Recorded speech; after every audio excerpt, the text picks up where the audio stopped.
What is up, YouTube? Welcome in to another edition of Bucky and BK live on Texas Sports Unfiltered and on the free Texas Sports Unfiltered app. Today is Friday, January 5th, 2024, and the Buck and I are with you until 10 o'clock. Plenty to get into on a Friday show. Jonathon Brooks reportedly headed to the NFL. We'll talk about what that means for him and the future of the running back position at the University of Texas. Plus, we have reached week 18, the final week of the NFL's regular season. Both Texas teams have chances to win their divisions over the next couple of days. We'll preview the Cowboys-Commanders game and also the Texans-Colts game, which happens tomorrow night. We'll go around the NFL as well and talk about some of the other big playoff scenarios that are at stake. The Bucs got a few more 5,000 unit plays for the people that he'll tell you about. We've got some college football transfer news. Texas basketball starts conference play tomorrow, and we'll have some fun videos for the people as well, because it is Friday. We got to have some fun on a football Friday. What's going on, Buck? It is happening, man. It's 15 years ago, Captain Sully flew a plane into the Hudson River. He didn't fly it in, but he saved a bunch of lives. 15 years ago that was. And I'm glad I wasn't on that flight, because there would have been a lot of sharding going on as we were going down. No, I don't want their watches. I don't want their rings or their wallets. No. What? All week long, you've been saying that you want to be a part of a plane crash so you can steal people's stuff while the plane is going down. If there was a plane crash, I don't want to be a part. No, I don't want to have the flu. I'll never have the flu, and I don't want to be a part of a plane crash. But if in the case there was, I'll bring the basket around like the church basket here. Just dump it here, because you people are probably not going to make it, but I am. So you know are you going to be doing that, or are you going to be sharding? I'm not sure. Sharding and holding basket. You're going to be walking aroing the plane that is crashing towards the ground, stealing people's stuff while shitting on them. Just kindly, placing them in. Hey, we need to know where all our belongings are when our asses are on fire, our jeans are lit up or whatever, right? I'll be the basket guy. I don't know. According to CB, that happened on January 15th, not January 5th. So you might be off a week.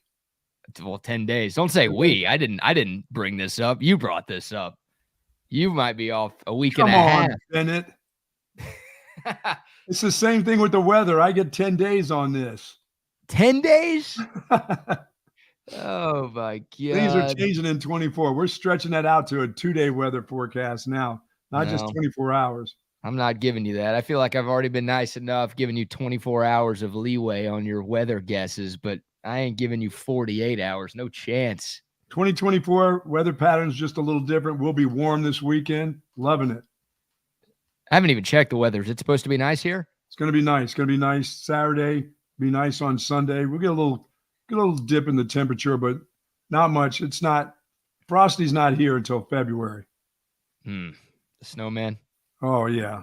You calling snow this year? Oh, I'm calling just frost. But no snow, but frost will be here. That's just the way it is. February has been our month over the last 2 years to hit us. But I'm getting a generator in today, baby. There we go. I'm preparing. Yeah, the frost is only cool if snow comes along with it. That's it, right? You don't want the frost. Might as well bring the snow. Yeah, exactly. If we're going to have to deal with that BS that comes along with cold weather here in Austin, then we better at least get some snow on the ground outside. But yeah, that's probably coming a few weeks from now. But I'm good. I'm starting to recoup a little bit, feeling better. Got a good night's sleep last night, and just old me and Zach. My wife's out of town, so it's just me and 2 dogs. One dog is at the dog kennel, so that dog is there. Poor dogs at the kennel last night. Hope you got some sleep, but I'm pretty sure you didn't. Because all the other dogs are barking in there. Oh, mine's is just. That dude, that's what they do. They roam at night, and he's the main barker. He's got the youthful, he'll have the youthful bark where the 9-year-old is like, I'm not barking at nothing like this other dog is. Well, hey, a pleasant surprise this weekend with the warm weather that we're expected to have. Yes, and also good morning to the soldiers at Fort Cavazos, Texas. all the soldiers in the state of Texas, and all those that fight for us each and every day. Thank you for what you do. It is appreciated. We appreciate it. And thank you for 2024. We know you'll keep us safe as you've done in 2023 and all of the past. Thank you to you and your families. And BK. Amen. Well, I've got a pleasant surprise for you, Buck. Yes. To start off a Friday show. Money. Well, I paid you the other day. Well, more money. We can work on that. There you go. Now we're talking. But last night was a special night in Baton Rouge, a place that we just were a couple of days ago driving back from New Orleans. Last night was Dress Like Kim Mulkey night. Come on now. At the LSU women's basketball game, and take a look at some of these fans doing their best Kim Mulkey impersonations. Look at some of these outfits at the LSU women's game last night. As the Tigers were taking on Mizzou. You got all sorts of crazy-ass jackets, sparkles. There's a butterfly jacket. That guy's got a pom-pom on his head. Look at Grandma. I like that right there. I look good in that one. You got dudes doing it, ladies doing it. Yeah. What about Kim? How does she look? I bet you she looked fabulous. Forget all these imposters. What did the real thing look like? Because she's a real thing, you know? Yeah, she is the real thing. Everyone is trying to imitate her. Often imitated, never duplicated. No. And thank God for that, because one of those is scary enough for the world. We sure as hell don't need 2 or 3 or 4 of those. Let's not forget around. what kind of coach she is. She's awesome. One of the best ever. Seriously, one of the best college basketball coaches, men's or women's, of all time. Won, 3 national championships at 2 different schools. Oh, yeah. She's a beast, and she's a beast, all right. That's one of the scariest parts of Texas going to the SEC is that they've got to go back and deal with her again. I was pumped when she took that LSU job. It's like, finally, she's out of the Big 12, and Texas doesn't have to deal with her anymore because she's just owned Texas in women's hoops. And then, of course, we're like, no, we'll go ahead and play Kim Mulkey every year again. No problem. We volunteered. Yeah, I'll let you see your girl on a Friday morning. I ain't a sissy. I don't have allergies. I got some kind of cold. It might be COVID, but I ain't tested. No, it's sinus. I don't know what you call it. Allergies, flu. I don't know. So if y'all get the flu, blame me during Thanksgiving, right? Yeah, but it's not the flu because I'll never have the flu, and neither should she. She should not have the flu. Nobody should have it. If you just keep repeating it, you'll never have the flu. That's how it works. All right. You'll have COVID, though. You can have COVID. You've never said that you won't have COVID. No, never said that. Here's what Kim Mulkey was donning last night. Wow. Yeah, you got a lot of colors. What is she, a pinata? It looks like a freaking pinata. I know. Bop her upside the head. Like anyone got a baseball bat here and a blindfold? Wow. I mean, goodness gracious. What is that? This is your girl. She's a little bit of the rainbow there, isn't she? This is the love of your life right here. Roy G. Biv looking thing there. Your hall pass dressed like a pinata on national television last night. Hit her with a Louisville Slugger and watch all the candies come out of her. You think that's what's inside of her? Yes. Nothing but sweets. Nothing but sweets from her. What's the shittiest candy? There's like candy corn and licorice coming out of that. I'm not a Pez person. That nasty candy that comes out of those little dispensers, that's nasty too. You don't see much Pez these days. You don't see much Pez anymore. Yeah, they have the dispensers for little throwback kids, from adults that are throwback adults. No, I was never running around with that little plastic thing. I never liked the way it tasted. Man, Pez was a big enough deal to where Seinfeld made a hilarious episode surrounding those dispensers. But even when I was a kid, like, Pez wasn't much of a thing. No. It's been a long time since that's been relevant. I was like Tootsie Roll. That's the Tootsie Roll fingers on Kyler Murray. But I was Tootsie Rolls. And then when Tootsie Rolls started coming in flavors, it really got good then. The flavored Tootsie Rolls. They have flavored Tootsie Rolls? Yeah, man. They got a vanilla Tootsie Roll. They got chocolate. I think they have a cherry flavor one. It's all right. Yeah, I'm out on all of that. Those things will break your teeth in half. I don't need that. Bad bit. So there you go. There's your gift on a Friday morning. That's a fabulous gift to go through the weekend. now that my wife's not here, now I can have all kinds of dreams, and that's going to stick with me. You can't have dreams when your wife is in town? Not those kind of dreams, but now I will after seeing her. Oh, no. It's on now. Who's doing the laundry? By the way, I'm going to take a nap now just because I saw that. Oh, boy. Woo! That is gross. Who's doing your sheets? You going to be sitting in that for the next 2 weeks? Oh, no. Remember, I'm not allowed to use the washing machine. I have to run to the cleaners. I'll have to run to the yes. We have a laundromat. I have a laundromat that I go to. If it's necessary, my wife is gone for more than a week, I have a laundromat that I attend. There you go. Okay. That's so funny that she doesn't let you use your own washing machine or dryer or oven or dishwasher or anything. Too many teas and change in the pockets.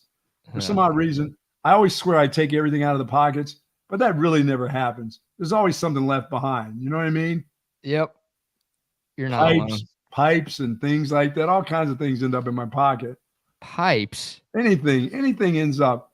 I pick it up. It goes in the pocket. You hear it rattling around in the machine, and you hear the screams through the house. You didn't take the shit out of your pockets again. Oh, God. All right. Well, let's jump into some Texas football. Plenty of football conversation to be had between now and 10 o'clock. Of course, we'll talk all about the final week of the NFL's regular season, but we open up with some Longhorn football conversation. And it was first reported by our friends over at Horns 24/7, Hank South, who is a weekly guest with Chip and Zay right here on Texas Sports Unfiltered. He dropped the bomb yesterday that star running back Jonathon Brooks plans on declaring for the NFL draft. Jonathon Brooks himself retweeted a tweet from ESPN's Pete Thamel saying that he is going to the NFL. So at this point, it feels pretty much official. We haven't gotten a personal statement or video from Jonathon Brooks like we've gotten from some of the other Texas players who have announced their intentions to go pro. But I don't think this is just hearsay anymore, Buck. I think this thing is happening. Jonathon Brooks, despite tearing his ACL late in the season, leading people to believe that maybe he'd decide to run it back here in Austin for another year, he is off to the NFL. Yeah, I mean, when you think about it, it makes sense. I mean, what was he going to do?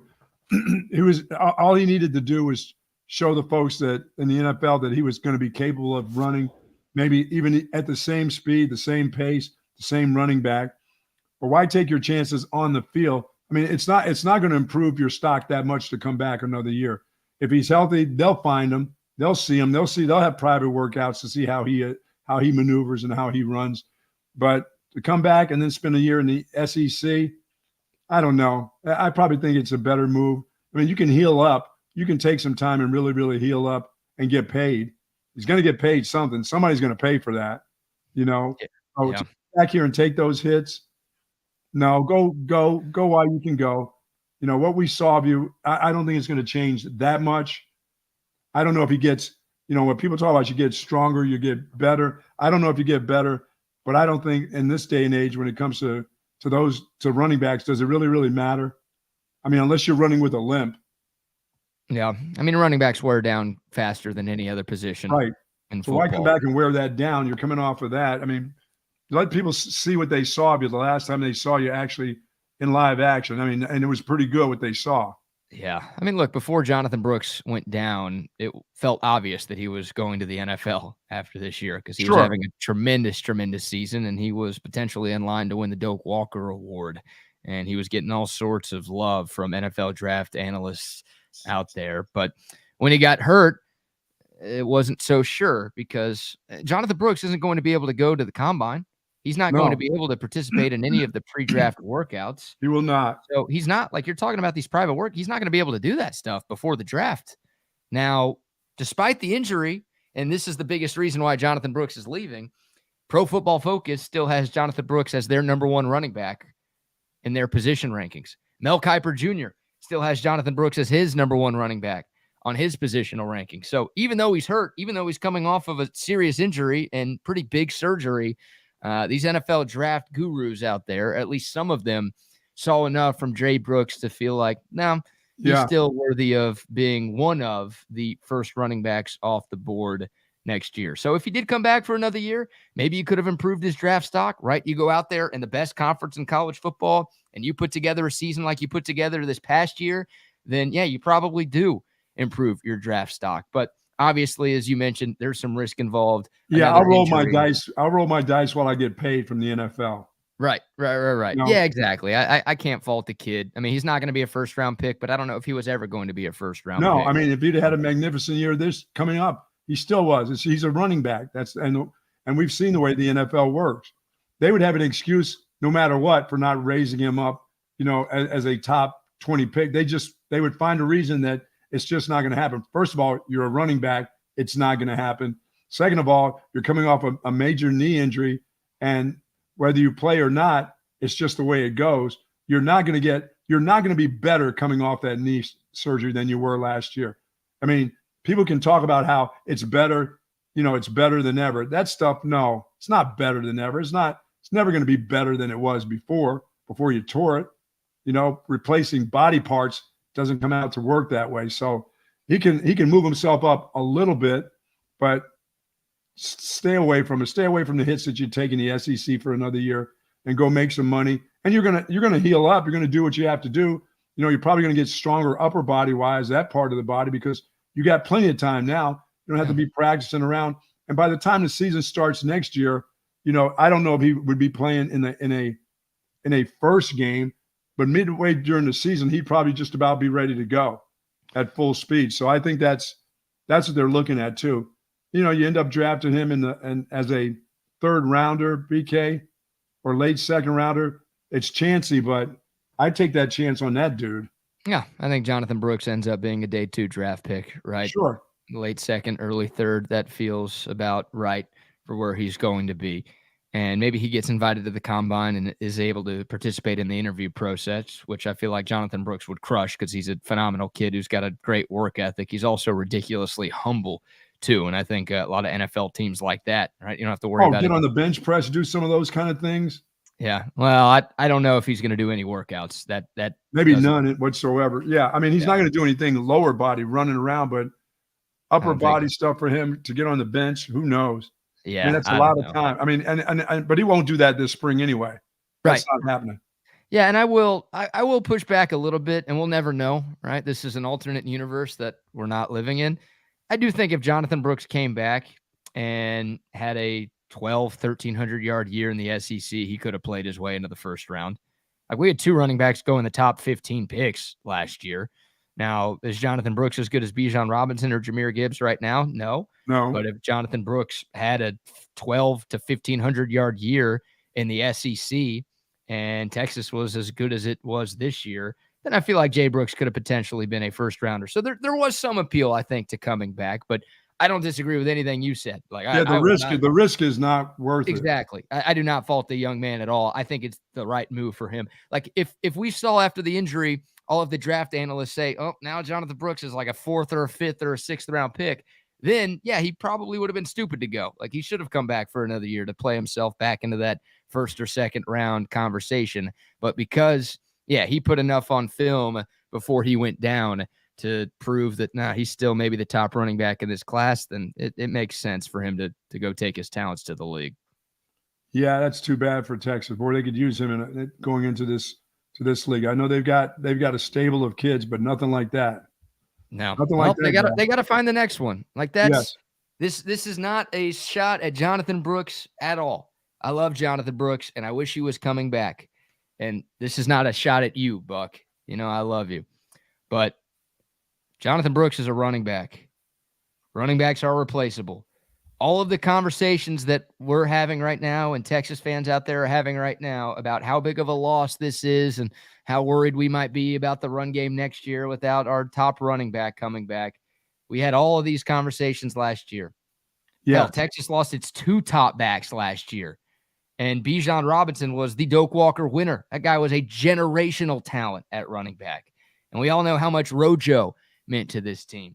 And everyone throughout the offseason was like, what's going to happen to the Texas run game? Is it going to be as good? Can it be close to as good as it was in 2022? Well, Jonathon Brooks was awesome, and he was in line to maybe win the Doak Walker before he got hurt. So, not a slight at Any of those three players. Those guys are all awesome. Lifetime Longhorns. We love them. They meant a lot to this university. Texas is going to be fine. Well, they always are. They should have the best running back in the country coming out of the state of Texas, or now the state of Florida, the way it looks. Every year there should be a top quality running back coming here, one or two. Yeah. It shouldn't be just one. They should have the tops of the tops. I mean, it's working out that way. The offensive lines, you're going to want to come here as a running back. You're going to really not want to leave the state of Texas while things are going the way they're going right now. So, I mean, I think Texas should always be in line for a top running back, no matter where they're from. And it's not just the state of Texas. I do say that the top running back in the state should always come to the University of Texas, but they can go to California. They can go wherever they want, Florida, and find that type of running back now.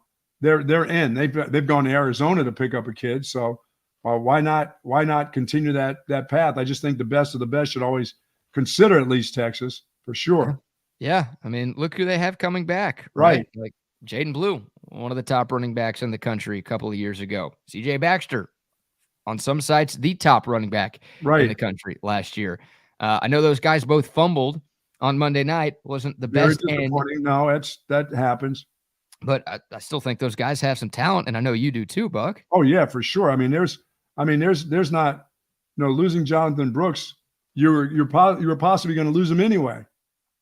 The way he was going, it wasn't like he was going to come back. If he had a phenomenal year, he wasn't coming back. So you had to move on from him no matter what. You really did. I mean, if he had a great year, he wasn't coming back here the following year.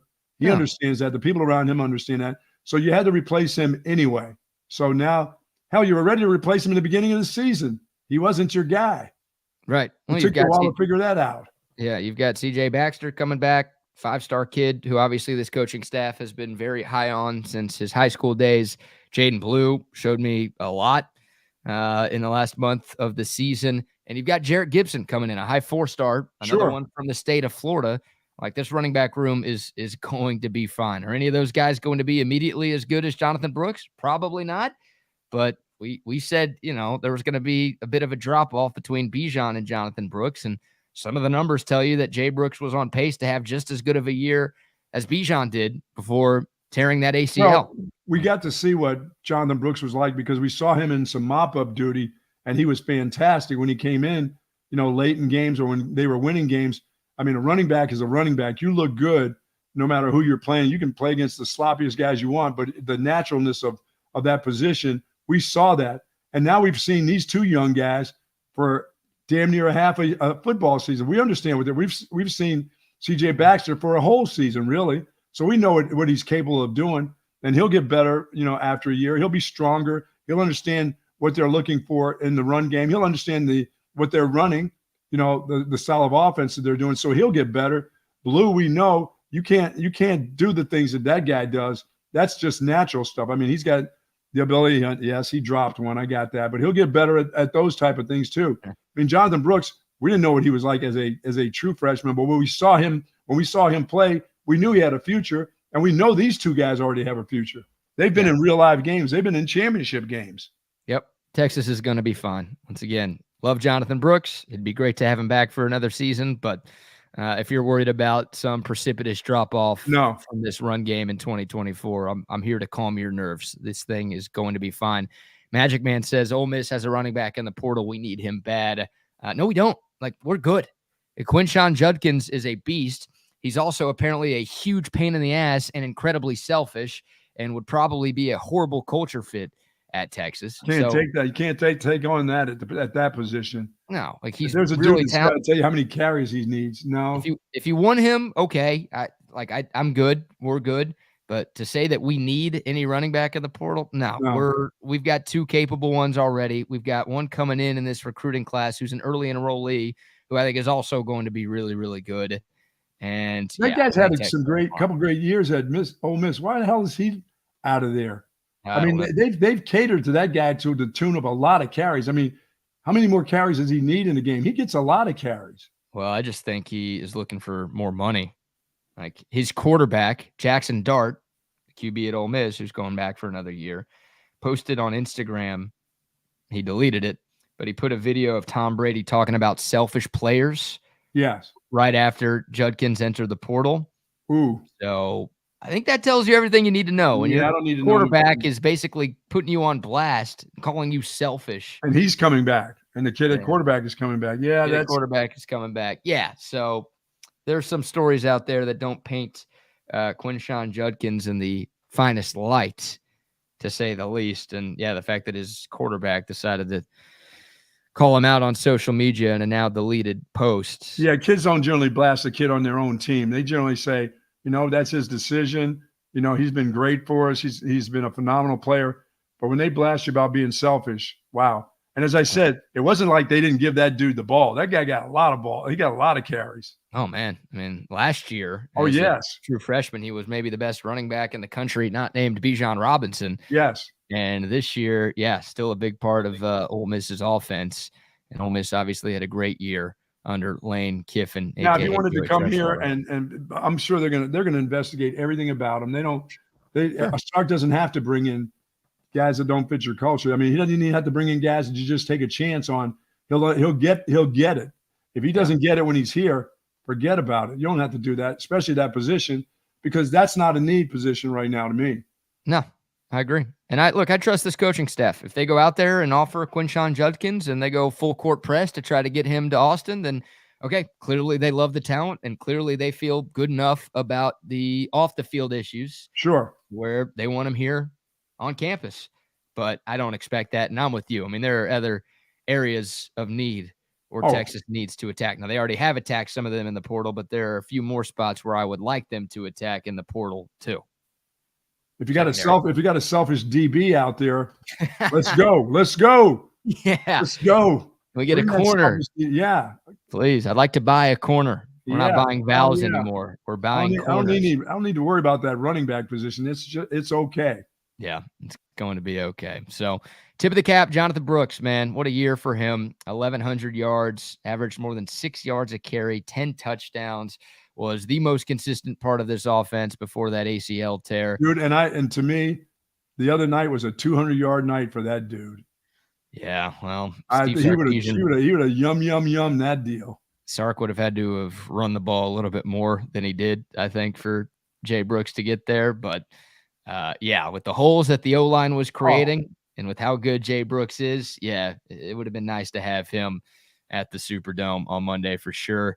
A lot of great Jonathon Brooks moments. I think the coolest one, though, came after he was hurt. The Big 12 championship game, the final kneel down of the game as Texas was icing the victory. In victory formation, Steve Sarkisian put Jonathon Brooks on the field for that final snap. Oh, yeah. Arch Manning took the knee, tossed the ball back to Jonathon Brooks, and all of the Texas players came out and hugged Brooks on the field as they started their celebration of the Big 12 championship.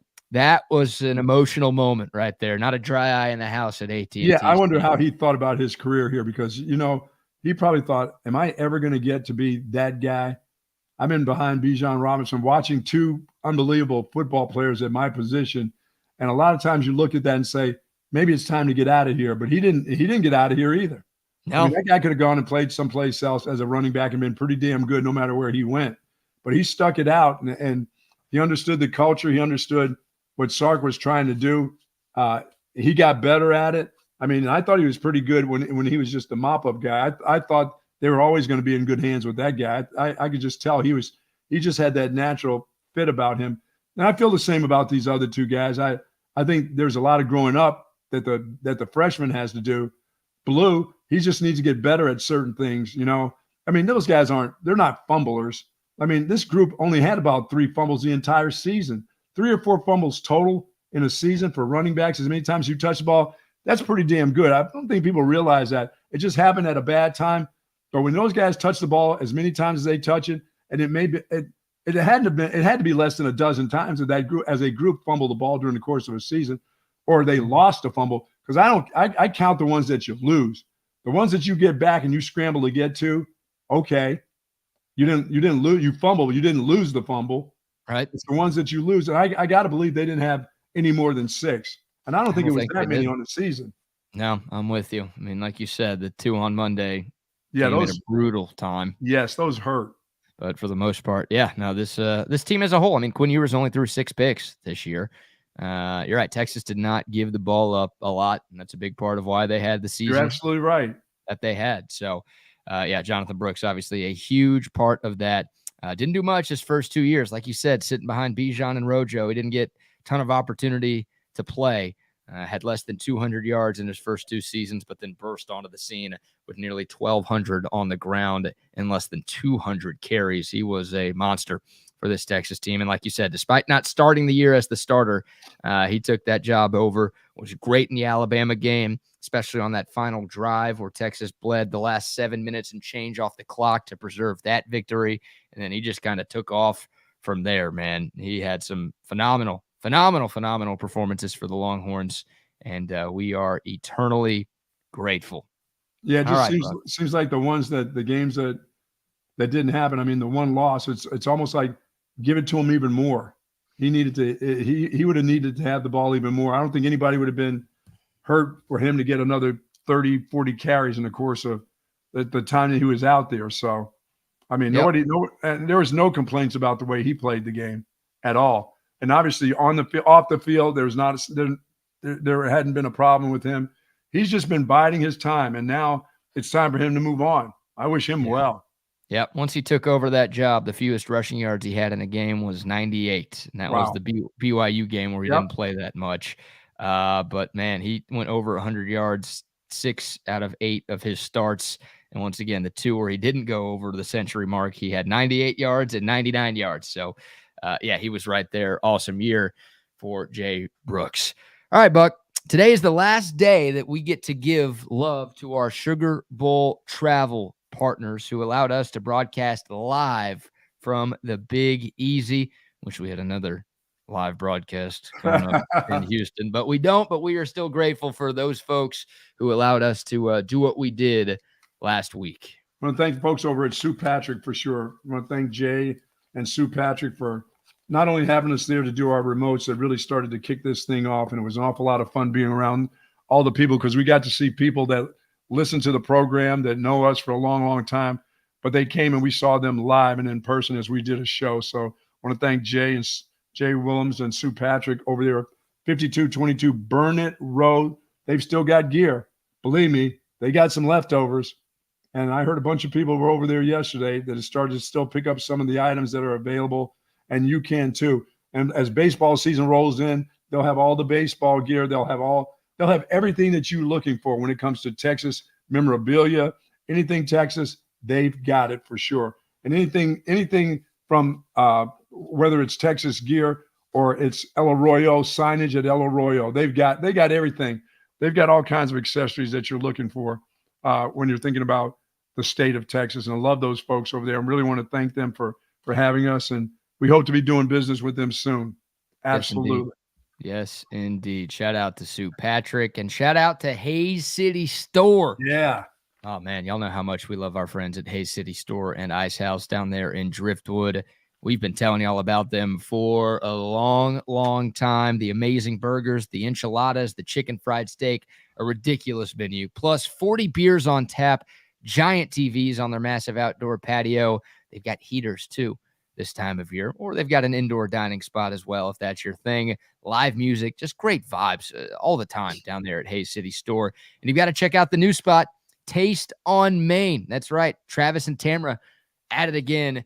Taste on Main. Hasn't even been a year since this place opened, but don't just take our word for it. Look at the reviews online. I mean, ridiculous the amount of 5-star reviews these guys have. Great steaks and seafood, an extensive cocktail menu. They've got a nice wine selection as well. Beautiful outdoor patio there. A little bit more upscale right there in the heart of downtown Buda on Main Street. But it is phenomenal. Went out there for dinner a couple of weeks ago, and just a spectacular evening. Thanks to the great folks at Hayes City Store and Taste on Main for helping us get to the Big Easy. Also, Goodstock. How about Goodstock out there in Round Rock on Highway 79? Go out and see the butcher out of Goodstock. Get some of those Nolan Ryan meats. And if you want to ship them off to some of your friends all over this country, you can do just that. But thank you to folks at Goodstock. Hamburger, pork, chicken, ribeyes, T-bones, New York strip. That's right. I know them all. I've hacked up some of the greatest meat in the world on my grill, but go out there and find out how to cook the meat the right way and they'll help you with right there because they have a butcher right there on site just for you at Goodstock.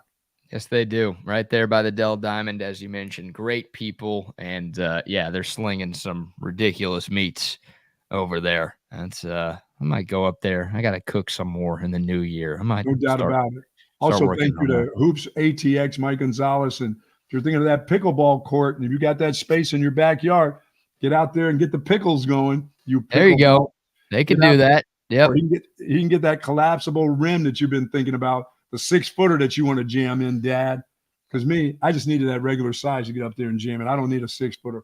I need that 10-foot where it belongs. But Hoops ATX will get it done. Cover 3, thank you. Of course, Domino's. Now I'm going to have some Domino's. Mama's out of town. Time to hit the Domino's today for lunch. Absolutely. Love those folks. Fantastic. And as we get ready to go into we're going to need partners also. We're getting ready to head into basketball season. Big game on Saturday, tomorrow. We start out conference play tomorrow. So all you partners, we're going to need you. Yep, absolutely. It's time for some Big 12 hoops. That's right. Indeed. Big 12 conference play gets going tomorrow. The 18-game gauntlet starts this weekend. And, boy, it is weird. You look at Joe Lunardi's bracketology, and you have to be a psychopath to care about bracketology in the first week of January, but that's exactly what I am. So I do care about bracketology there in you the first go. week of January. Texas right now is one of Joe Lunardi's last 4 in. Texas Tech, who, of course, the Longhorns will play tomorrow at the Mood, is one of Joe Lunardi's first 4 out. There are also 3 Big 12 teams. There obviously are 4 teams in the first 4 out category. That makes sense. 3 of those teams are Big 12 teams. And once again, Texas is a last 4 in team right now. So not a ton of marquee matchups in the Big 12 non-con this year, right? Obviously, Texas only had a couple of them. Those are the 2 games the Longhorns lost to UConn and Marquette. Obviously, if Texas won either of those games, they'd be much safer in the tournament field right now. But, still feels a little foolish to be talking about that stuff right now. But the reason I bring that up is that's just the logjam that exists in the Big 12 this year. There are obviously some great teams in this conference. Kansas was the preseason favorite to win it all. They're number 2 in the land. Houston, one of the preseason favorites to win it all. I think they're number 3 in the country right now. Those 2 teams are really good, but this whole league from top to bottom, once again, is incredibly deep, and it is going to be tough. Rodney, Terry, and company have their work cut out for them over the next couple of months to look, Texas was picked to finish 3rd in this league. You obviously hope the Longhorns are in that conversation, but hell, even making the tournament this year, which I know is not what Texas fans want to hear, and it's not what I want to say, but making the tournament this year is not going to be easy considering the lack of non-conference wins the Longhorns have and considering just how damn good this Big 12 is once again. So they got to beat you, Mark. They got to beat them. They got to have that win tomorrow. Your Mark, you? Yeah, they got to have them. Yeah, this is one you'd like to win. Right. I mean, Texas Tech is also 11-2 on the year. They're not ranked. The Longhorns are ranked. Texas Tech has a couple of decent wins. They beat Michigan. Hard calling that a decent win, though, because Michigan's not very good this year. Is basketball cheat, too? Michigan basketball, well, they should be cheating. They really should just fire Juwan Howard and admit that thing didn't work. Yeah. But yeah, no, Tech hasn't played a tough non-conference schedule. They've got the same record as Texas. There are a couple of common opponents, but it's like UT Arlington and A&M Corpus Christi, and both teams, Texas and Texas Tech, won those games relatively handily. So I don't know. I mean, Tech's a decent team. Pop Isaacs is their best player. He's been there for a couple of years. They've got a couple of good transfers. It's a first-year head coach in Grant McCaslin there. So I guess technically a matchup of 2 first-year head coaches, even though Rodney Terry was obviously on the staff last year and took over midway through the season last year. But this feels like one of the more winnable games the Longhorns will have. Now, Tech is solid. Once again, they're kind of right where Texas is right now, but this is a game you would like to win at home. The Longhorns, I think, have won 23 of their last 27 home games against the Your Markers. So you'd like to kind of keep that recent string of success alive. And yeah, look, you don't want to put too much stock into one game ever, but if Texas does lose this game at home tomorrow, then Yes. you're going to be starting to worry about, okay, what happens when this team goes on the road? Yes. And then also what happens when this team has to play like Baylor and Houston and Kansas. And they play Baylor pretty early too. This thing starts to really heat up early for Texas with the conference play. And they're playing the good conference teams pretty early, it looks like. Well, not really. Like they do get a little bit of an easy start in the Big 12. I mean, none of these games are easy. I just spent some time telling you how Texas Tech is going to be tough. But let me pull up the exact schedule to make sure. They play BYU this year at all? They do play BYU. Yeah, the first 4 conference games for Texas, like considering how good the Big 12 is, Buck, about as easy of a start as you could realistically ask for. Like they've got unranked Texas Tech at home. Okay. They've got to go to Cincinnati. Cincinnati's fine. They got to go to West Virginia. West Virginia sucks. They're probably the worst team in this league right now. They're 5-8. And they had to fire Bob Huggins late in the offseason, and that kind of put them in a tough spot. And then UCF at home. So 4 unranked teams to start Big 12 play. That's kind of a minor miracle that's what Texas has. So you'd like to go, hell, you'd like to be 4-0, but if you're not 3-1, that's a problem if you're 50-50 in that stretch. Oh, yeah. Because then after that, you play 1, 2, 3, 4 ranked teams in a row with Baylor at OU, at BYU, who's been the biggest surprise of this league so far, and then home against Houston. Like that's one of those you'd love to go 500 in that 4-game stretch. So yeah, if Texas starts league play 2-2, then no, they need to win all 4 of those now. Yeah, say hello to the NIT. What? Again. Yeah. Oh, that's the National Invitational Tournament. That's a natty, you know. It is not a natty. What? Don't do that to me on a Friday. Come on, man. Why do they call it the National Invitational? Why don't they call it, I don't know, the new Invitational Tournament? Why do they call it the National? I mean, we have a banner. We have one of those banners. Yep. Got 2 of them. That's right. We have 2. Yep. It meant something a long time ago. Why does it not mean anything anymore? Because there's 400 teams in the tournament now. Oh. That's why. Yeah, that's still the lowest moment in Texas basketball history for me. The banner? Winning the NIT and then TexasSports.com having a graphic that said national champions the night that Texas beat Lipscomb in the NIT final. Now you're talking. They didn't beat Lehigh. They beat Lipscomb. I love that. They literally put national champions on the school athletic department website. That's worse than the ACU loss. That's worse than any loss Texas has ever had. What? Claiming a national championship after winning the NIT. Nothing's worse than the Abilene Christian loss. Nothing. Well, nothing in the world. Except for 4 fumbles last week, if that were to happen. I thought it was a blessing in disguise, right? Because that ACU loss, I knew it was getting Shaka Smart out of here, and it ended up getting us Chris Beard, who, that he got himself out of here. That looked like it was working. I thought that was the best basketball hire Texas had ever made, and it lasted for a year and a half because F me, right? I can't have nice things. You just can't have nice things. No, we can't have nice things. So we'll see, man. Apparently, someone commented on the YouTube comment line earlier. Yeah, Longhorn Bear says ticket prices are absolutely insane. Yeah, that's the worst part of the mood. I love the mood. It's awesome. It's a great home court advantage. I've dreamt of Texas having a home court advantage like this for my entire life, and now they finally got one. But it comes at a cost, and the cost is money. And it is not cheap to get in there. Yeah, back at the Flan. A lot of Texas Tech fans around here. Oh yeah, and the Tech there will be a ton of Tech fans. They show up and show out, and this is their last game in Austin for Texas basketball. How'd they do football wise this year? Dude, Shreveport. National champs of the Radiance Technologies Independence Bowl. Oh, that's right. They won that game. Yeah, they did to finish the year 7-6. Way to go, your Mark you. Nice job there, guys. The Independence Bowl runs through Lubbock. Don't forget that, Buck.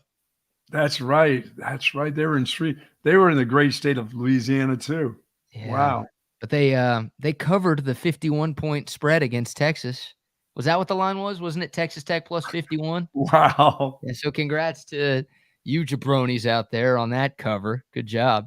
You know what they say, good teams win, great teams cover. So I guess Tech was a great team. People put their money on Tech that day too. Wow. Oh, their hard-earned cash, didn't they?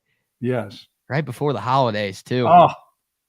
Yeah, what a mess. So yeah, I'm Texas looking forward to basketball. This team, we're gonna watch this team get a little bit better week to week. They just have to. And Dylan DeSue, having him back now. Now it's just a point of getting him, back to the level he was at last year. I know that'll take time, but having all these guys get to the level of understanding what they need to do. I mean, as good as this kid Asmus is, they can't rely on him all the time. Yeah, I know he wants to shoot all the time, but they can't rely that he's going to have, shoot 70% or whatever. He's going to have his nights where some of those shots just aren't going. No. And right now, Texas does have 5 guys who average double figures in scoring. So it is a pretty balanced attack. Max Asmus does lead the way, though, averaging 17 a game this season. And you're right, he can't be the only guy for Texas. They're going to need Tyrese Hunter to be more consistent. At times, he's amazing. Hell, the game I went to about a week and a half ago against UNC Greensboro, that guy was freaking magnificent. Had 23 points, 7 assists, 6 rebounds. He was all over the place.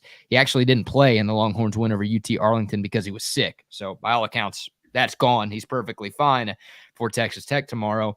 But yeah, look, I don't know if Rodney Terry's any good. I hope he makes me eat my words, but I know what he was as a coach before coming to Texas, and it wasn't good. Now, what he did last year was tremendous. Well, it's a little bit different when somebody else builds the team for you. And, somebody else runs the offseason programs and is able to coach the first third of the season. Doesn't take away from what Rodney Terry did. He was awesome, keeping the band together and making sure the year didn't fall apart for Texas, because it could have. Yes, it could have. Chris Beard situation. So he deserves a ton of love for Texas's Elite Eight run and Big 12 tournament championship. Yeah, you just have some skepticism about his coaching abilities. Yeah, I mean, it's 2/3 of a year, and it was 2/3 of a great year. Does not make up for what he has done as a head coach every other year he's been a head coach. So once again, I hope he makes me eat my words. I talked a lot of trash about the Shaka hire. I went on a limb. I don't know if it was that sturdy of a limb. No, I think it was. I don't know. I went on a limb doing college radio and then obviously getting into real radio, saying that I didn't like the Shaka Smart hire and I didn't think he was the right guy and I didn't think it was going to work.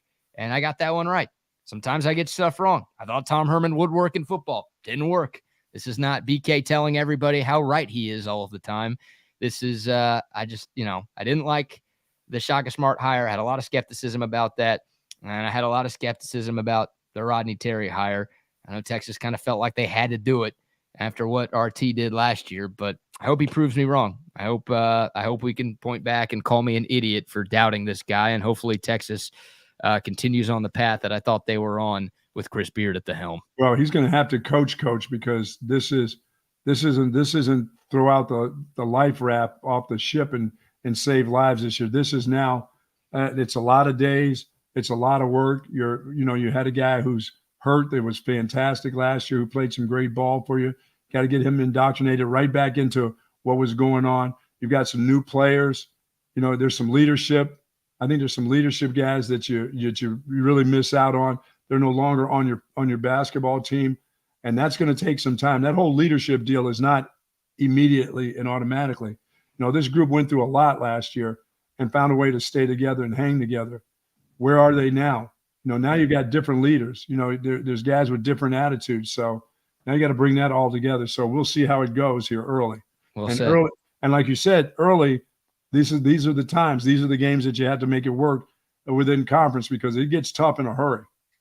Yep. I just don't know. I don't know if this team is good right now because they played 2 great teams in the non-con and they lost to them both. One of them was a beatdown, and they played a bunch of bad teams and they won all of those games, which is great. They don't have any bad losses through non-conference play, which when you're talking about tournament resumes, that's important.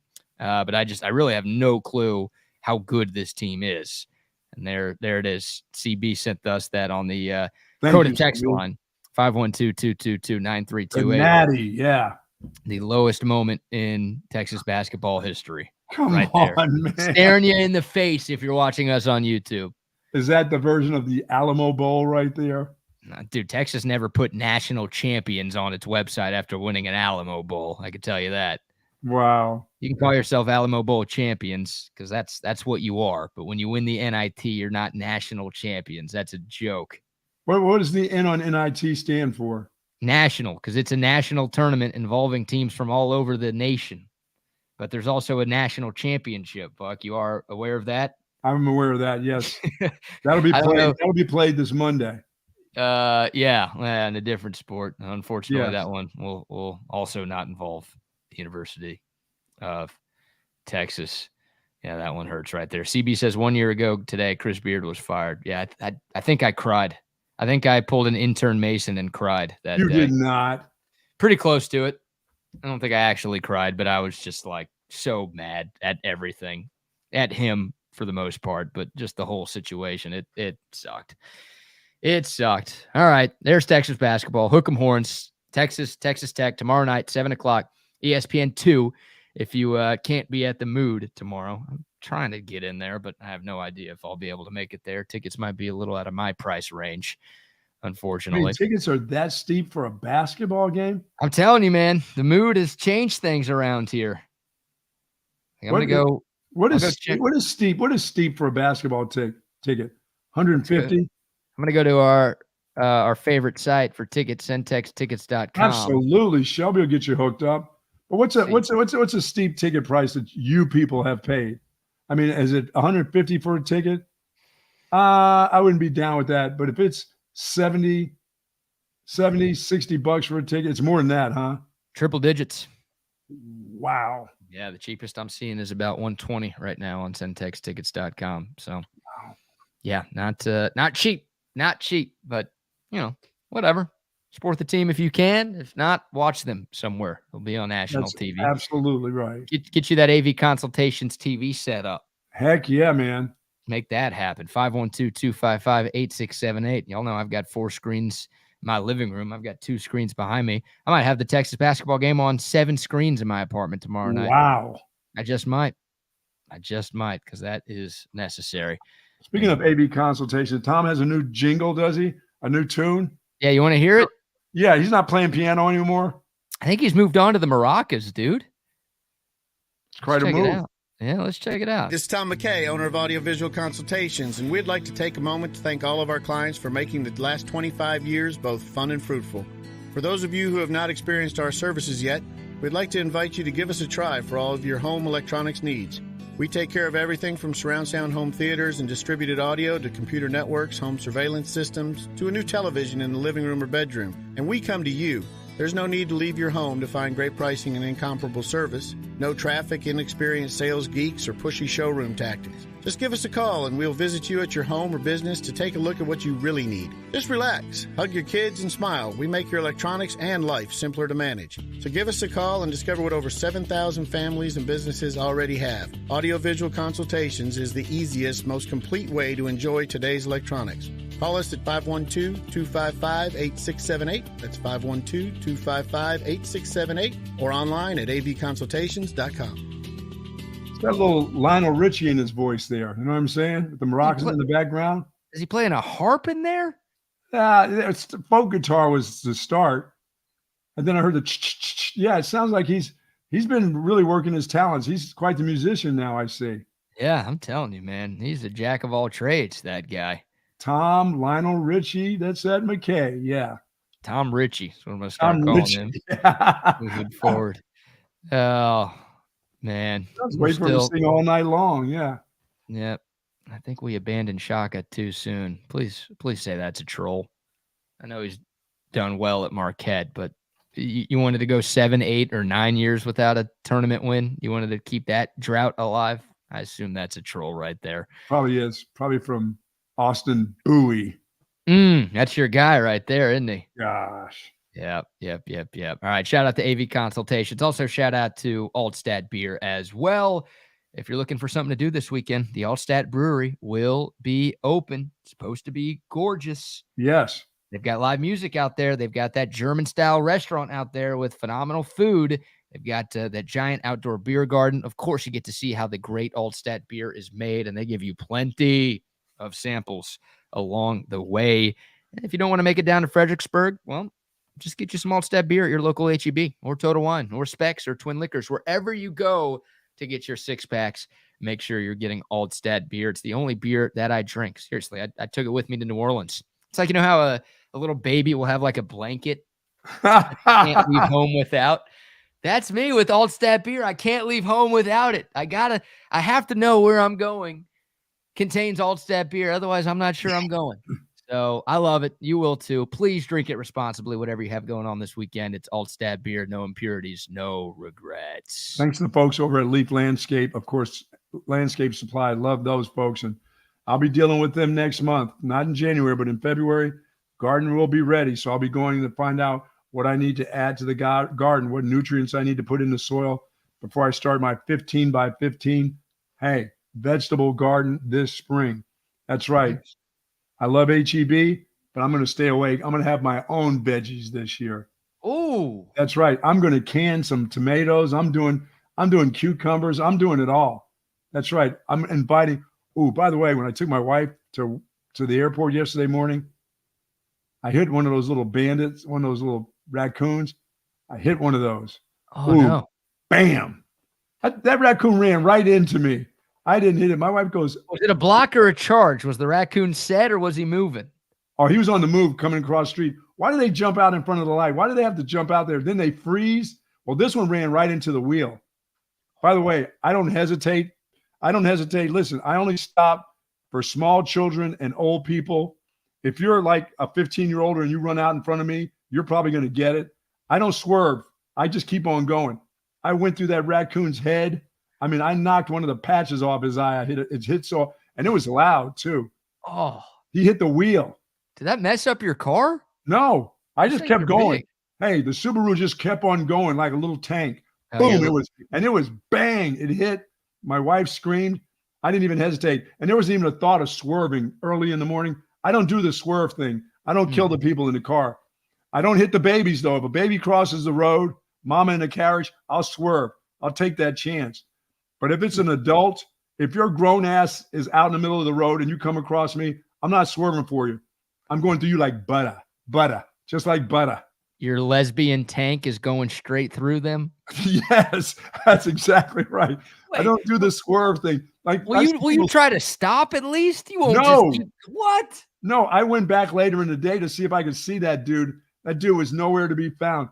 He just kind of crawled off into the weeds somewhere and died because he hit it too hard to, I didn't thump it like ba-boom, ba-boom over the top. It just slammed into the side of the wheel. I know that had to hurt. That was a charge. That was definitely a charge on that raccoon's part. Oh, if he was moving, it was a block, which means it's a defensive foul. You don't want it to be a charge. Yeah. If it's a charge, it's your fault. No, that was defensive. He was moving on that. My wife said I could see the stripes on it. I said it wasn't a skunk. There was no smell to it. It was just raccoon head first. Boom, boom, BK. Hold on. You're telling me that I don't swerve. No. You are just as likely to hit like a 14-year-old kid as you are a raccoon. You're going to treat those two the exact same if one of them moves out into the middle of the street. What are you doing in the road, 14-year-old? What's wrong with you? Why are you out that early in the morning walking in the road? I don't know. Maybe he didn't see you coming. He was just crossing the street. Too bad. Maybe the kid had a football and he was going to retrieve it. No. Now, if it was his grandmother, I'd swerve. But I'm not doing no. You shouldn't be out there. If it's a grown man, grown woman, the kid's 14. It's not grown. It's grown up. Kim Mulkey, if she walked across, she's a goner. Wearing all that sparkly stuff, I'm not swerving. No way, dude. You would sacrifice your own life for Kim Mulkey. Yes, you would. You would absolutely swerve. You would jump in front of her. If someone had a gun and was about to shoot her, you would waddle over in front of her and save her life. You better inflate those big boobs of hers. Like an airbag or something, because I'm going right through her. I'm telling you, I'm not swerving. She better inflate those bad boys because I'm gone. What? No, inflate man. Them? I've seen people swerve for a squirrel, and they'd rather hit a tree than to run over a squirrel. I'm like, what? Are you kidding me? A rabbit? No. You won't even try to. You won't try to stop. No. I'm not skidding anything. A squirrel? I'll try to stop. I'll try to stop. I'm not Let like me help you. risking- If your dog runs out there, dead dog. Oh, If my dog runs out there, dead dog. No. you are a piece of shit. I dude. have my wife in the car. You think I'm going to swerve into a tree for that raccoon early in the morning? Not a chance. No, but there's a middle ground between running it over intentionally and swerving into a tree. There's not a lot of room at 5:30 in the morning to think about what's going on. I'm driving at a regular speed. I'm not speeding. I'm not excessively speeding to get her to the airport. Although at one point I was, but not at that particular time. I was just going to my normal route. Wasn't speeding. Dangerous here on the back roads. Dude came out, caught him out of the corner of my eye, and then I just heard the thud. I didn't even think. My wife is almost like you. She was going, "Were you going to brake?" I'm like, "What do you mean was I going to brake? For what? It was a raccoon. I'm sorry. It was a teenager. What do you mean brake?" No, Could have messed up your car. What about a deer? Like that thing will mess up your car. Oh, I know. I'm going to have to go.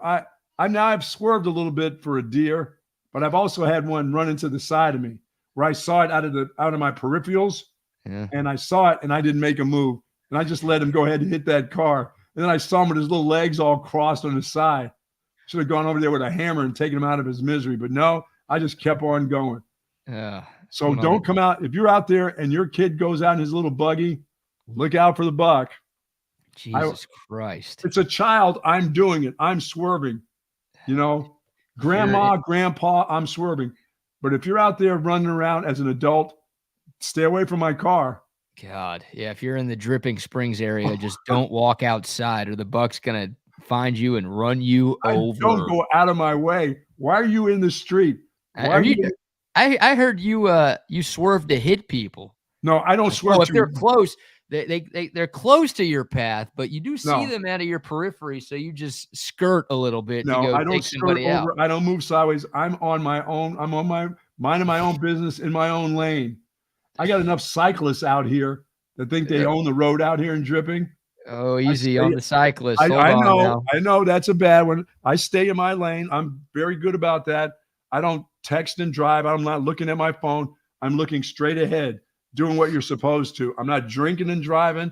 I'm just driving in my lane. There's a lane that belongs to me, right? Yes. There's no sign. I don't see any signs. It says what's going on the road. It gives me the speed. It doesn't say anything about maneuver yourself around teenagers. Don't hit the teenager. I don't see it says don't hit the squirrel. Don't run over the raccoon. I have not seen a sign that has said that yet. I've been to national parks and they don't even have those signs. There are signs that say watch for kids. Oh, I saw those. Now I see those. Remember, I don't hit kids. But if you're 14, you're not a kid. You're a teenager. All right, R. Kelly. Another R. Kelly admission from the Buck this morning.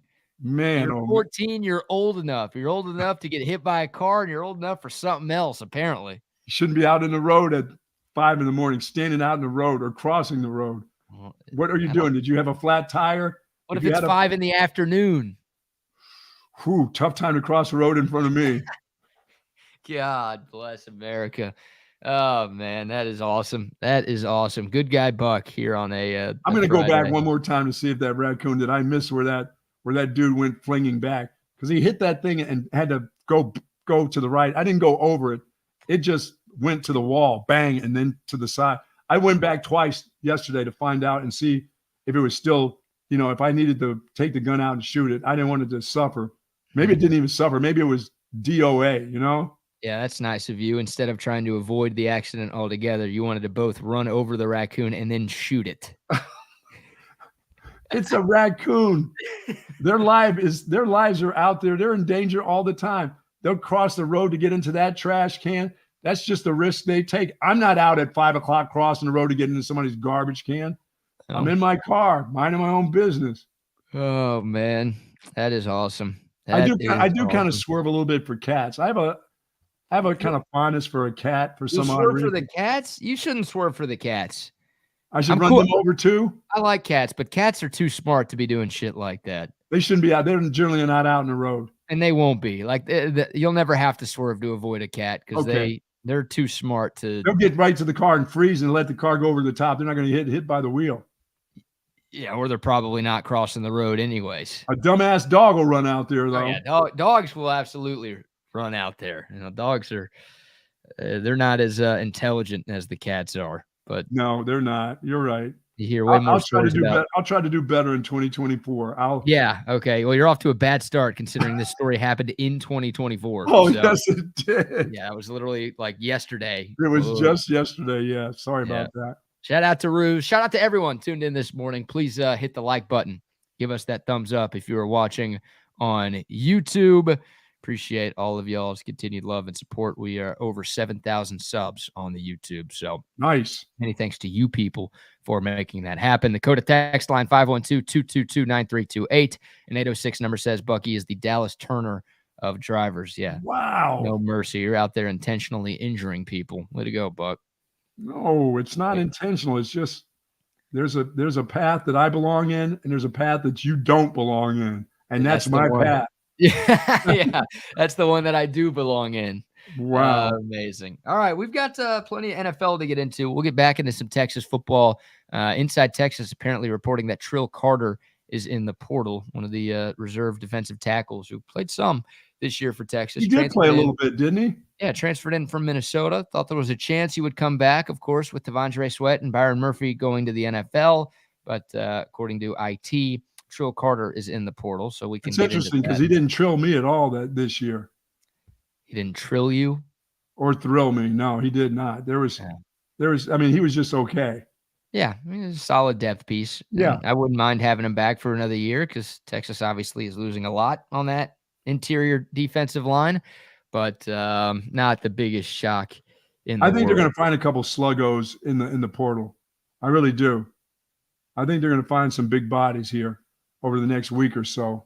There's a lot waiting. They're going to wait till Monday to start bailing, Yeah, it's tough to find those guys though, right? Certainly, that big and that agile that we've had. Yeah, it is. It really is. Yeah, those war daddies up front. Chip talks about this all the time. You do not find too many difference-making defensive linemen anywhere in college football, but usually if those guys exist, whatever schools they were at, do whatever they can to prevent them from leaving.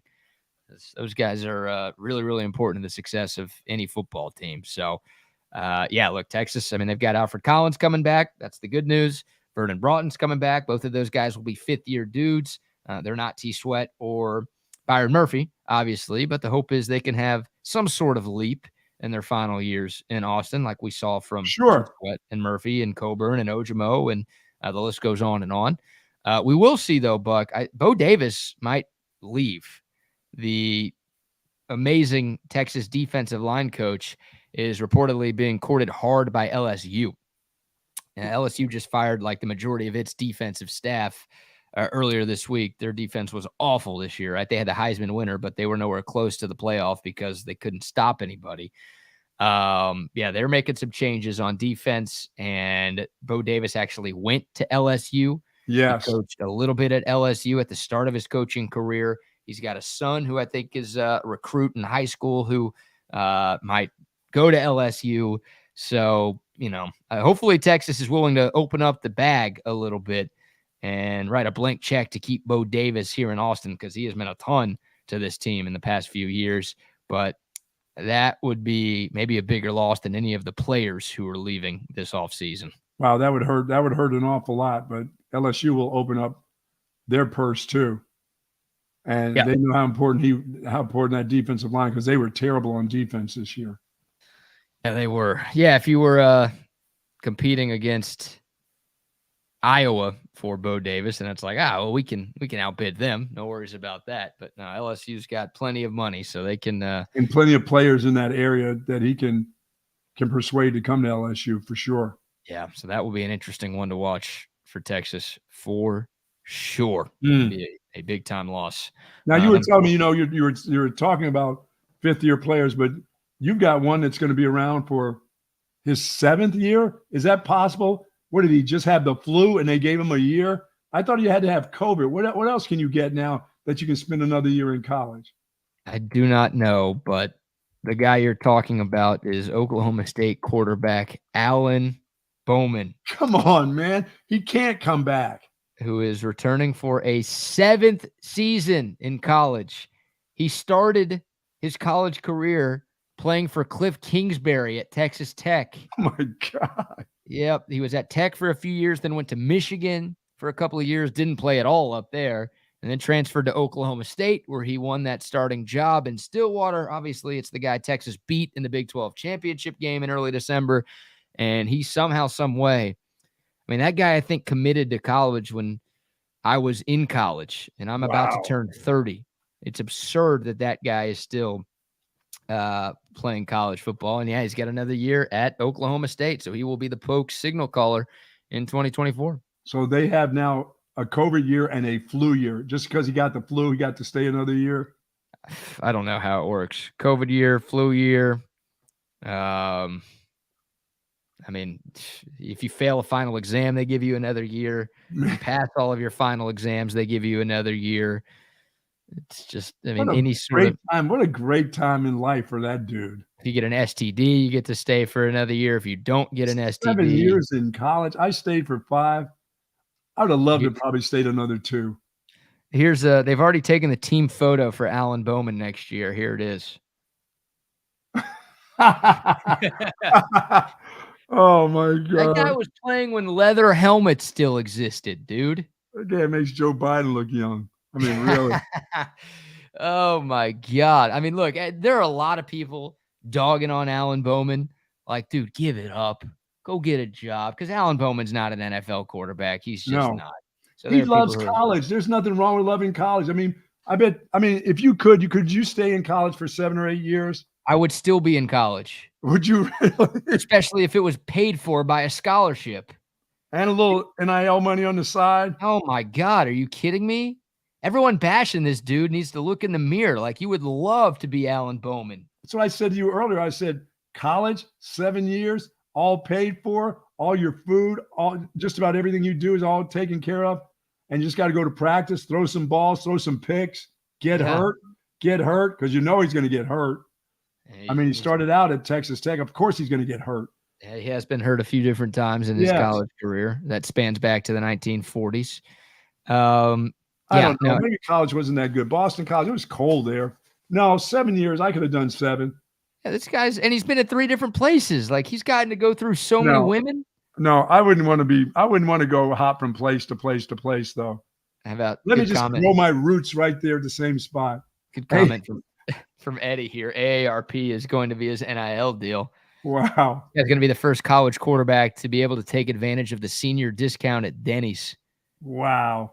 Yeah, this guy's going to have a handicapped parking space next year. Cut it out, Alan. Get out of that place.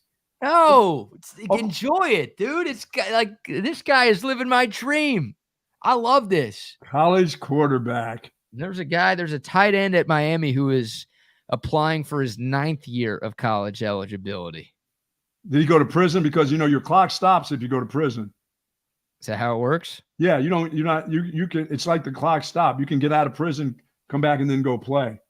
Let me see if I can find this. Or if you go into the military, I think the clock stops there too. He's Miami tight end Cam McCormick. That's the guy's name. He is applying for his 9th year of college eligibility. He should be a 4-year veteran in the NFL. Nick Bosa was in the same recruiting class as Cam McCormick. Also Miles Sanders and Michael Pittman. Like, some of these guys have already signed second contracts in the NFL, while this guy is trying to play college football for a 9th season. Yeah, you know who's right on their asses is the quarterback at Washington. He's trying to jump in there with them too. Yeah, no, I think that guy is ready for the NFL at this point. He'd be time for him to leave. Yeah, there's some guys where it makes sense to keep coming back because you can't go anywhere else unless you want to work at Enterprise. But Michael Penix Jr., no, that guy could be a first-round pick. Hell, after what we saw Monday night, he should be a first-round pick. He's going to be. Yeah, no, Alan Bowman, not so much. Cam McCormick, not so. 9 years. One guy's 9 years. How great is that, dude? 9 years of college. They should just, I'm sorry about that, parents. They should make college 9 years so kids really mature when they leave. How much school do you need? It's not that's not the schooling I need if I stay there for 9 years. No, I didn't go to college to play school at all. I'm Cardale Jones, and I didn't go to play football either, but I went to go play women. That was what I played. Wow. Because that's my favorite sport, Buck. That would be unbelievable. 7 years. I thought 5 was long. I was like, yeah, let me get out of here so I can go work in the Bethlehem Steel for the next 9 months. So I figured that out too. Yep. Damn. Yeah, that's not, I just couldn't hop from place to place. Oh, I got to pick up and I got to go to USC. Oh no, now I got to go to Lehigh. Oh no, now I have to go to BC. Now I have to go to Texas Tech. That's too many places. I want to see the world. I don't want to see those worlds. Yeah, Lubbock, Stillwater, and Ann Arbor.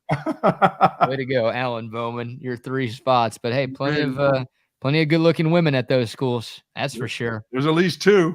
If that's what Alan Bowman is in this for, then Casey Thompson, how about him? He's been a few places. Yep, Casey Thompson and Cam Rising, both of them coming back for year 7. Oh, that's right. Cam Rising is coming back again. And where's Casey playing at now? He's not. Oh, he's with Tom Herman.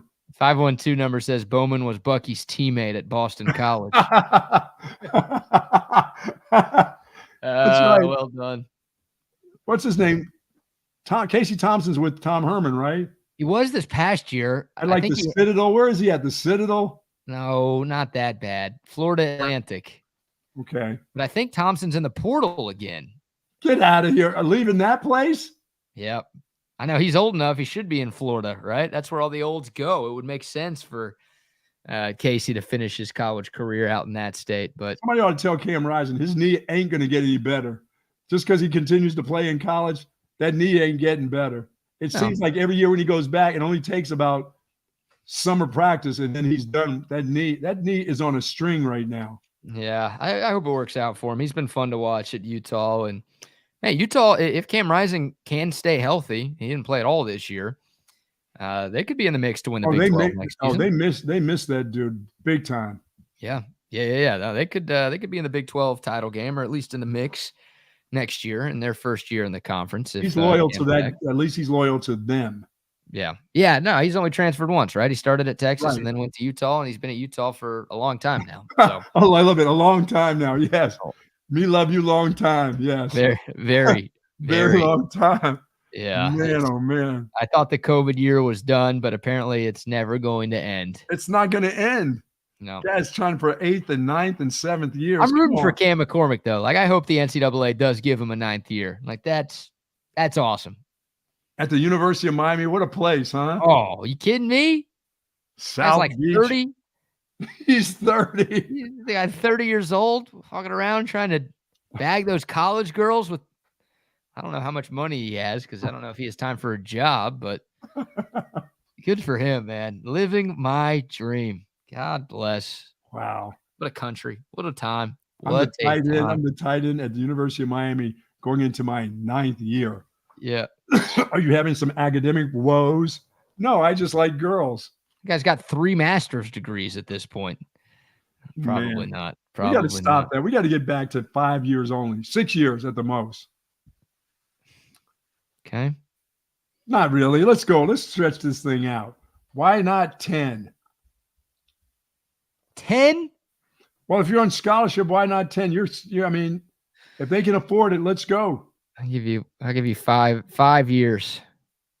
That's it, right? 4 years, you graduate, you could be a grad transfer and go somewhere else, then you're good. Yeah, this is kind of ridiculous. If you get hurt, sorry, you get hurt. Tough scene. All right. Let's switch gears and talk some NFL. It is the last weekend of the NFL season, and both Texas teams are fighting for division titles. Yes, both the Cowboys and Texans have the opportunity to win their divisions over the next couple of days. But first, Buck, let's give some more shout-outs to some of our great Sugar Bowl travel partners. We love them. Of course, we love Covert out in BK. We love them at any time, whether they're a travel partner or just one of our sponsors, our monthly sponsors. Love the folks there. So they've been doing it since 1909, the Covert family serving Central Texas. Cars, trucks, and SUVs. There's Covert, Ford, and Chevy in Hutto. There's also Covert, Lincoln, Ford in Austin. But out in Bee Caves, they got Buicks, GMCs, Cadillacs, Chryslers, Dodge, Jeep, and Ram, of course. And it's all on 42 acres out there in the hill country. And folks, when you want to get your car serviced, believe me, they've got all the service bays that you need. Your time is valuable. They understand that. And if you buy a car from the Covert family and you want to get it serviced because you're closer to out there, it's Highway 71 where they have all these wonderful facilities, please go out there. They don't mind doing that. If you bought your Covert car in Hutto, but you've moved out towards Dripping Springs or you're out near Lakeway, take it out there. 42 acres. Believe me, they've got the space just for you. And they welcome you out there, as a matter of fact. For more information, go to covertbeecave.com. Find out about the great sales for 2024. Say hello to Stacy and Dan and Mike and the whole gang out there. And nobody beats a Covert deal. Not now, not ever. Not ever. Shout out to Covert Bee Cave, and also shout out to our guy Steve, a.k.a. Cooter, over at Pest Wranglers. Pest Wranglers, Pest Wranglers, Pest Wranglers. What are you doing? I'm making a silly commercial like other companies so people will remember our name. But we're not like other companies. Anyone could see that from our 5-star reviews. But how will people remember Pest Wranglers? Well, once they try us, they'll never forget that we are the most effective, reliable, and affordable pest control company. I guess you're right. Pest Wranglers is the best at pest control, wildlife management, termite Pest control. Wranglers, Pest Wranglers, Pest Wranglers. What are you doing? Hey, it couldn't hurt. Pest Wranglers, 512-670-7808, or find us on the web at pestwranglers.com. Love the folks at Pest Wranglers, of course. And, of course, we love Dr. Danny and the gang over at Texas Orthopedic. Now, contact the experts if you're really thinking about orthopedic care. Their physicians offer comprehensive surgical and non-surgical orthopedic care for children and adults. See, they're care for the children. They're going to care for them if they've got orthopedic problems for sure. Now, folks, they do joint replacements. They do, of course, spinal care, rheumatology. They do even more. Christopher Danny, who I coached at the University of Texas, and Christopher Stockton, which I did not coach at the University of Texas. They are dedicated orthopedic surgeons, and their goal is to get you right back into good health and give you that great quality of life that you deserve. Visit them at txortho.com. Texas Orthopedics, the largest independent orthopedic practice in the state of Texas. Once again, go to txortho.com for more information. Yes, once the buck hits you with your car or with his car, go see Dr. Danny at Texas Orthopedic. Shout out to them, and shout out to Cover 3. Yeah. The best sports bar in the city is at Cover 3. Hey, Texas basketball prices too high? Well, go watch the game at Cover 3. They've got TVs everywhere, all of the games on all of the time. And for me, what separates Cover 3 from the other sports bars out there is the food. It's the best food at a sports bar that you're going to find. They've got the classic sports bar fare, the wings, the burgers, the nachos, and they're all ridiculous. Seriously, some of the best burgers in the city can be found at Cover 3. But they've got an 8-ounce filet. They've got these great green chile beef enchiladas, the mahi-mahi tacos, the Sean Adams prime rib sandwich. You don't find that stuff at other sports bars. They've got it at Cover 3, plus a full bar with an extensive drink selection. I'm telling you, the place to catch any game all year round is Cover 3, Anderson Lane and Round Rock. They've got Cover 2 as well. Go see them. Doug and Matt, two great friends of mine. They've been doing great work with Cover 3 and Cover 2 for a long time. You won't regret making your way to Cover 3, dining, spirits, and sports. By the way, you will love if you have an opportunity to become a member out at Lake Cliff too. Lake Cliff Country Club. It is absolutely beautiful. And I'm looking forward to some nice weather so I can get back out to Lake Cliff. But I want to thank those folks for becoming a travel partner with us. And they do need a couple more members. It's going to fill up, and it's going to fill up in a hurry in 2024 because that place is incredibly affordable for those that are interested in country club living and country club golf, like where you say, listen, I'm going to come play at 11. Is that cool? Sure, it's cool. You don't need a tee time. Just show up. Let's go. We want to play. I've got a foursome, and I'm ready to play. Not many places, even country clubs, don't give you that opportunity to have, like, you got to generally sign up for a time, BK, for a tee time. Not at Lake Cliff. Just show up. It's time to go. And they will get you out, believe me. Yeah, they will. LakeCliffGolfClub.com. Gorgeous facility. Played out there a couple of weeks ago, and even though I sucked, it was still an awesome time. Speaking of golf, by the way, we've got the first event of the PGA Tour season going on right now. Yeah.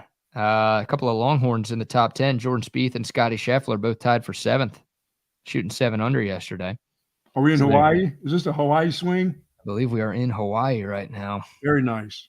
Yep, indeed. Sahith Theegala leads the way at 9 under par.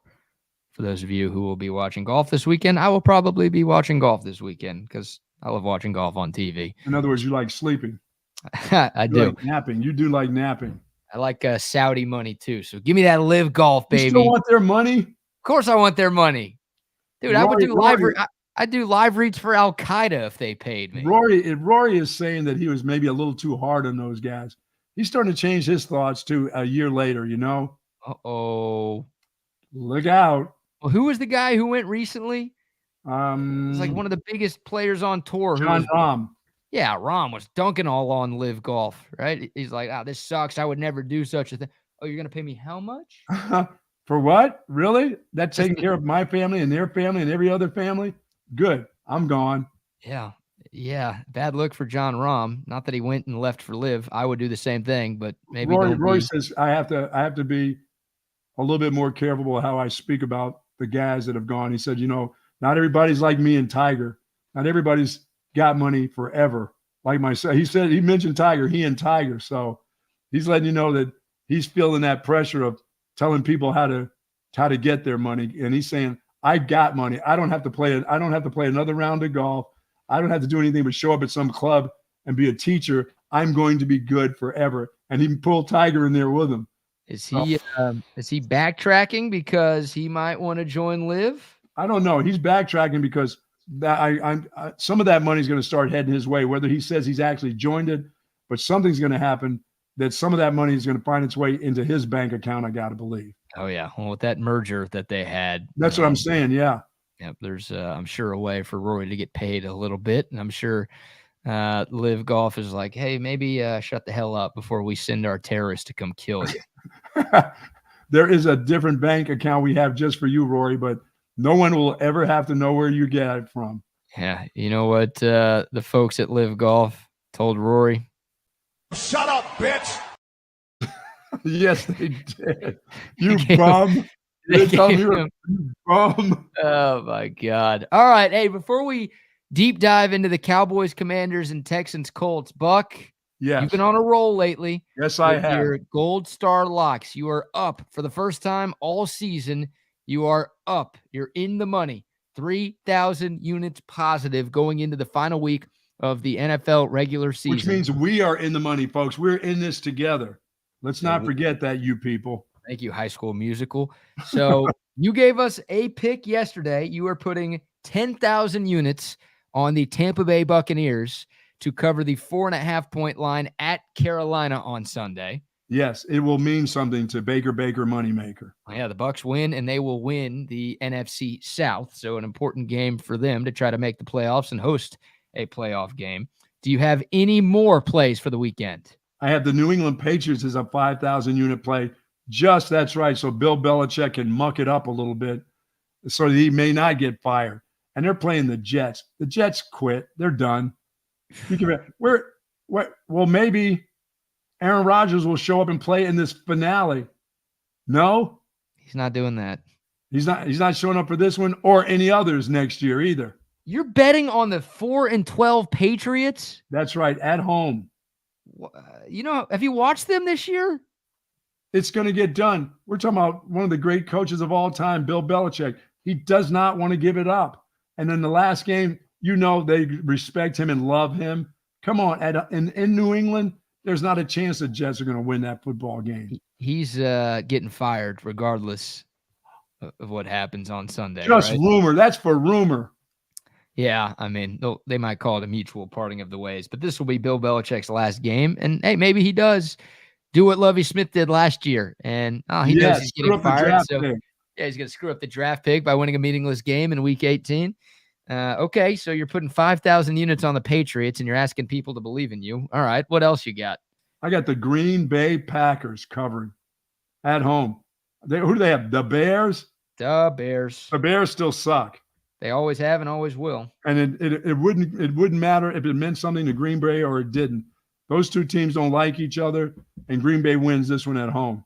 It does mean a lot to Green Bay because if the Packers win, they're in the playoffs. Thank you. If they lose, they are not. Okay, 5,000 unit play there. Green Bay only a 3-point home favorite? How about that? Let's make that a 10,000 unit play. Let's start you off good for the new year. Let's go. 10,000 Let's make that 10,000 units. They're not going to lose to the Bears.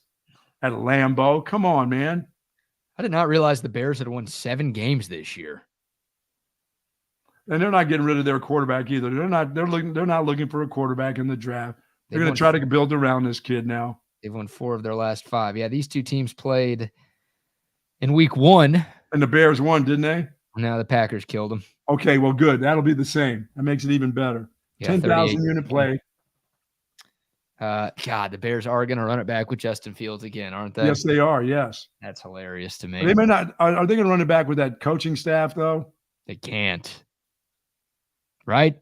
That's like the Commanders. They can't run it back with new owners with that dude, with Ronnie Rivera, can they? The Packers have beaten the Bears 9 times in a row, by the way, so that helps your cause. Thank you. Ron Rivera's for sure getting fired. I mean, the Bears actually did improve this year, right? They had the number 1 pick last year. Now they traded it, of course, to Carolina, but they were the worst team in the NFL a season ago, and they've got a shot to win 8 games this year. So that's a step in the right direction. So maybe Matt Eberflus runs it back, but Justin Fields is fun to watch. He's a tremendous athlete. I feel like the Bears are going nowhere if they run it back with that guy at quarterback. My guess is they will. They'll either take Marvin Harrison Jr., number 1, because they've got Carolina's pick, which is already locked in as the number 1 pick of the draft. So the Bears will be on the clock as soon as we end the games on Sunday. Do you like him as the best receiver in the draft? Yeah. Oh, yeah. He's better than what you saw from the kid at Washington? Yeah, I mean, Odunze's a stud, too. He's going to be a top 10 pick, and I think he's going to be a monster in the NFL. But Marvin Harrison Jr. is one of the best college draft prospects I've ever seen at wide receiver. And if he had a quarterback half as good as Michael Penix this year, he would have, Oh, for sure. Yeah. So, I don't know what the Bears do. I don't know if they trade that pick because someone would be willing to give up a lot to go get Caleb Williams, you would think. And obviously the Bears got a haul last year for the Bryce Young trade. So maybe they do that again. Or they just say, we have we have a quarterback that we believe in, and we have a chance to draft an awesome receiver who can really help our young quarterback actually turn into a consistent franchise quarterback. We can't pass up on this opportunity. We'll see.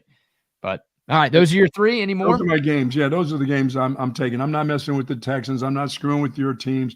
Not screwing with the Cowboys. Not putting the voodoo on them. I mean, I don't. 13 points is a lot for me with the Cowboys and the Commanders on the road. Who knows what the weather's going to be like in D.C. I mean, the Cowboys on the road, doesn't matter who they play, they're not real good. And the Commanders would just love to stick this one to the Cowboys. You know that. Yeah, man, there's a thought that the Commanders might bench their players in an effort to lose so they can get the number 2 pick in the draft.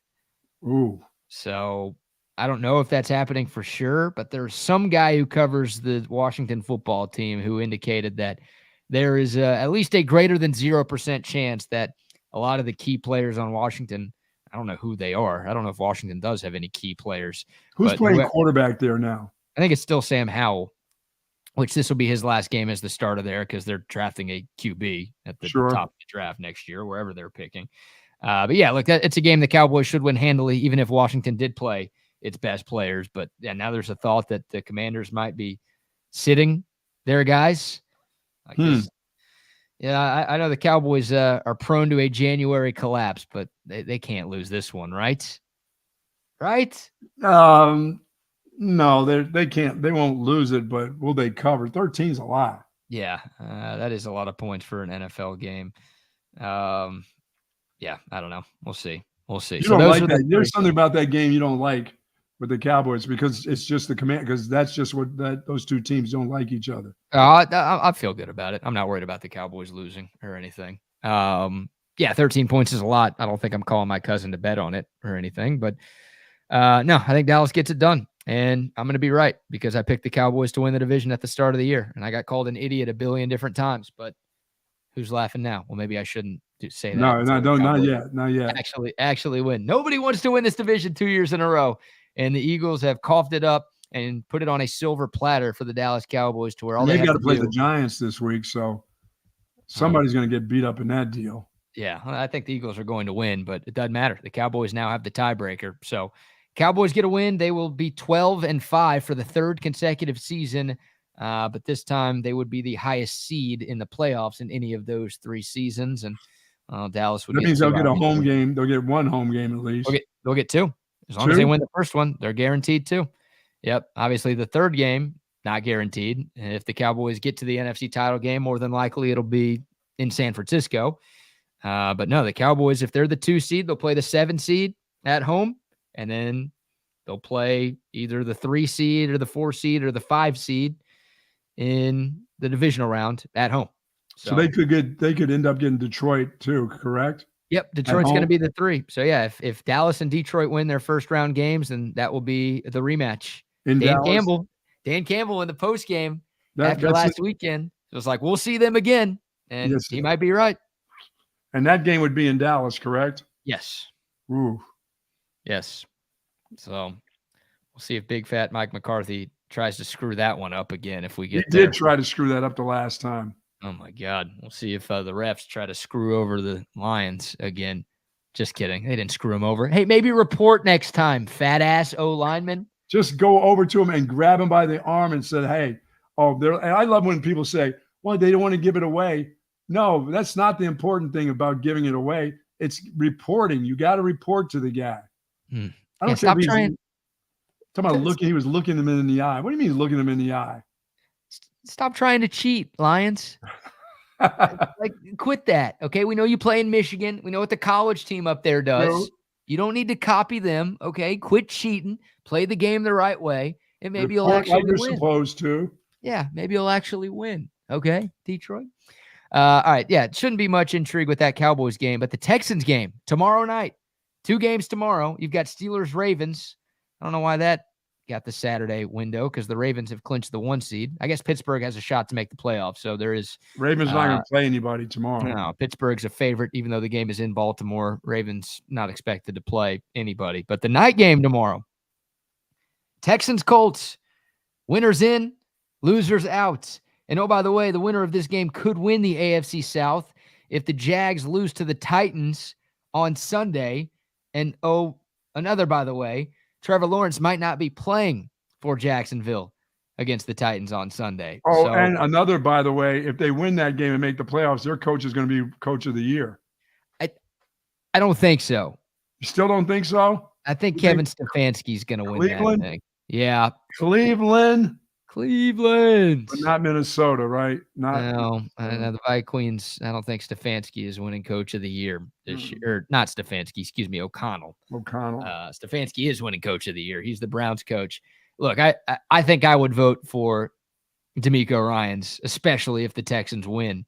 I think I'd vote for him either way.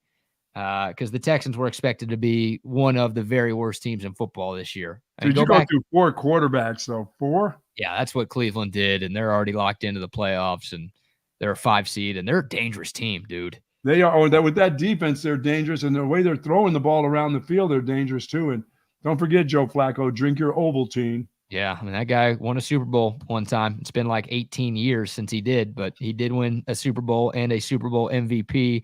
And he's looked really good in the month of December for Cleveland. That defense is elite. The Browns could win a couple of playoff games. I don't think they're good enough to get to the Super Bowl, but I think they could get to the AFC Championship, as weird as that sounds. Even with Deshaun, that would feel weird saying. But with Joe Flacco, it's even weirder saying. Yes. That team is a problem. But yeah, Texans, Colts tomorrow night. DeMeco Ryans. You go back and look at every preseason mock draft. They all have the Texans picking number 2. Everyone ragged on the Texans for making that draft day trade last year where they gave up their first round pick this year to get Will Anderson, right? They went back to back with CJ Stroud at 2 and then Will Anderson at 3. The Texans have won 9 games already, and they've got a shot to win 10 and make the playoffs with the win. Now, it's going to be tough because the Colts are good. Obviously, they have a ton to play for as well, and the Texans are banged up. We know Tank Dell's out for the year. Noah Brown is not going to play tomorrow night. Another one of the good receivers for Houston. Really? He's out too? He's out. John Grenard, who leads the team in sacks with 12.5, having a spectacular year. He's been ruled out tomorrow. So, yeah, a lot of injuries, unfortunately, for the Texans. The good news is they've got the quarterback.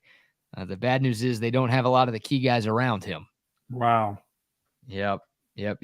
So, and Minshew Maniac is still Minshew Mania is still going on. yep, he's still playing. These two teams played back in, I think, week 2 or week 3. Anthony Richardson was the starter for the Colts. The Colts destroyed the Texans in Houston.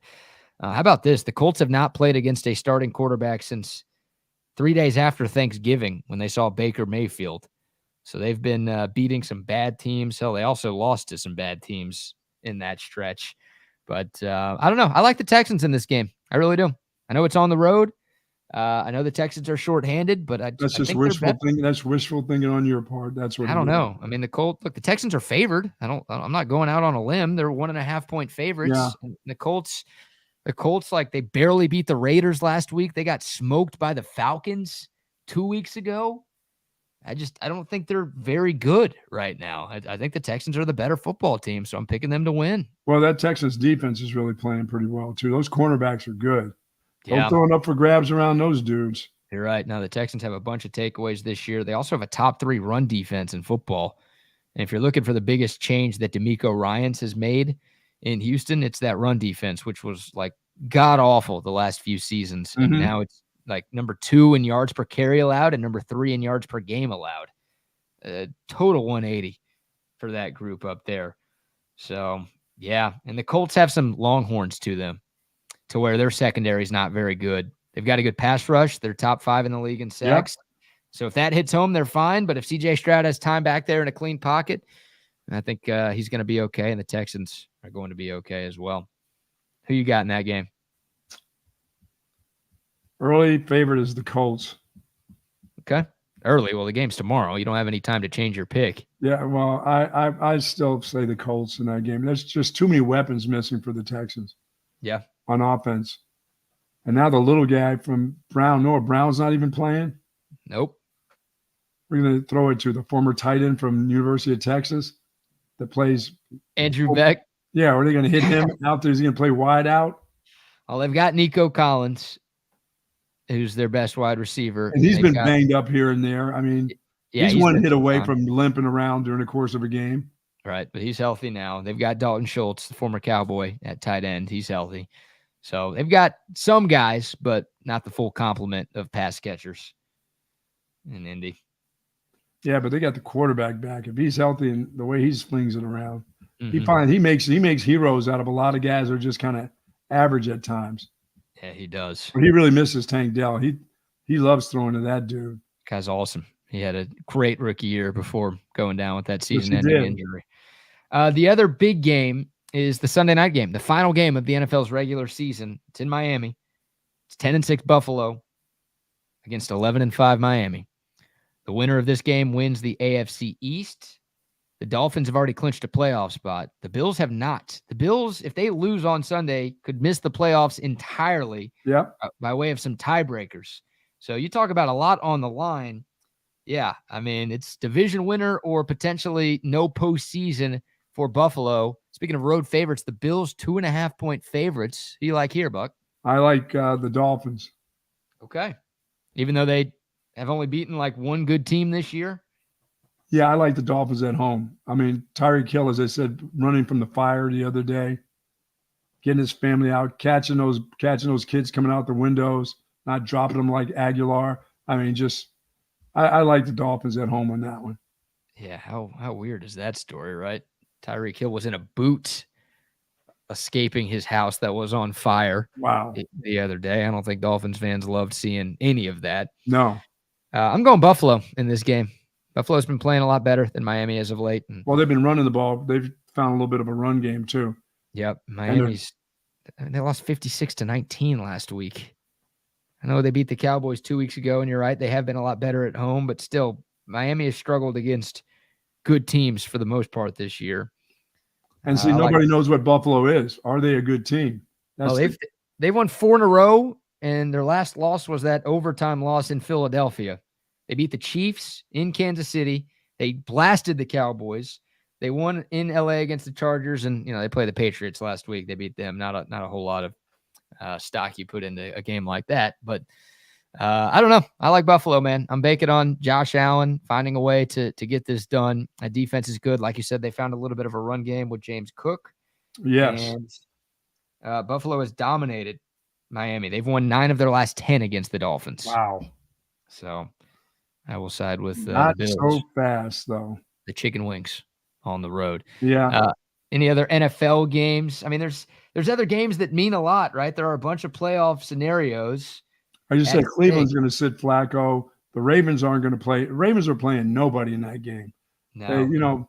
Pittsburgh, is that for a winning season, or have they already accomplished another winning season? They already accomplished that. They make the playoffs if they win and Buffalo loses, or if they win and Jacksonville loses.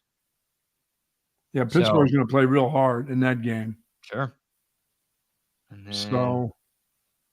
the Ravens don't care. They're not going to get – they're not – them having Lamar Jackson in a playoff game is unusual for them. They're not taking any chances with him. No, nor should they. Yeah, or a running back. They know that they're always a hit away at running back from being just average again. That happens to them, but that generally happens to them before the season starts. So they've made it they've done it pretty well keeping their running backs healthy. They're not going to risk that in that game. Yeah, they lost their starter at the first game of the year. Yes. No, they're not playing anybody, and they shouldn't. NFC, you said you like the Packers over the Bears. I do. That will get Green Bay into the playoffs. If they lose, then Seattle. If they beat Arizona, they will be the team that makes it to the postseason. Guess who else has a chance? Who's that? Minnesota! Thank you, Joe. They're never out of it. They're always right there. They need a win in Over who at Detroit. home? In Detroit on the road. Oh, Detroit's locked into a 3 seed though, so they're liable not to play anybody. but they also need Green Bay and Seattle and Tampa Bay to lose. No, that's too many ifs and nuts right there for them. Sorry about that, Minnesota. Yeah, they're not making the playoffs. You're not going. So that's a lot at stake. A couple of division titles have yet to be won. The NFC East, the AFC South, the NFC South, the AFC East. Half the divisions are still up for grabs in the NFL going into the last weekend of the year. That's pretty cool. Dude, last week, Kirk Cousins, he was the guy doing the big Viking clap with his 6-year-old son. That was the funniest. There were no shirts on and chains. That guy has got such a sense of humor. I like Kirk Cousins. He's kind of a funny dude, man. He's just like us. He is. He is. He's just a regular clown, man. Yep. He's just a regular clown that's really good at football. Yeah. I mean, he's got a 6-year-old up there with no shirt on doing the clap. It's too funny. Bringing this kid into it. Was he blowing that giant shofar horn that they have up there? Yes, he was blowing into that thing. And he's got the little kid with the chains on. Come on, Kurt, don't do that. That poor kid 20 years from now is going to go, damn, Dad. Really? No way. That's kid's going to be in a Lambo in 20 years. He'll be okay. Hey, by the way, you just watch Baker Moneymaker this week. He's got it going on. Let me I'm sorry. What about New Orleans? That's a 5,000 unit play on whoever New Orleans is playing to. They're at home. They're playing the Falcons. That's a huge game for both teams. They're going to beat the Falcons. They're at home, right? Or they're not in Atlanta. They're at home, right? They're in the Dome. Yeah, they are. Yes, I'll take that for another 5,000 unit. Let's mark the tape on that. I know it's a little late. Huh? Do you even know what the line is? Do you care? I don't even care what the line is. New Orleans at home in the Dome. Atlanta with John Ritter as their Desmond. Three's company. Isn't John Ritter the quarterback there? No, they'd rather have John than Desmond, I think. Wow. Yeah, they're gonna be looking for a quarterback too. Oh yeah. Both teams probably should, because Derek Carr sucks ass. He's awful. Awful. Saints are -3. You want 5K on that? Let's make it 10K. Whoa. Yeah, because Boy on the Bicycle is going to have a lot to do with this game too. You've got 3 10,000 unit plays this weekend and a 5,000 unit play. Wait till we get to the Super Bowl and I give you my Super Bowl play. Congrats to whoever's on the other side of that. Goodness I gracious. know I won the corn toss, always do.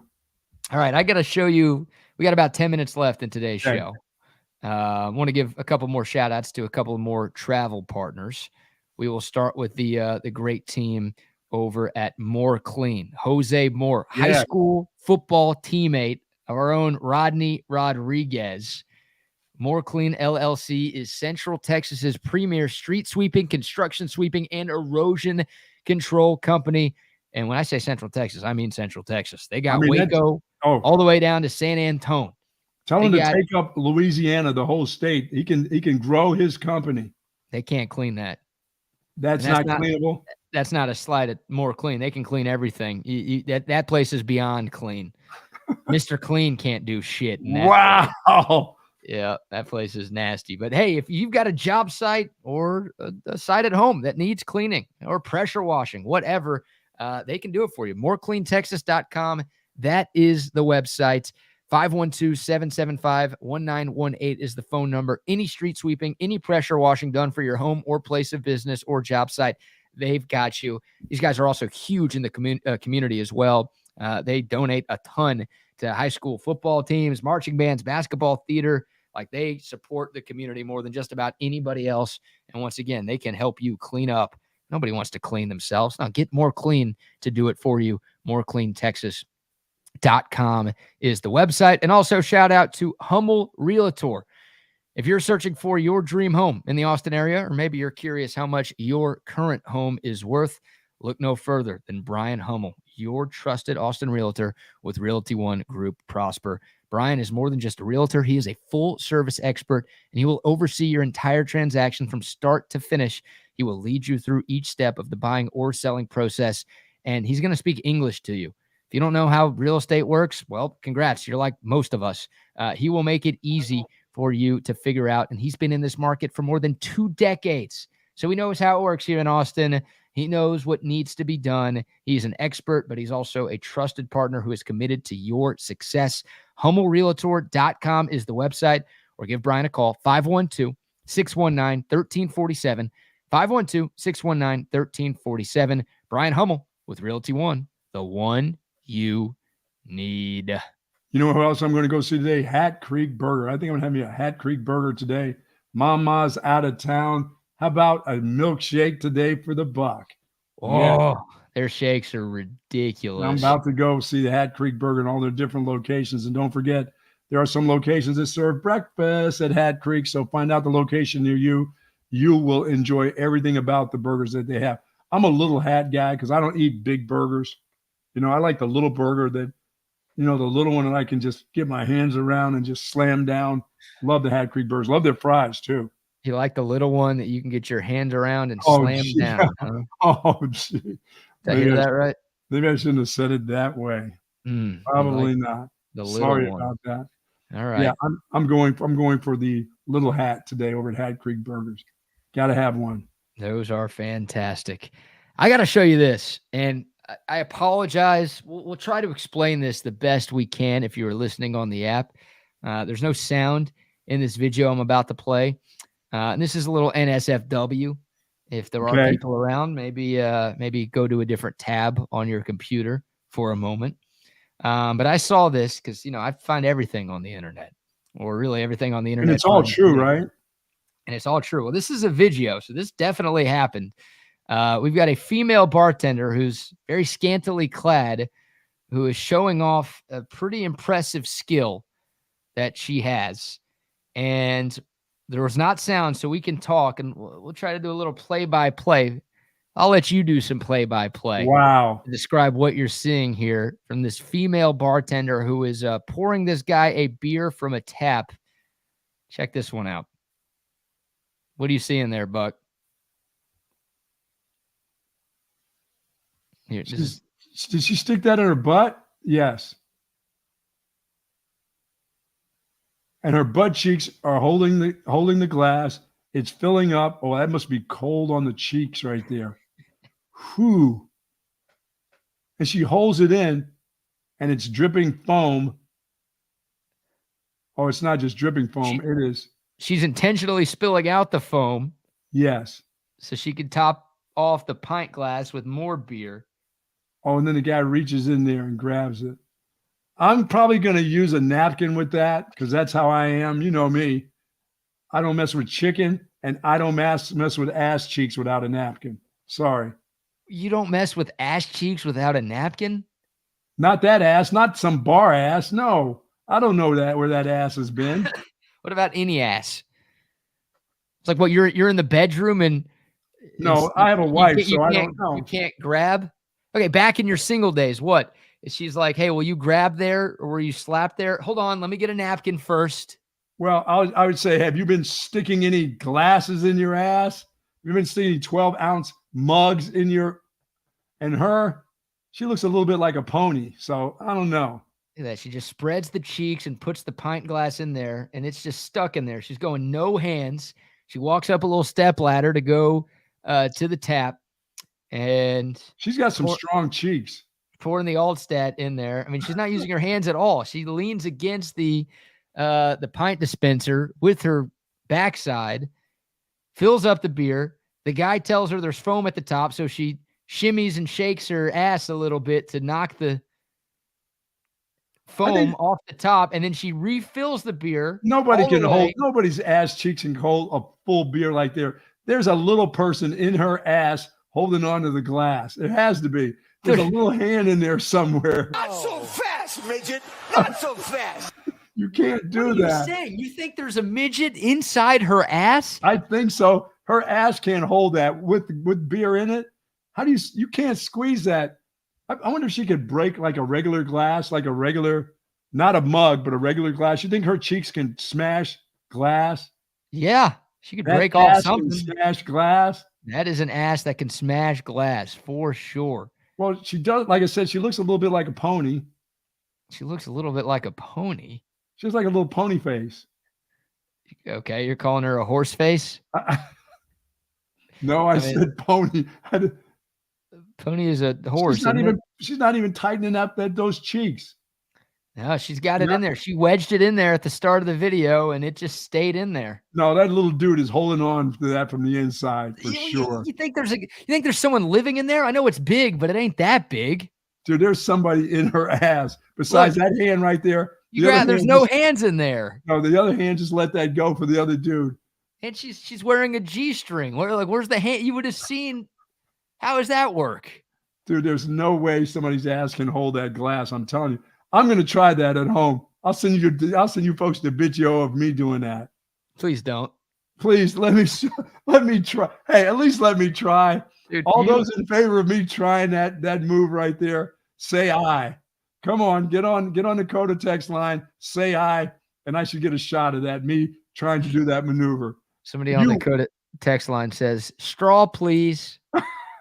You people want that. You want that. Dude, of course. That's the biggest tip I'm ever giving a bartender. If I see that, and hopefully it's more tips than one. You know what I mean? No, I've got to wash that glass off. I'm not taking that glass with my bare hands and downing that beer. Oh, how disrespectful would that be? She does all of that and you just wipe it off? On the sides, yeah. Sorry, lady. Come on. That's and you would hurt yourself. You know, and there's like car commercials, they always have that disclaimer at the bottom that says professional driver, do not attempt.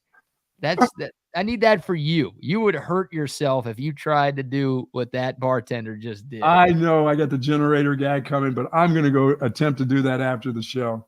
Oh God. Yeah. Good luck with that. I don't know what bar it is. We've got a lot of people asking what bar that video was filmed in. I don't know, but I did find it on the internet. In her house downstairs. No, there's a customer there, and it's clearly a bar. I'm sure she's got tons of customers. Oh yeah, of course. With an ass like that, yes. Oh, dude, she's about to be the richest bartender in human history with skills like that. Somebody needs to find out how that other person's living inside that, holding that.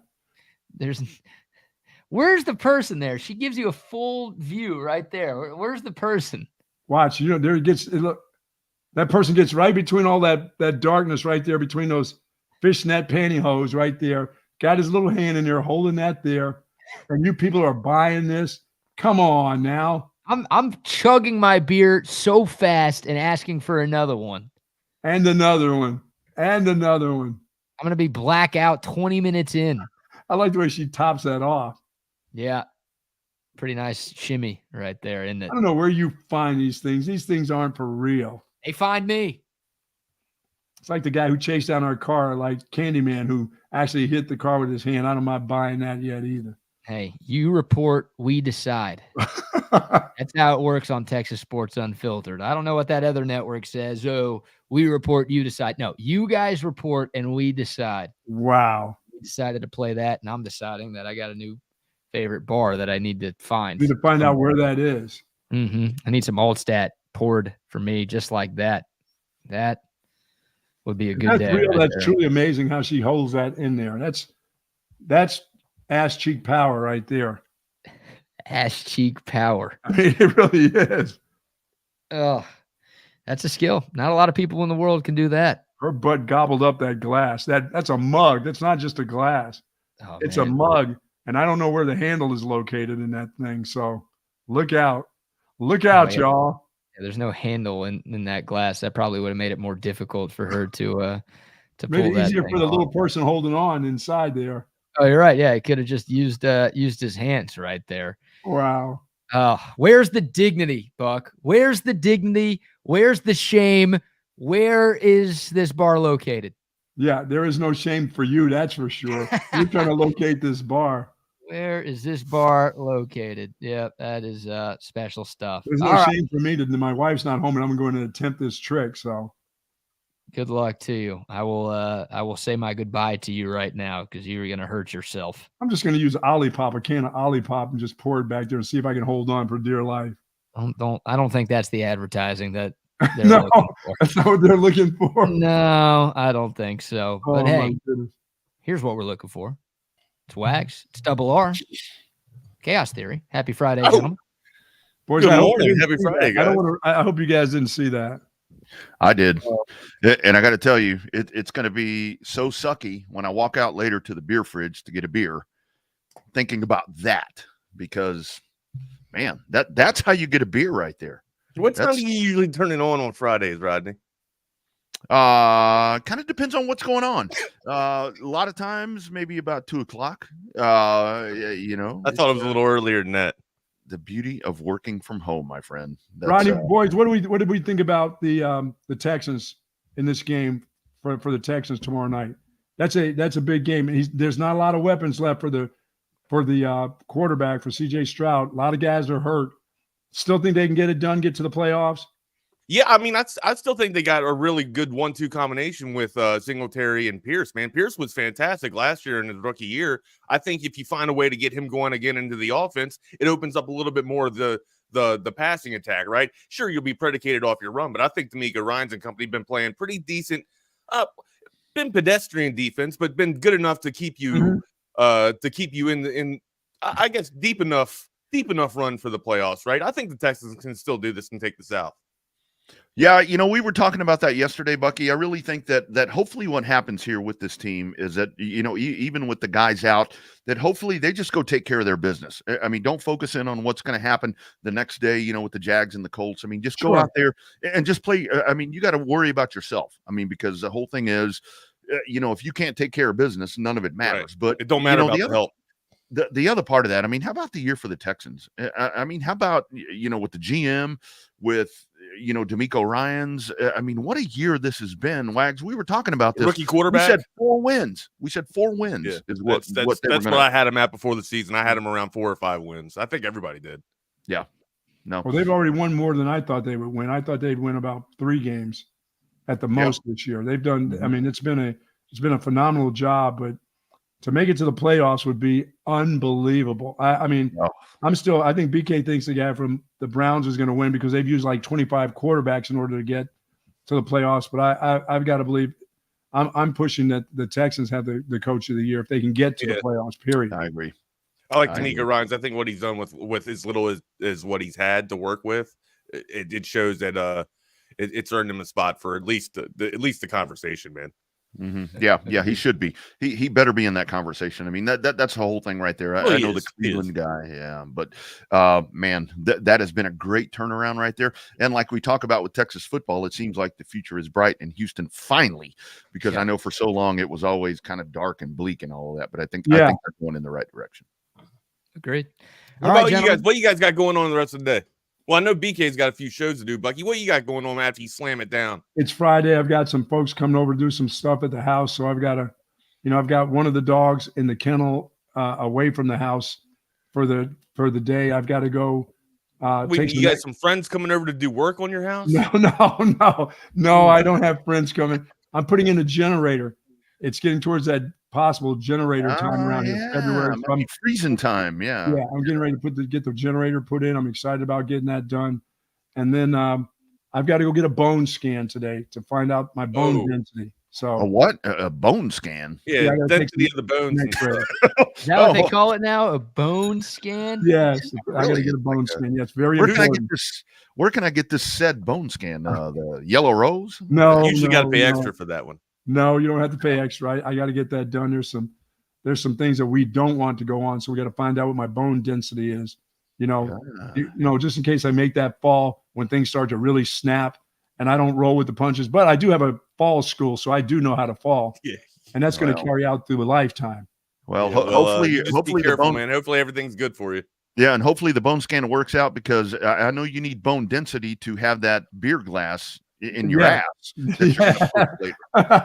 Yes, we're gonna go give that a try right now, boys. Have a great weekend, y'all. All right, man. Later, brother. Be good, man. Appreciate y'all. There they go, man.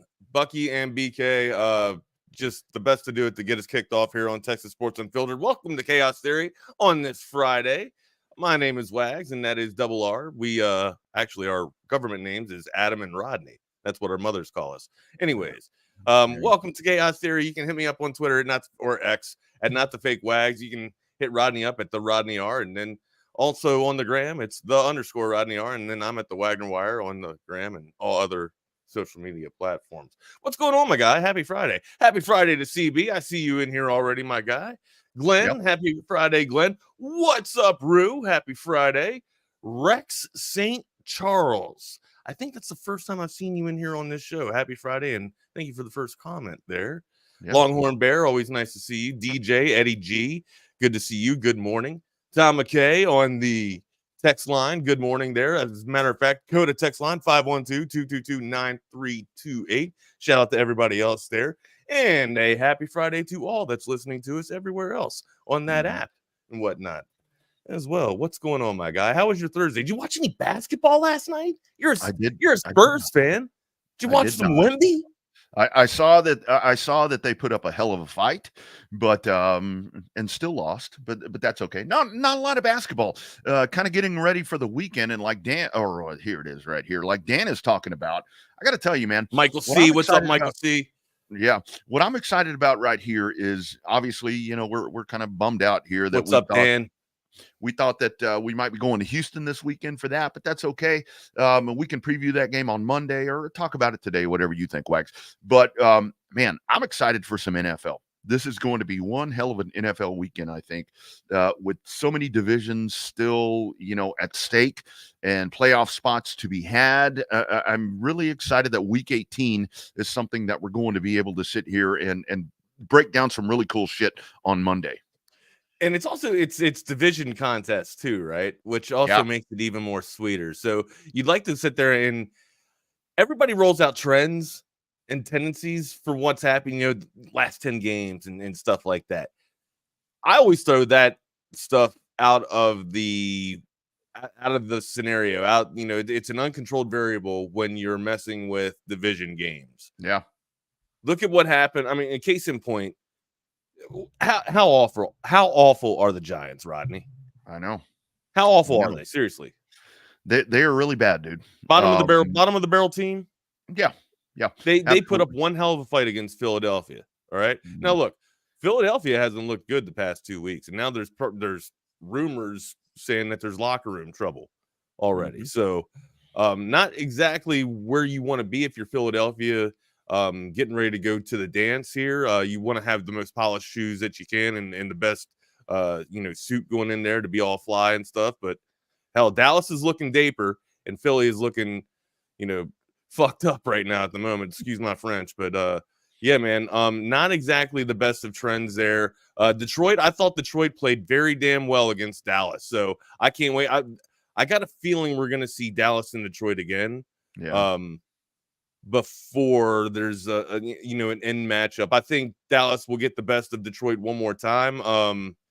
Look, I thought this was Detroit's game to get, right? So I thought maybe, Detroit was the better team this time. Dallas will sure it up a little bit and be the better team coming up in the playoffs if they meet one more time in the postseason. But one of these two teams, Dallas or Detroit, is going to play San Francisco. San Francisco is going to be one of the main representative for the NFC. They'll be the number 1 seed, and dude, they're going to. I hate to put the cart before the horse, man, and break, give you my Super Bowl picks before you even do, postseason playoff picks. But I just got San Francisco right now out of the NFC. I mean, there's some formidable teams out of the NFC, but I don't think anybody's going to beat the 49ers right now. It don't matter who's at quarterback. I'll be interested to see what Sam Darnold does in Shanahan's offense with the twos. As a matter of fact, because San Francisco's probably going to lose because they're not playing their ones this week, and not many people are. But you still there are some teams that are fighting. There are a few teams fighting. Hell, the entire NFC South and AFC South are fighting for a shot to get into the playoffs. So that's some pretty damn good football there. I don't know. What about you? What's your favorite? What's one of your favorite matchups this week that's or pretty much jumping off the slate to you? Playoffs? Don't talk about it. Playoffs? You kidding me? I'm waiting for you. So I was hoping. I know we Biden in Bucky and BK. I'll wait until the later on in the show to play it again, man. They wasted it. They burned it, man. I wanted to play it. Yeah. Well, I really think that, I go back to the Sunday night game. I think that Dolphins-Bills game, that's going to be the best one. I think that we're going to actually have that playoff feel. I know a lot of things are already in limbo, but what's you look so sexy about this one for you? Honestly, for me, it's the Buffalo scenario because okay. they could either be the number 2 seed in the AFC or they could miss the fucking playoffs. That you want to talk about a playoff feel for them, and it has been for them because they've had to just be winning ball games because they past couple weeks now, right? Yeah. So I think that's going to be really cool to watch, and I'm glad that that's kind of the game that's going to bookend the whole weekend right there. But obviously, you got to sit here and go watch all the different matchups that we have here, and like we said, so many spots and divisions still in limbo. I think that's really the cool thing, to where a lot of times you get to week 18 and it's like, okay, talking about Lamar Jackson's not going to play and all this, that, and the other. It's like, that's what you get on week 18, where some of these games ain't worth a shit. But I think this year is really cool because I think we get to see a lot of really good shit counts. And there's that parity that we talked about. And Wags, when you're talking there about the NFC, it's like, man, I don't know about San Francisco. Maybe Detroit or Dallas. One of these teams could go in there and knock them off. I just don't know. And that's the beauty of this, to where there's not a clearly defined team apparently in either division. Yeah. Apparently, Dalvin Cook goes to the Ravens, where I sit there and preach about why he should have been a damn Cowboy. Jerry, open another oil well or something, man. Open an oil well, dude. Or I don't know how you get your damn money. I'm just being, dramatic or whatnot, being stupid. But still, man, Dalvin Cook, I thought would have been a great catch. I talked about it yesterday. I'm not going to break it down any further today to exhaustion. But yeah, dude. Apparently you think your ground and pound and rushing attack is fine. I don't think so. You need it more solidified a little bit more, especially if you get into the playoffs. Who knows if you're, going to be you're clearly not. You're not the one, so you're not going to be hosting at Dallas throughout the playoffs here. You're going to have to go on a, thankfully San Francisco, it's in a decent climate, so you might be able to have somewhat of a CeeDee Lamb effect.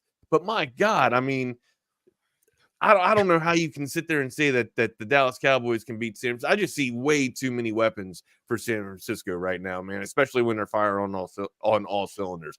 Brock Purdy comes back after a 4-interception game and then plays lights out. I mean, dude, and hell, maybe that can happen, in the playoffs, but hell, Purdy was almost Mr. Perfect for an entire campaign. So, well, and this is last postseason he threw maybe 1 interception. I could be wrong, but I'm pretty sure it was only 1 interception. So, well, and this is where, for me, as a Cowboy fan, that's where that Dallas Cowboy PTSD kicks back in again, because it's like, okay, if it's round 1 against Green Bay, you would like to think that Dallas would bode well in that matchup at AT&T Stadium. But then you get to that round 2. I mean, that's kind of been the stumbling block right there. And if it is Detroit, which it seems that would be the case, you have everything that happened a couple of weeks ago or last week, whenever that was. You had all of that happened there. So Detroit's going to come in and, I don't know. It's very sad for me to say that if the Cowboys could get through the Packers, if that's who that's going to be, and then Detroit in round 2 in the divisional round, that, getting to the NFC Championship would be a win on the season for me, because but that's just the state of where we are as Dallas Cowboy fans is, you get to that game and lose, good season. And that, I don't know, man. It's got to play itself out. But the whole thing is, Wags, that we've been talking about throughout the year. And I think it's the same thing on the AFC side. When we talk about Cleveland, when we talk about Buffalo, if they're able to get themselves in, you don't know what's going to happen, because everything is so topsy-turvy. It's back and forth. Everything changes from week to week. And, I happen to think with Baltimore and San Francisco, they both get a week off. Maybe they're going to rest some guys this week. Is that really an advantage? Because we see Monday night, I think that Texas came into this game after a 4-week layoff or whatever that was. Yeah, but that was a 4-week layoff, man. That wasn't a week layoff. That was a month layoff. If you're talking rest versus rust scenario here, this is 2 weeks. Yeah. I mean, I think 2 weeks would be well in hand, and these are pros, right? I mean, these guys, anything can happen with collegiate sports. I say this all the time. Hell, a girlfriend could cheat on you. You could be, grades could be messing with you or whatnot. Well, hell, let's be real, man. With NIL, who's really worried about grades that much anymore? Yeah. But I'm, you know what I mean? Like, there's a lot more things that could interfere or, mess with a collegiate athlete's mind over a professional athlete's mind. And I'm not trying to minimize anything from a professional athlete, but hell, you're a professional athlete. So at this point, there's really no such thing as amateur sports anymore or student athletes anymore, right? I mean, hell, if you're getting paid, I guess you're expected to perform. It's funny because you asked me about Saban, but you asked me about Aaron Rodgers on Pat McAfee yesterday, and I didn't see that, right? So after the show, I turned one of the TVs on to the Pat McAfee show, and he had Saban on, right? And Saban was talking about how you have to have some type of contractual agreement to these collegiate athletes that are taking, NIL money and whatnot, and try and hold them at least somewhat obligated to fulfill it in order to, earn the rest of the money or the full end of the contract, right? And part of that obligation was to play in your bowl game, or at least that's what I deduced from it. And I felt like that's what he was alluding to. What are your thoughts on that? Like, because everyone else has to fulfill a contractual obligation and agreement, shouldn't the student athlete that's taking the NIL have to fulfill some type of contractual agreement towards the team, or maybe that's kind of, I guess, one of the mandates or one of the clauses inside of the contract? Yeah, 100%, dude. And right quick, my man right here, Longhorn Laundry. Got to meet this dude up on the gazebo there in New Orleans, man. He came up. This is the ultimate Texas Longhorn fan right here. As he came up, I got to put his hat on while he was on the air with the guys. Great meeting you, man, and looking forward to doing some really cool stuff. Longhorn Laundry. Yes, absolutely, because that to me, that was always kind of the downfall before NIL, where we would talk about these college football coaches, where they would ink these large deals. So-and-so, whatever coach it was, they would sign a 5-year deal worth however many millions of dollars, or 10-year deals, whatever it was. And then boom, they could just take off. And that's really how this thing has shifted to where, I mean, the athletes are able to do this too, where they go in with NIL. You need to be held accountable. They call it a contract. They call it an agreement for whatever reason. Whether you're doing a DocuSign, whether you're signing in pen and paper. I mean, when you agree to something, that whole commitment thing, like Wags, we talk about all the time, to where it's like, okay, so-and-so committed. It's like, okay, are they really committed? Does that really mean anything these days? And that's where I think where you go into NIL, I mean, that you need to be held accountable. For crying out loud, with these kids, it's part of growing up, dude. Your word, Wags, I'm old, man. I am way old. Your word, much less your signature or your commitment, means a hell of a lot. Or yeah, you're only as good as your commitment or your signature. Or your word, yeah. right? That's what I was always taught. But yeah. Dumb.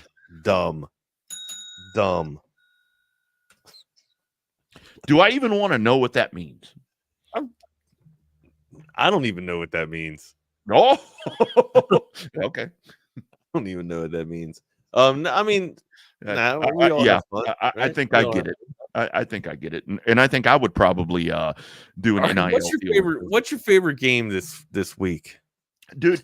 What's your favorite game this week besides the prime timer that you just said of what the damn Vidic, you're an asshole. Stop. You got to stop doing that stuff, man. Hey, right. I think the noon game. I think the noon game with the Browns and the Bengals is going to be pretty good. I mean, right there with Cleveland and Cincinnati.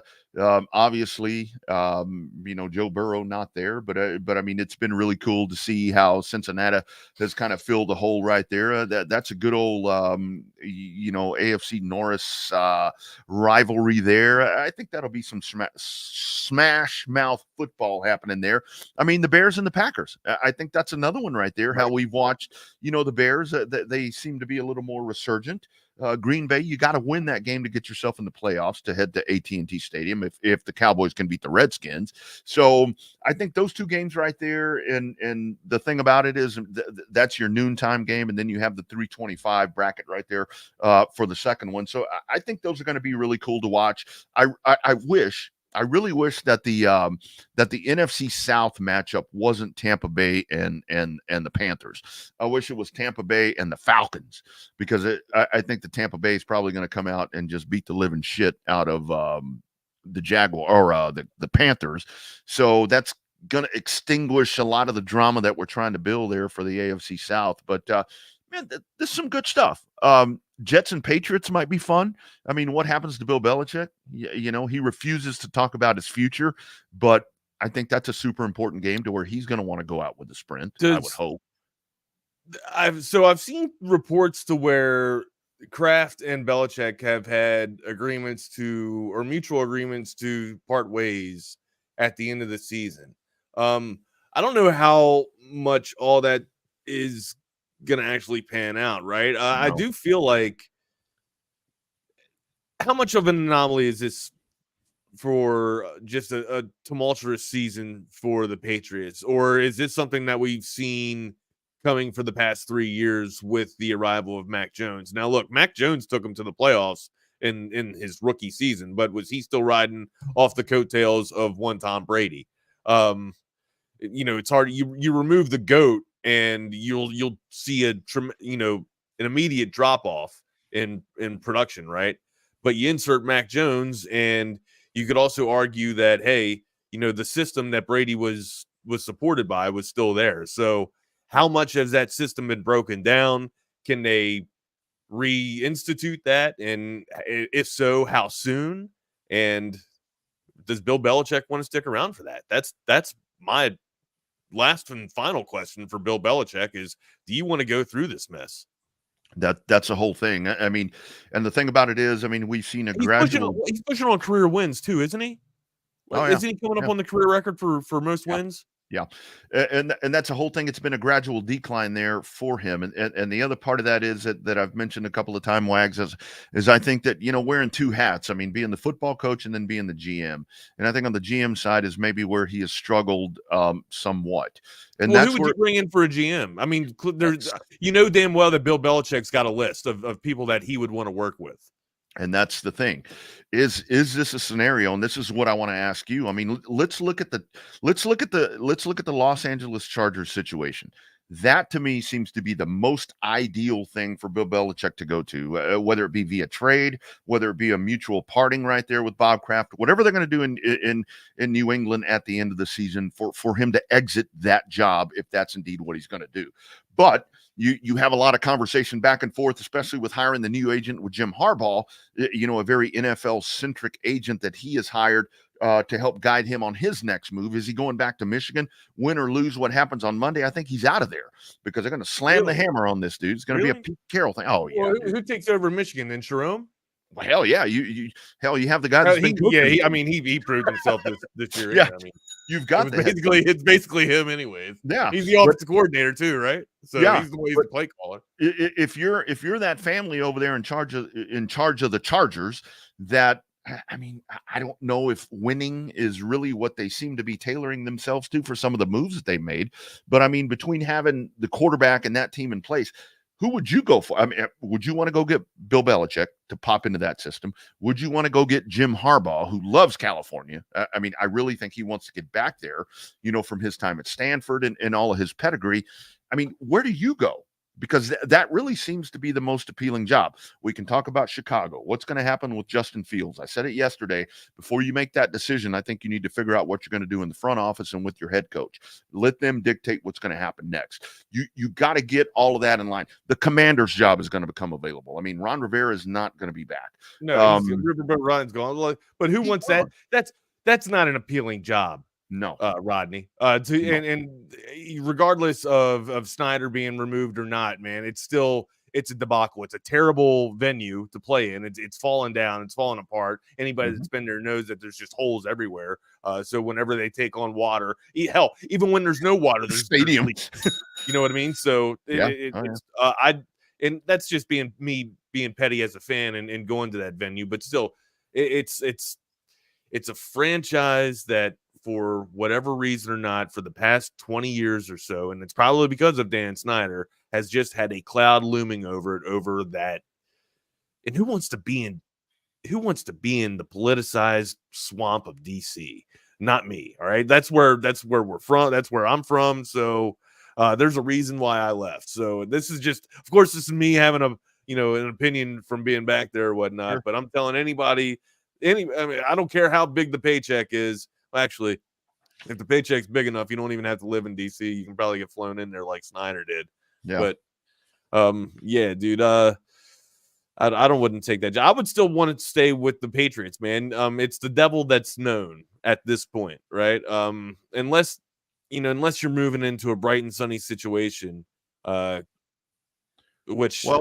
just isn't one. There just isn't one in the NFL right now. I mean, you could even say that the Chargers is a bright and sunny situation. Maybe you could fix it in a year or two, but hell, man, it seemed like for a while the Chargers just haven't been able to get out of their own way. So I don't know if and how much of a challenge is Belichick willing to take on right now? I think the best challenge that he has is to right the ship that he has with the Patriots. Everybody is already written off, right? Everybody's like, oh, the Patriots are gone. The reign is over. It might be, but I mean, it would be pretty cool to see Belichick fix it for the next person to take over for the succession plan. Yeah, and that's where I go back to with the Chargers thing. I mean, because you want to talk about much maligned. I mean, it's been Brandon Staley there with the Chargers, to where all of that has been there. I mean, I've compared them so many times to the Cowboys over in the NFC, to where it's like, man, you put them in really good spots and they can't get out of their own way. I mean, they find ways to muck this thing up, no matter the scenario right there. But I think that's where you go back to what you were talking about there with Bill Belichick when it comes to all-time wins and so forth. How much is he focused in on that? I mean, if that's a goal for him right now, which I don't know if it is or not. I think a lot of that shadow over him has been after the divorce. Brady goes to Tampa Bay, wins a Super Bowl. It's like, oh my God, Brady's the greatest or whatever. Bill was no good without Tom. I mean, that's where you look at that. What is Bill's focus right now? Does he want to go? I mean, I think his probability of getting back in the playoffs is better with the Chargers than it's going to be in New England because he's having to rebuild. But at the same time, I think to go off of what you were just talking about with the whole Patriots is him wearing two hats, right? If he can get back to being the head coach, just the sole head coach, and that being his only duty, he'd be able to, I guess, be able to supervise his entire team better, right? Like that's for me. But how much is he? For me, that's the number one thing for Belichick. But how much is he willing to give up in terms of his? I don't want to say power, but for lack of a better terms, or his tutelage, so to speak, or his influence, right? Because I'm sure as GM, he likes the end all say all on who's coming in for his personnel, right? Puppet master. Yeah. I mean, pulling the strings. I mean, he's been doing that for 20 years, but it's been work or it feels like he's been doing that for 20 years, but it's been working, Rodney. That's just the whole thing. I mean, it really has, but they've fallen on hard times. I mean, what's the direction right there, that Bob Kraft wants to go here? And that's where this gets so interesting because it's like, you don't fire this guy. I mean, you can't just come out on Black Monday, which is Monday. You can't come out. We're going to see the dominoes begin to fall. I mean, you are not going to fire this guy. I mean, it's got to be a very meticulous process that's going to happen here that would remove him from those positions. I'm looking for the top GMs that would be viable to work with Bill Belichick. Who are some of the GMs? Do you know off the top of your head? Maybe chat does. Who are some of the GMs that would work well or would be best suited to work with Belichick up in New England right now if they were to kind of restart and rekindle this entire thing? Throw it in chat and throw it on the go to text line as well, please. 512-222-9328. Thank you so much. Wags, I mean, I think that if you really look at this, I mean, the whole system of everything that has happened in New England all this time, maybe the guy from Houston. I mean, look what he's done here with the Texans. I mean, we're talking about the Texans possibly getting into the playoffs to where we thought they were going to win 3 or 4 games. I mean, maybe that's a guy. But I mean, do you leave those scenarios? I mean, that's a whole different thing right now. Do you want to walk away from a really good scenario to go rebuild? And that's the best example that I can see is what happened in Detroit.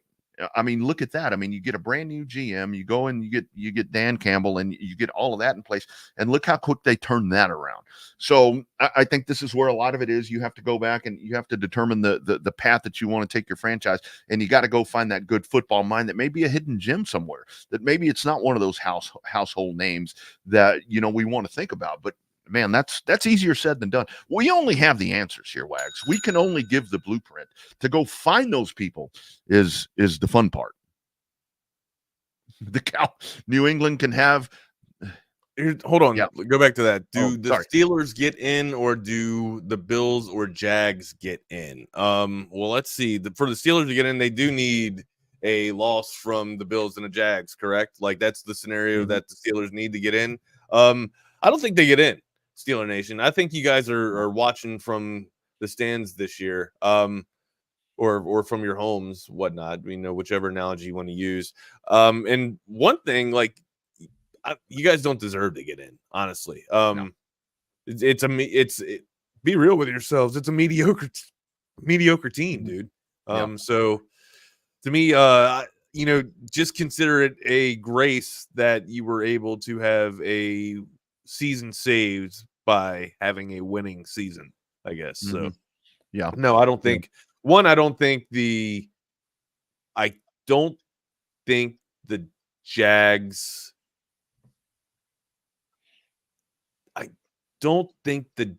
will lose, actually. I mean, Tennessee needs to help out ultimately for the Texans to get in. I think the Texans take care of business, but I don't think Tennessee takes care of business against Jacksonville. I think Jacksonville wins. They get in and ultimately spoil the Steelers' ride into the playoffs. So, sorry, I don't think it happens. And I like what Rob is saying right here. I mean, I'm talking about Nick Caserio. I mean, maybe going back. But I think what really needs to happen there with New England is seriously. I mean, Detroit is the best example, like I'm talking about right there, where you go back and it's like a brand new slate. It's like wipe everything out. You know, we talk about our friends at More Clean, one of the great travel partners, going in and street sweeping and doing all these different things. I think that's what needs to happen in New England. But this is where you get a lot of the Dallas Cowboys syndrome, to where it's like, well, we've done business the same way. I worked for a family-owned business, Wags, for a lot of years, and man, they were wanting to do shit the same way, and markets were changing, things were evolving, and we were falling way behind. And I think that's what's happening right here. So I think it would be a great situation for them, and probably the Chargers as well, to where you go outside the box. Go outside the box and do something different to change. And I think Chicago needs to do the same thing. That's, you know, with the Justin Fields thing. It's go in there and set a new landscape, man. Paint a new picture. You think Justin Fields you think they need to go another way from Justin Fields? No. I say they need to keep him, but you got to go in there and figure out what you're going to do. I was about to lose my shit on you, Rodney. I was about to lose. No. Go in there and figure out what you're going to do with your GM and your head coach. Do that shit first. And then you go from there. But I think New England really does. I mean, it's been a hell of a run, man. And with Caserio, was like 18 years there, you know, player personnel, in charge of player development. He obviously does that well. He seems to be doing it well in Houston, I guess. Him and D'Amico Ryans, but hell, I don't think he would leave at this point to go back to New England, but they do. They need a fresh start, dude. Just do something different. And unfortunately, with all due respect to Bill Belichick, I think that includes starting over at head coach. I see. I'm on the other side of the fence with that. I still think try and make it work. You got one of the best head coaches to ever call, you know, a game. I still think he's got it. I don't think the game's beyond him at all. If anyone can adapt, it's Bill Belichick. I think maybe, like you mentioned, he has a little bit too much on his plate. I also think he is. I have a lot of questions for the Bill Belichick disciples, right? Like, why doesn't it work? Like, wherever you go and you're a head coach, you just fall short. But then when you come back in, it still doesn't even work. Like Patricia was a defensive guru, a defensive genius in his first stead with Belichick. He leaves and goes to Detroit. He gets soured on, comes back. He doesn't know. It seems like he doesn't know how to roll out the defense. Or maybe, like we were just talking about, the support system is gone. There's no more talent in the organization at all. And all the picks that they've won, or the talent that they've acquired with their draft capital over the years has diminished and been traded out. That's the ultimate question. Does Belichick want to go through that ride and build this thing back up again, or does he want to sign? I think you bring in another GM to let him go through all that paperwork, personnel bullshit, and let him just get back to football and get his guys right. Yep. Maybe that revitalizes him just a little bit, and allows him to galvanize a team to be that Patriot championship club again. But dude, they're far off from it, Rodney. But I think it would be hard for me, and maybe the rest of the people that watch football feel like this too. Football just wouldn't feel right without Belichick at this point. Like, and maybe that's just me being too much of a traditionalist at this moment. But I still need a little bit of my belt. I need my hoodie, my hoodie coach on the sideline there, and just being disgruntled at the media. I still need that. I need somebody to fight back. If Dan, Dan Campbell might be Bill Belichick might have passed the mantle to Dan Campbell. It's modern day Bill Belichick right there. Fighting the media. Yeah, I totally agree. And the other part of that, Wags, is there's another clip. I don't know. I thought, sorry to cut you off there, but I was watching McAfee for the first time. I turned TV on besides Texas Sports Unfiltered on for the first time in a while yesterday, man, and saw Pat.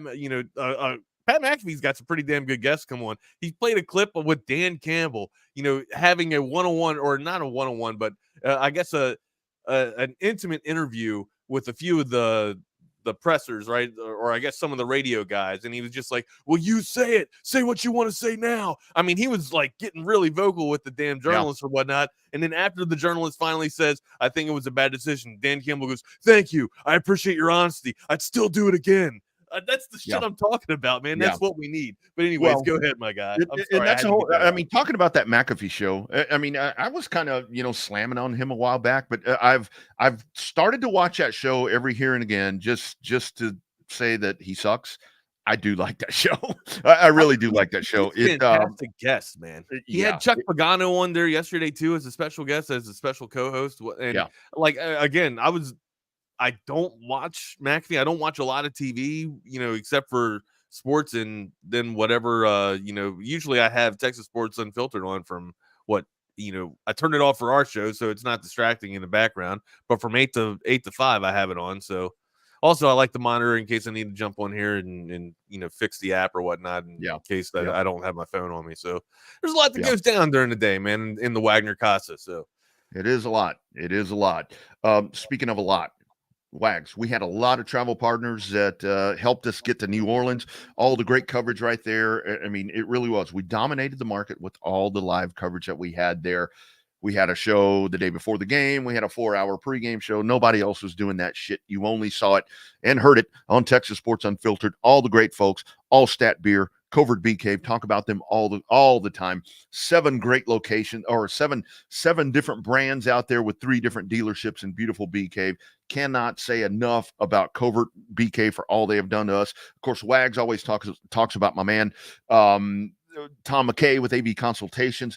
Goodstock, man. I need to get myself out there. I need to get me something to grill this weekend because we're going to have a great weekend of football. Cover 3, Hoops ATX, Texas Orthopedics, Pest Wrangler, Hayes City Store and Ice House. Of course, you have Brian Hummel, Realtor.com, Lake Cliff Golf Club, Leaf Landscape Company, Domino's Pizza. That's actually what I'm doing tonight, Wags. I'm actually going to pull up my Domino's app, and I'm going to get me that right there. Ordering at Domino's is easier than ever. You can do it virtually from anywhere. All you got to do is open up your phone online at Domino's.com. Either way, all of that is there. Text messaging, smart TVs, you can do it all from there. Facebook messaging, and a big thanks to Ike, our man Ike, that came aboard and became a travel partner for us. Domino's.com. Download that app. You can track everything. You know when your pizza's in the oven. You know when your order's received. And most importantly, you know when that order is on its way and that person is about to drop that thing off to you and serve it hot, piping hot and ready for you at your door. Also, more clean. Got to talk about my man Jose, former teammate there at Lockhart. Premier street sweeping, construction sweeping, and erosion control company. They handle all of that for you, covering a massive territory, way up north to Waco, all the way down the other side of San Antonio. That's way down south, but they're headquartered right here in Round Rock. MoreCleanTexas.com, or call them at 775-1918. They can take care of the stuff right there at your residence. They can go clean your patios, clean your decks, clean the side of your house, get all that nasty ass mold and all that off the house. Call my man Jose. They will take care of that for you. Also huge in the community. A lot of it, Wags, right here in Raider Nation in Round Rock with the Cedar Ridge Raiders, supporting marching bands, football, basketball, theater, many other extracurricular activities. As I said, it's one thing to be good clean, but it's a lot better to be more clean with 2 O's. It is More Clean Travel Partners. Thank you all for being a part of our trip over to New Orleans this past weekend. Damn, Wags. Absolutely. One more game. Wish we had one more game. Dang it. It's all right.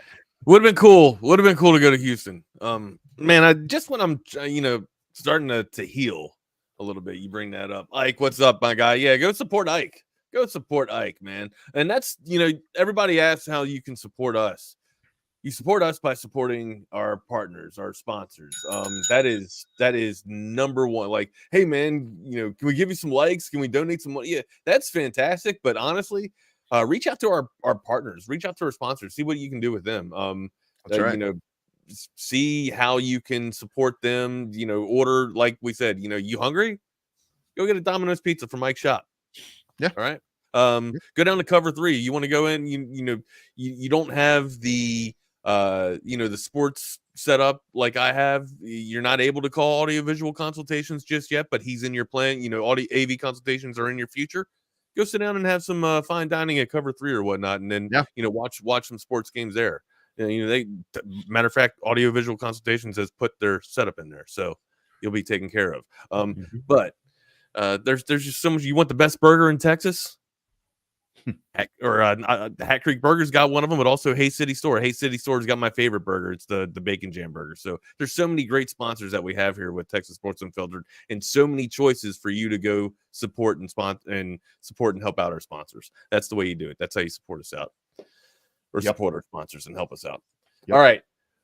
So one more thing for the Steelers, right, to make it all spoiled and sour, just one more, because the Steelers don't really have too much shit that they got to chew on, right? So I'd like to, it's not that misery loves company, right? But I mean, as a suffering Giants fan, it's fun to see some of my friends who just happen to be Steelers fans suffering.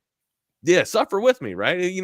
I'm not trying to pull anybody down. I'm trying to help them get me out. You know what I mean? Get me out of the misery and pull me out of the clouds. And sometimes a little bit of the funk's gonna come off. But anyways, the Steelers might even actually win against Baltimore.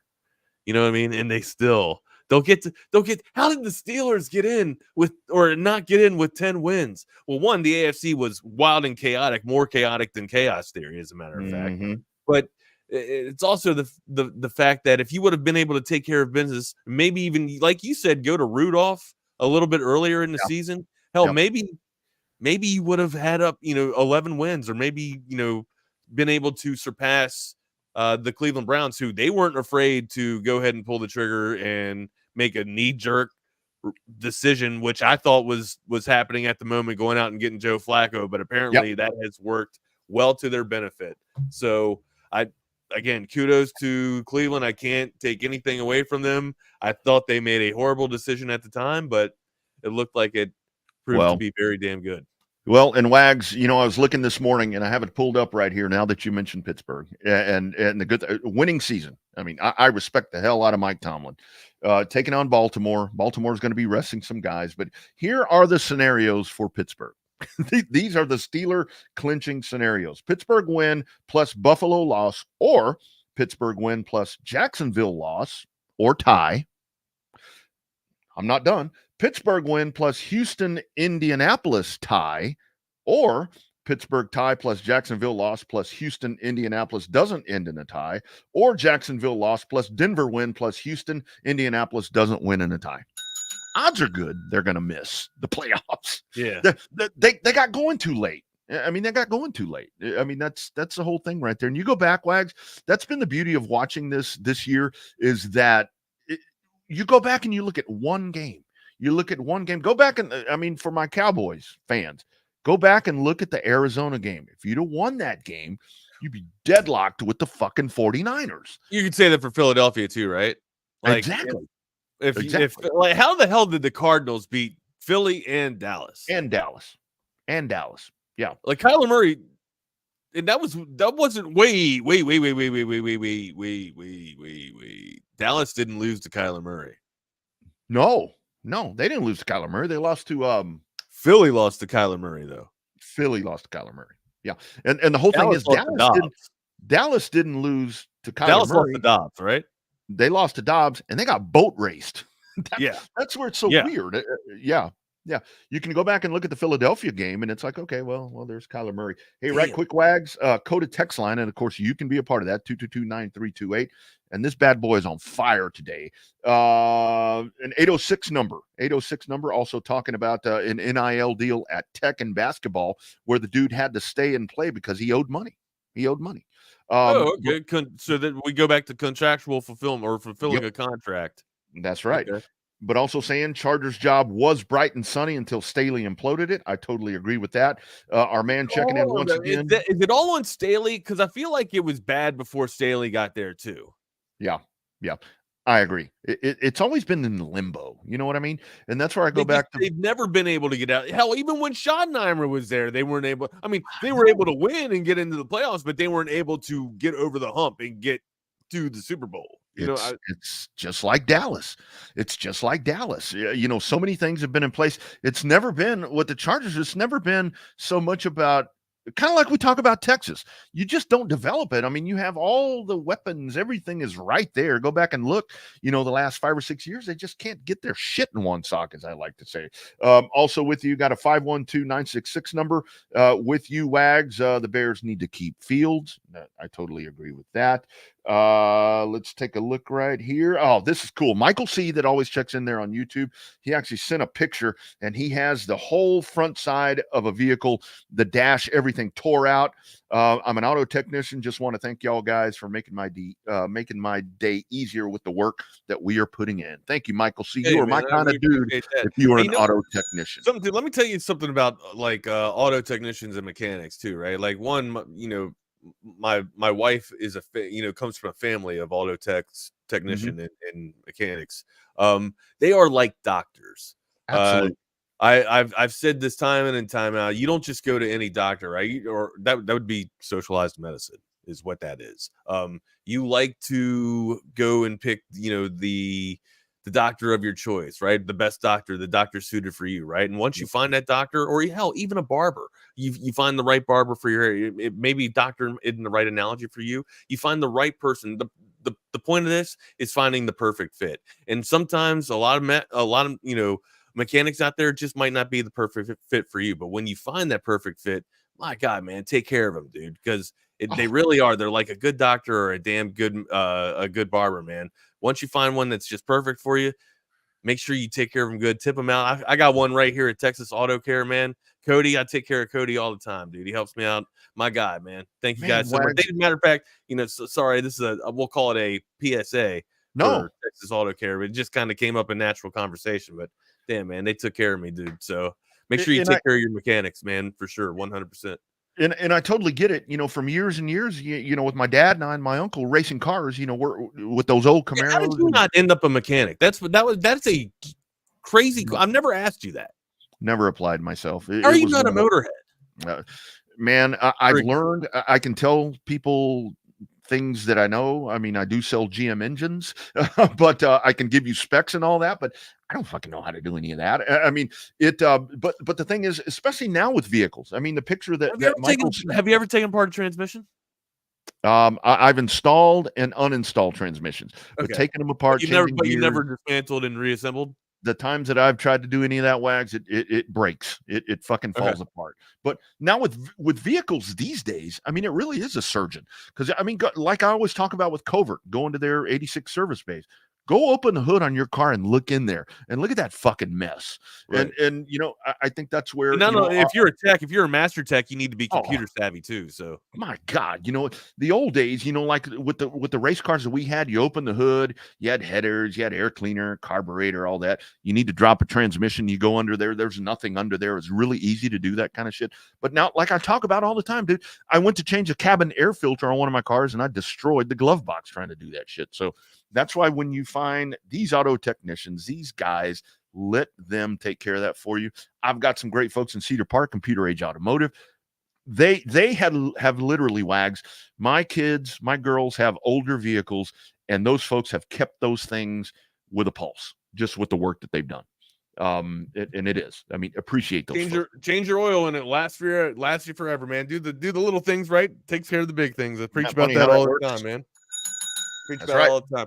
All right, my guy, we got a few minutes before we turn it over to It's Only an Hour here. What's some last things you want to get out? Any finalized games? I mean, we should go through here and give our picks though, even though I'm planning on doing it on the Wagner Wire, but I want to do that as well, man. But go ahead, let's walk through it, man. Let's go down the slate here. I'll give you greens here, Rodney. What do you think about the games on Saturday here? We talked a little bit about it. I said the Steelers might actually get the win. They'll beat the Ravens in Baltimore because I don't think the Ravens are playing any of the ones. I think they're going to be dressing out all the twos. Yeah. What are they talking about there? Steelers. Steelers are favored 3. 3. Yeah, 3.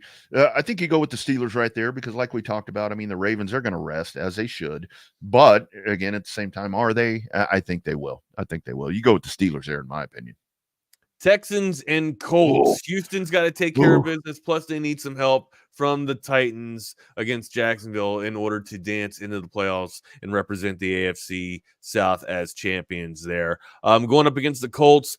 Colts are Colts are the home team here, but they're also getting a spot from Houston, 1.5 here. It's basically a pick 'em if you ask me, but because it's in Indianapolis, the number's down just a little bit for Houston, only favored 1.5.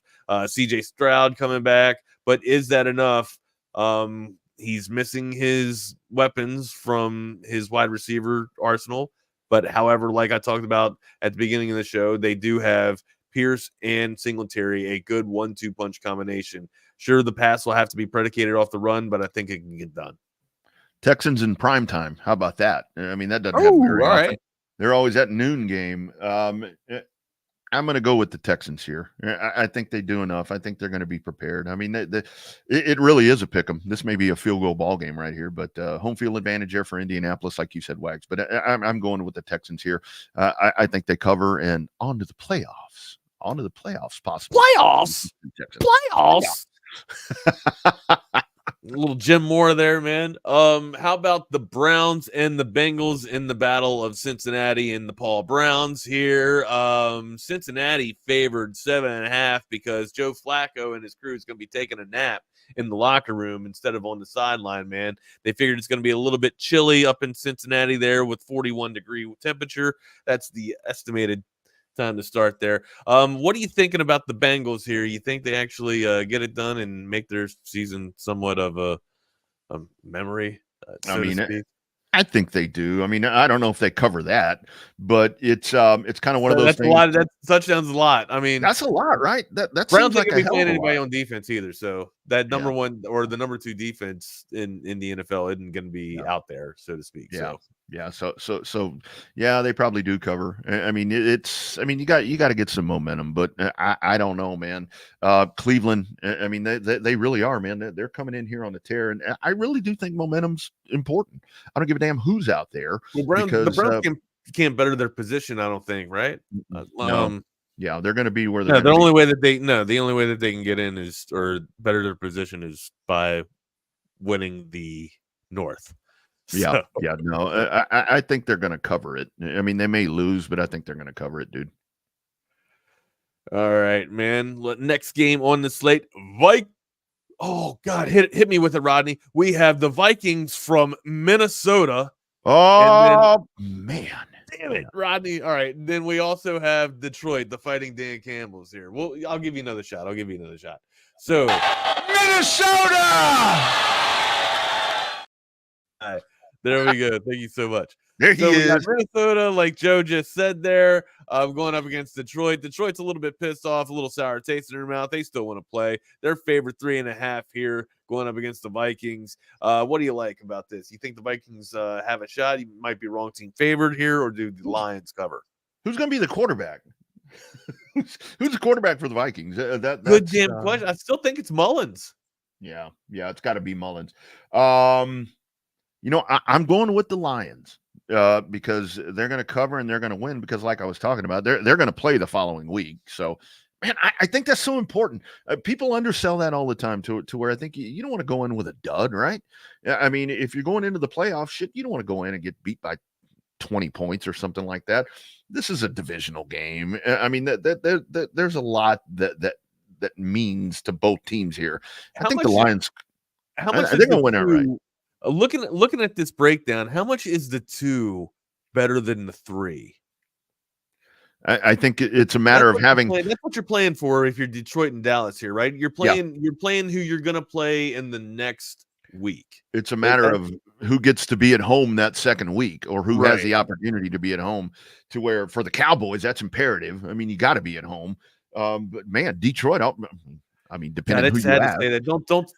Don't phrase it like that, because the writing could definitely be on the wall if you phrase it like the Cowboys got to be at home. Oh my God! And I don't even buy into that that Cowboys are terrible on the road bullshit. Even though that is the stat, and stats don't lie. I don't know, man. That's terrible. I was optimistic in the Miami game because with that one, they kind of battled back, and I'm like, okay, well there we go. But again, I'm not sold on Miami, so it's like, okay, yeah, whatever, yeah. But they suck on the road. Bottom line. It's better to be at home. Play the Lions again. That'll be a hell of a matchup, Wags. If that becomes a divisional round game there in the NFC, if you get the Lions at Dallas, that'll be a lot of fun. That'll be a lot of fun. Yes, Mullins is the starter for the Vikings. The Vikings. Yeah, the Vikings. The Vikings. I wonder is that still Bucky's favorite team? The Vikings? Mm-hmm. The purple team? Yeah. Oh, yeah, I just confirmed it. Yeah, Mullins is starting in the finale that came out 2 days ago against the Lions. Yeah. So there we have it there. All right, let's continue down the slate, my guy. Jags and Titans. We just talked about this. Titans need to win to help the Texans get in. Not going to happen. Yeah. I don't not think going to so. happen. Even though, I still don't even know if Lawrence is healthy or not. I thought maybe, matter of fact, I thought that he was actually going to get a chance to go here. I didn't confirm reports. I should have done that. I apologize, ladies and gents. But regardless of the fact, I don't think that the Titans will actually be able to best the Jaguars, which sucks because I do see the Texans being able to take care of business. But again, they do need some help. So the Jacksonville Jaguars are favored 3.5 here. Rodney, do you think they cover it? No, I don't. I don't think. I mean, they're kind of backsliding right here coming into this. And I saw somebody ask. You saying wrong team favored, or are you saying wrong team favored? And I may be going out on a limb right there. But so I saw somebody ask about the Houston. I think it was my man Ike asking about the Texans. Houston clinches the AFC South division title with a win and a Jacksonville loss or tie. They clinch a playoff berth with a Houston win or Houston tie plus Jacksonville loss and a Pittsburgh loss or tie. So Houston, go win. Hope Jacksonville. Don't get me wrong. I'm rooting for him. You know, I don't think that the Jacksonville Jaguars are going to fall to the Titans. I don't. Yeah. I don't know, man. I think a lot of this depends on what do we get from the Titans. Do we get them half-assing? They're going to Olay this game, or what are they going to do? We don't know. I mean, that's it's divisional game, so they might want to play spoiler. That's the thing. Yep. Everybody's got divisional pride, and plus, man, we talked about this earlier in the show. You're a professional. You're playing for your job, right? You're playing for next year as well. Like week 18 is a good thing because it allows more eyes on you and allows you to, or also if some of the teams that are already solidified, right? And I guess this happens, regardless of 17 weeks or 18 weeks. The twos get out there and they get a chance to play for their spot, and they get a chance to play and get real actual game time footage, and game time speed, and game time reps to allow, the front office and head coach to see how they can play up against ones that are trying to play and get into their season. So, or get into the postseason. So, and when we talk about some of these teams like the Titans, I mean, it would be one thing, I think, if the Titans were in a position to where if they lose, like Houston last year, where if you lose this game, it's going to put you 1, 2, 3, 4, something like that in the draft order. But for this, they're not middle of the road, but they're at the lower end right there of the top 10. So it's not really going to affect what happens right there. So I would hope that they're going to go in there and sell out and try to. And you said the divisional thing. I mean, to me, that's a whole thing right there. You want to spoil that. I mean, you want to spoil that. I think I would as a paid professional. Jets and Patriots. A lot of Patriot talk with Bill Belichick today. Do you think they can right the ship and beat the Jets right now? New England's favorite 2. Going into this over under 30.5. Let's kind of run through this here because I see the boys getting ready to jump in here backstage. Yeah, Wags, to me, this one's really a coin flip. It's like who wants it less? Right. No, I got you. I got you. I'm gonna take the Jets here. I think the Jets are able to pull it out and beat the Patriots. Actually, I'm going to walk that back. It's in Foxborough. It's in Foxborough. Yeah, give me the Patsies on this one. Give me the Patriots over the Jets here. Falcons and Saints. Ooh. Falcons need a chip, a chair, and a prayer to get in, and a miracle to get into this. But I don't think they allow, I don't think the Saints allow the Falcons to come marching in, so to speak. No pun intended there. But anyways, the Saints get it done. Saints are favored by 3. I like the Saints for this. Yeah, Saints will cover, and that's a bad thing, like you said. I mean, it becomes all irrelevant depending what happens with the Buccaneers. And like I said, if the Bucks are playing somebody else, that would be one thing. But the Panthers, and Bucks, Bucks are favored 4.5 against the Panthers. They'll cover that easily. Down go the Panthers. We can, don't have to spend too much time on that game. On to the later afternoon games, Bears and Packers. I like the Bears here. I like the Bears to spoil what the Packers have going for them, and plus it's Justin Fields' last kind of audition, to sit there and say, hey, front office, please keep me and pass on Caleb Williams here. I guess, so to speak, he's playing for his job, and I guess to win the fan base over. Broncos and Raiders, we already talked about it. Bears cover and beat the Packers here. Rodney, that's what you got? That's right. Yep. All right. Broncos and Raiders here. I like the Raiders over the Broncos. Rodney, how about you? I'll take the Raiders. Yeah. All right. Philly and the Giants. Philly favored by 6. Of course, they're playing to better their position. What do you like here? I'd like the Giants to win, but I know better. Yeah, it's not. It's all Eagles here. Seahawks and Cardinals. I like the Seahawks. They're also favored by 3. 100%. Give me the Seahawks over the Cardinals.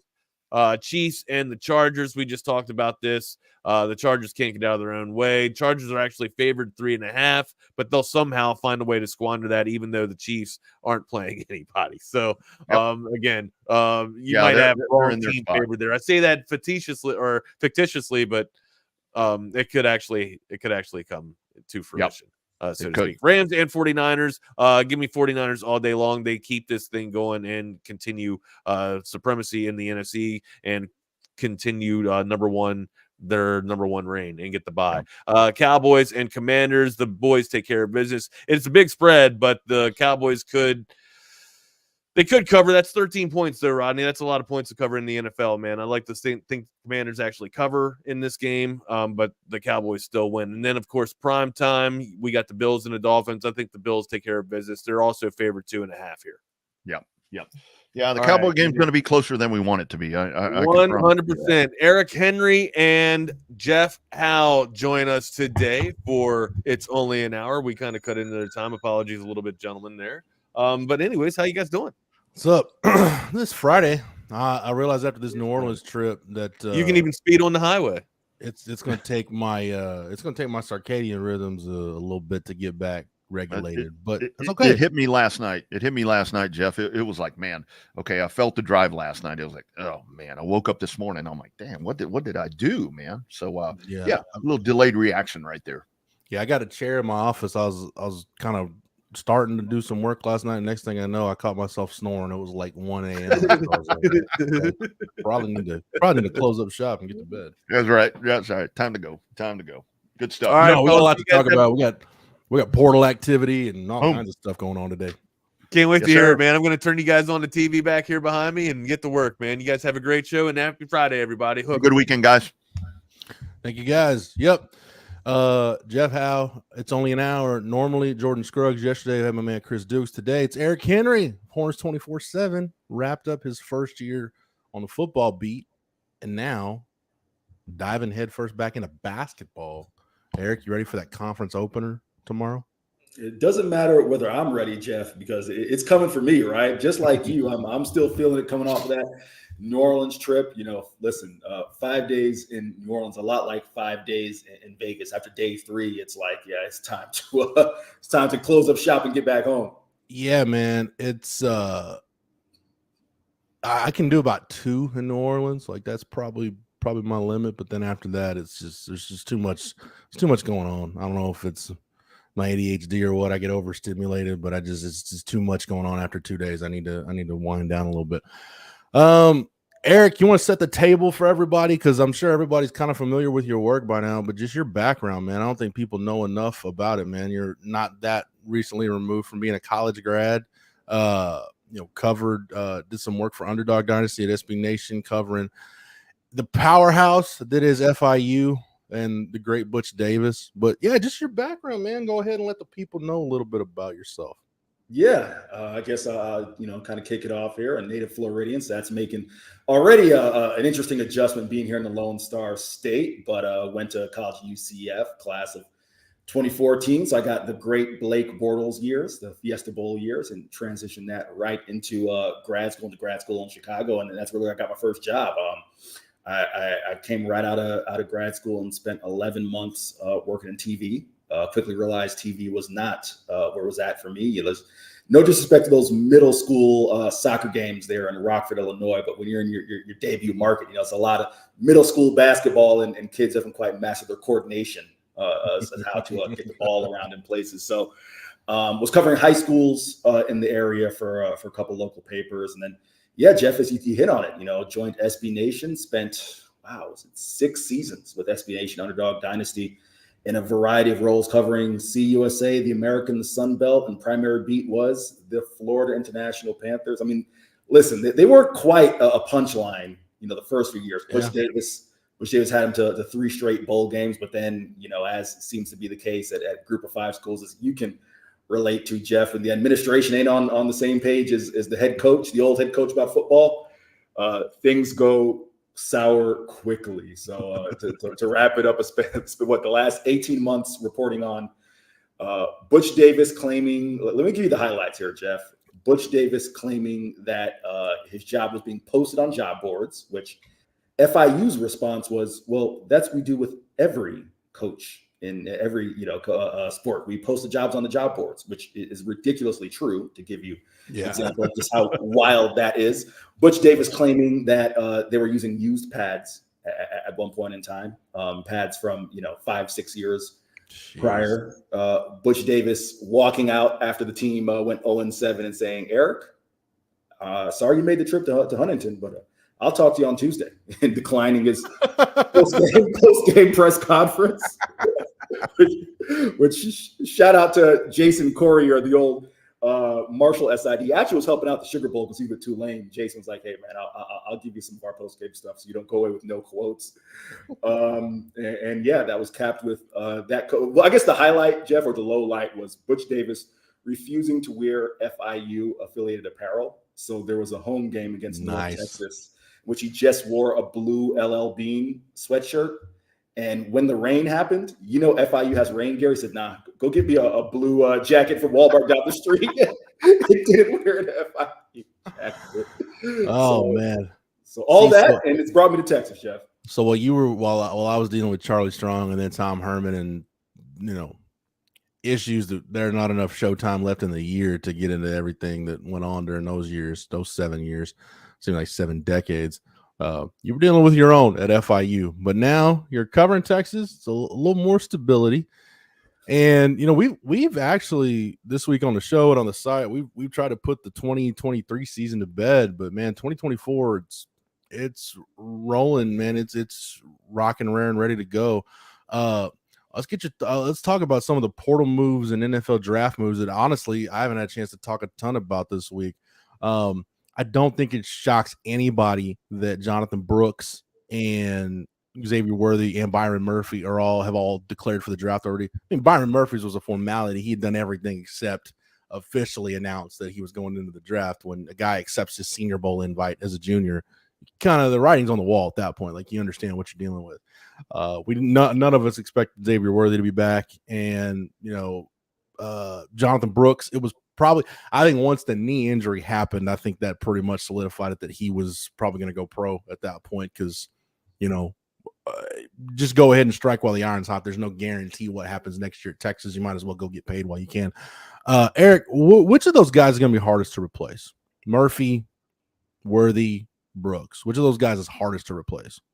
It's interesting because if you had asked me this question prior to the last few weeks, I'd have gone with Murphy, just because it's the combination of Murphy and Sweat, right? Mm-hmm. Those two guys certainly play off of each other and help benefit one another. But Jeff, I'm going Worthy, and here's why. When you do a deep dive into X's stats, man, and you look, and obviously you were here the past 2 years, prior 2 years, but you take a look at just his improvement as a player and the versatility in ways that Texas used him.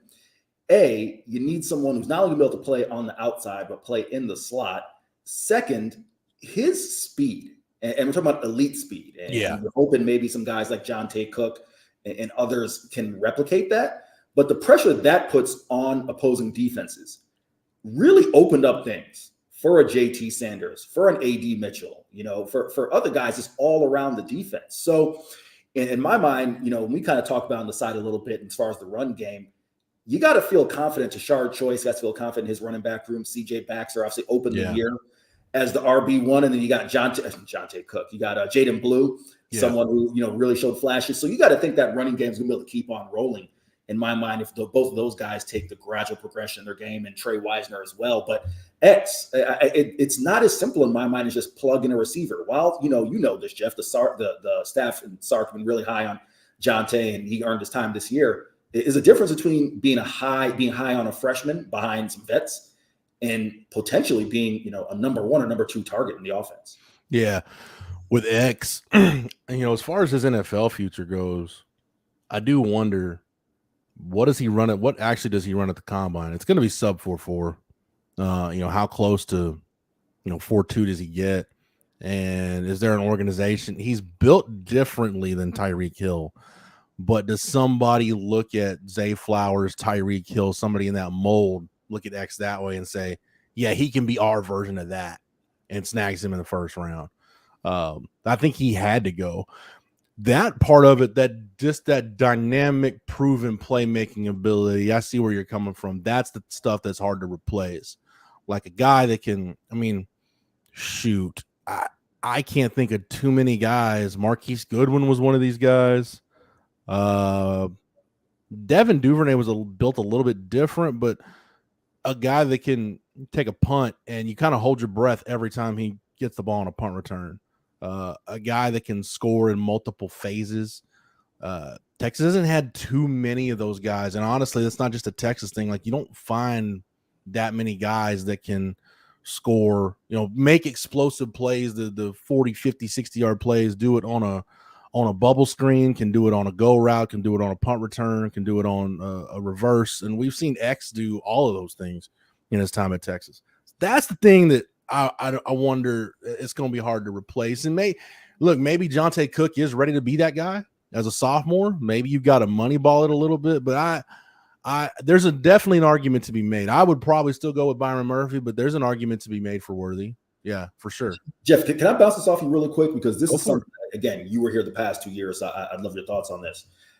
I couldn't really make out whether this was just coach speak or if there's actually, some meat in this, but a lot was made of X's efficiency, right? And you really compared to last year in which they had to throw him, he hauled in something like 52, 53% of the passes thrown his way as opposed to a much higher rate this year. Right. Did he run the route tree better? Was there an expanded route tree for X this year, or was it just that the catches were coming easier? Because that's also kind of emboldens my feeling. If he was running a more expanded route tree, again, that's not something you just pick up on day one. Yeah. I think I'd have to really go back. I know the route tree for him as a freshman was pretty. He honestly, Eric, he probably had more of an expansive route tree as a freshman than he did last year. Okay. Was Casey Thompson an answer as like a franchise quarterback? No, but he was good enough at understanding where the ball needed to go, and Xavier Worthy was a really good target for him. 2022 was just so tough because you had the combination of Quinn's injury. You had Hudson Card, Bijan needed X number of touches, Roschon needed X number of touches, and then you throw in the fact that he had the bad hand. I mean, even the other night with the amount of targets that he had this year, if you look at Pro Football Focus, his catch percentage, it was the highest of his career at 63%. He was just over 60 as a freshman and was a hair over 52 as a sophomore. I know you wrote it earlier this year. You wrote a couple of Worthy stories. And I know Sark said, Sark talked about it too. He said he told X, I think it was after the Oklahoma game, he was like, man, if you're going to catch, 6 balls, I'd have had to get you 15, 16 targets. Now we can only do it. It only takes us 8 or 9. That efficiency, Eric, that catch efficiency, he was like in the low 70s before Quinn got hurt. Yeah. So yeah, he was on his way to a much better season. But yeah, I think the route tree was a little more open for him as a freshman than it was. Because you got to remember, like, it just shows you how far that receiver room has come. Because when X was a freshman, they didn't really have a ton of options. I mean, you had Joshua Moore, who was kind of just a vertical guy. You had Marcus Washington, who was kind of more of a short intermediate guy. And X was kind of the one guy in that room who could do a little bit of everything.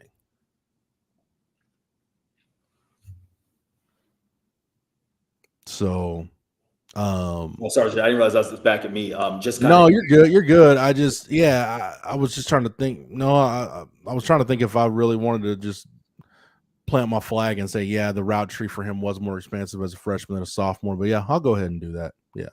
Sure. Yeah. I mean, just kind of, finish up that thought there. And the efficiency, as we talked about, was huge. And the thing with that in my mind, and obviously what's with the quarterback situation is next year, my anticipation is that it'll be Quinn Ewers. I think when you couple Quinn's, increased efficiency this year and greater understanding of the offense and, kind of what to do with the football, just getting out, as Quinn would say, you can't go broke taking a profit, right? Those things should help and kind of ease that loss a little bit as far as efficiency. And we'll see what happens. AD certainly has a decision to make as well. So right now I'm going X just under the assumption that what you have coming back as far as those top three guys is Jonte Cook, Matt Golden, or I should say, not coming back, but will be on the rosters. Cook, Matt Golden, and then DeAndre Moore. Yeah, looking back at I was just trying to find the kind of some of the advanced statistics from Worthy's freshman year, and where his target percentage really ramped up was after the Oklahoma game. He had the big game against Oklahoma where he scores on the first play from scrimmage, and if anybody remembers what happened in the OU game, Jordan Whittington got hurt. So after that, you had Jay Witt had a really good game against TCU and was having one against OU. Then he gets hurt, and then after that, I mean, if you look at just targets that year, I mean, you went from X with 103, Joshua Moore in 9 games because he left the team after the Iowa State game, and 45 targets. So you've got almost a 60 target differential between your number 1 and your number 2.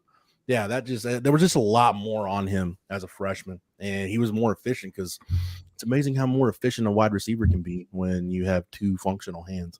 It's crazy how that works out. But I would go with Murphy, and that kind of leads us to some portal talk, man. Trill Carter, Matt Zennis reported this at, I don't know what the hell my dog is doing, man. She's like throwing herself into this door, but I assume she's okay. Kind of distracted me a little bit, but no, Matt Zennis reported for us at 24/7 Sports that Trill Carter is going to enter the portal as a grad transfer. It's unfortunate from a depth standpoint, and now after you see it play out, you understand kind of why they got Trill Carter. They got him to be a rotational guy, and I think as insurance in case there was an injury to one of those top 4 guys, whether it was Sweat, Murphy, Collins, or Broughton, or maybe Collins didn't take that next step, or whatever the case was. Trill Carter probably served his function as best he could for the Texas staff. And now I think you're looking at, okay, for them, it's like Sadir Mitchell. Can he step into that role or Aaron Brown? I keep saying, Eric, it's a massive offseason for that group of third-year tackles. Like those guys are going to be redshirt sophomores, like Aaron Bryant, Zach Swanson, Jeray Bledsoe. Like you're going to need definitely 1, maybe 2 of those guys to step up and be big-time rotational pieces for you. I mean, if not, thank goodness Alex January and DeAndre Robinson are going to be here in a couple of weeks because they're going through spring ball. They're going to have a chance to get into this rotation. So it hurts from that standpoint to lose Trill Carter. You just lose that buffer you had between the young guys and necessary high-leverage snaps. I'll put it that way. You don't have to buffer anymore now that Trill's gone. Yeah, Jeff, no doubt. I mean, in my mind, some people just, on our board of 24/7, I saw, when I wrote a piece the other day, and credit to you, you're the one who planted the seed as far as, with Sweat and Murphy leaving and AC coming back, AC and Broughton being the next guys who have a chance to be, kind of develop, right? We saw what Bo Davis did going back, with Sweat and Murphy and even with Keandre Coburn and Moro Ojimo, right? So you're really having a chance to do that. But I think in my mind, Trill had to see the writing on the walls. I mean, he's a veteran college ball player, started 3 years at Minnesota. You take a look at his snap count. He had over 530-something snaps in Minnesota. And even the year prior to last was playing over 300, right? To see his snap count reduced. I wonder, Jeff, my mind always goes to expectations versus reality. You said that Trill served his purpose for Texas. I wonder if that was the purpose that Trill knew he was getting himself into. Not saying that he regrets the transfer, but when you get your snap total cut in half and your highest snap total of the year is in a blowout against Baylor, you always wonder how that works. But I think in the other thing, he had to see the writing on the wall in that. Yeah. You got Sadira Mitchell, you got Jere Bledsoe, Zach Swanson, Aaron Bryan, all these guys you talked about. And, maybe I'm a little biased against being a Floridian, but I know that Jones program really well, having gone to college in Orlando. And I'm telling you right now, I think DeAndre Robinson is going to be someone who, again, if he gets here in the spring, you said January as well, Alex January as well. If DeAndre Robinson gets here in the spring with his size and his measurables, if he can hit the ground running, I mean, like you said, he's going to have a real chance to crack that rotation. So all in all, I think in my mind wasn't the biggest shock in my mind. I guess I'm just curious from a Trill Carter perspective what he thinks the next stop is, whether that's a Power 5 stop or going back or going to the G5 ranks. I'm kind of curious where his landing spot may be. But all in all, not too stunned by that. Not even think it leaves Texas thin, to be honest with you, because I mean, even coming into the year, you were high on guys like Sadira Mitchell and Jere Bledsoe and others. So maybe I'm a little bit higher and optimistic than kind of what I'm seeing in the immediate news of Trill's departure. Yeah, I'm just going to go to our scholarship distribution. This is a really good tool to follow at Horns 24/7, our scholarship distribution. So, you lose Sweat and you lose Carter and Murphy. You got Collins and Broughton are your only upperclassmen.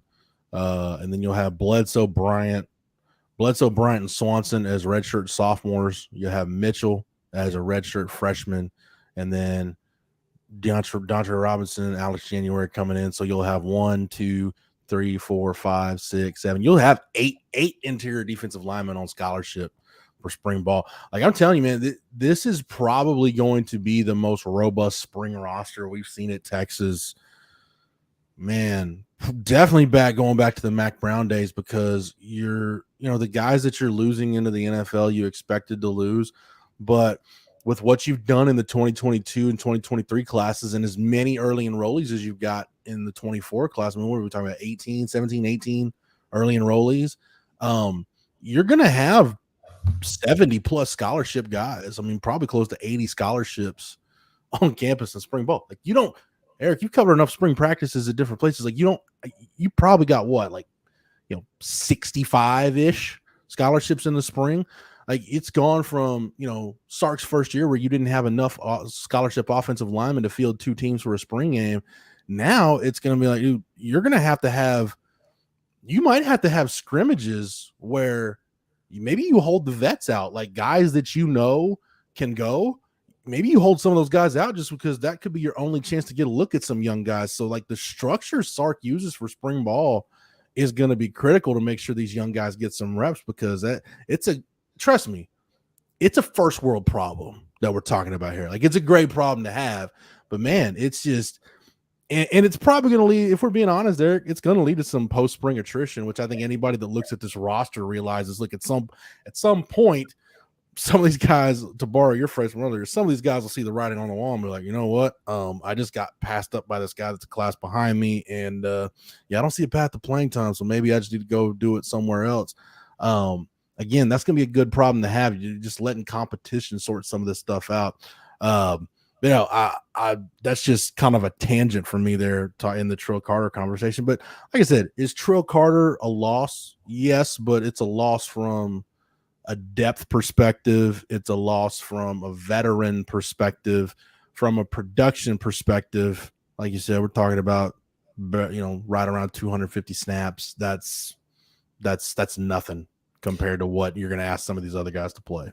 And Jeff, really quick, I'll just bounce this off you. And first, to kind of cap the point you're making about spring. No, absolutely. I mean, I had 2 years at Florida National, which they went in with 50 and 53 guys in the spring, right? So I mean, to juxtapose that to what Texas has, completely different. But want to bounce this off you.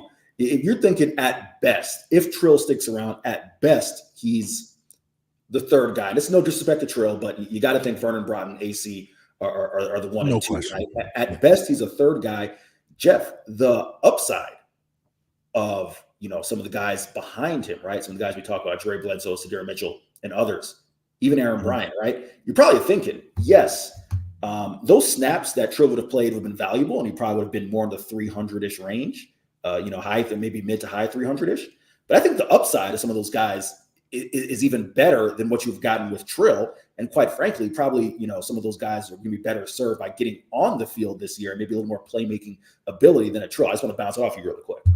No, that's that old adage. That's the old adage of, if you've got an upperclassman and a freshman and it's close, go with the young guy. Right. And I think there's going to be, Sark has said enough positive things about Jare Bledsoe to make me feel like they're going to be able to find a role for him. I don't know what it is yet, but they're going to be able to find a role for him. Sadir Mitchell, they've kind of been priming him to be ready to step in now in year 2, knowing they really wouldn't have to use him in year 1. Yeah, I'm with you 100%. I do believe if it's close, man, go with the young guy, go with the upside, especially when you've got 2 frontline guys with Collins and Broughton going into the SEC. I mean, look, let's face it, man, going into the SEC, it's going to be all hands on deck with your lines of scrimmage. That's why, for the first time in a long time, the 2 deep on the offensive line probably is going to matter, just because the beating you take week in and week out in that league physically. I put it in perspective like this, Eric. Like if you look at Texas's schedule in 23 and look at the teams that had 7 or fewer wins, so that's your 7 and 6s, all the way down to your teams with losing records, you're basically going to swap TCU, Iowa State, Texas Tech, Baylor, and BYU. You'll swap those 5 for Florida, Kentucky, Texas A&M, Arkansas, and I forgot, Mississippi State. Yeah, it's a little bit different. That's a different deal, So it's just a week in, week out. I think that's the toughest adjustment for Texas, honestly. I don't think it's depth. I don't think it's anything X's and O's wise. I think it's just the week in, week out grind that there really are no Saturdays off in the SEC. There are no gimmies on that schedule. And Jeff, it's interesting because I'm self-admittedly, I've been tough on the SEC over the past half decade, right? Maybe some of that is from my time covering G5 football, but yeah, Jeff, we're old enough to remember when, Kentucky versus Mississippi State, right? That wasn't quite what it is now. Yeah.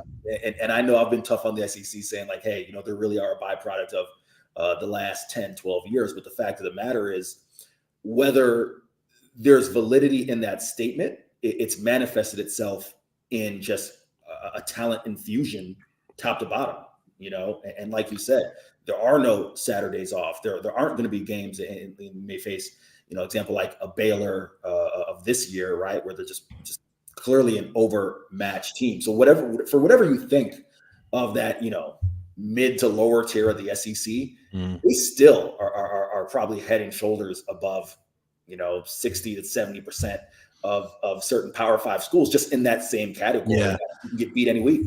I love how anytime we talk about a talent deficient roster in the Big 12 and you just did it, you're definitely not the only one. I've done it. Jordan's done it. Everybody else has done it. My man Chris Dukes did it yesterday. Like we just squat over Baylor and just take a giant dump off of what Dave Aranda put on the field this last year. Jeff, I have no room to talk considering, I am sitting here and I'll let the audience in a little bit. I want to say that was the Kansas game for Texas. It was a blowout the same week. So, keep an eye on the UCF scores. So like, all right, see what happens there. UCF was still a team that possibly going to make some noise in the Big 12. By the time we get down to Sark's presser, they've blown that lead. So I'm probably not the person who should be crapping on Baylor, considering, they made the Fighting Gus Malzahn's look like, complete trash. Hey, as a Texas State grad, I can say whatever I want about Baylor for the next year. So the Fighting GJ Kenny's went to Waco and got it done. Yeah, I was texting you during the you were at the Gasparilla Bowl, and I was like, oh man, the Gus Bus had a blowout. And I was thinking, I texted you this. I was like, you know what? If Mario Cristobal didn't have just an irrational hatred for the victory formation, I'm like, Georgia Tech wouldn't even be in this game right now. Emphasis on irrational hatred, because I saw that live, and that was a wild to watch play out. I don't get it with him, man. Like Mario Cristobal, I feel kind of the same way about Mario Cristobal that I do about Charlie Strong. I want to like him as a coach. Like I've had enough of people interact with him. I know our guy Josh Pate spent some time down at Miami. Like Mario, you hear Mario Cristobal talk, played for Jimmy Johnson, played for Dennis Erickson, tough dude. Like, man, he's an O-line guy. I'm like, man, Mario Cristobal sounds like a good dude. Maybe he's not. I don't know, but that's just my impression of him. Seems like a good guy, but he does stuff during the course of a game that just makes you like, dude, are you trying to get fired? Like, are you throwing stuff at the wall, just seeing what'll stick? Like, is this an experiment for you? Like, are you ribbing everybody? Like, I don't know. You're doing a bit. Like, I don't know, man. It just makes you really question like what's going through his head during a game. I want to like Mario Cristobal, but good Lord, man, it's hard. Jeff, to quickly put a cap on it, it's wild because not only did he do it at Miami, you got the evidence of him having the same scenario at Oregon. And I'll give you one more, not to make this the FIU hour, but he did it there too in a game against Louisiana Lafayette. You just can't find video footage of it because that one was on like the Armed Forces Network or whatever. Some top football was on. But someone who covered the team, we'll have fans who will tell you who were in my mention saying that wasn't the first time he did it. It was at FIU. So there you go. It was on the Ocho, so nobody can find it. Wherever Texas State and Georgia Southern played last year, whatever network that was on, that's what channel. You said it was FIU and Louisiana ULL. Woo, man! What league is FIU in there? Are they in the Conference USA? They're still in Conference USA. Yeah. Okay, yeah, because I was I was watching UTEP and FIU on a Tuesday, and I texted you because I saw something. Oh, that was FIU. FIU was wearing the Miami Vice jerseys, and I told you, I said, "Hey, man, I like those FIU Miami Vice jerseys." And my follow-up text immediately was like, "Please, for the love of God, don't judge me for watching UTEP and FIU on a Tuesday night or a Wednesday night or whatever it was." Jeff, my guy Barrick Neely was on the UTEP staff. He's back home at Texas State now. So another reason for me to like GJ Kinney and President Dampus and Don Coryell, the AD, but for getting Barrick back home. But yeah, that's why I was watching the UTEP game, and I realized I was like, man, I can only admit this to Eric, but now I've admitted it publicly because that's a sick admission to make that you were watching FIU and UTEP on a random ass weeknight. I was just going to say this. If you ever question Jeff Howe's commitment and love to college football, not only was he watching FIU, UTEP, Jeff also texted me during the week and asked me if Biff Poggi always yes, with that shirt on. So if you want to talk about that for 30 seconds, I'll let you have at it. That was Charlotte, and I cannot remember who they were playing, but it was a Charlotte home game, and I'm like, who is this slob on the sidelines with like looking like a redneck getting after it in the yard on a weekend, like getting under his truck, changing his oil. And I'm like, they're like a Biff Poggi, and they kept like putting the camera on him. I'm like, I'm like, that's the head coach. That's your head coach at Charlotte. That's the guy that's, like every university president will tell you, oh, football is the front door to the university. Yeah, that's the guy opening the front door for people to go to Charlotte, is a dude in a sleeveless t-shirt with the big old slit down the neck, probably got a skull can in his back pocket. Like, what are you, dude? Is it too much to ask Biff Poggi to put some sleeves on? Like, I feel like I'm talking to Rick Vaughn in Major League. Like, we wear caps and sleeves at this level, son. Like, dude, come on, just put a collared shirt on. Like, he's doing I wish he was doing a bit, but the way you made it sound like he's like dead serious. Like, this is who he is. Jeff, it's every week, and I'm sure Texas fans have better things to listen to, but somebody's capping on this. The man, I think you know this, Jeff. He's a former hedge fund manager. Like, he's a millionaire. Yeah. Yeah, but yet he decides no sleeves. Like, that's just wild to me. Yeah, I'd be embarrassed, but then again, it is Charlotte football, so you can kind of get away with that a little bit. Eric, CB wants to know if you found a favorite barbecue spot in Austin yet. Oh, man. Okay, so everyone's been telling me Terry Black's is what I got to check out. Here's the thing, right? So, and you can vouch for this, Jeff. I moved here the third week of July. The following week was the start of fall camp, right? So I had enough time to get this place together and hit the ground running. So I have not had a chance to really get out and experience too much barbecue. I got crapped on. I think it was by you, or it might have been the greater audience. Well, actually, you know what? We'll run this by you, Jeff. I said Rudy's was okay. I can't remember if you crapped on it, but I had. No, you'll never hear me crapping on Rudy's. Rudy's is like I compare it to like it's the Target of barbecue places. Like if you want to Target, everything's pretty, everything's gonna be pretty clean. It's not gonna be ransacked in there. It's just good, solid. It's not top of the line, but it's not like it's not like bottom shelf liquors equivalent either. It's good, solid. You're gonna leave there with a solid meal. I had a couple assistants from previous schools that I've covered who are Texas natives reach out and say, hey, Rudy's solid. So I've had Rudy's at it's about County Line on the Hill, I think it's called. I've had a couple spots, but I haven't truly gotten a chance to branch out and like really get into some Texas barbecue. So yeah, that's what while I'm covering baseball, that's what you can do after spring football's over. So yeah, you can have me back on the show, and I'll give you a 1 through 5. How about that? That's how we're splitting up duty. So Eric is covering basketball. I've covered basketball the last couple of years. Eric's got it this year, but I'm keeping that UT baseball beat because I love me some springtime at Dishfalk, and the chance to go to Omaha is always there. So I'm always for it. Always for a nice trip to Omaha and the College World Series. So we talked about Trill Carter going portaling. We talked about the Alfred Collins, and you wrote about the Alfred Collins deal. You also wrote about Jonathan Brooks going pro. That shouldn't shock anybody at this point. It's funny, I was talking to Hank South about this, and I think I was talking with Jordan about this also. But this was before the knee injury. That there was a real chance that Jonathan Brooks could have come back as a senior or as a redshirt junior because he would have been able to really make a run at some of those marks in the record books, just in terms of career rushing yards and things like that, and get himself like in the mix with the elite guys. Would have probably entered 24 as the front runner for the Doak Walker Award if he wasn't a finalist for it, or maybe won it this year. I think leaving his mark as one of the better backs in school history was really important to him, but the knee injury completely changed everything.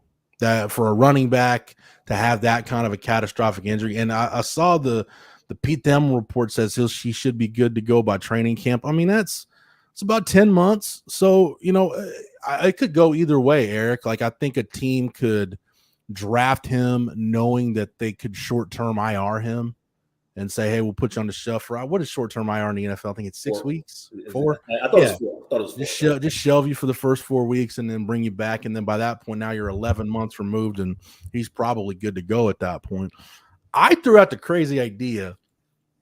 But again, I assume Jonathan Brooks is going to have a good agent and have a good, good medical people training, people to train him around him, with a good training company.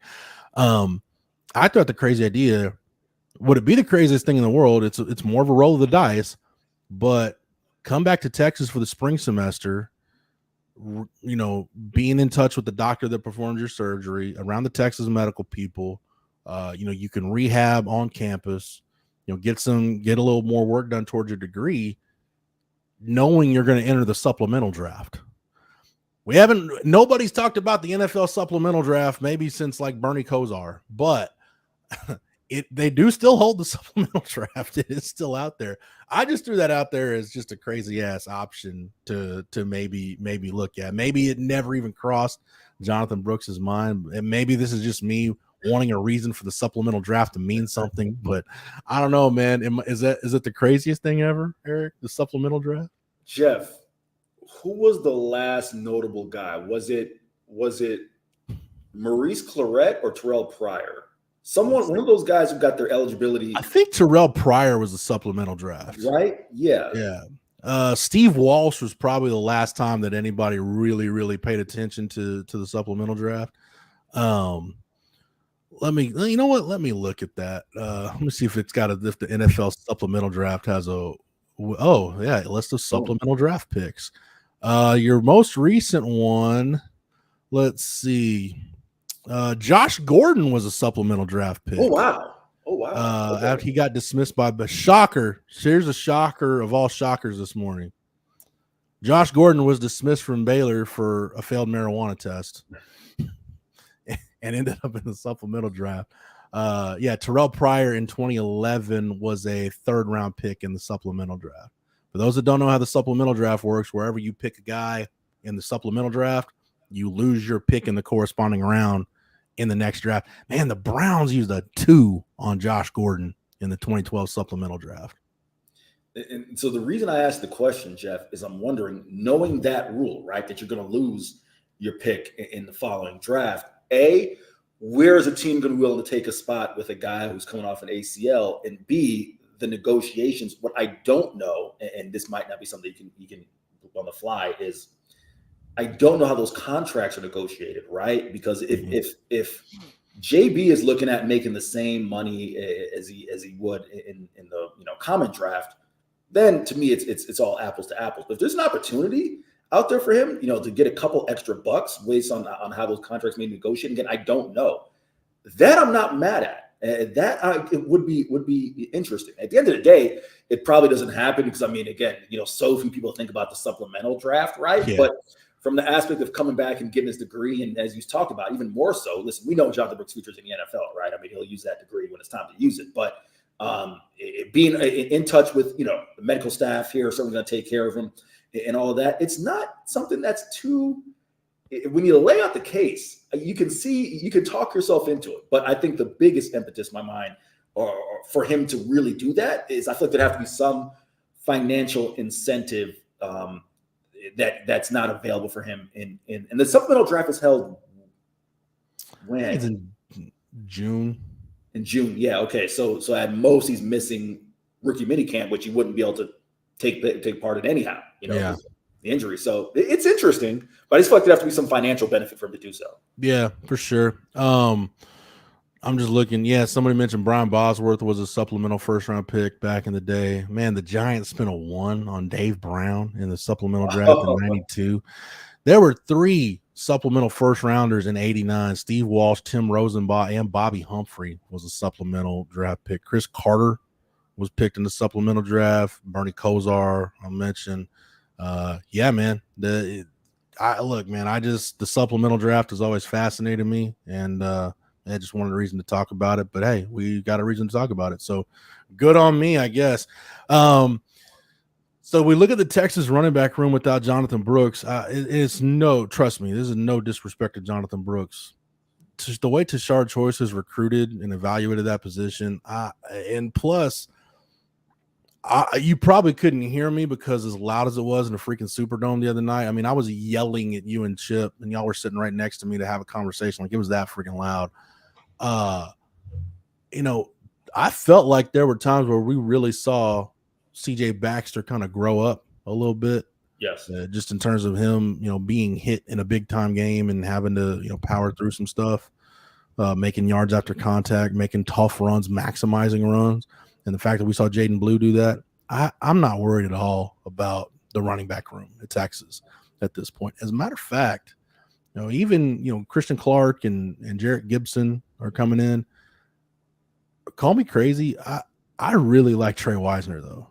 I don't know if they're going to expand his role and use him kind of in the Jordan Whittington role a little bit because he is a really good receiver. But I'm intrigued as hell with Trey Wisner. I think a dude that. There's something to be said for a guy that busts his ass on special teams and the limited opportunities he got to run as hard as he did. I kind of want to see what that looks like in spring ball. Trey Wisner is one of those guys that on my spring practice players to watch list. Trey Wisner's on my list, man. I want to see what he does. Jeff, I want to work in reverse here.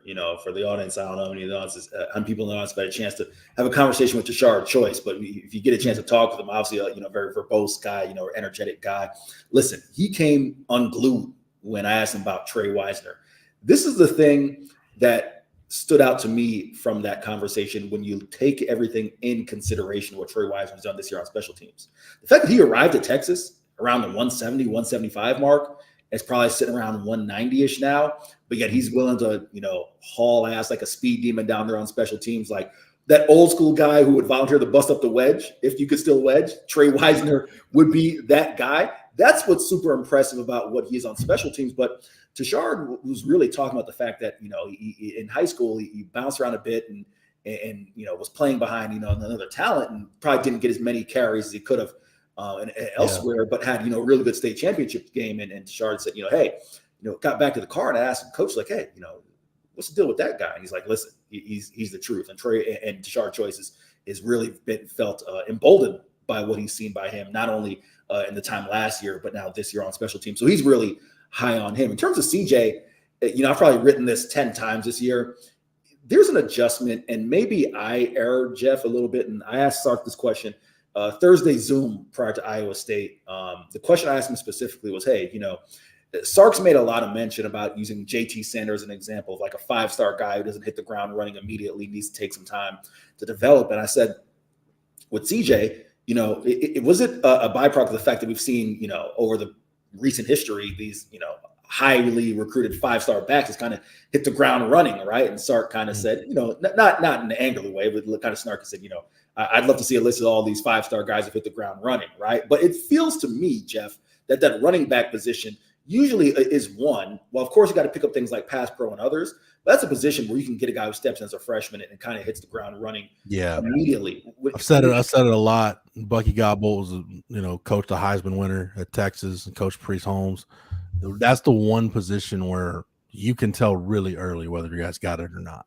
Yeah, so just kind of quickly finish up that thought. I think the biggest thing in CJ's game that he had to pick up was just the nuances of running. When we talked with him after Iowa State, he said, he talked with Jonathan Brooks for advice. And he said, the thing that JB told me is like, just one cut and go, don't really kind of bounce around too much a little bit and kind of pussyfoot back there, just kind of be one cut and go. And I think once CJ masters those nuances of running, it's going to help him force missed tackles, because that was the one thing that Jonathan Brooks did from the jump. Yeah. Once he got the starting role, that CJ wasn't doing, wasn't forcing missed tackles. And at this level, you got to be able to force at least one guy to miss to really help out your run game. So once CJ gets that under his belt and Jaden Blue, you got to be optimistic about this run game in 24. Feels like those two came to balance a little bit, because I felt like CJ, like you said, needed to be a little more assertive with the ball in his hands. And I felt like Jaden Blue needed to be more patient. Like you watch some of the runs he had earlier in the year, where I want to say it was he got a carry in the Wyoming game maybe. And it could have gone for a long game, but like he didn't let his block set up and he's just bowling a China shop. And while you appreciate the effort, it's like, man, if you'd have just slowed down a hair and just let that guard get in front of you, man, you might have scored. So I felt like both those guys, one needed to simmer down a little bit. The other one maybe needed to pick it up a little bit, but I felt like by the end of the year, they both kind of got there. And we saw that from CJ. The fumbles hurt, man. And I know that sucks. And look, it happens, man. Look, if as a Texas fan, look, I've seen Bijan Robinson fumble in big spots. I've seen Deontay Foreman put the ball on the ground. Jamal Charles, his junior year, or maybe his sophomore year, there was a time where Jamal put the ball on the ground way more than I think Mac Brown or anybody else in that program wanted him to. It happens sometimes. It happens to the best running backs, but the progress that those guys made, again, I don't worry about the running back room at all. We talked about the receiver room, though. The AD Mitchell thing, AD Mitchell still hasn't made an announcement on what he's going to do. I mean, my gut tells me he's leaving, but I guess we'll wait and see. The interesting one is going to and I told Chip this, and I was dead serious, considering Texas is going into the SEC. Quinn, I guess at some point Quinn's going to have to make it official that he's coming back, even though we all assume that that's what the answer is going to be. Other than Quinn, the biggest decision that needed to be made was what was Alfred Collins going to do. And now that he's gotten his decision, well, he hasn't officially announced anything yet, but we've heard from some pretty well-placed sources that he's coming back. I think the next big one is going to be Jatavian Sanders. Right. Because I still, man, maybe it's me reading way too much into it, but I go back to what he said in New Orleans when he was asked about his draft status. And he said, I'm paraphrasing here, but he said, this game could determine a lot on what I decide. And I think kind of me reading into it, I'm like, okay, if Texas would have won and gone on to win a national championship, JT Sanders isn't coming back. But the fact that the game ended the way it did, with you on the cusp of playing for a national championship, maybe that entices him to come back. So we'll see. I don't know. Now, real quick, Jeff, what's interesting to me, and I kind of am kicking myself. I wish I'd asked JT this question. He's a native Texan. How much do the records mean to him? A chance to really etch his name in the record book. We know he has the record for most receptions by. He's got the career receptions, yeah. But he's second. He's second. David Thomas in receiving yards. Yeah, and I need to take a second. Let me find I have the record book pulled up. And okay. I've got 95 different tabs open, but he's not that far off on the one he's pretty far off on, Eric, are just touchdowns. Yeah. Like he's I think 7 away from tying David Thomas, and because he only had 2 this year. After having 5 last year. So give me a second. Let me go to receiving yards. There's passing. Yeah, Jeff, while you're doing that, I'll just kind of quickly summarize what the point is there is. I'm just wondering, like similar to Jonathan Brooks, having a chance to really kind of establish himself on the record books. If JT, again, he's less than 100-something yards short of the receiving yards and touchdowns. To really cement his place in that record book, I wonder how important that is to him. Let's see. I can't do napkin math, so I got to go to the calculator. I was told there would be no math involved in today's show. So he needs about 148 yards to pass David Thomas on the career list. So that's what, like 2 games, 1 huge game, and he's got the record. So yeah, he could, and especially, if he were to leave, assuming A.D. Mitchell leaves and we know X is out the door and he's Quinn's number 1 target. Yep. Man, it's not crazy to think the touchdown record could be, well, I said 5. He's 8 away from tying David Thomas. Okay. So he would have to have a pretty monster year. But you look at some of the tight ends in the Big 12 this year. Ben Stennett at Kansas State had, I think, 9. I think Jared Wiley at TCU had 9. So it's not unheard of for a tight end to be 8-9 touchdowns. And Jeff, especially, probably being one of the more sizable targets, there is going to help him as well. There's always room for him to be that, goal line fade play that is your favorite of all time. Fire that mother into the sun. I hate that. Oh God, I hate the red zone fade. It's a low.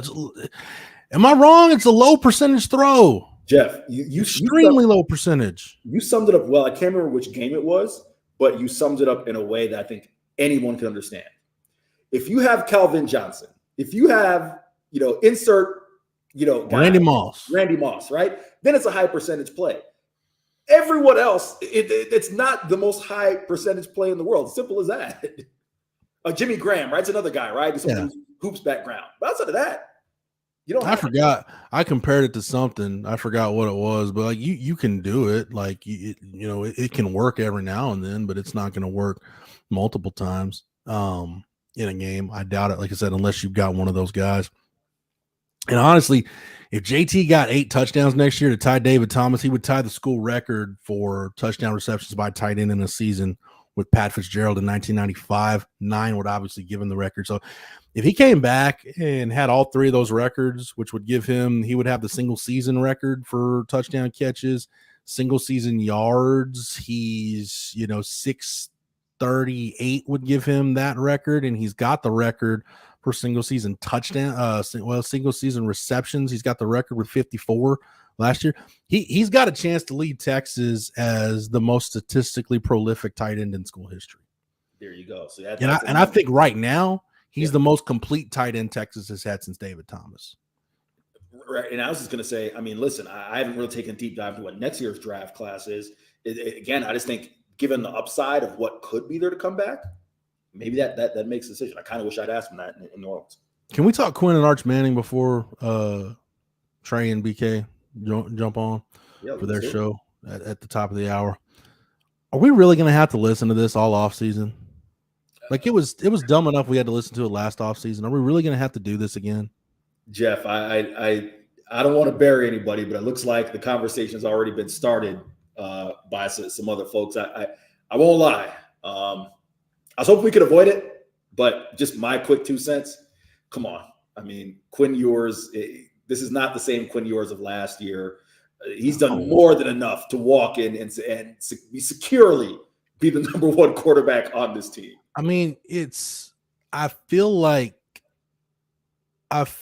Quinn, to an extent, is kind of in that place Sam was at one time, where Texas fans and none, you know who you are, Texas fans, you know who you are. There were some of you that were openly wanting Casey Thompson over Sam Ehlinger. There were some of you that wanted that change. And my point was with Sam, it's like, there's nothing wrong with Sam.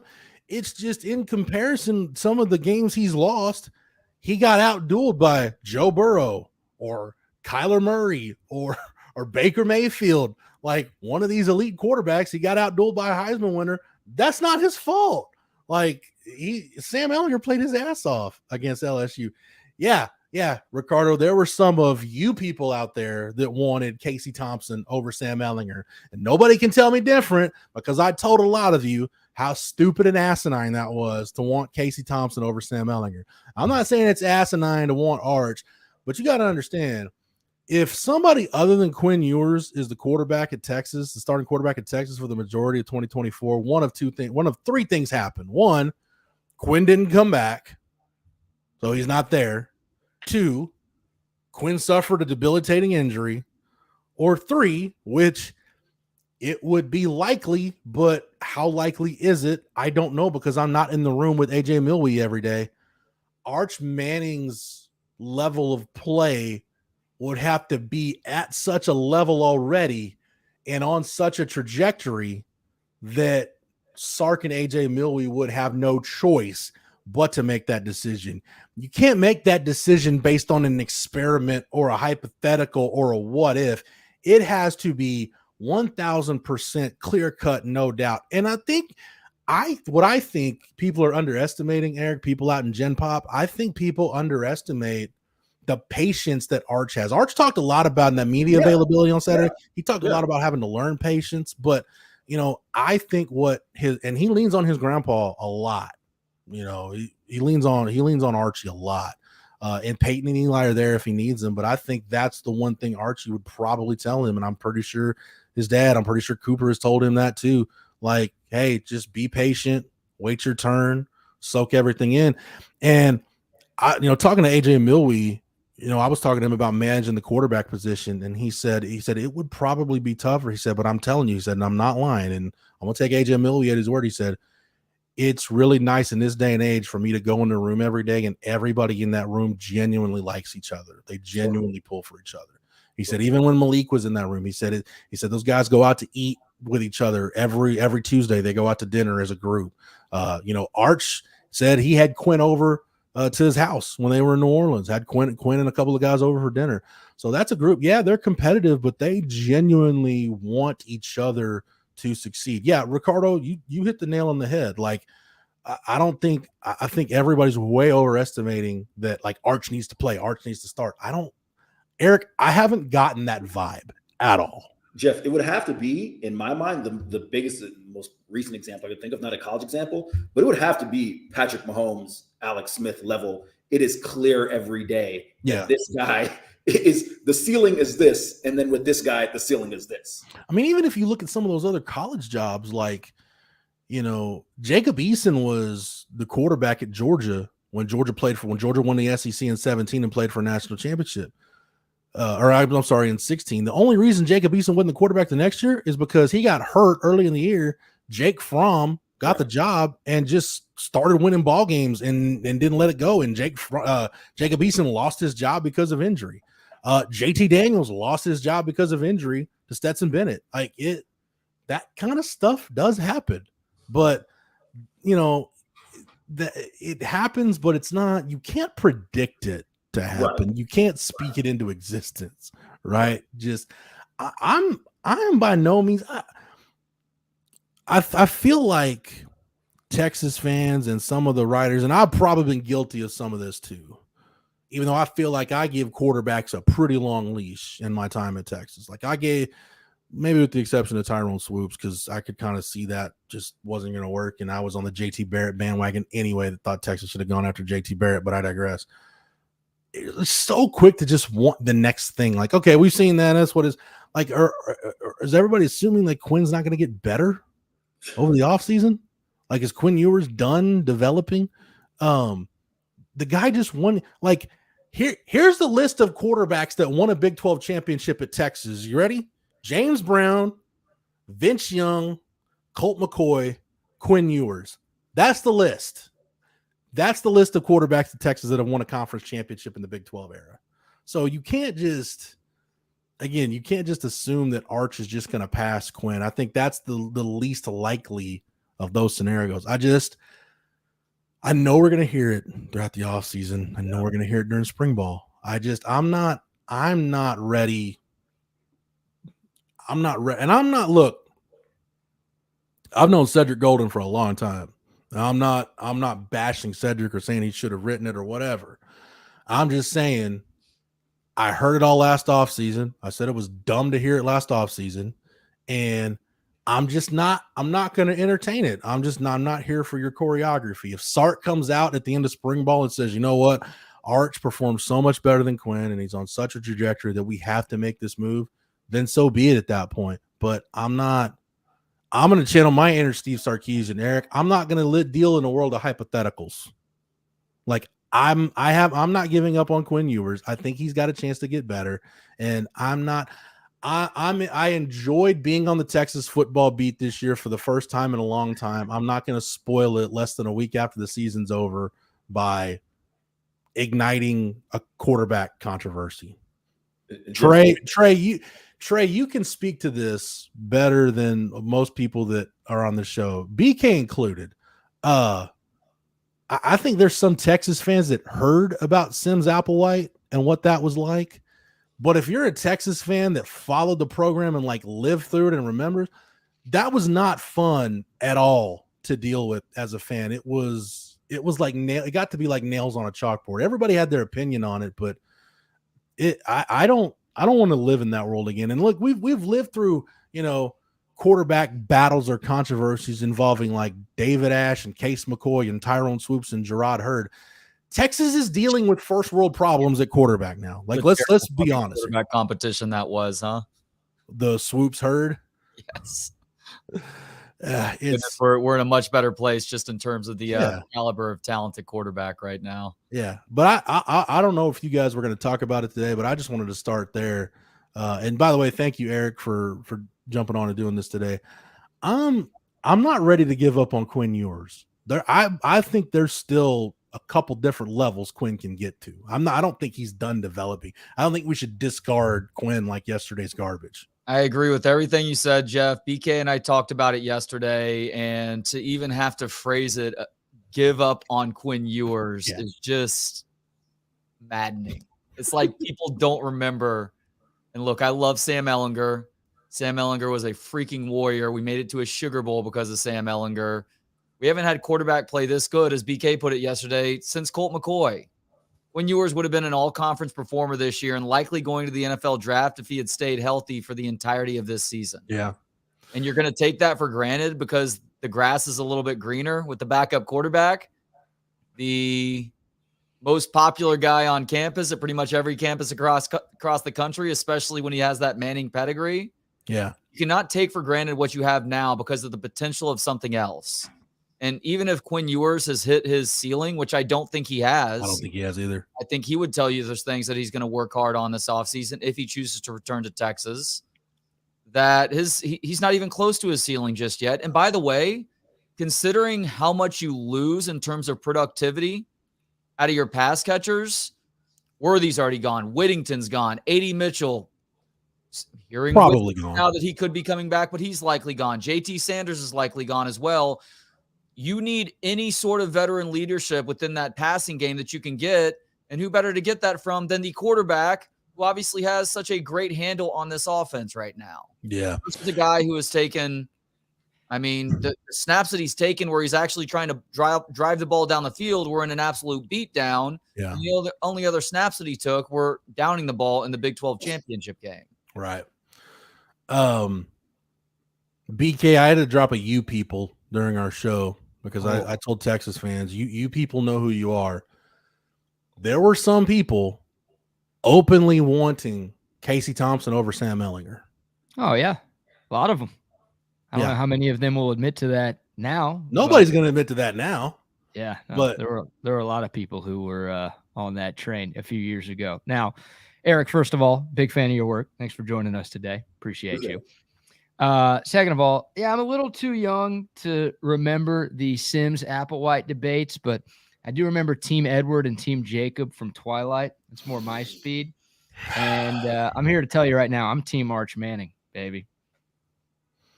I've been called Cedric Golden Jr. before. I'm doing that again. I am stirring the pot. I am all in on the Arch Manning sweepstakes, and Quinn can go somewhere else. And I love Seti Bear, but man, Eric should eject. That take was so bad. BK, good job. Yeah. I'm not ready. I'm not ready to do this less than a week after the season's over. A season that I actually enjoyed. You know how many Texas football seasons in the last 14 years that when they ended, I've been like, thank God that's over. This wasn't one of them.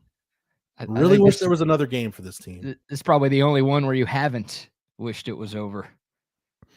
2018 was nice. It was good. I got drunk. Trust me, I got drunk on Kool-Aid that off season, but I think we all did. Yeah. So yeah, we did. Anyway, speaking of getting drunk, it is Friday. So I don't know what you guys have going on. Trey, what you've got going on that crazy afternoon show. But gentlemen, have a good afternoon. Enjoy your weekend. And Jordan should be back on Monday, and we'll do it up big, 11 to noon. It's only an hour. Great job, Jeff. Have a great weekend. There he goes. Jeff Howe. It's only an hour. Thanks to Eric Henry for co-hosting today. And now it's time for Trey and BK right here on Texas Sports Unfiltered, featuring Trey Elling and Cedric Golden Jr., which is a really stupid self-appointed nickname, and I don't know why I would do that to myself. I think you should go Cedric Golden Jr. His grandkid? No, it's just Cedric Golden Jr.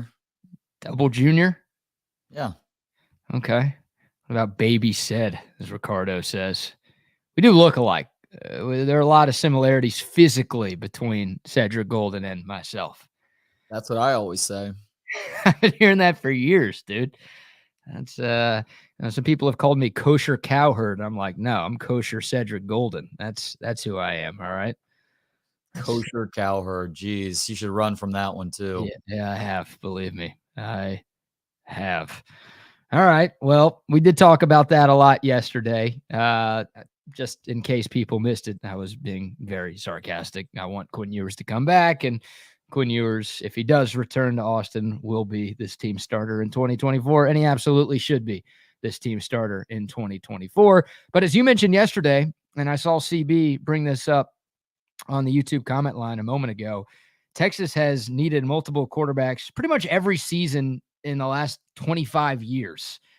So, and you talked about it yesterday. Quinn Ewers has missed time in each of the last two seasons.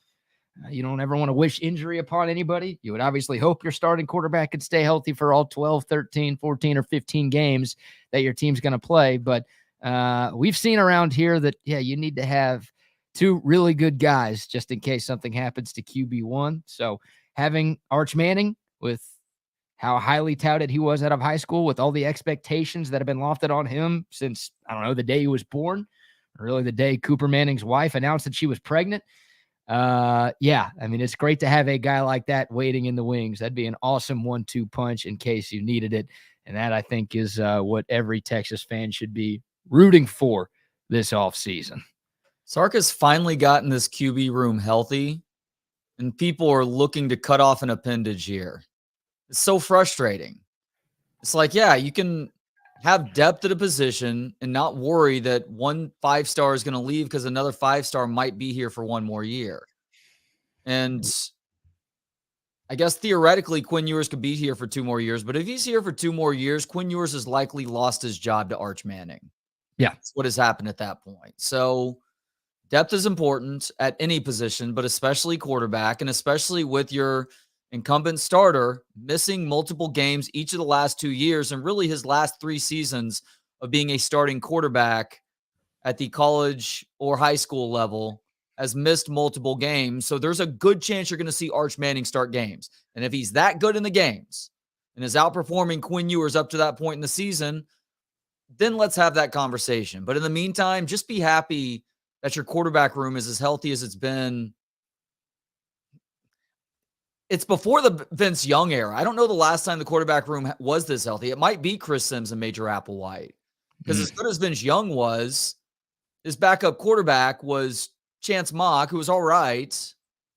And Matt Nordgren was his backup quarterback, I think, one of those years. Yeah. In 2005, Matt Nordgren might have been the backup. So Chance Mock, then Matt Nordgren. You get Colt McCoy after that, obviously. He didn't have great QBs waiting in the wings after him either. Garrett Gilbert, theoretically, but that turned out not to be the case. You could maybe say Colt McCoy, Garrett Gilbert, Colts last year, but Garrett Gilbert was a true freshman then. Arch is going to be a redshirt freshman next year. He will have logged a few games worth of snaps, I guess ends of games worth of snaps, and he will continue to show a sort of patience that I guarantee you his family has told him to exhibit. You will eventually get your time. And when you do, the longer you have to sit there and develop on the sidelines, the better off you're going to be. Peyton Manning had to, I believe he started as a freshman at Tennessee, but even if not, he started as a rookie in the NFL, and he took a lot of lumps that, quite frankly, ruin dudes and render them as hacks for the rest of their football careers. Eli Manning got to sit his first couple of years at Ole Miss before taking over as the starter. There's no one right way to go about this, but I believe that Arch and his family, his extended family, they see the bigger picture here, and they don't have a huge issue if Arch Manning isn't necessarily the starting quarterback as a redshirt freshman. That's a good thing Peyton Manning had that trainer to help him with those lumps that you were talking about, Trey. No, you got to put those tea bags somewhere. Yes, you do. And I think it's funny because I saw some way too early 2024 Heisman odds. And you know who was the favorite in Vegas? Please don't tell me Arch Manning. No, Quinn Ewers. Oh, okay. All right. Thank you. Come on, Kirk Bowles Jr. I'm calling you that now. Kirk Bowles Jr., please. Look, I see the New York Post damn near every fucking day giving an Arch Manning update. It's like, have you people lost your fucking minds here? Yeah, they don't cover the team, man. Much emphasis and this much attention on a guy who for most of the year has been a third-string quarterback. And look, I know everybody gets that Arch Manning is on the sidelines, and it was a loud pop for him when he came in that Texas Tech game and was the most lauded 2 for 5 for however many yards and a couple of first downs picked up with his legs in the history of this program. But he was still the third-string quarterback until a couple weeks ago, and he is still the backup quarterback right now, too. So everybody just needs to pump the brakes, okay? Well, you get why it's a big story nationally. So people who cover the team should realize what the situation is here, but people who don't cover the team, hell, even some who do cover the team are looking for clicks. So it doesn't surprise me, and it's not going anywhere. I'm sorry to let you guys know. We won't be talking about it every day like some of those other outlets are, but this is not something that is going to go away over the long 8 months that we have in this upcoming offseason. So just brace yourselves. People need to think about the fact that the SEC is actually going to be loaded at quarterback next year. So the fact that you have a guy who is a multi-year starter and has the experience that Quinn Ewers does, including winning a conference championship, is a huge deal. Jalen Milroe, Carson Beck, the kid from Missouri that you mentioned yesterday, whose name is escaping me. Jackson Dart is coming back to Ole Miss for another year. Obviously, LSU is going to be reloading at quarterback, and A&M, I forget if Wegman decided to transfer or not, but there are a lot of good QBs in the SEC this next year. You don't want to be behind the 8 ball in that regard, because that can be the difference in winning and losing a lot of the games that you're going to be playing in conference next season. Yep. Quinn Ewers has 10 days to make his NFL decision. Feels like he's leaning towards a return, but we'll have the official answer at some point in about a week and a half. People have been reporting that for a couple weeks now. I truly don't know, and I don't know if he actually knows either. I'd be pretty stunned if he left. I probably would be too, but it's not like it's a foregone conclusion at this point. No, I guess until we get an official announcement, you can't ever assume anything in this weird era of college football that we're living in. But I mean, if Quinn Ewers left right now, where would he go in the draft? 3rd round? Maybe 2nd round? Probably be a 2nd or 3rd rounder. Yeah, he's got some weird games on tape this year. As good as he's been at times, there have been some games where he's missed open throws and he hasn't exactly fitted into those NFL windows.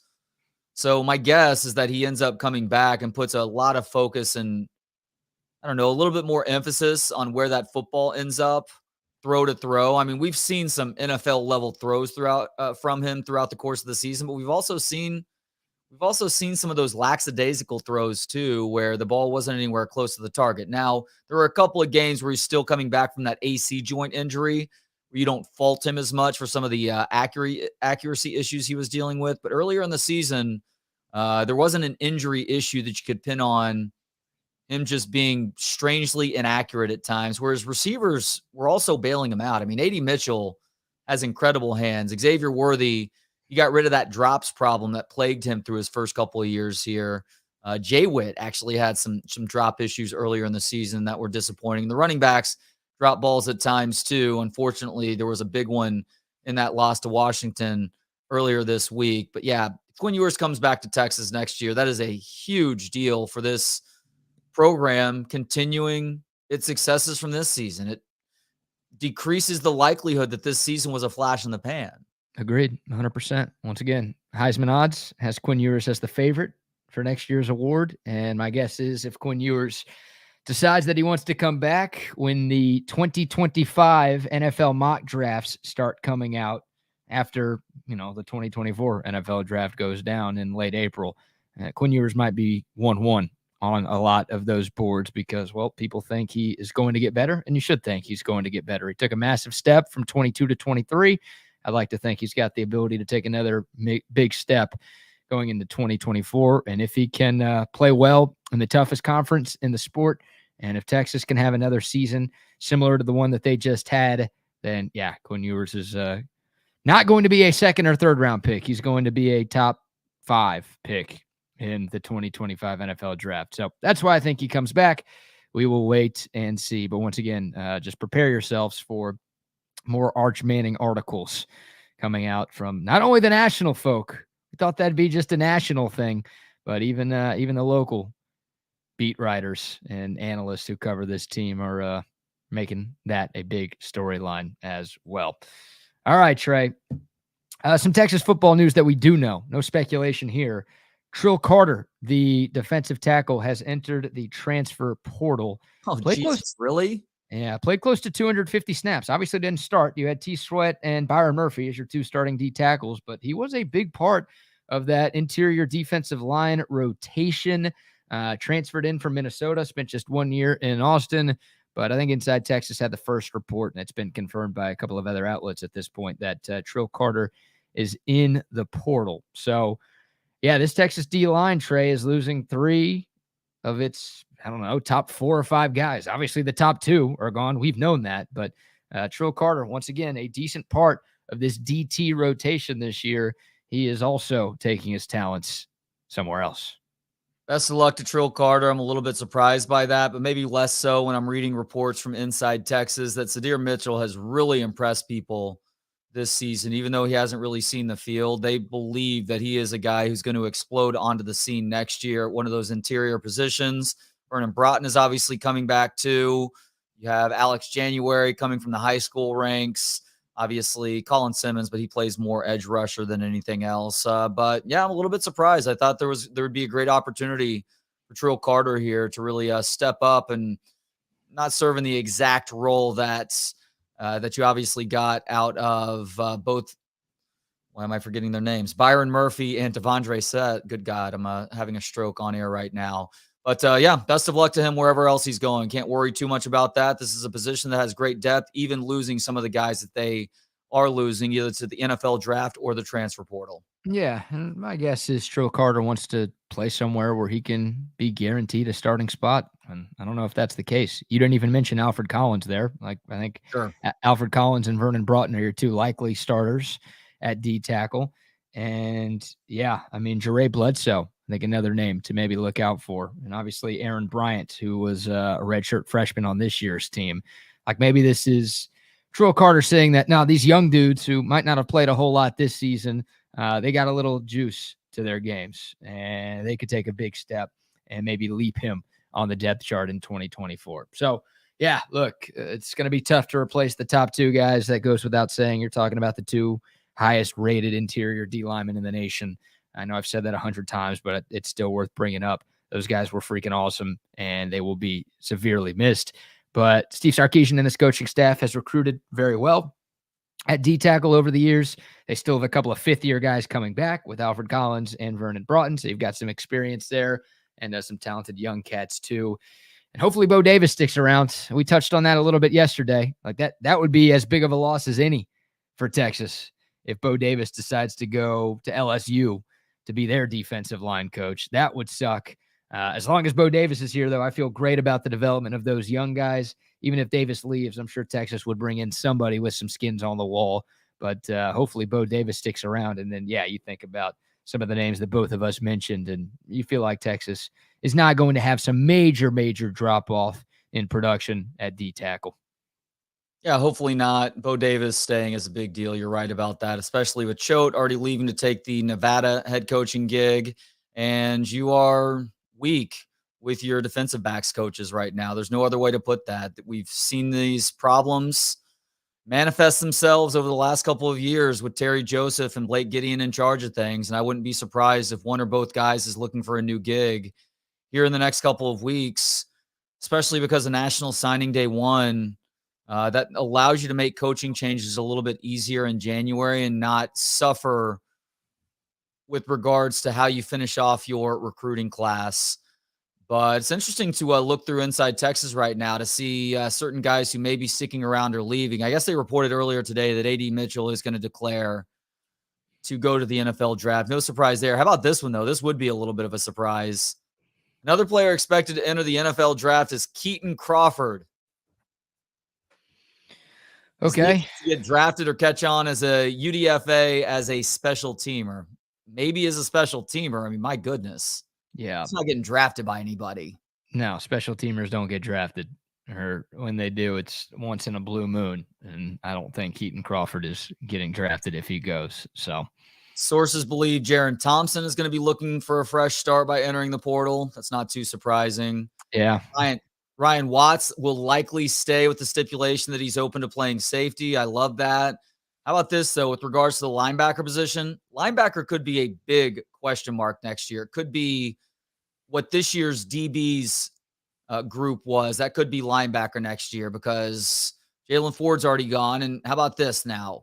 We've heard David Benda wants to stay, but there's also some talk of him following Choate to Nevada. It's tricky to read the situation because there's been some speculation Maurice Blackwell will enter the portal in search of more playing time. Be interesting to see how this dynamic plays out.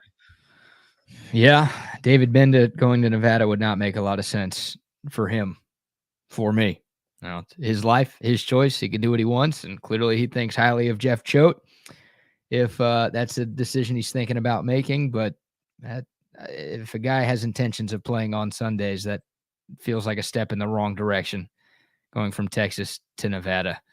And I have faith that Texas is going to bring in a linebackers coach. Jeff Choate did a great job here, but I've got faith that Sark's going to find somebody who can do pretty close to as good of a job as Choate did.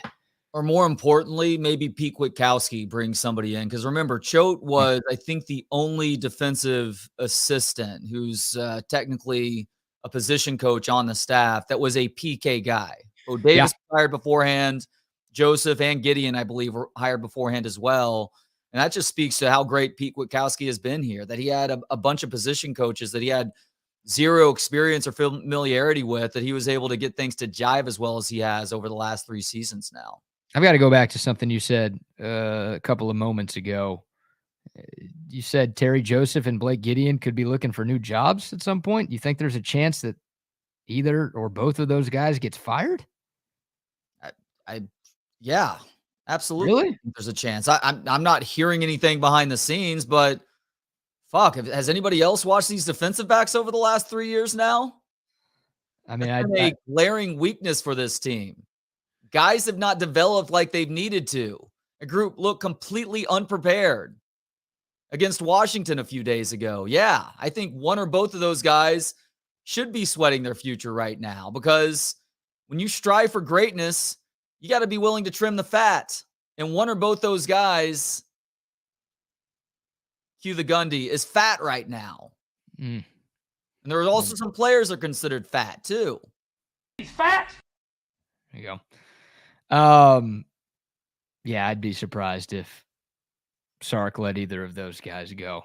I think there are some disappointing then, because Sark has been really good at self-evaluation and seeing where changes are necessary, but he also is a very loyal person too. It's why if Quinn Ewers does come back, yeah, theoretically there's a competition, but Quinn is his guy.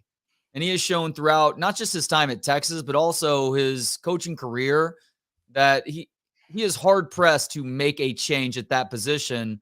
I would assume the same thing exists within the coaching ranks too, in part because he gets how important continuity is from year to year. Remember, we went through a stretch here at Texas where it's like we were replacing a coordinator every offseason. Right. Sometimes like replacing a guy who had gotten there the previous offseason too. That's not good for the program. But when you give a guy or guys enough time to show that they are really good position coaches and they can coordinate the passing game, defense, like I believe is Terry Joseph's job, or make sure that these guys are getting better game in, game out, year in, year out, and that's not happening. Well, the obvious answer there to make things better is to cut the common denominator. Players come and go every 4 or 5 years. The coaches get to keep their jobs until they decide to go someplace else, or you ask them to go someplace else. Yeah, I have a tough time thinking that Sark's going to make any unnecessary changes to his coaching staff. Like, he's got to make one, obviously, because somebody left on his own accord. So Sark's got to do something. But after the best year he's ever had as a head coach, after the best year Texas has had as a team since 2009, I have a tough time thinking Sark's going to do something to shake things up like You're that. probably right about that. But if you have the opportunity to go get Corey Raymond, who is no longer a part of the Florida staff, don't you jump at that? I'd consider it. I mean, I'm not completely against it. I can't argue against the fact that the Texas secondary has been the weak link for this team, and it clearly was this year, and it is clearly what cost them on Monday night. So I've not been blown away by the job that either Terry Joseph or Blake Gideon has done here. So, no, I mean, I would look into it, but I don't think Sark's going to. Now, look, he did fire a coach. He fired, what's his face? The wide receivers coach, Andre Coleman, after his first year. And that turned out to be the right move. Brennan Marion came in here for a year. He left on his own accord. And then, obviously, Chris Jackson was brought in, who did a phenomenal job this season. So look, Sark has made a move before. You talk about the loyalty. He has made a move where he's fired somebody on his coaching staff to replace him with somebody better. And Sark did talk a couple of weeks ago about not being complacent, right? Like, you can't just stop working because you're here. You've got to make sure you work even harder to get back to a spot like that. So maybe there's some tea leaves there, but I would be stunned if either of those guys loses their job. Now, if we're having these same conversations in the next 2 to 3 weeks, then because there needs to be a change there. Both of them, probably. You worried about You worried about any of the guys you just brought in leaving? Because he brought in a pretty damn good DB class, and he also brought in a great impact transfer too at safety. You're not worried about that potentially causing some shockwaves? No. Okay. All right. Yeah. I don't think you're alone with that take. And I'm like dipping my toe into the water of your pool with that one. Boy, that sounds homosexual. But I just don't think it's going to happen. I don't think Sark's going to do anything. Well, we did just share a bed at an Airbnb in New Orleans, so it's a lot better than that. That did not happen. Okay. Shared a place. You might have dreamed that we shared a bed there, but did not happen. You don't remember that New Year's Eve into New Year's Day, do you?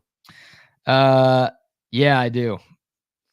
I didn't have the greatest one of those days, but I know it wasn't with you, so that made it okay. It's a good start to the year. You were asleep by 11 o'clock that day, weren't you? Yeah, but I woke up at 4 a.m. and came and cuddled up with you for a couple of hours. I wasn't at the place at 4 a.m. Well, shit. Thank you very much. Wait, hold on a second. Where were you until all hours of the night? Can't tell you that. Yeah. Some things can be said. Some things can't. Not out. Not out. Street, I guess, is the better way to say that. No, I was confined. There were walls around me where I was. That's all I can say. No, that piece of fruit did not cloud my memory, Steven. Piece of fruit? I was saying I ate that mandarin orange or whatever the day after the game because I was so depressed that Texas lost that I was eating fruit. Not an innuendo for those keeping track at home. All right. There's some Texas football conversation for the people.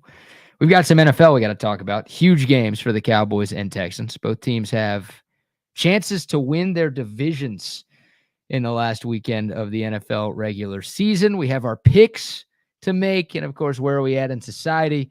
All of that coming up within the last 25 minutes of the show. But Trey, we got to give some final shout outs to some of our great travel partners, regardless of what did or did not happen in New Orleans. We were there in New Orleans, and we were there thanks to all of the people that you see on your screen and all of the folks that you've heard us talk about for the last couple of weeks. That's right. I'm going to direct you towards... Golly, there you go. That Charlie Strong is covering it now. Charlie Strong, just finger banging my own name, trying to point you to Hummel Realtor. There you go. BK's got it. He's on the right side of that one. My buddy Brian Hummel, HummelRealtor.com. That is the website. Are you searching for your dream home in Austin? Or maybe you're curious about how much your home is worth? Look no further than Brian Hummel, your trusted Austin realtor with Realty One Group Prosper. Brian is more than just a realtor. He's a full-service expert overseeing your entire transaction from start to finish. He'll lead you through each step of the buying or selling process, with questions answered and details explained in plain English. With over 2 decades in Austin, Brian has witnessed the dynamic growth and evolution of the Central Texas market, making him your invaluable resource for buying, selling, and investing. Plus, as a certified real estate negotiator, Brian brings a strategic and skillful approach to bargaining. I mean, securing the best deals, whether it's getting that highest price for a seller or the most favorable terms for a buyer. When you choose Brian Hummel as your realtor, you're not just hiring a real estate expert, you're gaining a trusted partner committed to your success. The Austin housing market, it cooled off over the last year or so, but all signs are pointing to things heating back up. There are more houses on the market now at the start of the year than any time. It's a great time, whether you're a buyer or seller. If you're one of those two things, contact Brian today. 512-619-1347. That's 619-1347, or go to his website, HummelRealtor.com. That's HUMMEL Realtor.com. Brian Hummel, Realty One, the one you need. Yes, indeed. Shout out to Brian. Shout out to Covert Bee Cave as well. Thanks again to them for letting us borrow that loaner car to get to and from New Orleans. Covert Bee Cave has been a proud sponsor of Texas Sports Unfiltered since we started Texas Sports Unfiltered. Can't thank them enough for their continued support. Speaking of day ones, how about our guy Tom McKay over at Audio Visual Consultations? If you are looking to spruce up your home TV setup, you've got to call our guy Tom, 512-255-8678. Great dude, hilarious dude. Most importantly, though, he's going to give you the TV setup that you've always wanted in the comfort of your home. 255-8678 is the number. And yeah, thanks to everybody. Altstadt Beer, Hoops ATX, Cover 3, More Clean, Sue Patrick did a couple of shows out there over the last few weeks. Always love seeing them. Goodstock by Nolan Ryan, that great butcher shop up there off 79. Domino's, I can almost guarantee there will be Domino's consumed in this apartment this weekend. Hat Creek Burger Company, I can almost guarantee there's going to be some Hat Creek burgers consumed in this apartment this weekend. Lake Cliff Golf Club, Texas Orthopedics, Hayes City Store, Leaf Landscape Supply, More Clean. I could spend hours talking about all of these great companies. We love them, seriously. Like, these guys are not only great companies, but they're great friends as well. And we support them, and we hope you do as well. And we can't thank them enough for them supporting us at Texas Sports Unfiltered. We'll be talking a little bit more about pest wranglers here in a bit because they do sponsor Where Are We At in Society. But love our guy Steve, aka Cooter of Pest Wranglers. Also Ike, he was a late addition from the Domino's family, and he did it out of the good of just wanting to spread the great things Domino's has going on right now. BK, you mentioned that you guys are going to have Domino's, and you are going to have Domino's in your apartment. Not you guys, you live by yourself. We may be having Domino's at our place this weekend too, because my family wants to try that new pepperoni stuffed cheesy bread. Found out last night that my daughter, who went full communist and shunned pepperoni for the last couple of years, has come around on pepperoni now. What was wrong with her? You should once again, huh? You should have grounded her until she liked pepperoni again. I should have.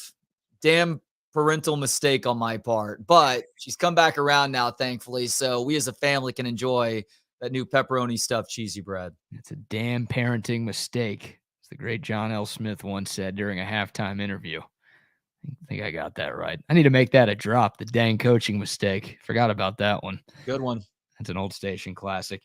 All right, Trey, before we get to our picks here, let's take a little bit of a deeper dive into the two Texas NFL games because there's a lot on the line. We'll start with tomorrow night, prime time, Saturday night, standalone game. The Houston Texans in Indianapolis to take on the Colts. The winner is in the playoffs. The loser is out. But wait, there's more. The winner could win the division. If the Jags lose to Tennessee on Sunday, and the Jags are likely without Trevor Lawrence in that game against the Titans, then whoever wins tomorrow night will win the AFC South and get to host a playoff game. So to say there's a lot on the line tomorrow would be an understatement. Trey, the Texans got their asses what body part did I just say? They got their asses kicked by the Colts way back in September. It was Anthony Richardson, though, starting for Indy. It's been a long time since that guy has played.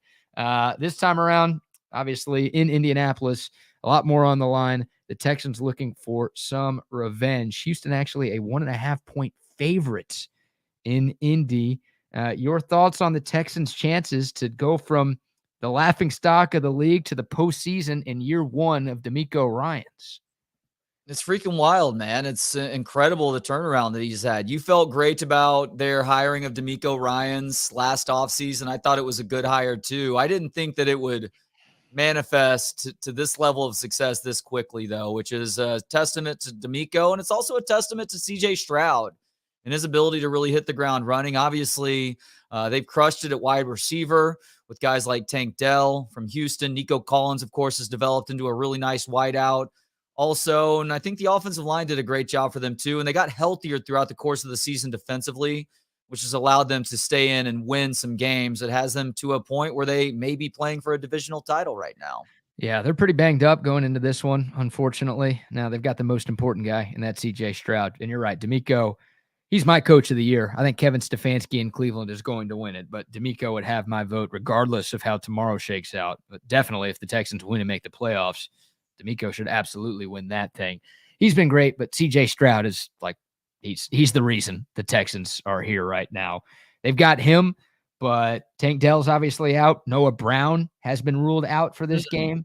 And then on defense, John Grenard, who leads the Texans in sacks with 12.5, having a great year.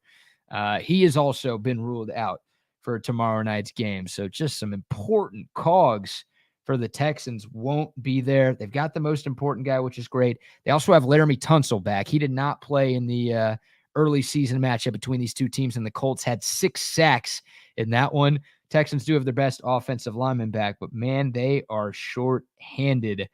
And for the Colts, I don't think the Colts are very good. Like, they've had a great year. The fact that they're in this spot, you talk about coach of the year candidates, Shane Steichen should be one. They haven't seen a team starting quarterback since 2 days after Thanksgiving. Wow. When they saw Baker Mayfield. And they've lost in that space. They got boat raced by the Falcons 2 weeks ago. So they've been better at home. And obviously this game's in Indy. But I just think even though the Texans are shorthanded as they are, that they are the better side here. I do see why they are favored to win this game. And it's amazing what a difference 365 days makes, because these two teams played in Week 18 last year in Indy, and the Texans were mad that they won, right? It cost them the number 1 pick in the draft. Right. Here they are this time around, and, well, winners in the playoffs instead of both teams picking in the top 5. Cowboys Commanders Sunday. Dallas a 13-point favorite.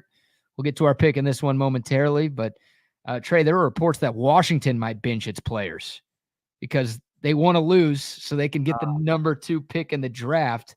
Ron Rivera's probably getting fired. I don't know how much he wants to rest guys in his last game. I feel like he'd like to win on his way out, but any fear for the Cowboys here? Or is this smooth sailing to a division title? It's smooth sailing, right? Right? Gotta be.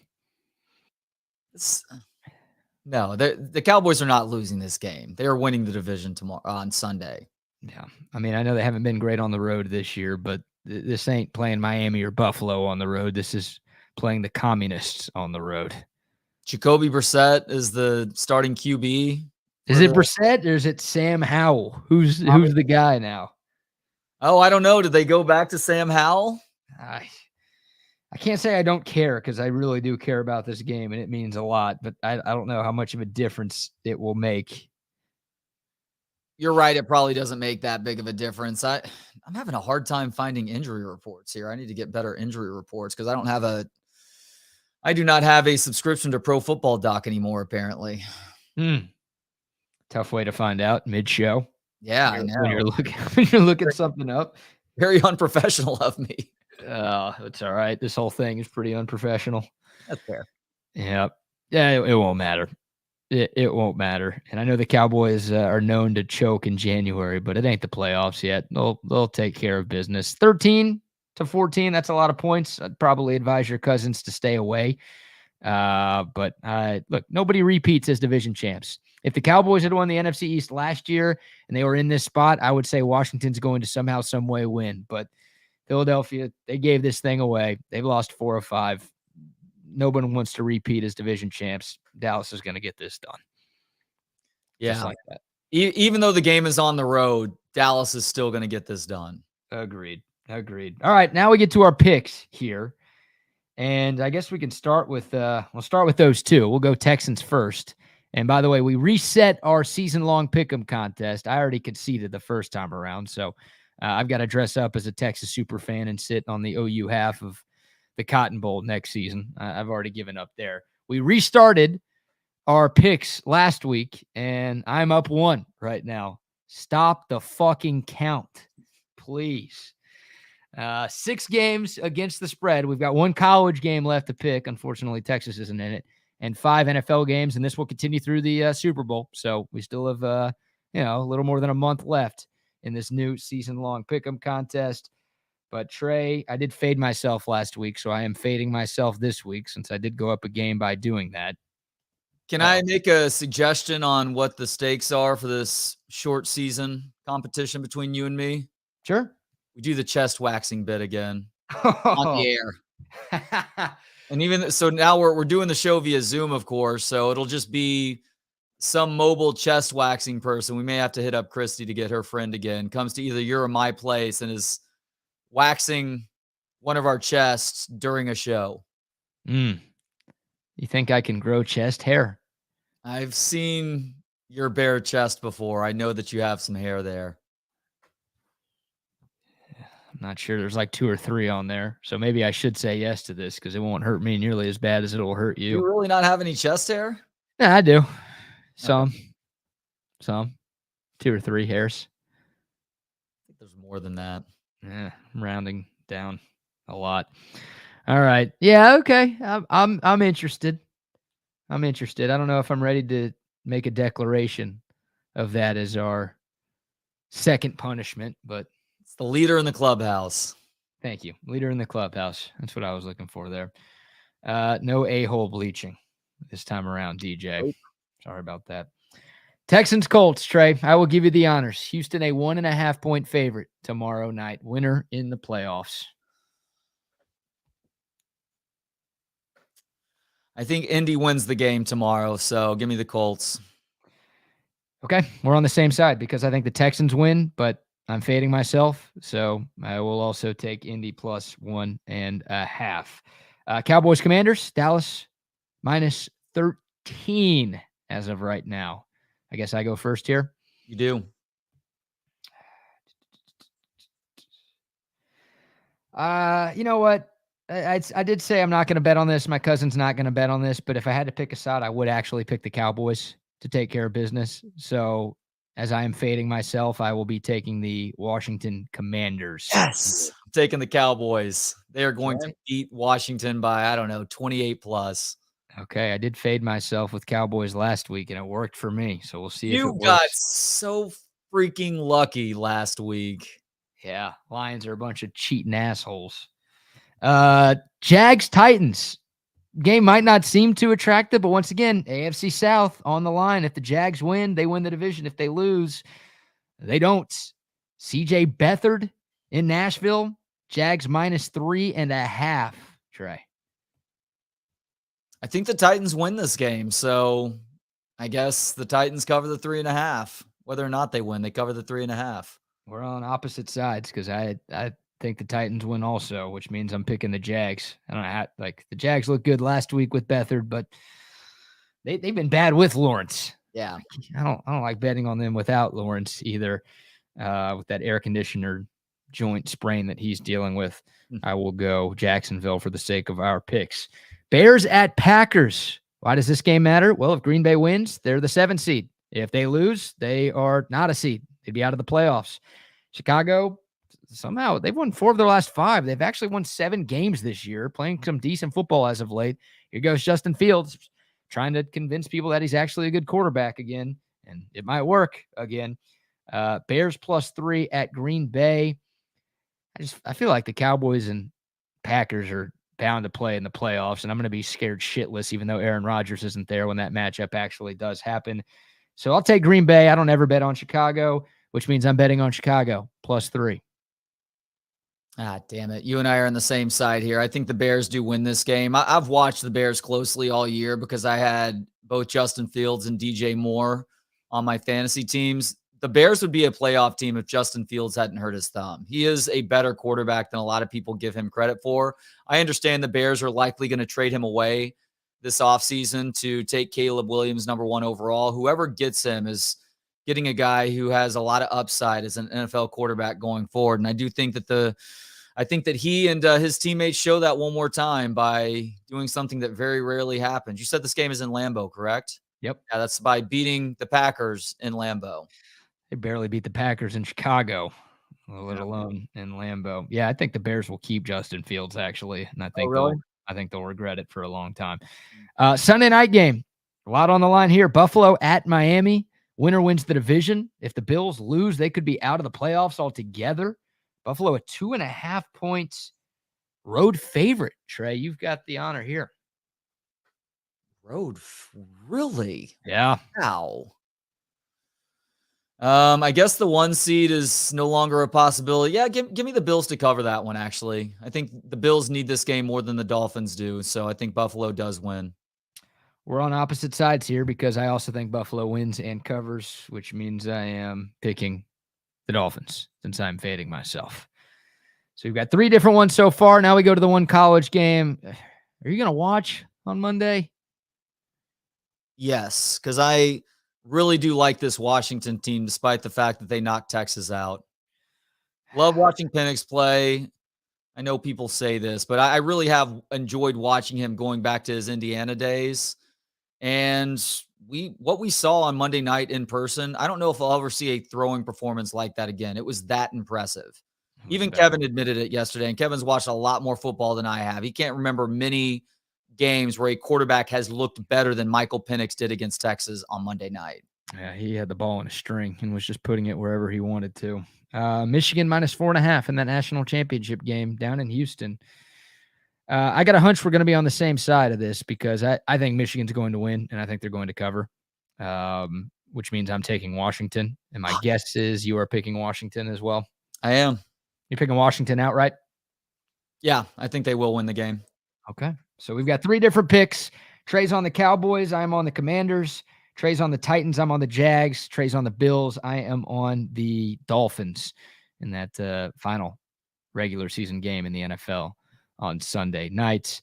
And we're technically on different sides of the national title game, but because I'm a dumbass and I don't know how to do this, I'm betting against myself, and somehow that works. Yeah, we would have 4 different games this week if you weren't hedging yourself, which, hey, look, that strategy has worked through 1 week, so keep it up. Yeah, I'm up 1 through 1 week, a minor miracle right there. All right, we've got a few minutes left in a Friday program, which means it's time for Where Are We At in Society. Do we want to go live or recorded spot today, Trey? Let's go recorded here. Let's go recorded if I can find it. Here we go. Pest wranglers, pest wranglers, pest wranglers. What are you doing? I'm making a silly commercial like other companies so people will remember our name. But we're not like other companies. Anyone could see that from our 5-star reviews. But how will people remember pest wranglers? Well, once they try us, they'll never forget that we are the most effective, reliable, and affordable pest control company. I guess you're right. Pest Wranglers is the best at pest control, wildlife management, termite Pest control. wranglers, pest wranglers, pest wranglers. What are you doing? Hey, it couldn't hurt. Pest Wranglers, 512-670-7808, or find us on the web at pestwranglers.com. Where are we at in society today? That's right. It is your regular look at stories that show we as a people are headed in the wrong direction. Very occasionally, I will bring you a story that provides a sense of optimism that has us all saying to ourselves, hey, maybe we as a people are starting to figure something out. But sadly, today is not that day. And I have a smile on my face, BK, because we are getting an update from Toko today. Yes. There he goes. The one and only Toko. Oh, hello to you too, Toko, or goodbye. Whatever you're trying to wave at us there. Oh, man. This is I have awesome. to screen share for this one because Toko decided to go through a doggy agility course. The Japanese man who is dressed like a collie in a $14,000 collie costume, because that's how bad this wackadoo wants to be a dog. Well, they decided to show off their skills as a dog with a doggy agility course, and we do have the video of that. Can you see this? I can see it, yes. All right, so we're just going to provide commentary throughout because this whole video is 5 minutes long. There's Toko. What's up, Hey, Toko? Toko. Good boy, Toko waving again. Most dogs can only shake. Toko can literally lift his paw up and wave at you. That's a good boy, Toko. Oh, Toko's. Oh, my God. There were other dogs here, you sicko. That dog One of is. these things tries to hump. Look at how Toko is moving. It is a man in a dog costume, and that is evident when you see Toko walk. That dog is terrible. This dog is ready to go after Toko. That's shepherd. Now here we go, Toko. Oh my gosh, look at all these different things. Toko is going to have to jump that, run up a ramp. No doubt Toko is going to fall off that ramp. I am pretty certain of that. Toko jumping up. No, Toko, that does not work. You are a human in a dog costume after all. Real dogs can clear that. Easily. That you are a crazy person. Easily. I mean, that was like a bar 6 inches off the ground, dude. Oh my God. I mean, this guy's ruining his bid here. Oh, the fact that this guy has to move this slowly in the dog costume is shameful. You should be able to run by this point with how long you've owned this thing for. I agree. Sure. Oh, yeah. He's halfway over that one. Oh, no. Come on, Toko. Dude, get this man. What's going on here? Get this man in the Westminster Dog Show stat. This guy. There is no way this is going to work. That dude in the dog costume's way too fat for this thing. Dogs move much quicker through this. He almost got his ass stuck in the first one. Do they have a worst in show at the dog show every year? That's what this is. I'm fast forwarding a little bit now. This is excruciating. Uh-oh. Oh yeah, now Toko is terrorizing this poor dog who's at this doggy agility clinic. This dog either wants to hump or fight Toko or both. That dog wants no part of humping Toko, dude. That dog is scared. Look, they're having to go run the dog down to get him back close to Toko. Exactly. Toko's trying to give this dog a kiss. The dog is ready. I mean, this guy's going to be lucky if this dog doesn't bite this freaking dog costume right in the face, you know? Feels like animal abuse to that other dog. Yes, it does. All right, let's get to Toko trying to go up that ramp right there. Oh, boy. Please fall. There's no way. I don't typically root for the pain and suffering of other humans, but I'm rooting for it here. I want Toko to fall off this. You don't love Toko? Come on. Oh, I am amused by Toko. Look at this. How you just fast forwarded 30 seconds and down he goes. Yeah, because Toko was just staying there at the bottom of it. He wasn't even making the effort to go up. Yeah, he fast forwarded 30 seconds and he had moved 0 inches. And then he just completely fell down into, boy, this is another failed hurdle. Can somebody take this dog costume away from this guy? I think it's like it needs to be an unwritten or maybe a written rule that if you're going to dress like this psychopath is, that you need to be a little bit better at acting like a dog.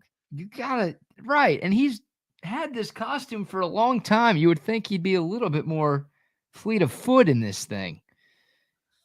I mean, he oh no, down he goes. Why does he always fall? Oh, what's he saying? Get me the fuck out of here. It's his only move. The spirit of that dog, the spirit of that costumed dog is begging to get away from this wackadoo human who insists on dressing like a freaking border collie. What does that sign say? Help me. Yeah. I don't know what that says, but yeah, there you go. When does Taco get neutered? Oh, yeah. The human should not be allowed to procreate. That's for sure.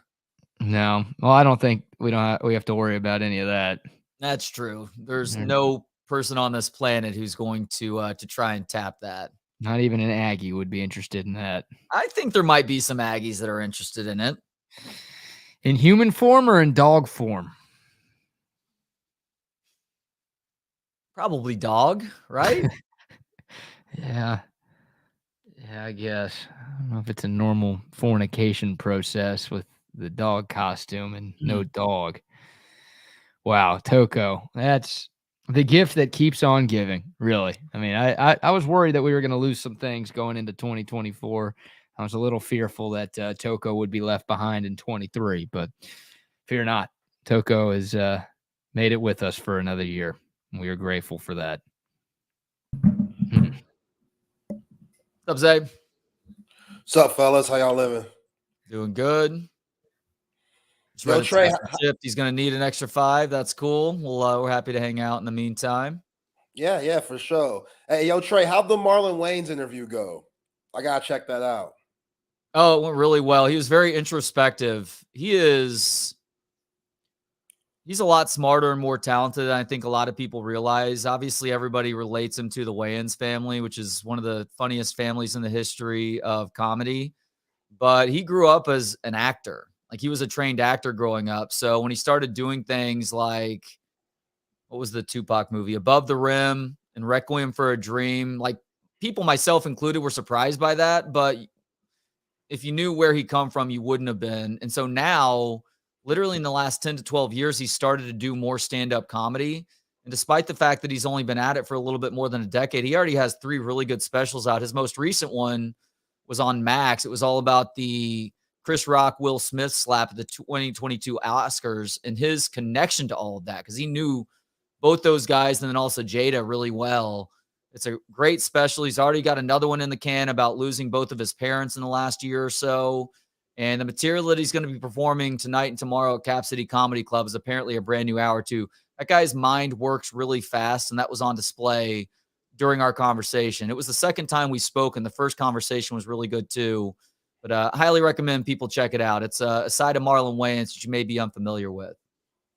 Yeah, definitely looking forward to it. I mean, Marlon, I thought he was always underrated Yeah. in the comedy world. And just because Damon and Keenan Ivory and Sean and the rest of his brothers, you know, got so much love in the early 90s. And then when Wayne's Bros came along with John Weatherspoon and stuff like that, like that's a classic sitcom. And, you know, it's funny. I don't know if you've seen all this Cat Williams shit that's been going around. His interview with Shannon Sharp is just starting 2024 off right. I mean, that dude's one of the pettiest dudes I've ever seen get on camera, and he's exposing guys. He's calling out Steve Harvey and Cedric the Entertainer, talking about Cedric the Entertainer stealing his jokes and shit. He's Chris calling out Tucker, Kevin Hart, Chris By Tucker. the way, if you watch both bits, Cedric the Entertainer did steal that bit, though.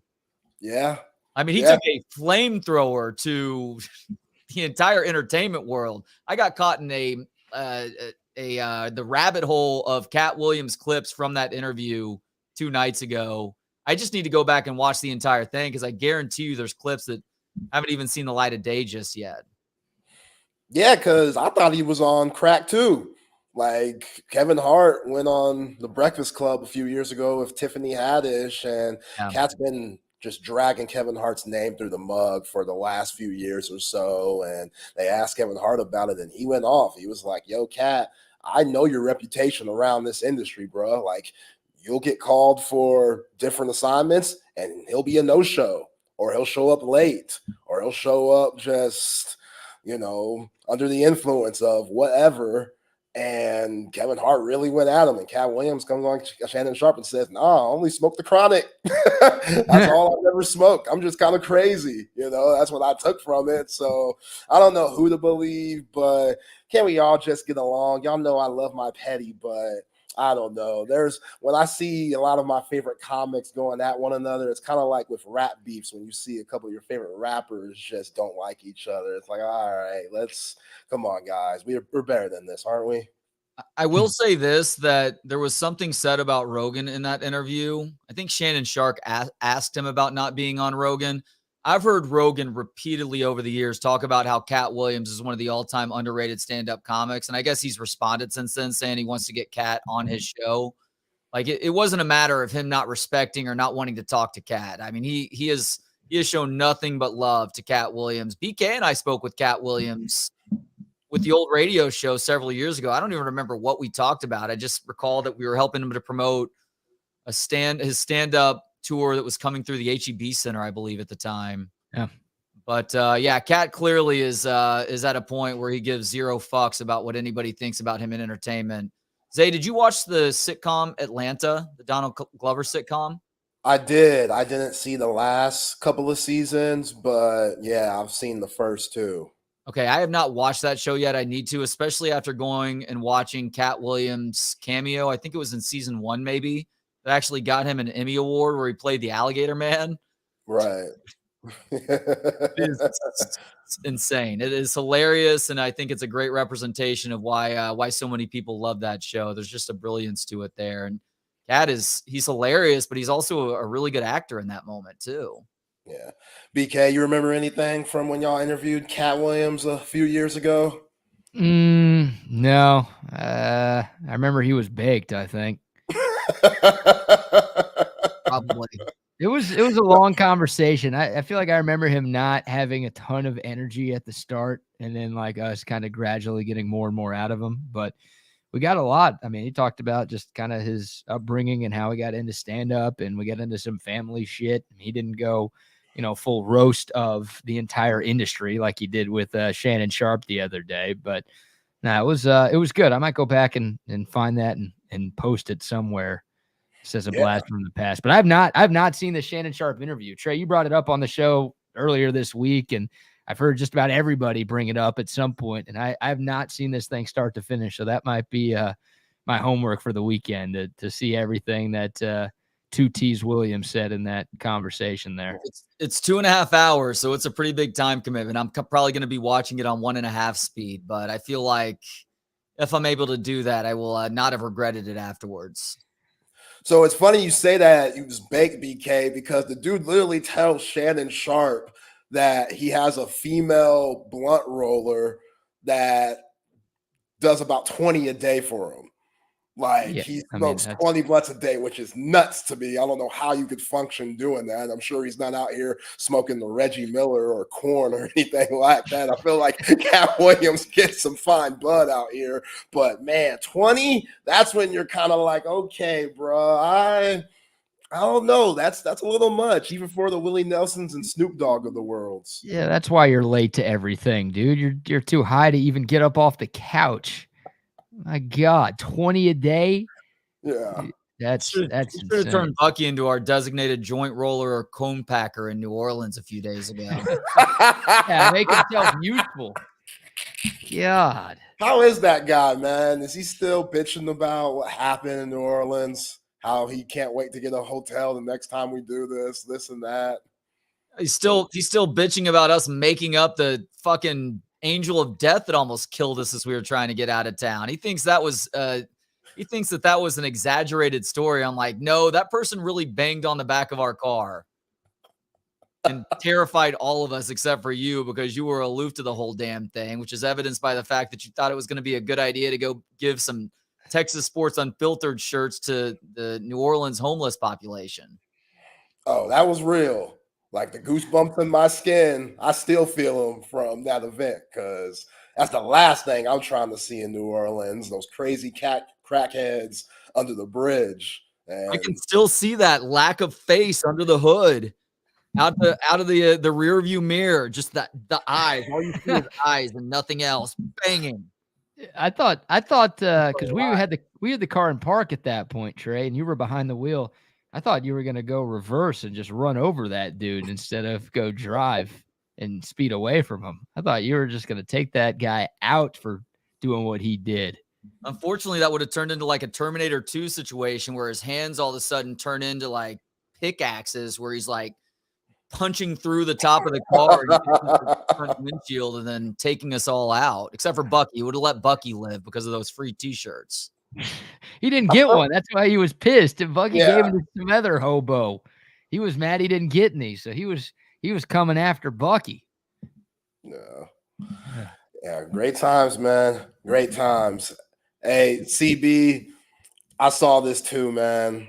He asked, was LeBron baked when he was trying to comb his bald head? I don't know if y'all seen that, fellas, but LeBron, he had I guess, post-game interview where he's in the locker room and his shirt's off and stuff, and he's just brushing his head like a normal brother would with hair, but we all know LeBron doesn't have much. So it's a weird sight. It's a weird sight. It's kind of like, all right, LeBron, you know you're very memeable. So what the hell?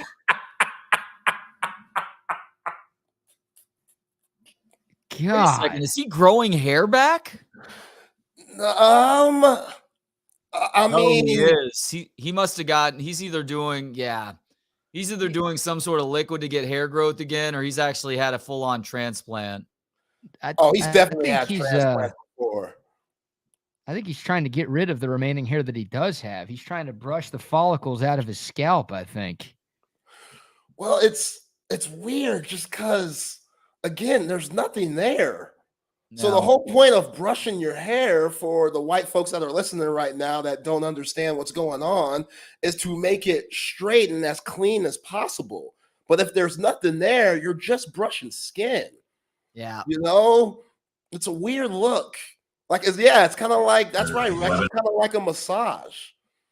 I don't know. It's a weird look. It really is. He's scraping his skin cells right there, dude.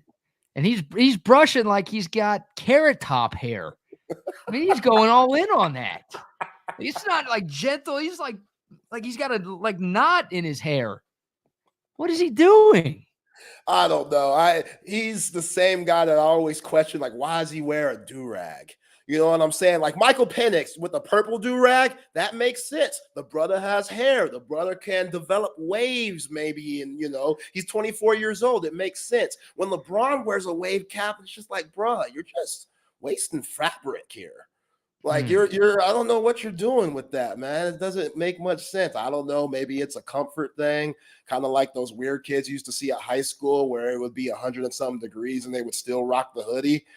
You know what I'm saying? Like maybe something like that, just a comfort thing. And I don't know, but yeah, people are clowning his ass and it's been hilarious. Scalp's got to be on fire from that thing, dude. He's LeBron trying to brush his LeBrain in that is what it looks like. He's trying to go all the way in there. Yeah. Oh my God. Awesome. Good find. I had not seen that before at all. That is spectacular. Yeah. All right. Well, your thoughts on, I don't know what you and Chip are going to get into. I also don't know what 5 minutes means anymore. But your thoughts. What time did he say 5 minutes? He said 5 minutes. 1 o'clock. At 1 o'clock. It's been 13 minutes, Chip. There we go. Well done. Well done. All right. Yeah. I was going to talk Trill Carter. Yeah. I was going to ask about that because Trey and I opened our show talking about Trill today. Your thoughts on him apparently putting his name in the portal? It's unfortunate because we know that spot is very light right now with Byron Murphy and, Javondre Sweat going to the NFL. We know Alfred Collins is coming back. Vernon Broughton still a question mark, but you would think with what Trill Carter buying into the development with what Bo Davis is doing. Now that's what scares me now, fellas, because Trill Carter, does he see the writing on the wall that this whole Bo Davis to LSU thing is a little bit more real than everybody thinks it is? Because that's Bo Davis' alma mater. So if he's like, okay, Bo's a big part of my development and a big reason why I'm here in the 40 acres in the first place, and then Bo Davis dips out to go to Baton Rouge, it makes a lot of sense why Trill Carter has entered his name in the transfer portal. Now, I don't know. I'm just speculating here, but I would not be surprised if that went into his decision on trying to go elsewhere. And yeah, again, Texas, they're lighting the ass now at the interior defense position, especially when you're going to the SEC. That's the last thing you want to be. So again, wish the best for Trill Carter. Maybe he thought that coming from Minnesota, he would have more opportunities to flash what he could do. But again, he had some pretty heavy hitters in front of him, and Javondre Sweat and Byron Murphy, Vernon Broughton, and Alfred Collins. That rotation, that 4-man rotation, that was the most consistent. And Trill Carter, he couldn't really be a part of that. So, we never know with these guys when they enter their name in the transfer portal after all, but this does hurt Texas going into 2024. Yeah, I think there's a glass half full and a glass half empty way to look at it if you're a Longhorn fan, right? Glass half full is, well, maybe some of the young guys, Sadir Mitchell, Teray Bledsoe, like those guys just look good, and Trill Carter's worried about them jumping him on the depth chart, right? He's like, well, I might not get that much playing time, even though T. Sweat and Byron Murphy are headed to the NFL. That's the glass half full, right? But the glass half empty is what you're talking about with Bo Davis. It's like, you're about to lose your defensive line coach, and Trill Carter maybe wants to follow Bo Davis to LSU, or, he's just worried that whoever is the new D-line coach at Texas isn't going to be the same, and he's worried about his development as he tries to take his talents to the next level. So, maybe it's that. Like, that's the glass half empty thing is, there are plenty of reasons to connect Bo to LSU, and maybe Trill Carter realizes that that thing's probably going to happen. Yeah, all you could do is wish him the best. It was tough for him to get on the field this year, and we all thought that was a big-time transfer. He was, honorable mention in the Big Ten in Minnesota. So he was getting some big time tick there, and he did some good things for the Golden Gophers. And now you're at Texas and you're seeing all the success. And BK, I agree with you. You probably saw the writing on the wall on, some of those other guys that are waiting their turn and says, I probably won't be able to beat them out. So maybe I should go somewhere else to see what's up. And it just kind of is what it is. That's kind of the nature of the beast with the transfer portal. You're going to win some, you're going to lose some. Some guys are going to think they're slighted and not getting the opportunity to really showcase their talents. And like I always say with Chip, like, you never know what Uncle Larry's saying at the crib. ignorant ass Uncle Larry that's talking all that shit, that's 60-something years old and went to Prairie View back in 1981 and thinks he was big shit there. You know, oh boy, Trill, you don't know, man, these guys, you better than them. These guys, Andre Sweat, you better than him. Byron Murphy, y'all can do the same thing he does. Y'all's coaches don't know shit. There's always that guy. Always that guy in your camp. You always got to watch out for that guy if you're an athlete. So, again, just speculating here. We never know. But, yeah, man, Trill Carter, he made this decision. And we'll see if it works out for him. Hey, guys, I got to cut out. I've got an interview coming up. Very good. See you at 3. You too. Thanks, Trey. Yeah, I don't know. And maybe part of it is just Trill Carter wanting a guaranteed starting spot because even though Sweat and Murph are gone, doesn't it kind of feel like Collins and Broughton are your 2 starters at DT next year? Like, you know, Carter played. I mean, he played 240-something snaps, so he was definitely in the rotation, especially on early downs. He was really good against the run. His numbers aren't great, but a guy like that is not supposed to have great numbers, right? You just want him eating up blocks, creating space so your other defenders can make tackles in space. And obviously that worked because Texas had one of the best run defenses in the nation this season. But maybe it's, like Trill Carter is just looking for a place where he's guaranteed to start. He knows it's his last year of college football, so he wants to get as much PT as he possibly can, bless you, Zay. And he's like, dude, I don't want to have to sit behind 2 more guys, right? Like, being a part of a rotation is cool, and maybe I get a few more snaps next year, but I'd rather go somewhere to prove that I can be a 3-down type of player. And maybe at Texas, that ain't going to happen with all of the other dudes that Texas has up front. Yeah, some guys don't like that rotation, BK. You know that. Like some guys feel like, man, I should be in the game 85% of the time. You know what I'm saying? Like a lot of players, they can't get into a rhythm by, you know, substituting and going in and out of a game. And we've seen with Steve Sarkisian, besides the wide receivers and obviously the quarterback, he's going to, you know, offensive line, he's going to rotate guys on that defense. Like that's what he's going to do. You know what I'm saying? I thought some of the worst moments of the season is when guys like Jahdae Barron and Jalen Ford were playing every snap on D. Like Jalen Ford played every snap in the Oklahoma game. It was his worst game. His worst game by far. So, you know, we're in the age of college football to where if you have enough dudes that you feel comfortable with, sometimes you got to rotate those guys just to keep everybody fresh in the long haul. When December comes around, how fresh are you? Oh, we've been rotating guys all year. I think that played a big part into the Longhorn success for the whole defense in a way. You know, for some guys, it might not have worked out, obviously, but for other guys, man, you're coming into December a lot fresher because you were allowed to rotate with other players instead of being so beat up because you've been taking every single snap for all the games up to the point where you get to the college football playoffs. So again, you just never know with Trill Carter. One of the dopest names you're going to find out there. Like, dude, I don't know what his NIL is like. Like BK, I don't know if you've had Trill Burgers, Bun B spot in H-Town when you were there. Like, come on. Like, why wouldn't you want to jump on something like that? Like, it's called Trill Burgers. You're Trill Carter, like Texas. People say Trill all the time, especially in H-Town. Like, I don't know where he's from specifically, but he could have finessed his way somehow with some NIL paper, and I guess not the way that he wanted to. So now he's in the transfer portal trying to see what else is out there. Maybe he's going to Rice.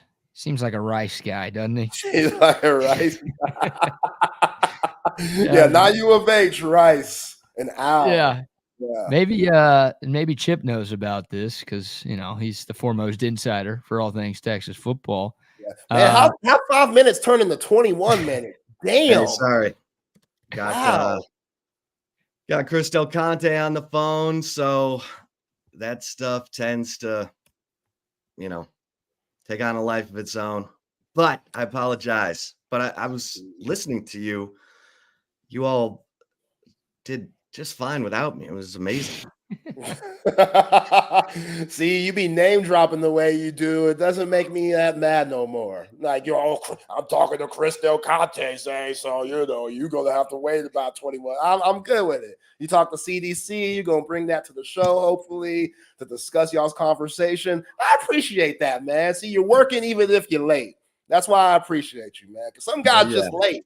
Some guys just late, but I know there's always something to it with you, so I could appreciate that.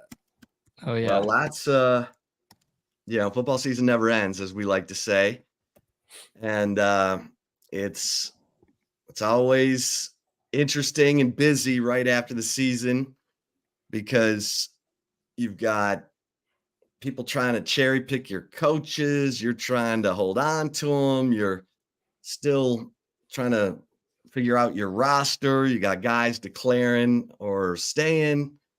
So it's, it's always fun. It's always interesting this time of year. BK, appreciate you, big dog. Yeah, I'll let y'all get to it. I got Joe Biden on the phone right now. So hey. That's going to be a slow-ass conversation. I know that. Oh! You know what I'm saying? Hey, in the immortal words of Judy Brown, happiness is a choice. And we're happy you're spending some time with us, Chip and Zay, on our Friday, a Free for All Football Friday. Zay, I don't know why I'm getting a reflection in my glasses. I don't seem to remember that happening in the past, but maybe I can survive without him. I was talking to Del Conte. Obviously, a hot conversation point is Steve Sarkisian's current contract. He's 3 years into the 6-year deal that he signed, the 6-year, $34.2 million deal that he signed when he was hired in 2021.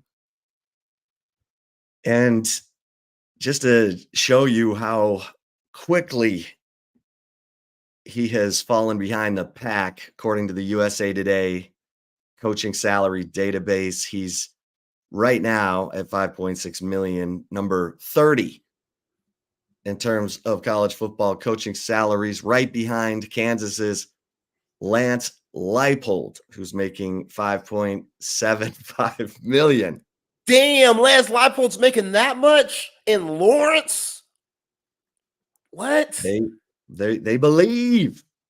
They believe. Lance Leipold, baby. What you think about that?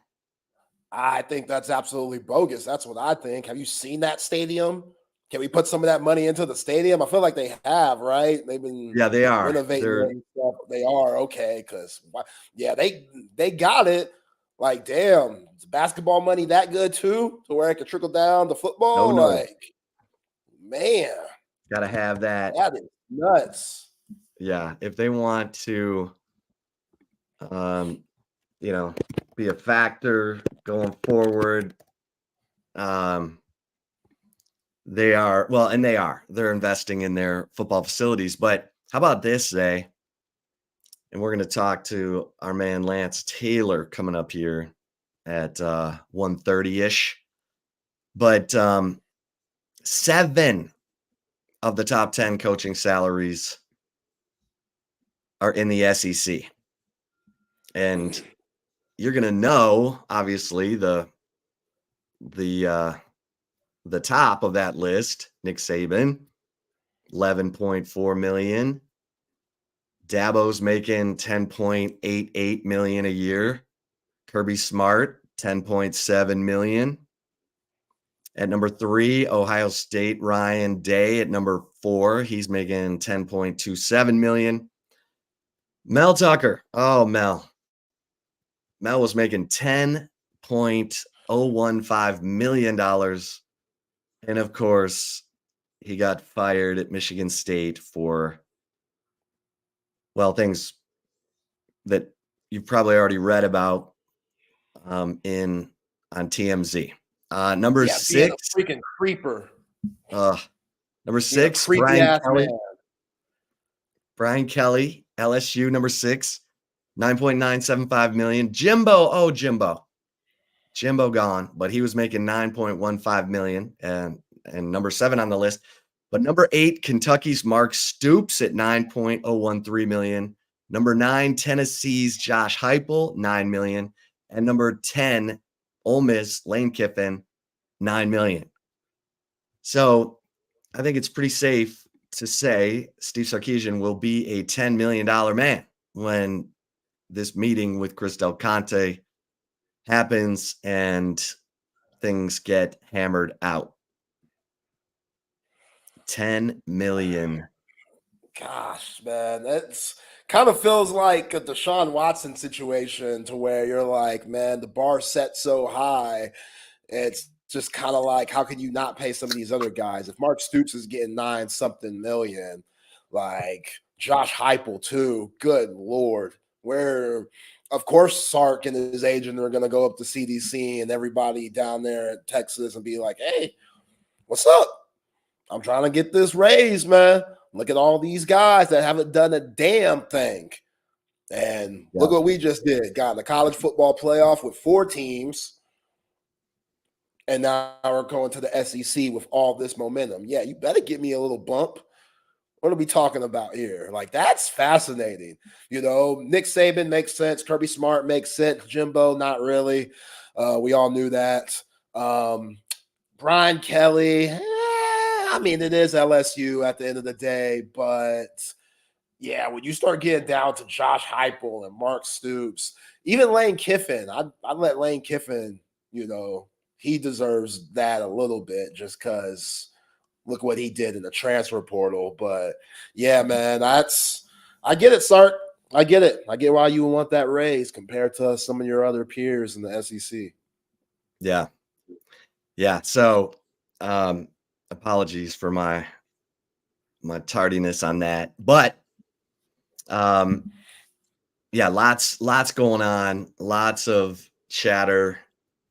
And you know, okay, so I don't even know if I should bring this up, Zay. But the freaking AD Mitchell possibly returning has resurfaced.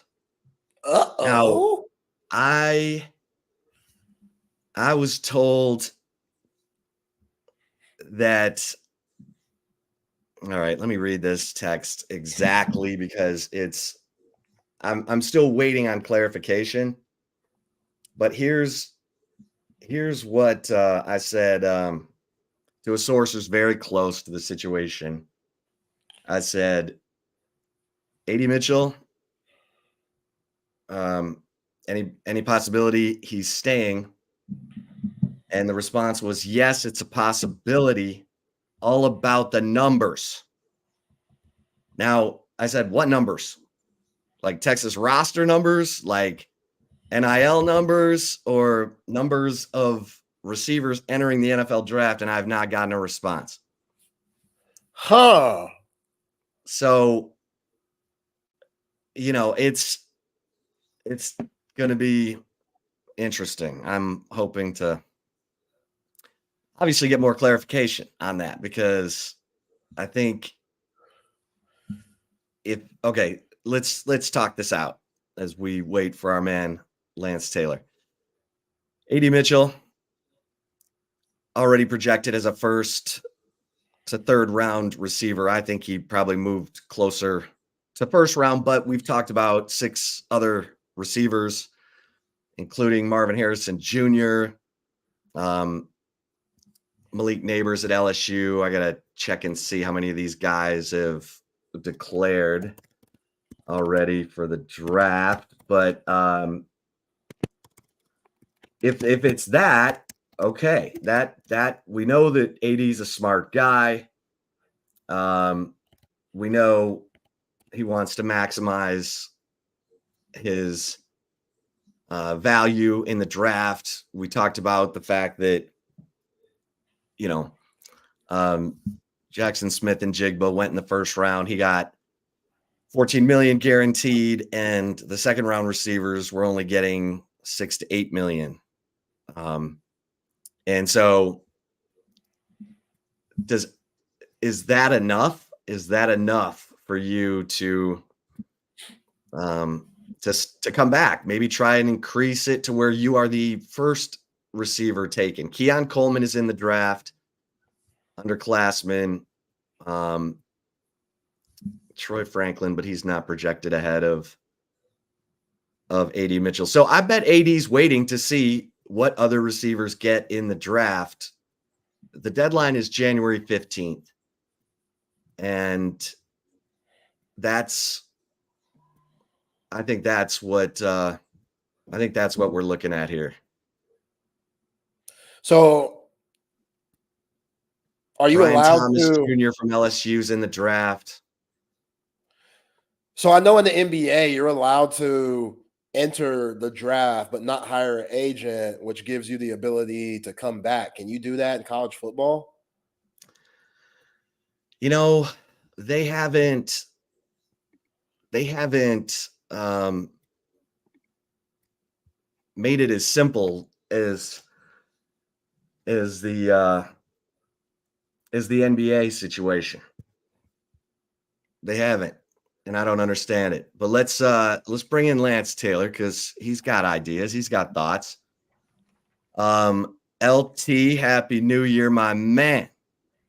Hey, fellas, happy New Year. Boy, what a long week. I don't know when you guys got back from New Orleans, but I just got back last night from LA/Vegas.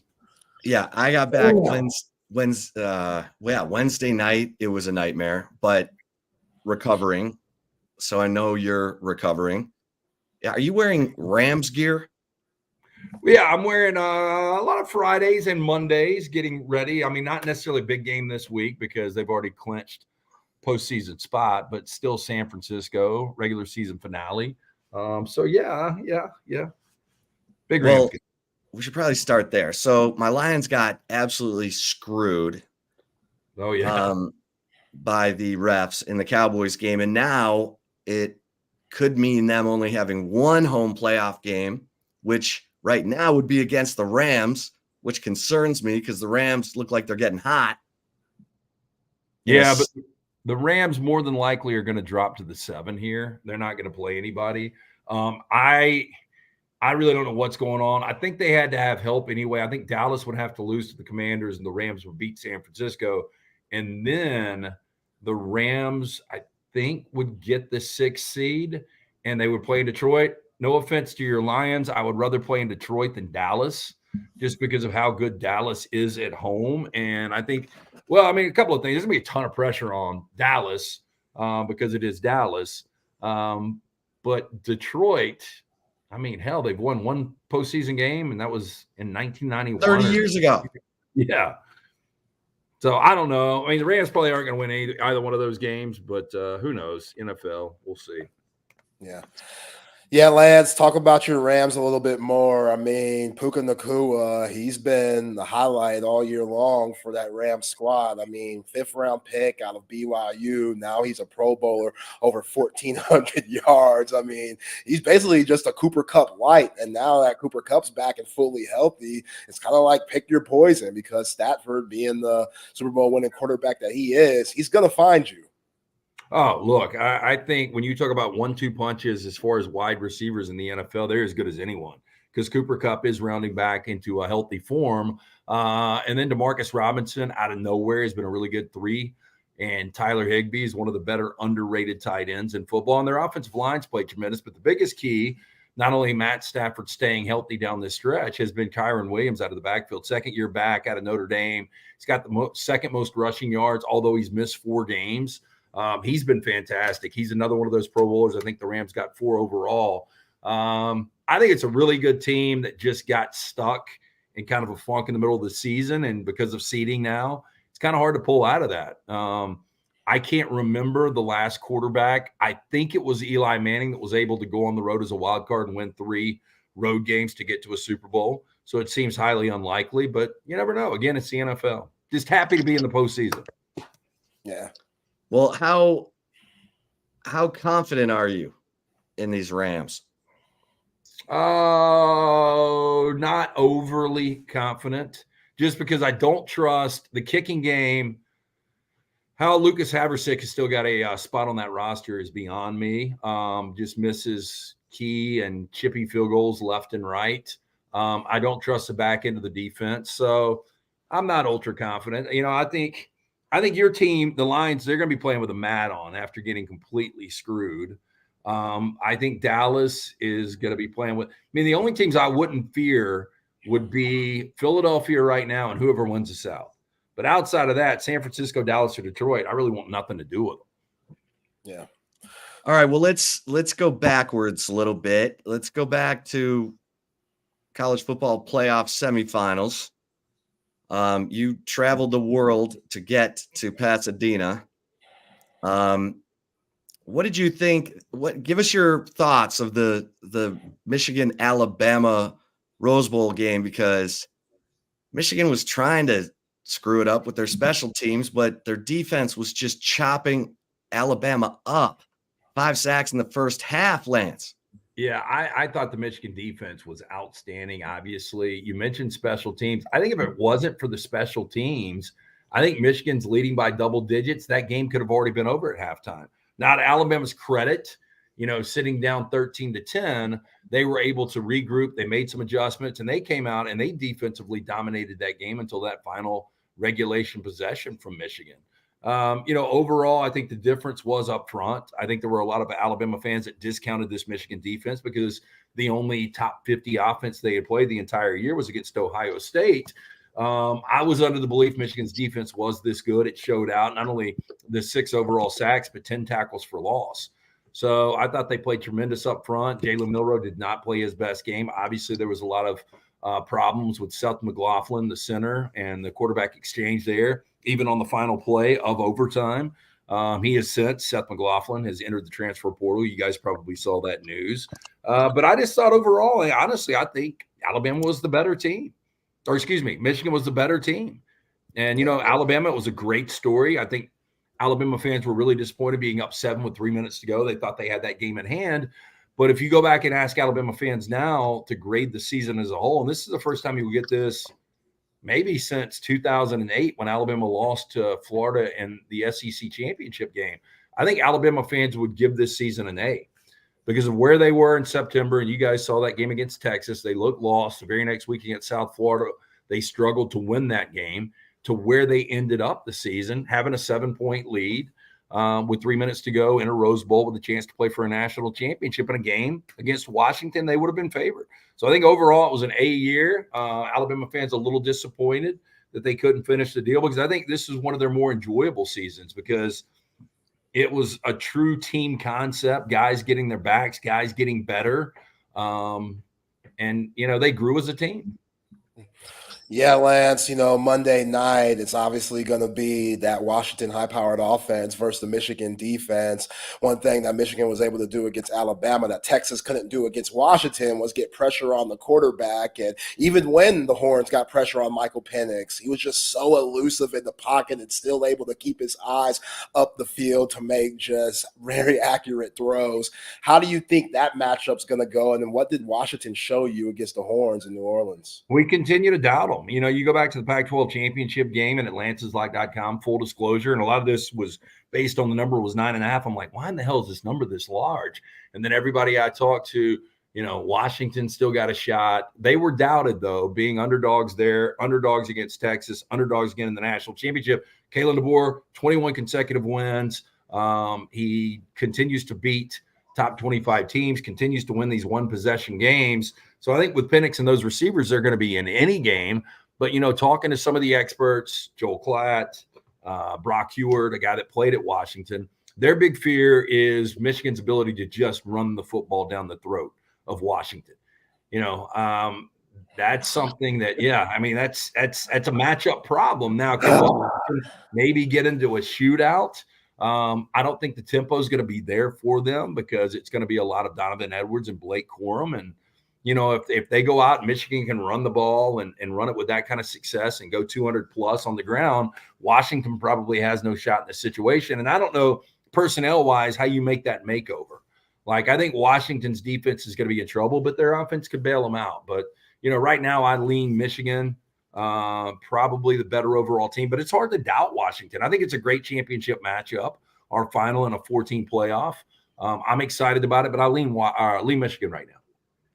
Yeah, I was like screaming for Texas to run the ball more They averaged 7 yards a carry on first down, 17 for 114 in the game. Like, there was no need. Like, I get that Sark has an elaborate script, but I would have come off that script and just kept pounding the running game. Lance, I don't know how much you saw of that game. I watched the first. You guys are going to love this. I watched until 7 minutes left in the fourth quarter. And I felt at that time, no disrespect to this Texas team's obviously very good. I just kept thinking Washington was going to win this game 14-21 points. But to your point, why would you not continue to run Baxter in blue and not only, clip off, you're going to consistently get these first downs, but you also keep Penix off the field. Exactly. That makes no sense, Lance. Exactly. I mean, both those running backs did fumble, but that was in the second half, and to Chip's point, like in the first half, which they were tied 21-21, the game could have been a lot different if they would have just stuck with the run. Yeah. Like, you could just tell on the first drive, Lance, things were a little fishy with Sark and his play calling, because the first drive, they have 5 total plays. They throw it on the first play, incompletion. They run for 16 yards, first down. Then they go 3 straight plays where they put it in the air, all incompletions. And that was just the vibe of the game for Sark and Texas, and they just couldn't overcome what Washington was doing offensively. I'll tell you, we almost saw 2 of the most incredible, unpredictable endings in both of these games, because, Jake Thal, and I don't know why, and everybody's asking the question, why he decided to field a punt in that situation with the game going to overtime. He should have just let it obviously roll into the end zone. But for him to be able to get it back on the 1 yard line, Alabama could have walked that off with the safety. And then on the other side, the Washington game was over.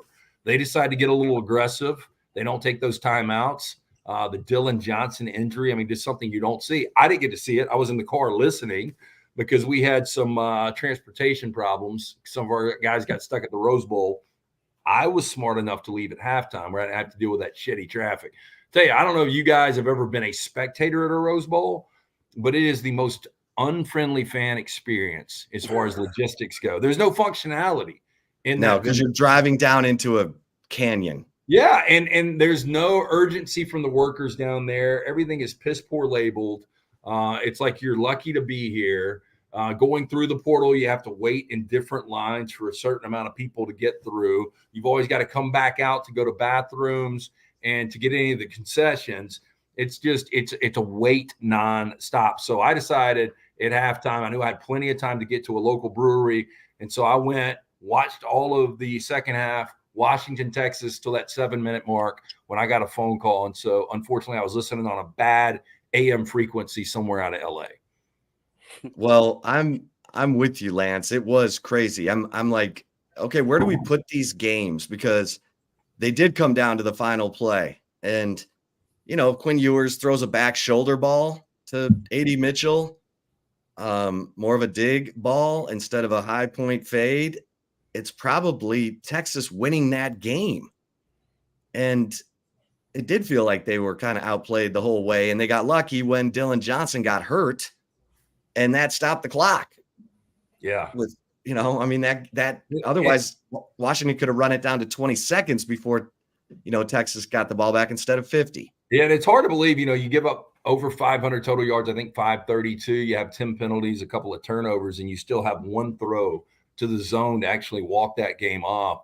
So that was pretty incredible. By that, I'm wondering a couple of things. So we had people talking about Arch Manning to the transfer portal. Then we also had people talking about Arch Manning will be the starting quarterback next year. I think Quinn Ewers is really, really good. When he's on, he is one of the best in all of college football. So I thought both of those were kind of laughable. I don't know where you guys are on that. And then when I talk about Alabama fans looking back in retrospect over 2023, I would assume, although Texas was right there, had an opportunity to win this game and maybe a national championship, in year 3 under Sark, getting to a college football playoff, being that competitive, beating a team like Alabama on the road by double digits, I would think it's an A season.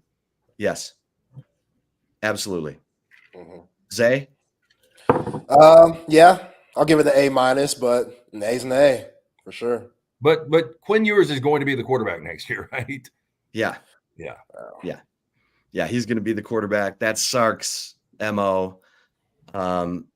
He'll, the more experience you have in Sark's system, the more game experience, you cannot discount what Quinn Ewers did in the Alabama game, what he did in the Big 12 title game, what he did toward the end of the season. And that I thought Sark could have helped everybody in the first half by just running the ball, that would have softened up. That would have brought a safety down. That would have made Quinn's job easier. I thought Sark got a little caught up in the script and trying to get Ewers into a flow, into a rhythm, instead of just taking what was there. And I told Zay, I think Michigan is absolutely going to run it down Washington's throat if Washington can't get that, figured out in a week, because Michigan loves to run the ball. They can't wait to run the ball. They ran it the whole second half against Penn State on the road. So yeah, I want to pick Washington because I loved what Penix did. I love those receivers. I love Braylon Trice.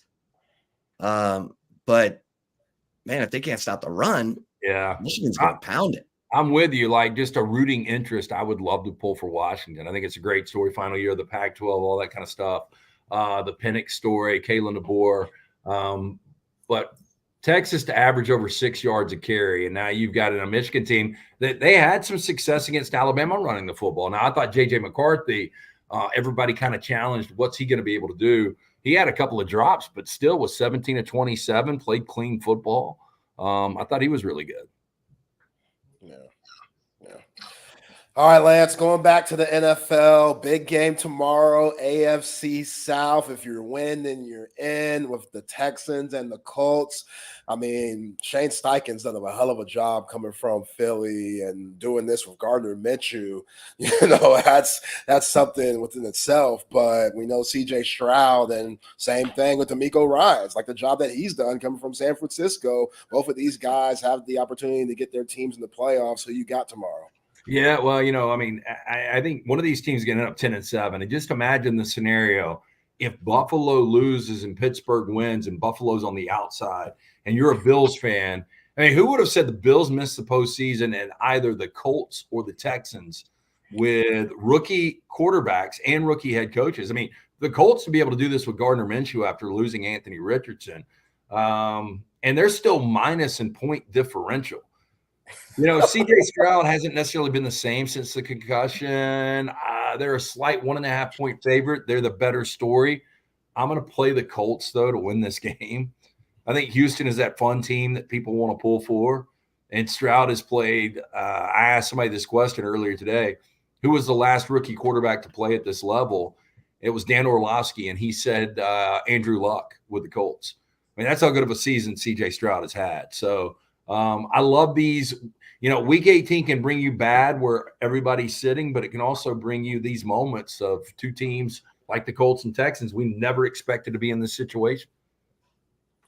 Yeah. Well, let me ask you this. The Bears Packers, because this has playoff implications as well. Packers a 3-point favorite at home against the Bears, and you could argue this game is not only does it have playoff implications, but it has Justin Fields like career implications, Lance.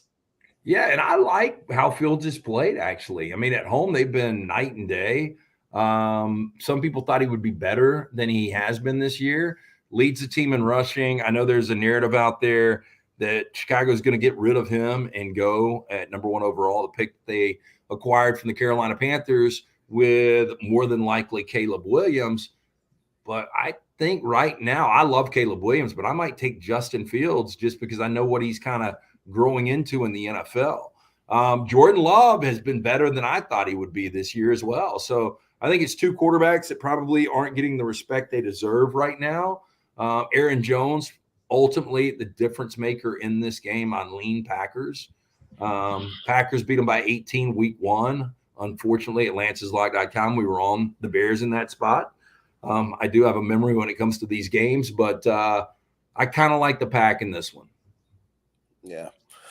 Lance, Kevin Stefanski in Cleveland. I mean, to get that team in the playoffs with all the quarterback crap that they went through for Sean Watson, and now they got Joe Flacco in there, who's playing like the Joe Flacco that won the Super Bowl with the Ravens over a decade ago.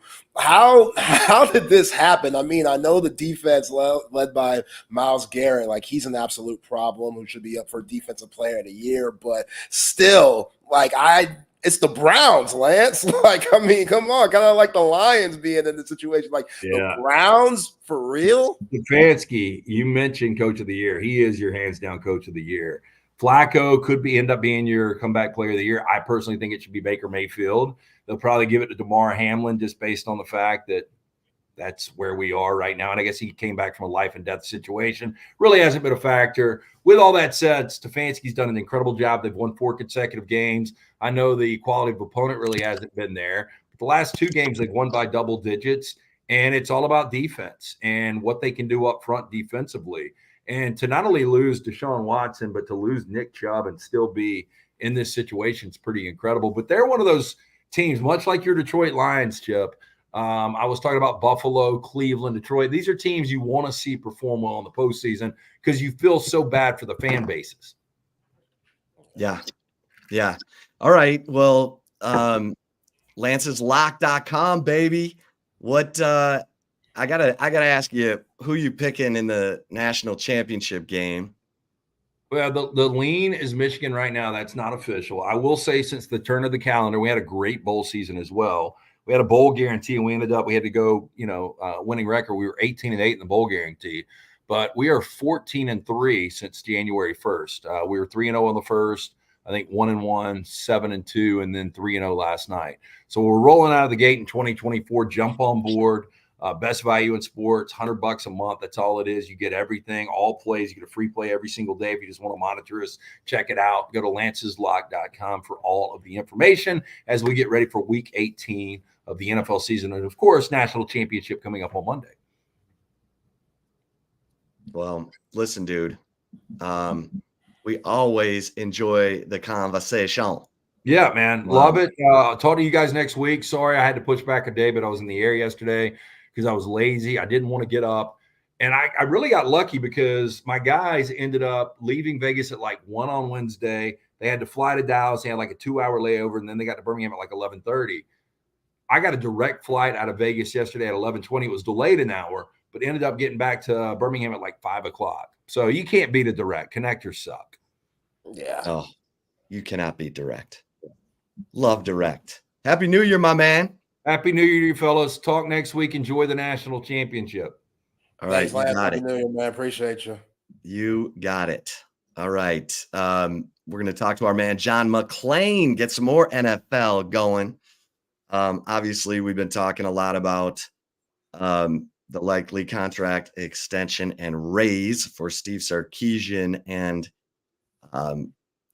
Jonathan Brooks. We know now he's made it official. He's going into the NFL draft. But before we get to John McClain, got to give some love to our travel partners to the Sugar Bowl. It was awesome. Cover 3, the ultimate place to get high-end food and watch the game right there on Anderson, up in Round Rock, and Cover 2 at Lake Creek in 183. Get the Sean Adams prime rib sandwich. You will thank me later. And Hoops ATX, my man Mike Gonzalez, been putting in ground basketball goals for 20 years. He's got the best price, the best customer service. And don't give your kids video games. Give them a reason to get outside and hoop, like my man Zay Collier, so that you're getting in and getting it going. Hoops ATX can put in a whole sport court for you, pickleball, whatever you want. Mike Gonzalez, hoopsatx.com. And of course, Hat Creek, our man Drew Gressett, Hat Creek Burger. I love the Hat Creek chicken sandwich with a little bacon, a little cheddar on that. I think that is the best chicken sandwich you can get in a drive-through establishment. And of course, Apple leasing. It's a new year. How about a new car? You got you're going to lease any make or model of car.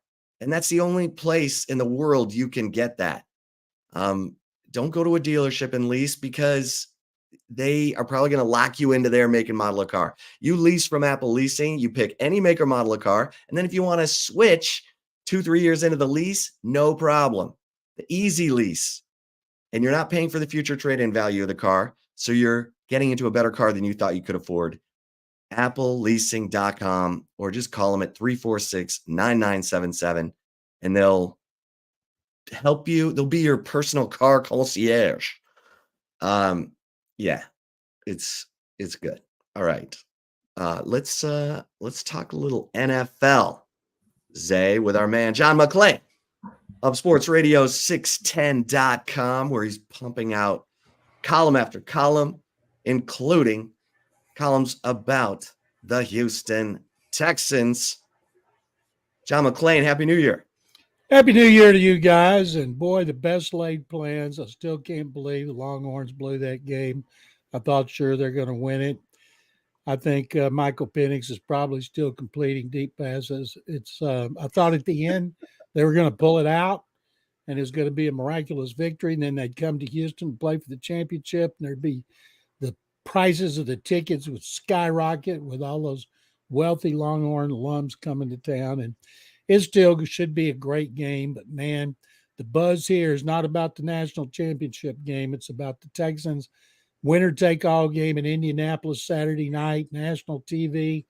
They got Joe Buck and they got Troy Aikman on the games. First time they haven't played a game at noon. And so they got a lot at stake besides the playoffs. I wrote a column this week.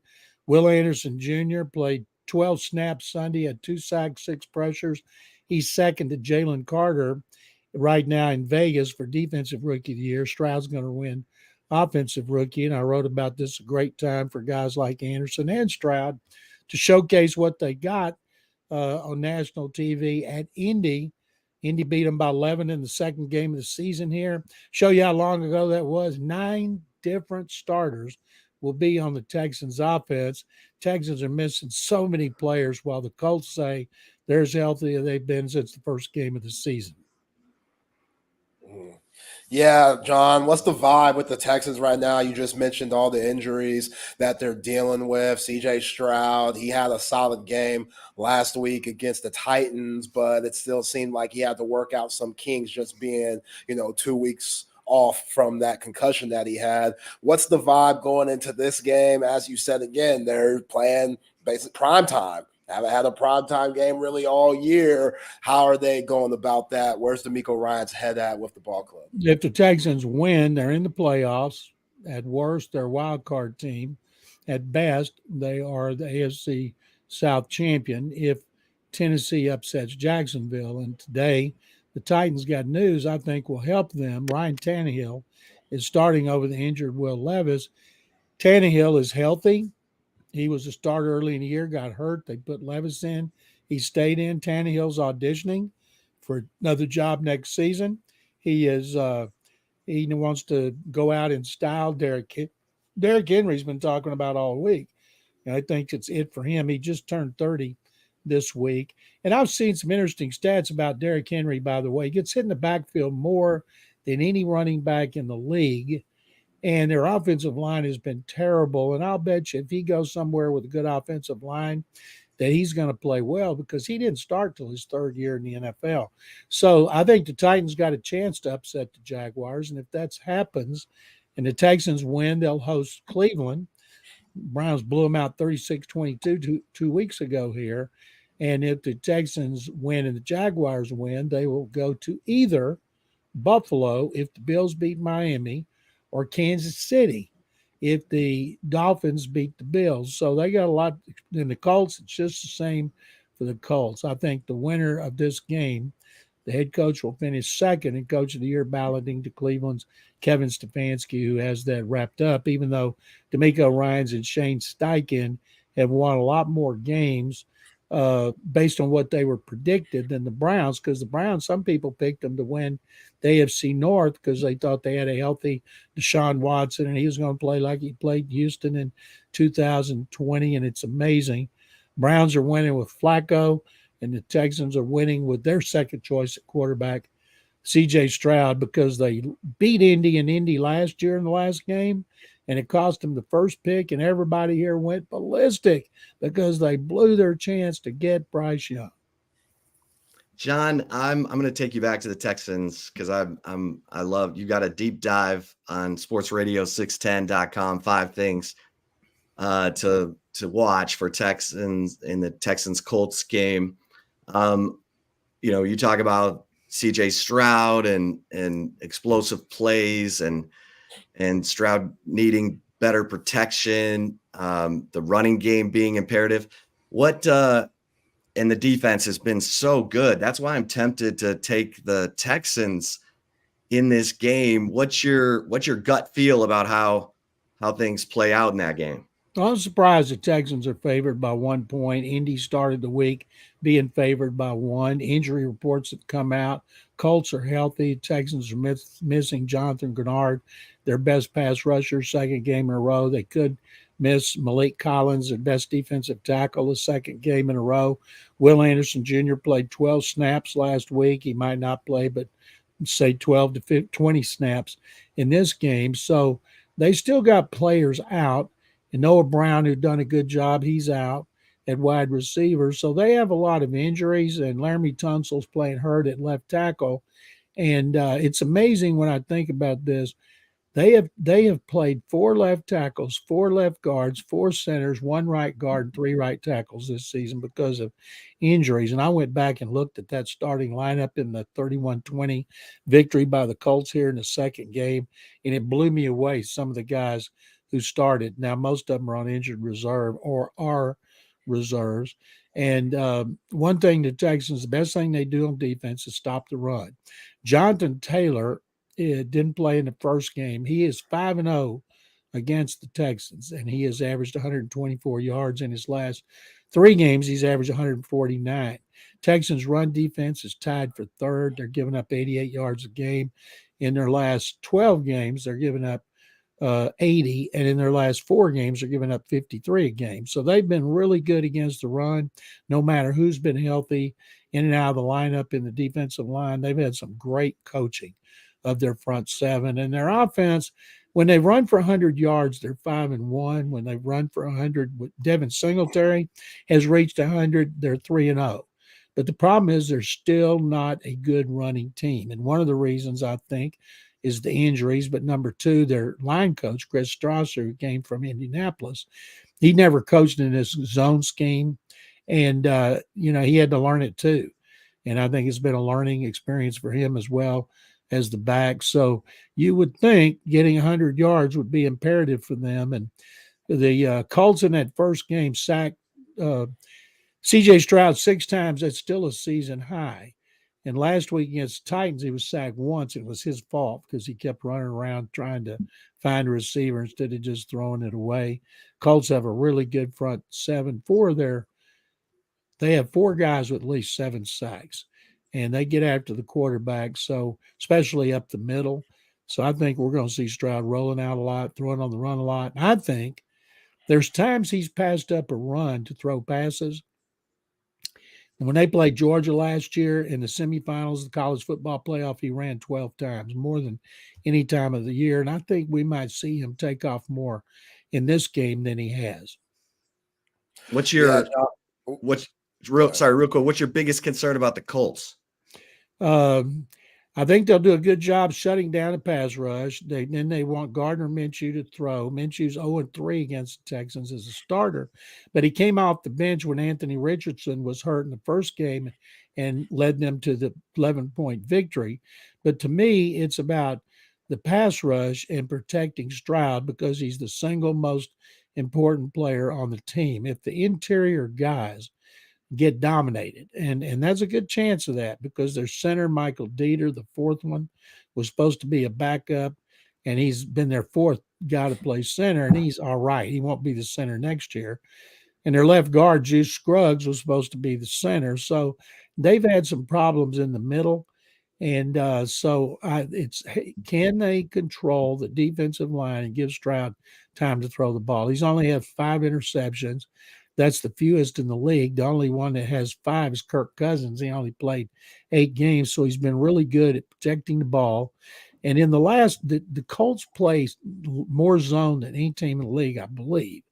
And according to the stats I saw, Stroud is rating of 147 against zone coverage. And so if he sees a lot of zone, Colts will let him work the ball down the field, and then they tighten up in the red zone. Red zone's been an issue for the Texans. They kick it too many field goals.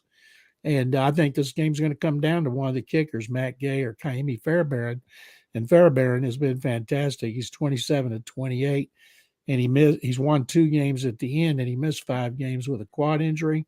So if it comes, almost all the Texans games come down to a field goal or less, and they are 3-3 in those games, and they are 6-3 in games settled by 7 or less. But I think it's going to be close, and I think it's going to be a field goal decided, and can't wait to see this game.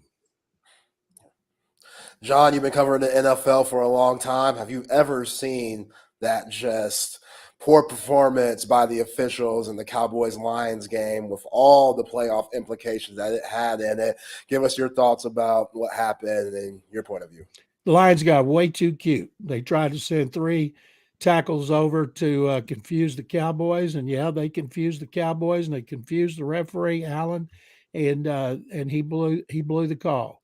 But they were reminded, that every team was, that how you handle that situation with an eligible receiver. Every time you hear 61 is an eligible receiver, Titans had some poor guy named number 61 going off on and off the field every offensive play. And I'm thinking, why don't they just leave him at tight end? And in that case, the referee was in too big of a hurry to get the game, keep it going. And as somebody said, he looked like he's in a hurry to catch an Uber. But the fact is, Dan Campbell outsmarted himself by trying to trick the Cowboys. And he said, well, I told him about it before the game. Well, the referee doesn't even come in those pregame meetings. There's a couple of officials that talk to the head coaches, not the referee. So that wasn't going to wash. What should have happened in that situation when he announced that the tackle, Stan Skipper, who used to be here, was eligible, some guy should have fallen down with a cramp. And that would have stopped the play, and then they could have gone over to the official and whoa. It was 68, not 70, but they weren't thinking quick enough, and Campbell had used his timeouts. And if he had kicked the ball when he should have kicked the ball, he would have won the game, and it would have been a moot point. Early on, Troy Aikman said, well, they ought to take the points here, and they should have kicked the field goal, but they didn't, and they got stopped. And sometime I think Campbell, while he's doing a great job, is too stubborn for his own good. Yeah, it makes me a little nervous here. You should, there's 2 coaches, Campbell, who seems hell-bent to go for 2 every time. You saw those stats about how much they've gone for 2 on their side of the field, like they had that fake punt. Sometime that guy Brandon Staley fired all those stupid decisions he made that were based on analytics. And sometimes you look at analytics and it'll say, okay, if you go in this situation, you win 48% of the time, you make it 48% of the time. Well, analytics don't take into account who's on the other side of the ball, whether you're playing a great defense, a great defensive line, or you're playing the Panthers. It doesn't list that. It tells you what you do just in those situations. And sometimes you use common sense. Remember, when you're on the road, take the points, especially early. You don't need to start going for 2 till it's later in the game. But Dan Campbell's decision-making, and then if I were a Cowboy fan, I would cringe every time Mike McCarthy is in a clutch situation in a big game like the Detroit game in which he didn't run the ball on their last possession. He threw it.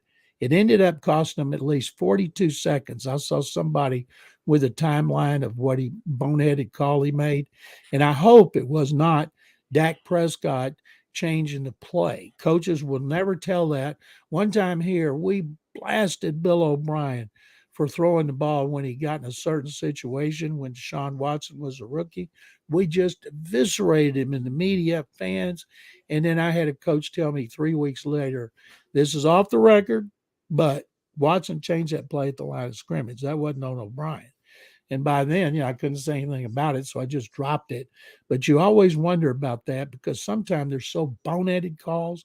But Mike McCarthy, when he's in a big clutch situation like that, I don't feel good about it, like I would with Kyle Shanahan or some of these other coaches who don't make boneheaded decisions in important times.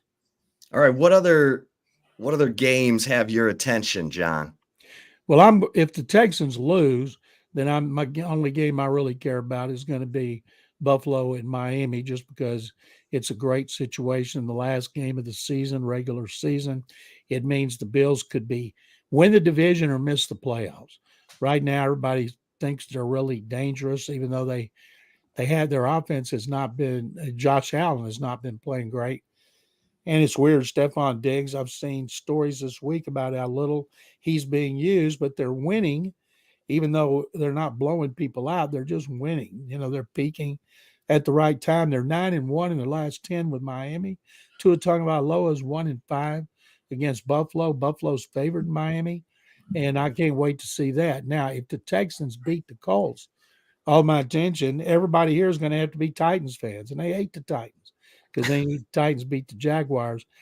And then if that were to happen, or if it doesn't, then everybody's going to be interested in the Buffalo game because that would control where the Texans go if they're a wild card. John, before the season, we all kind of had a feeling that the NFC South would be where it is now. Teams kind of fighting around the 8-8 spot. And the Saints, they did their job last week by beating the Buccaneers, but now they're kind of on the outside looking in, hoping that the Buccaneers lose to the Carolina Panthers, which I'll tell them, don't hold your breath. But going to the Buccaneers, Baker Mayfield, it seems like he should be up for Comeback Player of the Year. Well, he should, and then they didn't play well in that game, and he's hurt, but he's going to play. And the Comeback Player of the Year, Hamlin's won that game. Forgot his name. Lamar Hamlin. He's won it because he came back from the dead. So that's a lock. And there's a lot of good candidates. Flacco hadn't played enough, although everybody in Cleveland saying he ought to be Comeback Player of the Year. And I think if you die, like Damar Hamlin did, and you come back, even though you're not playing a lot, you're going to win that award. Baker Mayfield, I can't imagine that they would lose this game. The Panthers just stunk it up terribly against the Jaguars, and backup quarterback C.J. Beathard, I think, is 29-0 or 3 or something like that. So Mayfield has been playing great, and I'm assuming he'll play well and they'll win. But if Carolina were to win this game, and Bryce Young's played better lately and their defense is playing better, it hasn't translated into victories. But if Carolina were to win, oh boy, Todd Bowles is going to be out of there. They're not going to collapse like that when they should have won. They should win the division with the talent they got on offense at running back and wide receiver, and Mike Evans having such an incredible season, and Mayfield bouncing back in a big way. I think that would be one of the jobs that would be open. John, love that you're a Pro Football Hall of Fame voter. We got the 15 modern era finalists on the 27th, and Eric Allen, Jared Allen, Willie Anderson, Jari Evans, Dwight Freeney, Antonio Gates, Rodney Harrison, Devin Hester, Torrey Holt, Andre Johnson, Julius Peppers, Fred Taylor, Reggie Wayne, Patrick Willis, Darren Woodson. Who do you think has a good chance of getting in, and who probably has to wait? Well, I can't go over everybody that you just mentioned, but I think Julius Peppers is a lock. And I think Antonio Gates, who caught a lot of touchdown passes from Phillip Rivers, one of the most prolific pass-catching ends in history. I don't know if he's a lock, but if he doesn't get in this year, it'll be soon. I'll be presenting Andre Johnson to the committee for the third year in a row. And Andre Johnson, Reggie Wayne, and Torrey Holt cancel each other out. Everybody says, well, all three of them deserve to be in the Hall of Fame. And then when the vote comes out, they made last year the cut from 15 to 10, and then none made it from 10 to 5. And so I keep Andre abreast of everything I'm doing, and I'm going to change a little bit on my presentation. And one of the things I'm going to do is I'm looking for red hot coaches who are prominent now and in everybody's minds. And Kyle Shanahan and Mike McDaniel coached him. So I'm going to have quotes from them in my 5-minute presentation about why they think he deserves to be in the Hall of Fame. And I tried that with Gary Kubiak last year, and I'm thinking about calling Jim Schwartz because Jim went against him for 8 years, and just mixing it up a little bit. And then a lot of other people chime in as well who think he should be in there. But, I'm going up again when it's Reggie Wayne has Tony Dungy and Bill Polian presenting him, guys who coached him and guys who drafted him, and both in the Hall of Fame. And so it's tough going up against them, but I do everything I've ever done with any of the Oilers that I've helped get in when I presented them. And I hope this is finally a year, third time's a charm, but boy, we just don't know how to break that log jam. Yeah. What about Darren Woodson? Darren's got 3 rings. He's one of the best safeties ever. We've started putting more safeties in the Hall of Fame. I think he deserves to be in there, but I have no idea whether he'll get in there. When we have our 2-day meeting and we kick all this around for a total of about 10 hours, nobody ever says Darren Woodson doesn't deserve to be in or Andre Johnson doesn't deserve to be in. They all say, boy, he deserves to be in, and we don't know until the voting. We know from 15 to 10, and then we know 10 to 5. And really, if you get in the final 5, you're in. And so I know I haven't shown it, but when Andre is made the cut to 10 2 years ago, and Reggie Wayne did not, and Torrey Holt did not, I thought he had a chance, but then he didn't make the 5. So I'm hoping the third time's a charm, keep my fingers and my toes crossed. But it's a lot of responsibility. It's an incredible honor to present these guys. But boy, if Andre doesn't, I have everywhere I go, people, you got to get Andre Johnson in the Hall of Fame. Or how come you're not getting him in the Hall of Fame? Or somebody else needs to be presenting him. You're not doing a good job. And all I can say is I'm doing everything I can. Yeah, it's tough when you have 3 big-time guys at the same position. That's why I asked you about Darren Woodson, because you got Rodney Harrison as well at the safety position. Yeah, I think Woodson has got a better chance than Rodney. I'm not sure why. Rodney Harrison hadn't been a finalist very much. And one of the things that gets me about Andre Johnson, his best quarterback was Matt Schaub. Until the 12th year of his career, he never had a receiver opposite him who gained 900 yards, where the other guys, Reggie Wayne had Peyton Manning, Edgerrin James. He had 2 Hall of Fame receiver, Marvin Harrison, Hall of Fame coach, GM. And then, gosh, Torrey Holt had Kurt Warner, left tackle Orlando Pace, wide receiver Isaac Bruce, running back Marshall Falk, and coach Dick Vermeil. So I've used that prominently in my presentation the last 2 years. I'm not going to this year because the committee knows it. And so I'm hoping somebody else will point that out while I try other things. And there's a lot of statistics, and I try not to hit too many. It's a 5-minute presentation. You got to move. And but there are several key statistics in which the 2 best of all Hall of Fame receivers. Now compare Andre to the Hall of Fame receivers. It's Andre Johnson and Jerry Rice, or Andre Johnson and Marvin Harrison, and there's nobody else. And so far it hadn't been enough. Hopefully this year it will be. Yeah, we said this about Andre Johnson. He's got the Tommy Nobis syndrome. He kind of was the star of an expansion team. He had to kind of do it on his own. Tommy Nobis, to me, that's one of the greatest oversights in the history of the Pro Football Hall of Fame. But he played on an expansion team that didn't win. And we've talked about that a million times. I'm on the seniors committee. I've been on the committee for 30 years, and everybody, we point out who Tommy Nobis played for, how bad they were, what he did, but he just still has never gotten in. Hopefully one of these days that he'll make it on the seniors committee, but he's been eligible for years. I'll tell you what, John, Torrey Holt and Reggie Wayne didn't do what Andre Johnson did to Cortland Finnegan. I know that. That's one thing I'll always remember with Andre Johnson. And if he gets into Canton and you know how they have that button where you see the highlights and stuff, that should be on there because that's an iconic Houston Texans moment right there. It was funny because Cortland Finnegan, who just infuriated receivers, and one of the things he was doing to Johnson is getting his hands inside his face mask trying to gouge his eyes. And so Andre, who's 6'3" and 230, and Finnegan, who's about 5'11" and 190, he did that to all receivers. They just hated him. And so the game was wrapped up, and according to Gary Kubiak, Andre's standing behind him during the game and goes, Coobs. And he's like, hey, I'm trying to coach here, Andre. Coobs. Coobs finally turned around, what?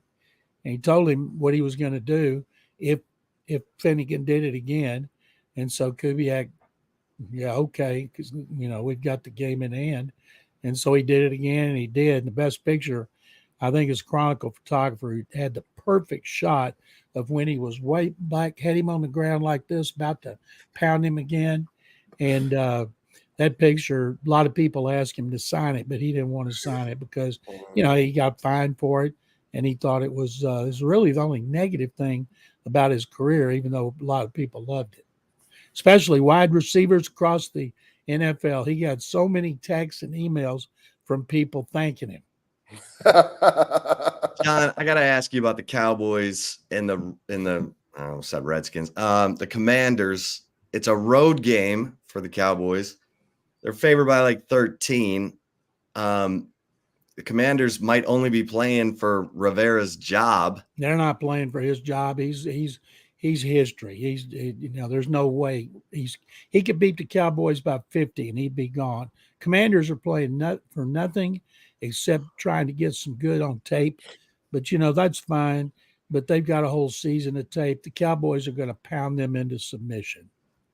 Well, okay. Well, then my Lions are screwed. John, anything else in the notebook? Cowboys going to get a home game, and then they're going to go on the road because they'll win at home because they always win at home. And unfortunately, they won't be playing against a bad team when they finally go on the road. I'm guessing. I can't wait. I don't know what's happened to Philadelphia to lose at home to Arizona in such an important game. That's the kind of game that will cause others like Cowboy fans to hold their breath. Could that happen to us? Well, Arizona is a lot better right now than Washington, and Arizona has a coach and a system and a staff that knows they're not going anywhere, where there's going to be so much turnover in Washington as there should be under new owner Josh Harris. But I think that Philadelphia, there's no way Cowboys going to lose and Eagles going to win this division because nobody repeats as NFC East champion. I think that hadn't happened since I was a teenager. Last one for me, John. Can you give us your thoughts on the Broncos Russell Wilson situation? It just seems pretty icky and what's going on there. We had Dan Neal on the other day, former Texas and Broncos offensive lineman, and he said that Russell Wilson doesn't appear to what everybody thinks he is. Like, there's just a lot of backlash on Russell Wilson and how he carries himself, and he might have lied about some things to make this situation a little bit more confusing. Everybody I know in the Broncos organization and covers them, they've had no problems with him this year. The problem's been Sean Payton. He's a very unpopular coach because he is a control freak and he wants everything done his way. And I've never heard so many people speak negatively about a coach like that since Bill O'Brien. And so they have mishandled it totally. He signed that contract in good faith, trying to get him to change his injury guarantee to benefit them. He's going to get cut. They'll spread it over 2 years, designate him as a June 1st cap casualty. You can do 2 of those a year. You don't have to wait till June 1st, and he'll be one of them. And it'll still kill him on the dead money, but he'll go somewhere as a bridge quarterback to a team that drafts a young guy or has a young guy, like say they like the new coach in Las Vegas. Say he likes Aiden O'Connell based on what he's seen, but he'd like to have a veteran come in there first. He'll get a job. It'll be for the minimum because he'll be making $35 million or something like that from the Broncos in the worst contract, the second worst contract in the history of the NFL. Okay, what's y'all know what the first one is? Browns. You got it. I was going to say, where's that last Tony Romo contract? Not even close to the ones that Cleveland gave Deshaun Watson and Denver gave Russell Wilson. And Denver didn't even have to give Russell Wilson that contract. You know, that if it wasn't for Herschel Walker and what Jimmy Johnson did with all those players, Jimmy had it in the original deal, but they wouldn't let him disclose it publicly, that if you cut this player, you get a first-round pick. Cut that player, you get a second-round pick. And Jimmy knew he's going to get rid of all of them, but that will always be the most lopsided trade in history because of what the Cowboys turned it into, where Denver may not ever, you know, they'll recover eventually, but Seattle may not. I'm doubting seriously he's going to turn it into 3 Super Bowls in 4 years, but boy, it was bad with a capital B. Man. John, great stuff as always, my friend. Love the conversation. Let's do it again next week. Guys, I appreciate it. Thank you. It's going to be a great weekend for NFL, and I look forward. I'm hoping that Washington beats Michigan, because I'd hate to see Jim Harbaugh, after everything he's been involved in, hoist that championship trophy in NRG Stadium. Yeah. Big weekend in Houston, no doubt about it. You going to be covering that as well?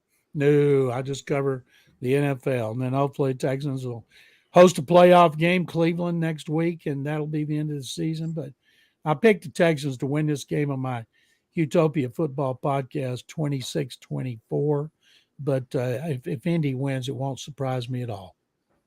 All right, John. Great stuff. Thank you, guys. SportsRadio610.com. He is Mr. Houston, everything. I'm sorry we didn't get to the Rockets, but we'll get there, Zay. Rockets? That's okay. Good. Yeah. You have no interest.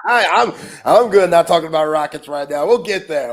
We'll see you in February when the Super Bowl's over. We'll get some Rockets talk then and see where they're at, because they got their own issues. Longhorn Laundry.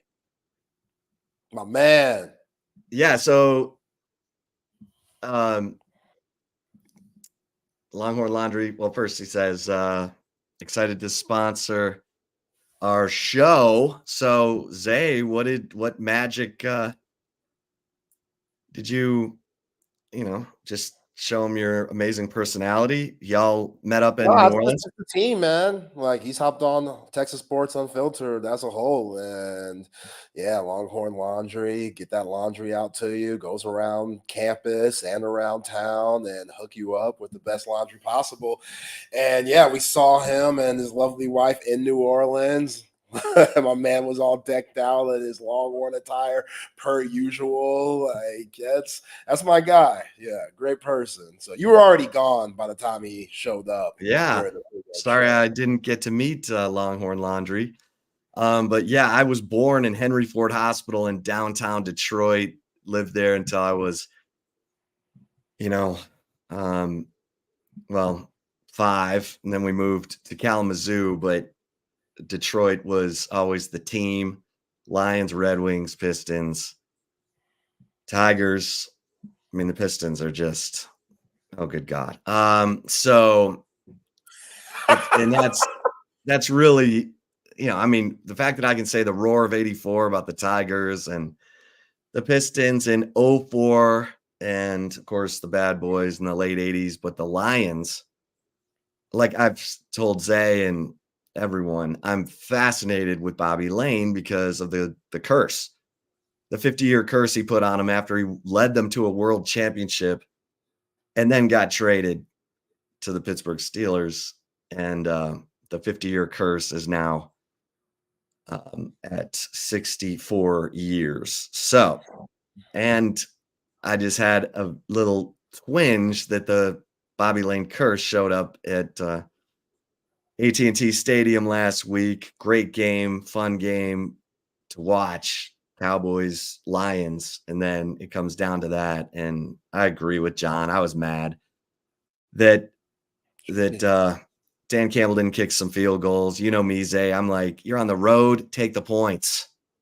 And then for him to go for it 3 times, going for 2 after the first, like, okay, let's get into overtime. Let's trust your defense. Thought the defense played pretty well in that game. But anyway, yeah. So I am from Detroit, and, you know, it's been tough being a fan of the Detroit teams. But yeah, lots going on. We came into the show talking about Chris Del Conte indicating he's going to sit down with Steve Sarkisian soon, he told me, and they're going to talk about the season. I said, does that include a contract extension and raise? He said, read into it what you want, which for Del Conte means yes.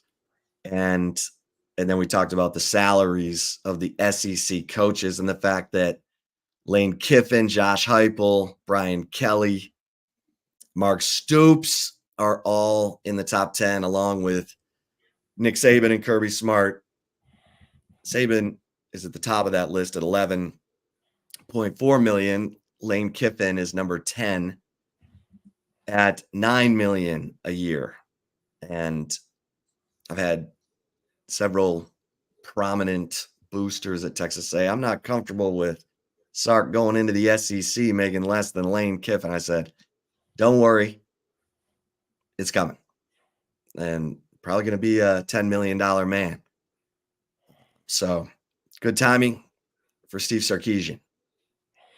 Yeah, for sure. Because, again, he's won more than 10 games the first time in his career. You can see the culture change just from the players' development here in year 3, obviously taking this team to a college football playoff. But, yeah, Sark's the guy. He's earned that. And, you know, when all those guys in the SEC, like Mark Stoops and, you know, Josh Heupel are getting paid more than you, yeah, if you're his agent, then it's going to be cleanup day at some point. So Chris Del Conte, he knows what's up. He's not dumb. And, yeah, it makes sense for them to make this move right now.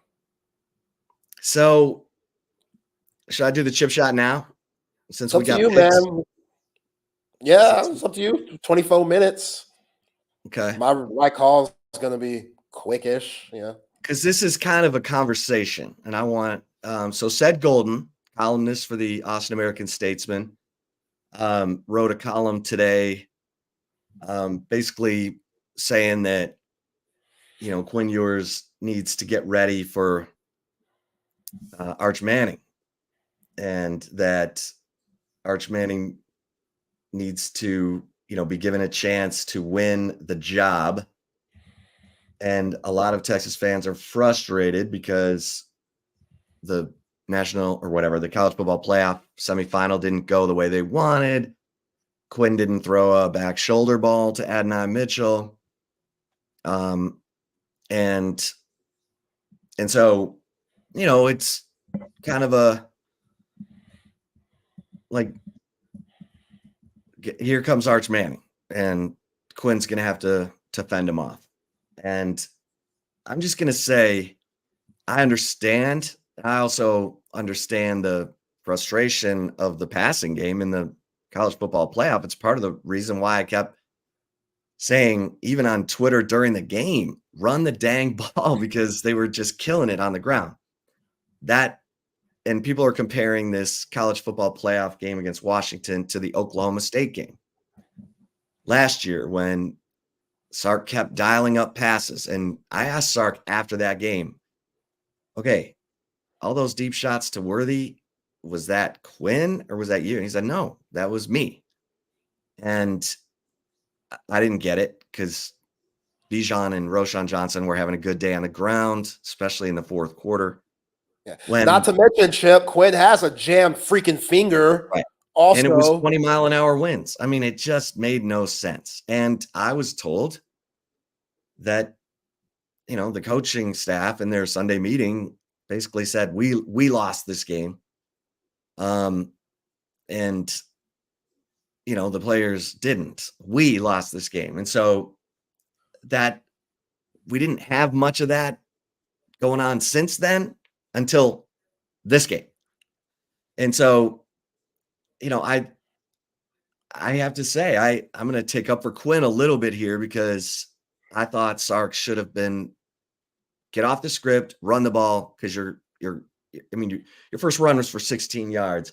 The next one was ridiculous. They were averaging almost 8 yards a carry after the first quarter and 7 yards a carry first half. And we talked about the fact that, Jaden Blue, CJ Baxter, neither of them even got 10 carries in that game. So I get it. I get the frustration. But I'm going to take up for Quinn Ewers in this instance because the coaches got to help put him in position to be successful. Washington's pass rush was a problem, and they were batting passes. Like everything was pointing toward, you know what, let's run the ball. And it didn't happen. I get it. Quinn, if he throws the back shoulder ball to Adonai Mitchell at the end, Mitchell probably catches it. Texas probably wins the game. But you can't throw the guy out for that one pass. And the thing that you saw all year, and this is why Sarkisian hates starting first-year quarterbacks and loves playing multiple year experienced quarterbacks because of all the layers to his offense, the motion, the shifting, how to read the defense. I thought we saw Quinn Ewers make a big jump from year 1 to year 2. I thought he's not a vocal leader, but I think he showed you he's got strong intestinal fortitude with what he did at Alabama, with what he did in the Big 12 championship game, with what he did playing with an AC joint sprain in his shoulder. He came back early from that. Kid's tough. I'm a little surprised, and I get door number 2 when it says Manning on it. You're like, oh my God, I can't wait to open that door. I can't wait. And I get it, but Quinn Ewers is evolving. And if he comes back, that tells you how self-aware he is, because he wants, look, if you talk to most NFL scouts, they'll say, we'd prefer a quarterback who's played 3 full college seasons as opposed to at least 30 games, right, under their belt. That gives the NFL a big enough sample size to decide who that kid is as a quarterback. If, Quinn Ewers could come out right now and he'd probably be one of the top 3-4 quarterbacks picked. And I think Quinn Ewers is like, you know what? I want to make sure that I'm happy with where I am as a quarterback and that I'm in a position to go handle whatever may come. Because look at some of the quarterbacks and where they get drafted and how their careers turn out. Colt McCoy went to the Browns. It was horrible. Eric Mangini, one of the worst head coaches in the history of the NFL, calling plays that didn't exist to embarrass Colt McCoy as a rookie just to see how he'd handle the situation. What the? So ignorant. That is so stupid. Like, what an a-hole. And another reason that all those Parcells assistants who were so arrogant because they were a friend of Bill and then couldn't go do anything on their own. You got to be ready for whatever comes, because Peyton Manning had to make a bad situation good. So did Troy Aikman. They did it, but they had really good coaches. And even though they went 1 and whatever, Troy didn't win a game his rookie year. 0-13. Damn. You could see it was going to come. Peyton Manning, 3-13 his first year. So you got to be strong enough, confident enough to handle those situations and be the tip of the spear and turn it around. What CJ Stroud's doing in Houston, awesome. And I think Quinn wants to be in that same situation. I'm not a door number 2 guy. If if Arch Manning gets in because of whatever situation and he thrives, okay, then we have a conversation. But Quinn Ewers has shown you by what he did at Alabama that he's got the Sarkisian offense down. It's a pro offense. There is a progression. It is layered. It's not easy. It takes time. And I'm not willing to throw that time out the window because Arch Manning has good zip on his passes in the 5 passes you got to see this year. Right. In the 2, 1 4th down conversion, 1 3rd down conversion in garbage time of a 57-7 win. I think Arch Manning is comfortable being the backup, or let's just say contending, fighting it out in the 2 deep in 2024. And then whatever happens, happens. You know, he's 1 play away. So if he gets on the field, tears it up, we've seen stranger things happen. Okay. But I think he's also comfortable, you know, learning 1 more year and then being the guy going into the 25 season. But I'm not ready to throw out Quinn Ewers. Everybody should have to compete at all times for their job. Don't get me wrong. So yes, Quinn Ewers is going to have to compete. And Arch Manning's coming, but I'm not ready to say, you know, Quinn, I think he's hit his ceiling. No way. I mean, that kid's tough, and he led them to a championship, and you cannot discount that. Yeah. Michael Penix is in his 6th year, dadgummit. Like, let's not, what are we talking about here? And then going back to, you made a comparison about Troy Aikman. North Turner, if he didn't go to the Cowboys when he did, Aikman wouldn't have been Aikman. Straight up, that completely changed Aikman's career.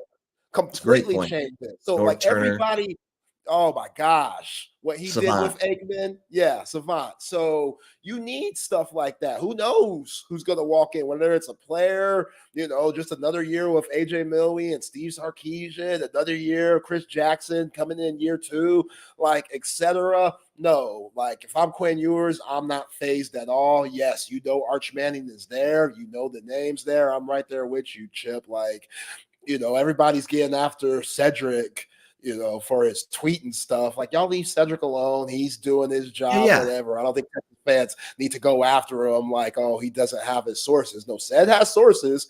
He's just letting you know that, like, Quinn Ewers, don't mess. You can't have bad games, though. Like, it's your job going into 2024. Absolutely, 100%. But if you have bad games, which I don't think that's going to happen, Arch is going to be hanging around. That's for every quarterback.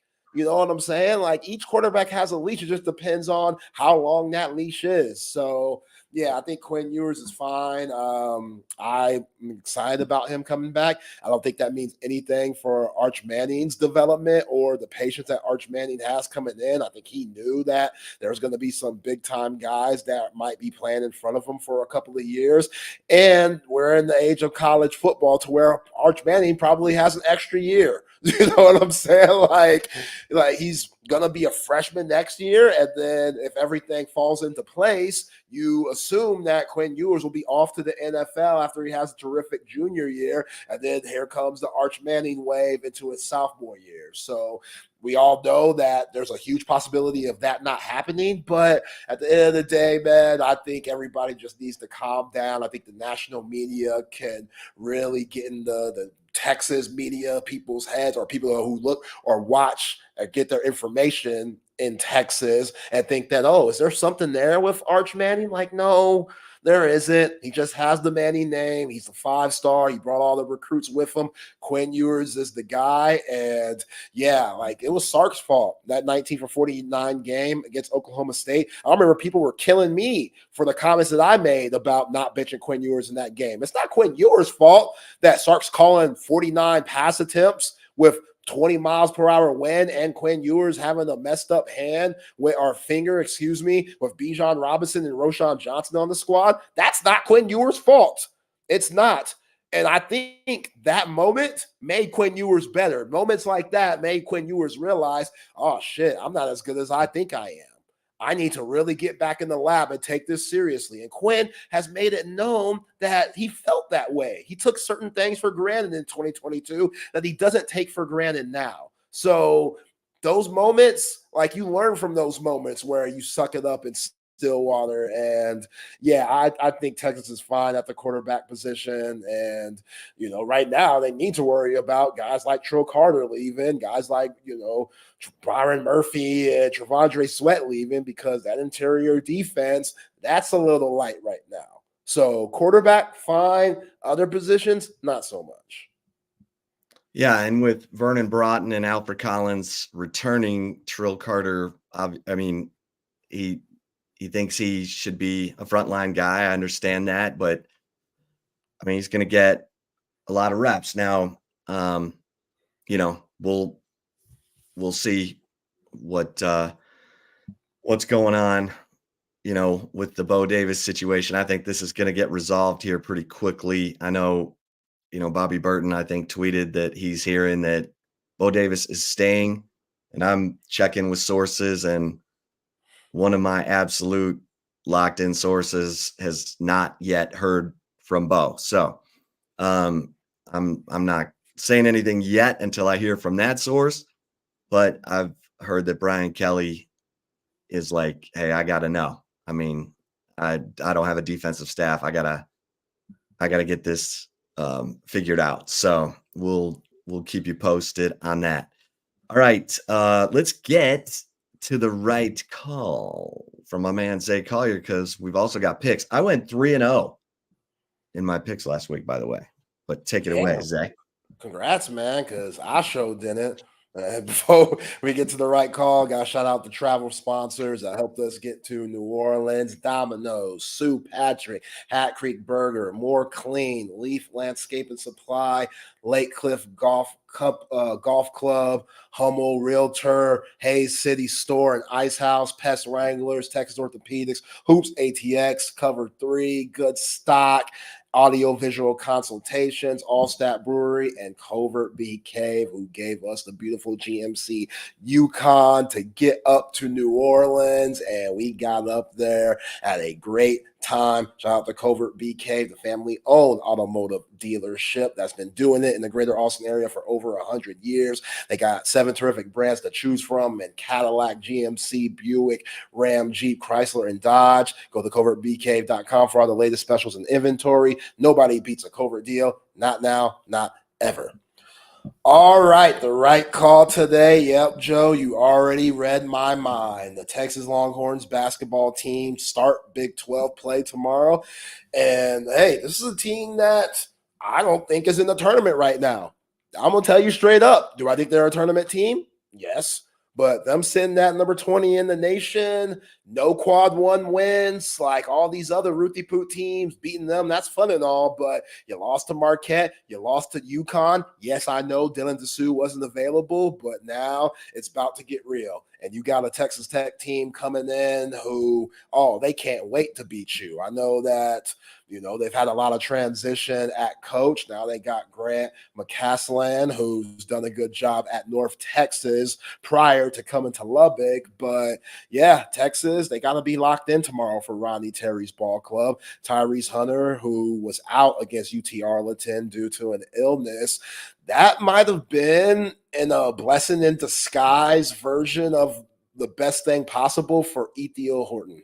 IT Hortonship, because you and I, we've talked about his lack of production in these last few games and about how he might get left off the rotation. Well, he had a solid game against UT Arlington, 13 points, a double-double with 10 rebounds, and he got 35 minutes. So hopefully that translates to the Big 12 to where he's getting comfortable back in the lineup. And like I continue to preach in college basketball, you need a solid 9-man, maybe potentially 10-man rotation if you want to be good, especially in the Big 12. It is such a gauntlet. It is so brutal. You got small guys like Hunter and Max Asmus that might get beat up a little bit. You're going to need a lot of players in there in the rotation to keep guys, as healthy and as fresh as possible when you get into the end of the end of February, beginning of March. So I'm excited about tomorrow. I mean, again, Coach McCasland, they play D at Texas Tech like a lot of Texas Tech teams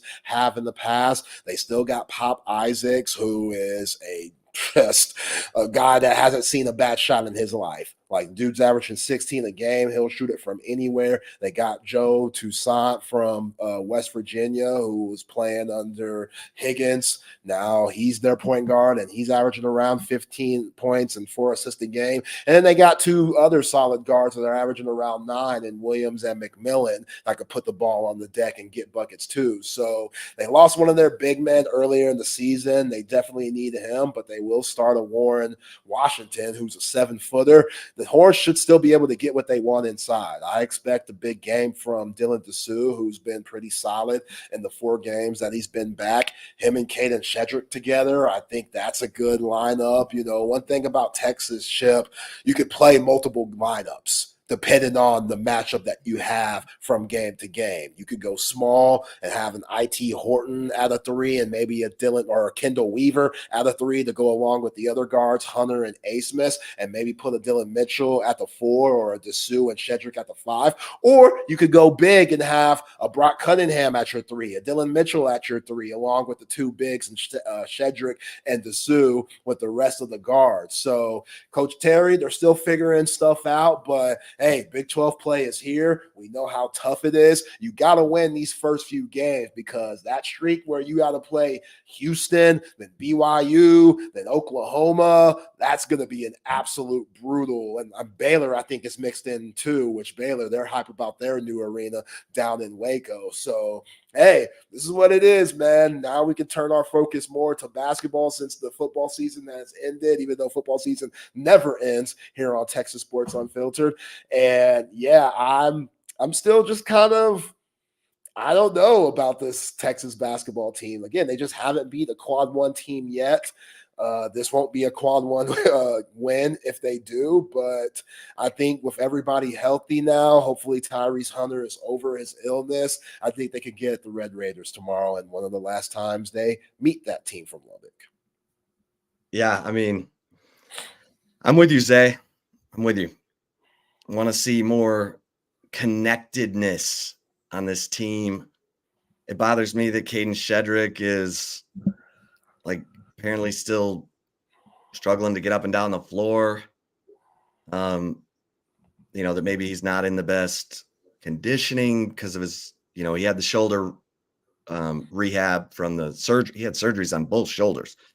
And so he might not be in the best shape because he had to recover from those surgeries. But look, let's see if they can take it up a notch.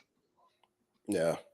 Because their front court should be one of the best in the nation. With Caden Shedrick, Dylan Dessou, and Dylan Mitchell, Texas's front court should be one of the best in the nation. They should be able to play solid defense. They should be able to take high percentage shots, work the ball inside of these guys, because I like Caden Shedrick's moves around the basket. He's a skilled player. Dylan Dessou, I trust him. Dylan Mitchell, it's hit and miss, but I like his energy. I like his defense. He's getting you double doubles. He can do better. He can really tear it up. I mean, he just needs to elevate his ceiling constantly, because he's capable of really good things, I think, at the college level. So let's see if they can start to put it together. Yeah, Tyrese Hunter obviously didn't play against UT Arlington, but he's been a lot better, over these last few games, just by attacking, taking what the defense gives them. Like, I get everybody wants that just pure point guard because number 11's jersey is hanging in the rafters. And when we think of Texas point guard, we think of TJ. Nobody's ever going to be like that. Or DJ Augustine. I'll take DJ Augustine. Yeah, or DJ Augustine. Yeah, great point. Like, nobody's ever going to be like those two ever again. The game has changed. You need scoring guards. And those guys, they were scoring guards, but you look up at the box score and you'd be like, damn, DJ Augustine had 8 assists a game to go along with those 18 points. Damn, TJ had 11 assists to go along with his 15 points. That's not what you're going to get out of Tyrese Hunter. It just isn't.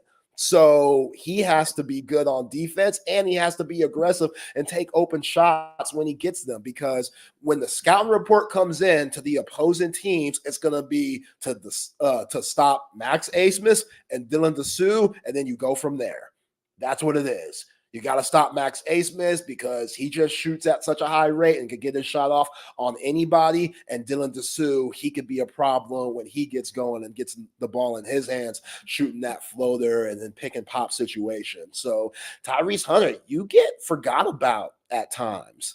And I think he could really take advantage of that. I like the way that he's played as of late. We both love what Kendall Weaver brings to the table with his, intensity and his defensive presence. If he can knock down open shots, then that puts Texas in even the different, stratosphere when it comes to how good they can be. But again, Texas Tech, they're going to bring their all. I don't know how many times the Red Raiders are going to get the opportunity to play the Longhorns in the upcoming years. So, yeah, we know you're going to get the best out of Grant McCasland's team, and it should be a fun one at 7 o'clock tomorrow at the Mood. We got Trey Elling and Jeff Barker coming up after us, so don't go anywhere. But, Zay, let's get some picks, baby. Last week I was on fire. Just, pointing it out. Yeah, man, you deserve it. I'm sure you would have pointed it out. I'm sure you would have pointed out that I had the Lions plus 5.5. I had Mizzou plus 5. They won outright. And Memphis steamrolled Iowa State. That was like the best week I've ever had. Jesus. You had Dallas minus 5.5 because you always go against my Lions. You love Taylor Heineke, so you took the Falcons plus 2.5 at Chicago. But you were right with the Raiders. The Raiders have been good to you and me lately. Might have to take them again this week. Damian Pierce deserves a job, or whatever his name is. Coach Pierce, he deserves a job. You had them plus 3.5 at Indy. They lost by 3. So, you want to go first or me? You go, man. You're hot. Let's get it. I'm hot. I'm hot. I'm so hot. All right, listen. I admit it. Don't take these picks because I'm betting with my heart this week. Okay? I love it. I'll tell you my heart picks, and then I'll tell you my if you want to win money picks. Okay? Oh, no, just they're all the same. Right. They're all the same. They're the same. Listen, 13 points is a lot. I don't care if the Commanders are a bunch of, the island of misfit toys. The Cowboys on the road winning by 13 after scraping. I mean, the Cowboys are going to win this game, but it's probably like 10 points. John McClain told me not to touch this game, but that's a pick with my heart. I'm going to take the Lions minus 3.5 at home. I hope they're pissed. I don't like that hook. I wish it was 3. But the Lions at home against the Vikings minus 3.5. I'm hoping that the Lions are pissed. And you know what?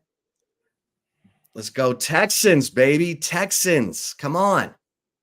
Minus 1.5 against the Colts. I don't like that pick. My common sense pick probably would have been, well, I'll wait for your picks before I tell you. All right. I like the picks, man. I like it. You like all those right, picks? here we go. Yeah. I like them. I'm going to go Texas too, man. I got to root for the home state team, minus 1.5 against the Colts. I know it's in Indianapolis, but come on, Gardner Minshew, clutch time with stuff at stake. I can't see it.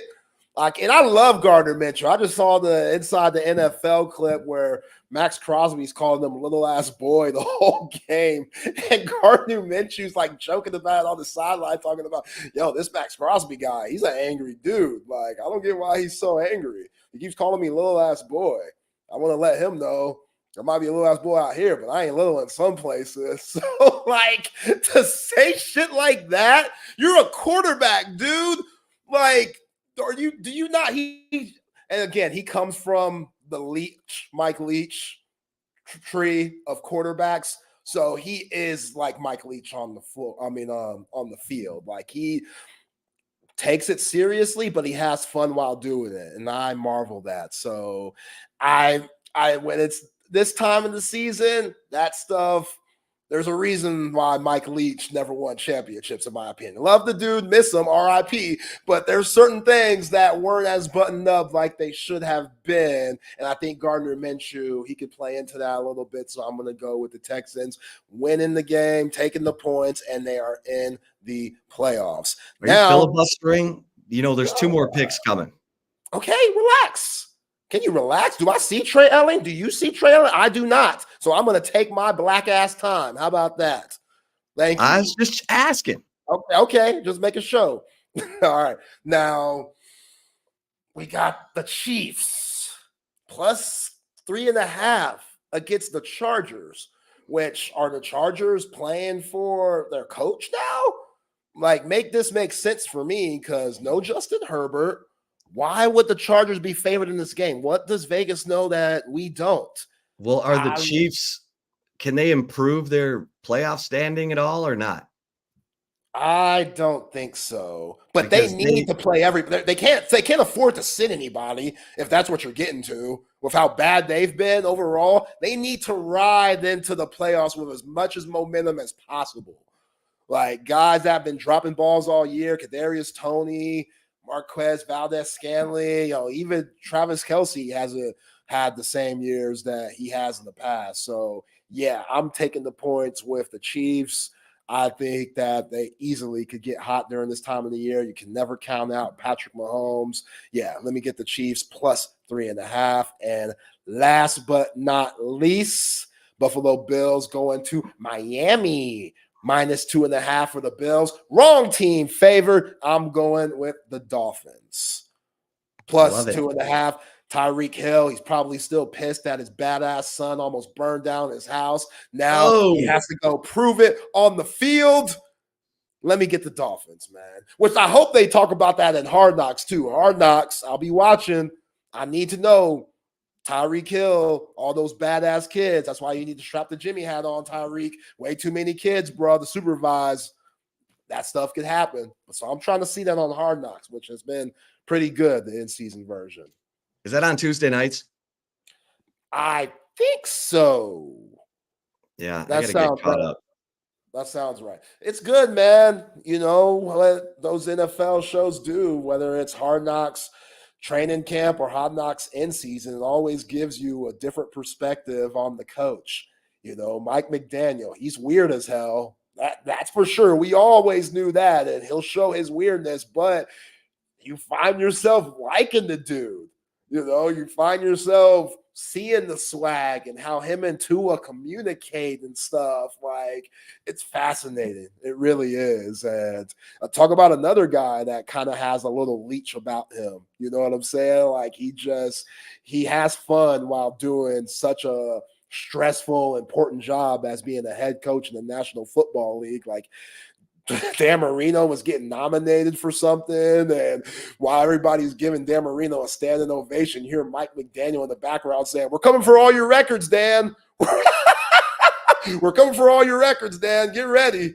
You know, just stuff like that. Like, I love stuff like that. He's a character. All right, so here's my 2 common sense picks. Like, take the heart out of it. If I take the heart out of it, I'm probably not touching the Commanders game, probably not touching the Lions game. I probably would have taken the Saints -3 at home against your Taylor Heineke Falcons. And I'd probably take the Raiders -3 at home against the Broncos. My only fear there is that they have some Yahoo, the witch is dead party for Russell Wilson getting benched, and they play their ass off for Jarrett Stidham, and suddenly the Broncos look like some kind of wrecking machine. But I'm sticking with Detroit -3.5. The Commanders +13. and the Texans -1.5. Trey, Barker, what's going on, fellas? What's up? You made it back safe, Chip. Oh my God. Finally. You know, it's like the party ends and you're stuck there. Like you've cleaned up, everyone's gone, and you're stuck where the party is no longer, and it kind of sucks. But I mean, it's New Orleans, so I'm not complaining. We had great food after everything, but we did one of the longest drives back of all time. And I know Zay and Trey, you guys drove back, I think, the same time that we did. Trey drove like all 10 hours. Kill me if I ever have to do that again. I mean, the company was great in the car. That was brutal, being stuck for an hour and a half in Baton Rouge.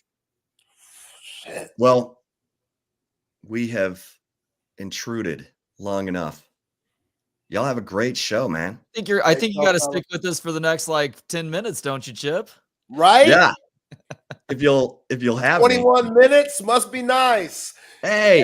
And then what he does, Barker and Trey, he comes on talking about, oh, my fault, fellas. I just got off the phone with Chris Del Conte. And you're like, oh, come on. He starts name dropping on you, Zay. What can we do with that?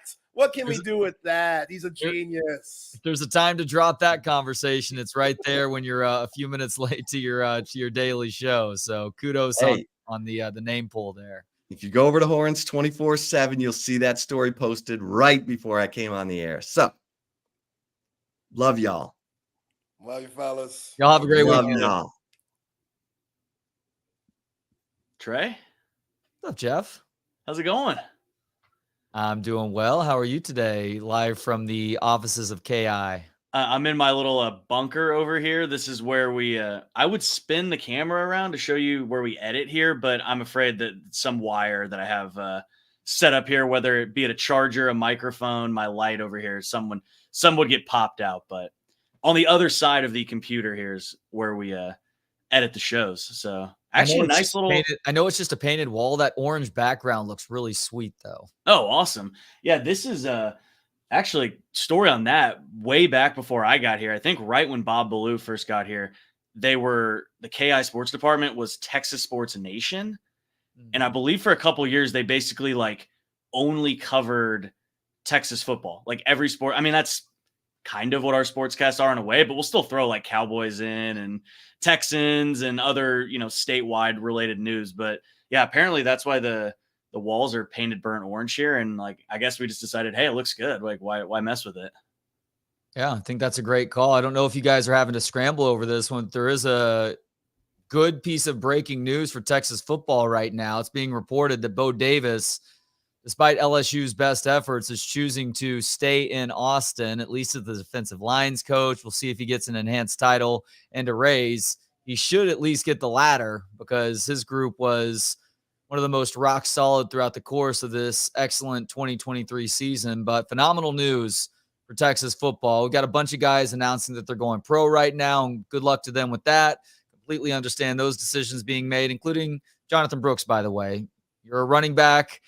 You play the toughest on the body position in the sport. So if he thinks he can get back and healthy and make an NFL roster next season, by all means, he should do that. The Texas running back room is in great position with CJ Baxter, Jaden Blue, and others, Trey Wisner, and others coming in from the 2024 recruiting class out of the high school ranks.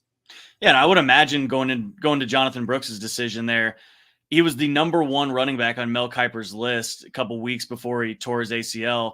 And I would imagine the feedback that he got throughout the last few weeks was that really hasn't changed all that much. So I think, like you said, Trey, at that position, it's almost to the point where it's just too risky to come back and potentially get injured again.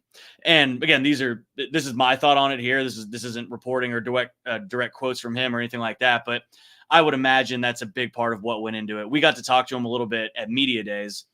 They did a Sugar Bowl media day for about an hour on the field. That's where he saw the picture of Quinn Ewers looking at the mob around Arch Manning and all that. And I asked Jonathon a couple questions, and he may have had his decision made up at that point and just wasn't willing to tell a reporter on the record right there. But yeah, it seemed like he was just going through the process of kind of talking to his family, he said he was going to pray on it, all those kind of things. And then also talking to, NFL evaluators. And I think that was the consensus that they came back with, was based on this recruiting, or based on this crop of running backs in the draft, that it didn't really affect his stock all that much. So, hey, might as well go pro. He saw, what was behind him with CJ Baxter and Jaden Blue and all the other guys you just mentioned. So I think it was just one of those decisions like, hey, it just felt like the time was right. And if you ask me, I mean, I think it was the same decision that I would have made. And same with Byron Murphy and some of the other guys that we've seen, decide to take their talents to the NFL, at least guys that had decisions to make. Were you guys in New Orleans Tuesday to Tuesday? We were. God, that is entirely too long in that city. I love New Orleans. I think the limit for me is 4 days, maybe 3 days might be where it tops out, though. We were talking about this. It's a long weekend city, kind of like Vegas in that sense, but even Vegas, with how easy it is to get in and out of there from the airport to the strip, and the even maybe one step further amount of degeneracy that happens in Vegas. You could do Vegas in, I think, 1 or 2 days. Yeah. But yeah, New Orleans is a nice, like if you're going to do it on a regular traditional weekend, get in Friday evening, go to a nice dinner, go out, whatever, and then have like a Sunday flight or a Monday morning flight, Sunday evening maybe. Because yeah, that was, I mean, I was glad we were there because we got to cover literally everything that they did. I mean, we covered the plane coming in, we covered, offensive stars available, defensive stars available the next day, Washington stuff, media day. So I was happy from our standpoint with the amount of content that we got. But man, the extracurricular activities that happened afterwards, after we were finished with our work, that just beat me down. And everything on the media schedule was early, Trey. It was like it was like 9 a.m. we had to be down there. And I know that's not that early, but when you're in that city and then that you're going to be having to do news hits like into the early evening and stuff like that, it makes for some long days. But I don't think anybody here is going to, in the comments or anything's going to feel sorry for me. It was an absolute blast for a week. Do tell some of the after hour shenanigans, please. Well, let's just say there was a Bob Ballou on the mic appearance, and I'm not talking about the CBS Austin mic. on the karaoke mic. Thing that you could tell me about your New Orleans experience is that Bob was on the karaoke machine. Oh, hey, it was a blast. And my wife came and met me for 3 days, so that was fun. Oh, nice. And we went to Cat's Meow with Bob the first time, or the first night that she was there, and she saw him do his thing, and I was like, I told you, it's a sight to behold. And one of my best friends, Jonathan Thomas, who works at KXAN in their sports department, he crushed it on the karaoke too. And I didn't get on, Trey. I'm just, I'll stick to microphones like this and the one at CBS Austin, but I'm with you on that. I'm happy to go watch I'm not happy. I'll go watch other people do karaoke. A karaoke bar is not necessarily the place that I'm aiming to go on my own, but my wife likes to do karaoke. So I'll go watch her and her friends and some others do karaoke. I stay the hell away from that stage, though. Nobody wants to hear me sing anything. See, that's how I feel about my singing. This place was awesome, though, because most people suck. That's the fun of karaoke. But if you just like freeze or forget the lyrics or whatever, they had professional type people that were basically running the show. Like they would even do a couple songs and do some fun stuff. They'd get on there with you, and they were really good about kind of feeling like, okay, this person's like falling apart right now. So obviously there's a couple beverages involved and all that, but has to. Now CB asks if Bob sang Careless Whisper. He did not, because that wasn't on there. He surprising. I'm gonna leave out what he's saying. What? What, like Genuine Pony or something? No, it was I like big Baby Got Back. That's what it was. Okay. Yeah. Ooh. Oh man. It was a good time. And then we did, all the classic stuff I'm sure you guys did, like Pat O'Brien's, and got a hurricane there, got a hand grenade somewhere else. What did you guys, what was the highlight of you guys or your guys' trip? So we got there Saturday. Saturday night is the night that I really tied one on, and it wasn't even intentional either. It was just like, you stay out late enough in New Orleans, you will eventually end up at that point, right? So Saturday night, Zay and I met a buddy of mine for dinner at Jacques Emo's, aka Jacques Emo's, which has this world famous shrimp, alligator, sausage cheesecake. It's a savory cheesecake. The restaurant itself is really cool. It has a very New Orleans vibe about it. The meal was a little bit uneven, but it was fine. There were some good things. There were some things that were a little bit underwhelming. But I shouldn't say we, because they didn't start drinking until after that. I started drinking at the restaurant and then just gradually kept drinking throughout the night. I've hit a vape pen a couple of times throughout the course of the evening as well. Went to the Marriott, which was the largest gathering of Longhorn fans, a couple different times. Met Chip at a birthday party that he and his wife didn't really crash it, but they ended up at this birthday party that they invited us to. It was an absolute train wreck of a scene. So got out of there after about 5 or 10 minutes. We hit Bourbon Street after that, walked all the way down Bourbon Street, didn't go to Pat O'Brien's, but did stop in at Tropical Isle to get a hand grenade, because I have fond memories from being at Mardi Gras for 6 or so straight years, drinking way too many hand grenades. I don't know how I drank that shit back in my 20s, dude. Like, that stuff it's so sweet. It's poison. Exactly. It doesn't taste good.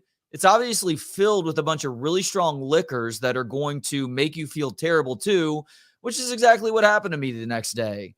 End up going back and crashing at some point, probably 1:30, 2 o'clock in the morning. Wake up the next day, very hungover. We had this, it wasn't liquid IV. It was like this hangover cure where it's this powder that you're supposed to drop in water and drink before you go to bed after a long night of drinking, and it keeps you from getting hungover the next day. Well, unfortunately, I did not drink it the night or right before I went to bed. Instead, I woke up hungover and tried to drink it to get this hangover to subside. Word of warning to anybody who tries to do this. I don't know if this is a side effect of trying this stuff too late, but if you drink it after you're already hungover, it may induce like 5 straight minutes of projectile vomiting afterwards, which is what happened to me on Sunday morning. So I went the first half of Sunday without really being able to consume anything, liquid or food, even though I was very hungry and ended up vomiting stomach bile at one point. I just had to ride it out. Thankfully, by the time we did our first broadcast from New Orleans at Manning's from 2 to 5 on Sunday afternoon, I was actually consuming liquids once again and was okay. The broadcast itself went great. Went out for a little bit for New Year's, met some friends that I hadn't seen in a while, caught up with them at a hotel downtown. Then we went over to Frenchman Street to find a late bite and got a pretty good meal at a place called Three Muses. There was this 3-piece jazz band playing there. It was a very, very New Orleans scene. And we ended up taking cabs / Ubers home or to my Airbnb, then to their hotel at like 11:30, 11:45. I mean, I was probably asleep just a couple minutes after the ball dropped at midnight on New Year's Eve after calling and wishing my wife a happy New Year's. And so that was New Year's Eve. New Year's Day was just getting ready for the game. I didn't drink a whole lot on New Year's Eve, so I felt good. Got up, got going, didn't get a workout in on New Year's Day. Nothing was open New Year's Day in that regard. But yeah, I got geared up for morning broadcast. We popped on from the Airbnb that morning and then ended up doing a 4-hour broadcast from a gazebo outside of Manning's on New Year's Day. I think there were some great conversations had.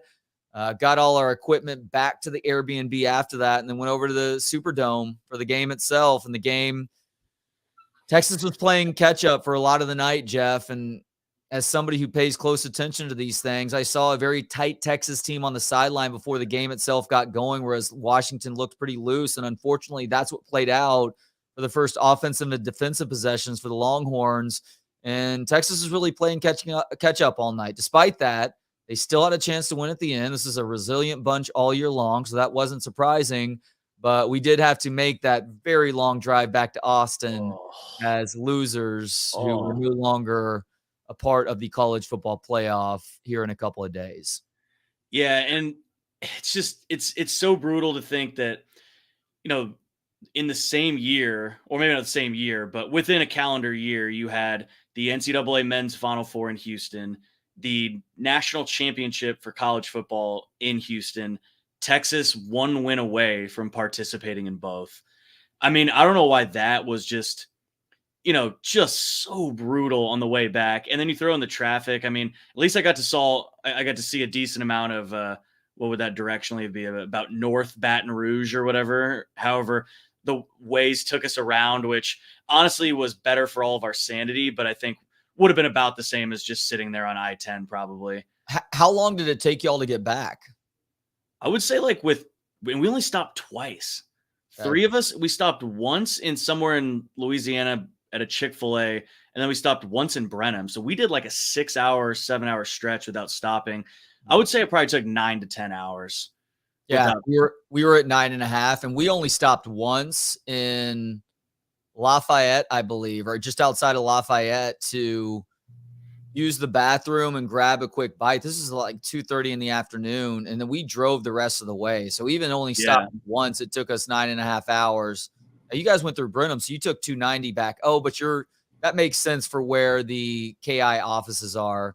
We were driving to BK's place, which is a little bit southwest of downtown. So it made sense for us to stay on 10 and 71 the entire way. Thankfully, we didn't hit a ton of traffic other than Baton Rouge, but Baton Rouge was so bad that for us, it added at least an hour. Yeah, it was an hour and a half for us. We left at 11:30. When did y'all get on the road? Like almost the exact same time. Okay. Because we sent back the last couple of things and checked out of the hotel, around basically right at 11. I talked to a friend who left at 9, and he said it took them 7 hours to get home. So that 2.5 hours made that big of a difference. Yeah. But there was shit that had to get done the morning after, unfortunately. So it just kind of was what it was. I was thankful, as I'm sure you are, that I had great company in the car. So we were just shit talking one another and laughing it up for much of the way. But we were also all very ready to get back to Austin when we finally did it, like 9:00 at night. Yeah, that's the best part of any road trip is, the people that you're with, whether it's family, friends, colleagues in this kind of situation. So yeah, it was a blast. And then at least driving kind of gives you, for better or worse, Trey, I'm sure you guys did the same thing, way too much time to break down the whole game, think about random little things that pop in your mind about the game. When you said they were playing catch up the whole game, I mean, obviously that stood out when I was watching it, but that was huge because what Texas was doing effectively against Washington was running the ball. And I mean, obviously those 2 fumbles were critical and that didn't help playing catch up. But even then you kind of felt like, man, the one thing they're doing well consistently is run the ball. And they can't really do that when, they have 15 minutes left, 1 quarter for the rest of their season to come back. They did it a little bit. I mean, when, on the drive where Jaden Blue fumbled, run game helped them get all the way down there, but just so many moments in that game that you think back to and go like, man, what if? Another one I keep going back to also is, and Sark made the right decision. This isn't criticism. It's just, gosh, if they could have gotten in the field goal that made it 37-31, if you get the touchdown right there, and then you get those, and again, you can't always say you're going to get the same breaks or it would have played out the same way, but they still would have tried the onside kick. You would like to think the same things would have happened. I don't know. Maybe Washington is a little more urgent knowing that Texas is a field goal away from beating them. But, man, a touchdown right there. And then the Jordan Whittington play, obviously the kick-catch interference before that. Then you're kicking a field goal from right there to win the game.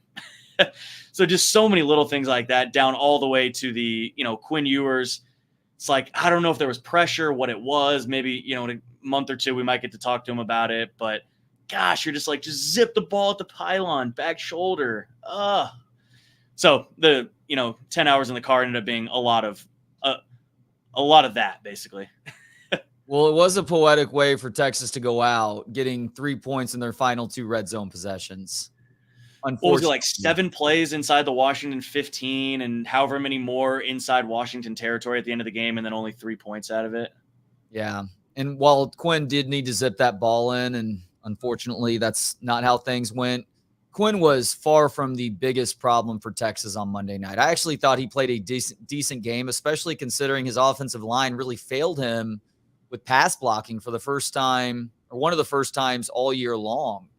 He had guys in his face from the get-go, and I think Washington understood that Steve Sarkisian has a tendency to throw the football a lot early on. Who can blame him? Texas had a lot of success doing that this year, especially with Quinn back there.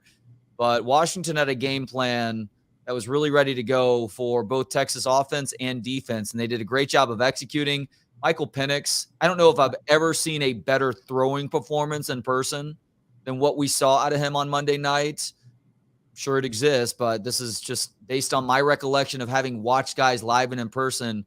It was incredible to watch how he was orchestrating that passing attack. And by the way, how he was moving around in the pocket to avoid pressure, keeping his eyes downfield, which is something we've been talking about in the weeks leading up to this. It's where his athleticism was really on display, but also them deploying his legs very smartly at times, which is something that you didn't have a whole lot of tape on this year, because he does have those 2 ACL injuries that kept them from running him. They wanted to try and keep him as healthy as possible, but they picked the perfect times to utilize his legs, picking up a couple of big first downs on the process. By the way, CB, it's a great question. Did we run into a monsoon? Yes.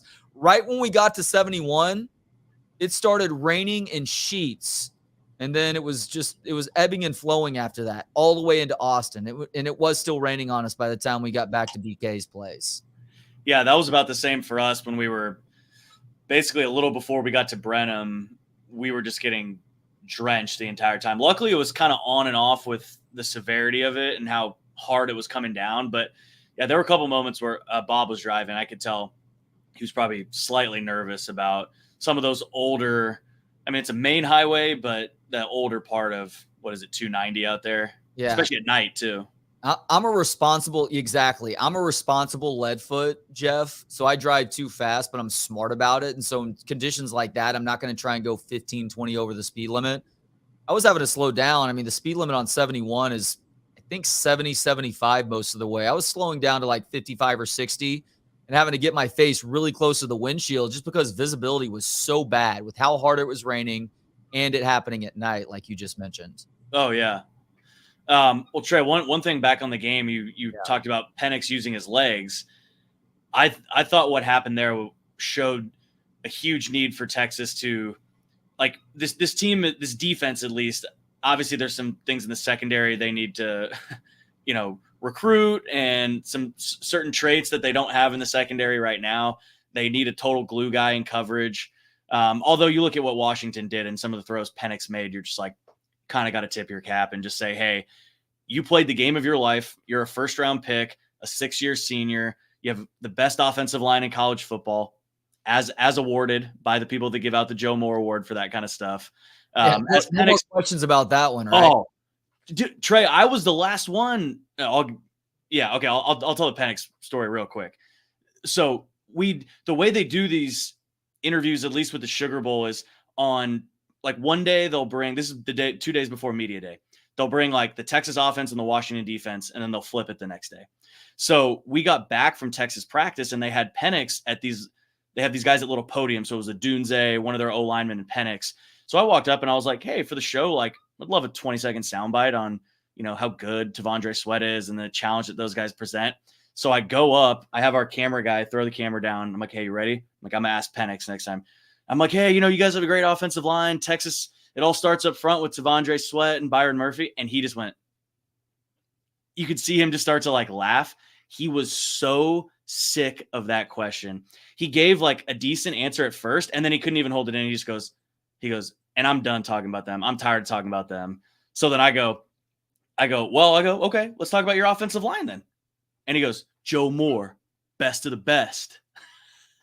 And it ended up being a great, like, 20-second bite. It just wasn't the one I was expecting. I was expecting the, like, kind of classic cliche, like, those guys are really good. We got our work cut out for us. So, hey, I guess the moral of the story is you always go ask, even though you think you're going to get a crappy answer. But I respect that, man. I mean, he's a 6-year senior. They have confidence in their team. And I saw some Texas fans thought that was like an insult to Sweat and Murphy. It's just like, I got so tired of that by the end of the year, Trey. We're just like turning everything into an insult. It's like, I get it worked for Michael Jordan. Last Dance, I get it. Every time I bring this up, somebody goes, Last Dance. And I'm like, guys, you're not Michael Jordan. Like, whatever you need to do to motivate yourself, but you don't need to press that on everybody else. Like, Michael Penix was not insulting you. He was more so just showing confidence in his offensive line, who clearly is the best in the country. I mean, we saw that. They are the best in the country. Maybe Michigan would have an argument. And great. They're going to play for a national championship. Surprise, surprise. So anyway, well, that's very well said. And look, I'm somebody who has embraced the hate throughout the year and would hear and see things leading up to the matchup on Monday night and is like, yes, just add it to the pile of hate. Add it to the pile of hate. Washington is also a team that's had to embrace the hate this season, especially in the second half of the year. And they did a better job of it. Like we talked about it on the broadcast from New Orleans. I was surprised at how cocksure Washington fans were. I mean, they were obviously a minority in New Orleans. There were far more Texas fans than Washington fans. Washington fans were a vocal minority though, and they did not back down. They were not afraid of the numbers that Texas brought. And even though Texas was an overwhelming amount of the crowd in the Superdome on Monday night, Washington fans were vocal when they needed to be, and ultimately their team was able to come out victorious. So they clearly knew something that not a whole lot of other people did. I did not expect Texas to come out as tight as they did, though. I think if Texas had come out as loose as we'd seen them against Tech and Oklahoma State in the Big 12 championship game, it would have been a very different game. But that's maybe something that Steve Sarkisian and his staff need to figure out for the next time they're in a position like this and not letting the moment be too big for them, because it did feel like in the beginning of that game, the moment was a little bit too big for them. That shocked me, but it also is something I'm willing to acknowledge. And I'm guessing that they will figure out how to get through to those guys a little bit better the next time. Yeah, and especially on the offensive side, some of the mistakes they made, it's such a rhythm-based offense, and everyone talks about Sark's opening script. I mean, that was one of the stories I did from the offensive day for Texas was what's it like playing in Sark's system? Because I thought the two games leading up to this were, like we talked about, some of the best play calling I've seen from him, of just the perfect amount of aggression mixed with creativity, rhythm, and then obviously the execution on the field I thought was just, almost about as flawless as it could get those last two games. And then Texas came out a little sloppy. I mean, Texas fans can complain all they want about the penalty count. And sure, there were a few holding calls where you want to, at some point you're going to go, like they have all season, Texas fans are going to say, well, they called another, 31-yard catch from CJ Baxter back on another holding. But guys, like even if you take all those holding calls out, Texas still had way too many false starts, way too many illegal shifts. The first play on defense was in offsides on Barron Sorrell. Like, that's not the refs hating Texas, guys. That's just being a little bit sloppy. And it's not a major criticism. It's they'd never been in that spot. This team had never been in that spot. Sark had never been in that spot as the head coach. So I'm not saying I expected that, but when it happened, I wasn't overly surprised. And I didn't think Texas got robbed by the refs. I mean, there was the one on Christian Jones where it amazed me. I still saw Texas fans complaining about that call. And they showed it in slow motion, and his jersey is being ripped off of his body. Yeah. Like ripped away from his pads. Like that is holding. And there were several bad spots that instant replay overturned. The two bad calls in that game. One was the Ryan Watts blocking the offensive player too low, where it's like trying to dive at the ball carrier's legs. Like, what the hell are you talking about?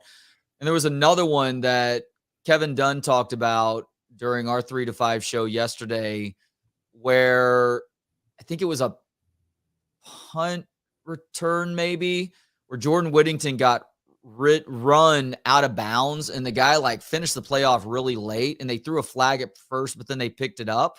Yes. And they picked it up because it wasn't whatever the initial thought was, but it's like, yeah, but that was very clearly, or maybe Jordan Whittington was on the sideline and the guy came and hit him and it was away from the play and it probably should have been unnecessary roughness. I do have to ask, though, how in the world a Big Ten crew got put on that game?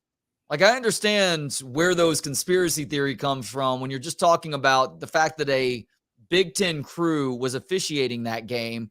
Why was there not an ACC crew on that game? And I'm not saying that the ACC has some great batch of refs, but refs everywhere suck, regardless of the level. You can at least give us refs from a conference that neither team either currently represents or will be representing next season. That's fair. I mean, I didn't even think about that, but that is definitely fair to expect. Yeah, I mean, I'm trying to think of another conference even like, well, yeah, it can't be Pac-12 or Big 12, but No. Oh yeah, or SEC. Oh. Hey, they were left with one choice from the Power 5, so you would think they would make that easy. Exactly. And like, you don't have to announce the refs for the game that's happening here in 3 days until after both games are over the previous Monday. So you could have very easily have gone SEC refs in this game, since neither Texas or Alabama are in the game. Yeah, no, that's fair. Note, and it's not even on the list, or it's way down on the list of reasons why Texas lost. Texas lost for reasons that include self-inflicted stuff, the pre-snap penalties, them not executing on both sides of the ball like they typically do, the fact that Michael Penix played his ass off, Texas rush played its ass off, and unfortunately, this team, despite a sort of grittiness that was still on display, that helped them come back in that game and catching some lucky breaks too along the way. Yeah, by the way, because they were on the verge of starting to lose grips in the first half before Washington muffed that punt. They got the ball back with a short field and were able to punch it in a few plays later to tie the game up at 14. No, definitely. And on the defensive side, I mean, I know they got a few stops, early in the fourth quarter to at least kind of get back in the game, even despite those 2 fumbles. But going back to what we were talking about with the pass rush, Trey, I think that maybe was even a bigger sign to me of what Texas needs to improve on in the offseason defensively. And I think they've taken a step towards this already with Trey Moore in the portal out of UTSA, and then whatever impact Colin Simmons can make. They need a game breaker, game wrecker off the edge, whether that's, bulking up Anthony Hill even more, or taking the experience that he got this year and really unleashing him, making him even more of a, pass rusher off the edge. But this team lacked and again, it's no knock on Ethan Burke, still a young player. I think Barron Sorrell's a really good player. It's no knock on those guys. They're great pieces, but they need one guy who can just absolutely take over the game. And they had that in Tavondre Sweat and Byron Murphy. They had 2 guys like that. But the interior pass rush like that, when you're playing a guy like Penix, who is that experienced against that good of an offensive line and has a little bit of wiggle, the interior pass rush is only going to do you so much. I mean, we saw that they have game breakers and game wreckers when the other team's strength is running the ball, whether it was Oklahoma State, Kansas State, all these other teams that they shut down. And I think with the secondary, we sort of knew that. It's rare that these games actually come down to the sort of low-hanging fruit, easy storylines that we chalk it up to early. But I mean, the first thing I said when we got there, the first shows, we did 2 matchups you're looking forward to for each of us. I did 2, Bob did 2. I said, I'm taking the low-hanging fruit on this one. Michael Penix in the number 1 ranked passing offense in the country versus the 94th ranked Texas secondary. And they can tell me all they want that they've heard this, they've heard that, it's motivation. They're still good players. But look, you're playing a whole nother animal. And that's exactly what played out. That and the lack of pressure is what decided this game in my mind. If you had to point to one thing. My biggest frustration from the game on Monday is not how the offensive line played. It's that it was very obvious to me, and I'd been saying this for a month, that I get why Anthony Hill has played more traditional linebacker this year, but he has been a liability in pass coverage throughout the second half of the season as he has played more traditional linebacker. You needed to put him in the best position to succeed.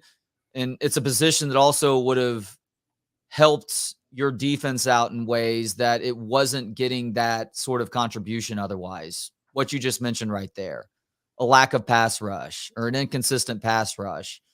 Anthony Hill was okay as a linebacker, according to Pro Football Focus on Monday night. You had a chance to have him give you another one of those Alabama-type games by putting him on the edge and just letting him go after the quarterback repeatedly, because Washington, regardless of where Anthony Hill was, they were not going to have success running the football. I thought that they might be able to throw to set up the run. It wasn't working out for them, but they didn't need to worry about running. I was sitting in front of a row of Washington fans who were complaining in the third and early fourth quarter about Washington not running the ball more. I'm like, what the hell are you talking about? Are you watching this game? You guys don't need to run the football. You continue to do what you want passing the ball. Texas is getting pressure. When they do, Penix is using his athleticism to keep the play alive, keep his eyes downfield, and find the open receiver. Anthony Hill could have been a difference maker in that game, but it's just going to have to be one of those things that we're hypothesizing about years from now, because didn't end up happening. And I think it was an egregious mistake by PK in a year where he had an outstanding year as this team's defensive coordinator and is a big reason why Texas was able to get to this point to begin with. Well, and you always say you want to make the other offense one-dimensional. The only problem with that is when the other dimension you can't stop, and the other dimension is Michael Penix in that Washington offense and 3 NFL receivers and the best offensive line. I mean, we've gone down the list a million times. When that's the other dimension, the other team's going to say, okay, we'll do that. And then at that point, you know, I know it's hard to do, but you almost just tip your cap. Like, I think you just tip your cap in certain situations and you say, Michael Penix is a legendary college football player now. He had his most legendary game to date, and Texas couldn't stop it. And it is what it is. And I think that's how I woke up the next day was, okay, you think about all the things that frustrated you about what Texas did, and you still think about those the next day. But then you really wake up and you go, like, you got to just tip your cap to that guy because he played unbelievable. I mean, some of those throws that he made, Trey, were like the one that he zipped in between. Like, everyone's talking, oh, Derek Williams is back. And then on that drive, he just zips it right past Derek Williams with another guy coming across the middle. I can't remember if it was Thompson or whoever it was. He threw an absolute bullet in there right where it needed to be. And then the one that on the drive that set Washington up at the end of the game to kick the field goal to make it a 9-point game, which really, I know Texas had a chance, but that was killer. That pass to Adunze down the sideline, some of the best coverage that Ryan Watts had all game. I mean, Adunze had a slight step. He dropped that ball the only place that his guy could catch it. I mean, like, you and I could have caught that pass. I'm not sure we could have beat Ryan Watts to get to that point. But if you dropped us in there at that moment of time, put your arms up. I mean, that's how it was. You did it to him twice. Ryan Watts was step for step with the receiver, but the ball was so perfectly placed. And by the way, Kevin pointed this out on the show yesterday too. The receiver did a great job of not letting his eyes go wide or showing that the ball was about to be there. So Ryan Watts had no chance. He was starting to turn around as the ball was going over his head. No, it's fair. It was such a perfect play from so many different facets, including Ryan Watts' coverage wasn't perfect, obviously, because it was a completed pass, but Ryan Watts did not have bad coverage. That was not like what we were seeing with Terrence Brooks at times, where he was like 5 yards away from the receiver, having gotten juked out of his shoes 4 steps earlier. Yeah, and I agree. I thought Watts played a pretty good game for a lot of it, considering what the other guys were doing around him in the secondary and who he was going up against for most of the game. You were on the field covering the game in early 2019, just like you were 5 days ago. I was at both those games as well in the stands. And tell me if you feel this from the media side of things, being down on the field. There is something different about attending a game in that stadium. There is an energy that as soon as you walk through those doors, merely in the concourse, much less once you actually get to where your seats are, that I have never felt or seen anywhere else. And the game back in 2019, it was a New Year's Six game. It didn't have college football playoff implications like the game on Monday did. But man, every chance I have to go see Texas play in that stadium going forward, I am taking that opportunity. I'm doing everything in my power to make that happen. That's how unique and fun and enjoyable games are at that stadium. Yeah, I agree, but I can't really pinpoint or put it into words what it is. But yeah, there is just kind of a mystique about going into that stadium. And I know there was a lot of chatter about the Rose Bowl and Kirk Herbstreit's comment about that should just be the site for the national championship moving forward. I love the Rose Bowl as much as Herbstreit does, but I would be for making those two sites the 2 playoff matchups, like 2 of maybe the 2 semifinal matchups every year, because I feel how you feel about the Sugar Bowl is how I feel about the Rose Bowl. And I know a lot of people do. There's just something, neither stadium is particularly nice, but there's just something about I don't know if it's the history and just the aura, the mystique of those stadiums in their own completely different ways. I mean, obviously the Rose Bowl being nestled up against the mountains and the hills over there, and then one being right smack in the middle of downtown New Orleans in a freaking dome. But both of those, I think when you go through, like, okay, like the Fiesta Bowl's cool, but There's nothing that awesome to me about going to, whoever has the naming rights of that stadium now in Glendale, Arizona, and then the dome in Atlanta, the Mercedes-Benz Dome. Great. I mean, new stadium, kind of a knockoff of Jerry World, I'm sure, just like SoFi was. I think that's probably what it is, Trey. It's just those two stadiums are just so historic, and those games as well. Yeah, like you maybe even say the Cotton Bowl had a little bit of that before the Cotton Bowl became a game at AT&T Stadium in Arlington. BK said this a few days ago, and I agree with him. It's underwhelming to have the national championship game at NRG in Houston on Monday night. Sorry, Houstonians. It's a cool stadium. I've been in it before, but the area around there is not walkable. Everybody has to Uber or cab or drive over there and park to attend the game. It doesn't have that mystique that some of those other places do. Well, I think it's become so corporate, kind of like the Super Bowl in a way, where it's like, okay, the Rose Bowl and the Sugar Bowl have their own history, like we just talked about. And then, you just go to NRG, or last year you just go to SoFi. Like, okay, great. I mean, as much as LA is my hometown, I love SoFi. I watched a Raider game there and all that kind of stuff. It's a great stadium, but it feels very Super Bowl-ish, where it goes from being kind of feeling like it's all about the fans and all about the history of the matchup. And then it's like, okay, like how many, like $45,000 suites can we sell for this game? Which, I mean, obviously neither of us, some of the conversations we've had on and off the air, neither of us will ignore that it's obviously all about the money. So it is. And that's, it's just a couple, well, you're a young guy, one old guy and one young guy griping about the clouds in the sky, and just kind of is what it is. We have to accept it, but we'll still say something about it too. It's a little bit bullshit that you get these non-college football stadiums for corporate interests. And look, LA's cool. Houston's cool. When it's in Minneapolis, or if it's ever in Minneapolis, Minneapolis is a cool place. Actually, I hope it's not in Minneapolis. Minneapolis fucking sucks in January. I think next year it's, oh gosh, we just looked at this. I know the year after next it's in Miami. Oh, it's in Atlanta next year. Where is it? It's in Atlanta next year. I'm like 99% sure. In Atlanta next year, and then at Hard Rock in Miami the next year. But that's all, Those are better games than Houston. True. I mean, and then it's all, it's obviously all just about the insane bidding that goes on. Indianapolis is a terrible place for the national championship game too, by the way.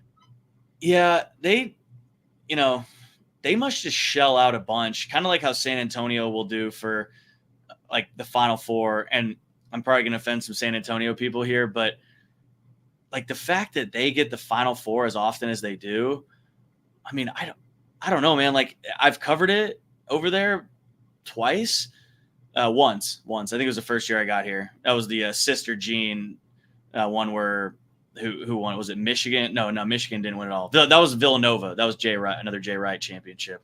But yeah, San Antonio was like, it was kind of like, why are we doing this at the Alamo Dome?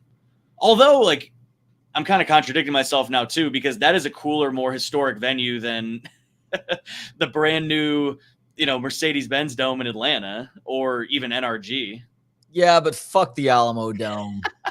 And fuck San Antonio too. I'm sorry if you're a San Antonio resident. I'm not sorry that you're offended right now. I'm just sorry that you're having to live in San Antonio. San Antonio is, let's call it the 5th best city in Texas. What are the 4 in front of it? I mean, obviously Austin, your town now. You grew up in Dallas, right? Dallas, and I don't like Dallas. Oh. Houston, and I don't like Houston. So what's San Antonio is? I'm putting El 1 through Paso 4 ahead of you, San Antonio. That's right, you heard it. El Paso is a better city than you are, San Antonio, with that ditch you call the Riverwalk. Hey, I've always wanted to go to a game at the Sun Bowl. It looks like a cool place to watch a game. Yeah, it's nestled up against the mountains. Yeah. Got the cartel right across the border. Hey, why don't we do the national championship at the Sun Bowl? It's as good as the Alamo Dome, in my opinion. Hey, Monday morning, I'm setting my alarm for 8:55, 9 a.m. open a business Monday morning, I'm calling El Paso and I'm putting in my bid, putting in my idea at least in the suggestion box. I think that one of the next Final Fours is in San Antonio, maybe next year. Yeah, because I think right now I'm trying to think of why I thought I'd been to 2 there. I don't know. I think they all just blend together because I've been to 47 Alamo Bowls. Too many Alamo Bowls. Oh gosh, and I try not to let that sway my opinion of San Antonio. Yeah, San Antonio at its best is during a time like that. And, you know, they do have a Pat O's there. San Antonio. Yeah. The Pat O'Brien's in San Antonio. You're somehow doing San Antonio even worse than that town already is. The 3 Pat O'Brien's locations are some of the most random spots. I mean, New Orleans makes sense, and then it's San Antonio, and then where was the other one? It was so random. Let's see. Okay, so here's the next 7 Final Four sites while you're thinking about this. Orlando. Orlando, yeah. Orlando for the 3rd Pat O's. Sorry. Orlando's the 3rd Pat O's. Okay, that actually tracks. Orlando is a city where Pat O's makes a lot of sense. All right, the next 7 Final Four sites. Phoenix, which we've already talked about. San Antonio in 25. Indianapolis in 26. Because the Horizon League apparently gets to host the fucking Final Four. Thanks, Ooey Pooey. Detroit in 27. What the hell are we doing? Detroit is a dying city, and we're putting a Final Four there. Poor choice. No, I'm not here for the Detroit slander. I love that. Look. I went one time and I was like, you know what? I actually like the grittiness of this city. Like I've got a place for you then. You should check out Cleveland sometime. Also a dying city. Well, that might be where I draw the line. All right. Grittiness to an extent. You draw the line where the lake catches fire. Okay, I get it. 28 is actually a cool place. Vegas, even though that's obviously not a traditional college site. 29, back to fucking Indianapolis. Freaking Indy. Where the NCAA they must be shelling out money. No, it's where the NCAA is located. That's why Indianapolis keeps landing these sorts of things. And then in 2030, it's going to be at AT&T Stadium in Arlington. Okay. So, all right. Well, those are they're all pretty decent locations. But the only thing is, if you're Texas, and let's say next year they have another, potentially Final Four quality basketball team. I don't know if they do this year, but last year they clearly did. If they do next year, then you're going to be all about the stars hopefully aligning. Like if you're Texas, maybe if you're a fan and you're like, hey, I don't really care if I can drive there or not. Like I'm going to go regardless. But you would like to be Texas playing in a, having the opportunity to play in a Final Four in Houston last year, San Antonio next year, whatever it may be. I mean, that beats like having to go to Indianapolis. You would think. Yeah. No, I went to the Elite Eight game the year Texas made it to the Final Four. Drove down to San Antonio for that one. It was nice and easy. Parking's not too bad. Didn't have to spend several days in San Antonio leading up to that. Just got to drive to the game, drive home after Texas won the game. I just can't get over it. It keeps popping in my head, Trey. I just can't get over it. 1 win from the Final Four in Houston, 1 win from the national championship of college football in Houston. And I don't know if you could say equally heartbreaking, but equally gut wrenching is one notch below heartbreaking. I don't know, whatever you want to call it. I don't know. If it was heartbreaking to you, it was heartbreaking. But just chances, one, Texas totally had control of the game in basketball. Like they had control of that game. I guess gut wrenching in different ways, maybe is the way to put it. For basketball, because you had control of the game and then just blew it at the end. And then for football, because you got a late lifeline and then were 1 throw from cashing it in. Yeah, Monday's game would have been easier if Texas had just gone away, if they hadn't gotten that final opportunity, or maybe they have a 1 play with 5 seconds left from their own 30 or something. Yeah, the hurt as much as getting all the way down inside the 20 one more time and having 4 plays to get in the end zone and not doing so. Right, like the 15 yards away, 1 throw away, like you said, having 4 chances like that. that I think makes it hurt that much more for Texas fans. Were you in that end zone for those final plays? So I was like in the tunnel. Okay. We actually, and they had TVs around like a live feed and all that stuff, and you can see in. But stupid college football playoff rules, local TV cameras are not allowed to video the game.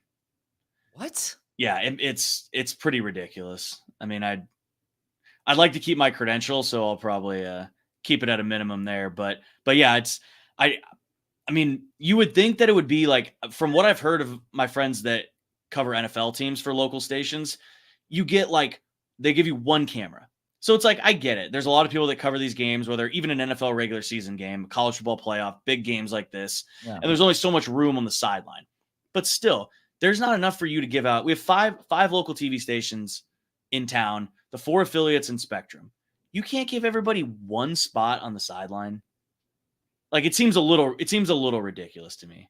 But again, something else where the average fans, boohoo, whatever, It does strike me as arcane. I would like to hear their explanation for that, because it can't be as simple as there's not enough room. That's well, and there's restrictions on everything too, even during the season, and they all make sense. It's like, hey, if you're on the field shooting highlights, like now more than ever, it's easier for us to just get that stuff sent back and uploaded into the system faster than ever. But the rule is you don't air any highlights on your local TV station until the game hits 0 in most cases. And in some cases, they say until the post-game show is out. So if ESPN has it or CBS has it and we have a 10-minute post-game show, I don't know if that's still the rule. I know for some of them it is, but 90% of them are when the clock hits 0, you're good to run it after that, which to me totally makes sense.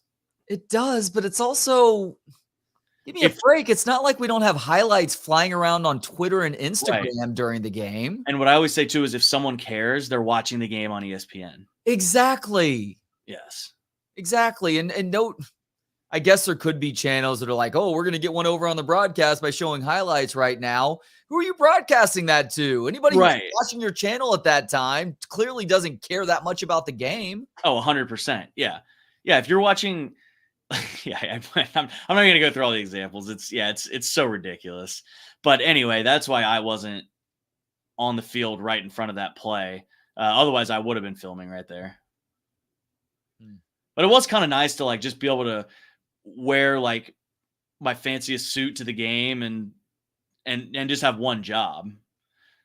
How often does the fancy suit has had a pretty good month stretch, I'm guessing, with you getting married in December and then breaking it back out for the Sugar Bowl? Yeah, I went with the blue Hugo Boss suit for the wedding. I've seen you in that suit. I've seen pictures of that suit. That is a slick suit. Thank you. And then the black Hugo Boss suit was for the special. So. Oh, okay. But you know what's interesting about totally random sidebar here, but since I actually wear suits a lot when I get my days, my 2-3 days a week that I anchor here, and I want to wear my wedding suit now on TV, but Jasmine was like, you need to wait like at least 2 months. And I'm like, no one cares. I mean, no one cares. I think for her, it needs to be like, I don't know. It's just different. Cause like for women, like you're not just going to wear your wedding dress out ever. You're probably never going to wear that again. No, that is something that goes in the closet and then gets pulled out every 5, 10, 15 years. But yeah. But for me, I'm like, look, this is a really nice tailored suit. Like I want to wear it. And she came around quickly, but I think it was just the mindset of like, it's the wedding suit, so I'm just going to wait till next week and then I'll throw it back in the rotation. I think that's a good call. I'm still trying to fit into my wedding suit, about to be crossing the 11-year threshold. And it's a little bit tighter, but I can still fit. That's the point. That's another point I was not smart enough to bring up in the moment when we were having that discussion. I should have said, hey, I got to wear it while I'm able to fit in it now. Yeah. It's either a reality check or a piece of encouragement that I'm doing something right. And it's right at 4:00. So we're going to welcome our buddy Tristan Nicholson to the show. Wanted to get his thoughts on things. Tristan and I actually hung out a little bit at halftime of the game on Monday. Got to meet his lovely wife, Liz. There may have been some other things going on at that time at halftime, but that is neither here nor there. What's up, Tristan? How we doing today? What's going on, guys? How are you?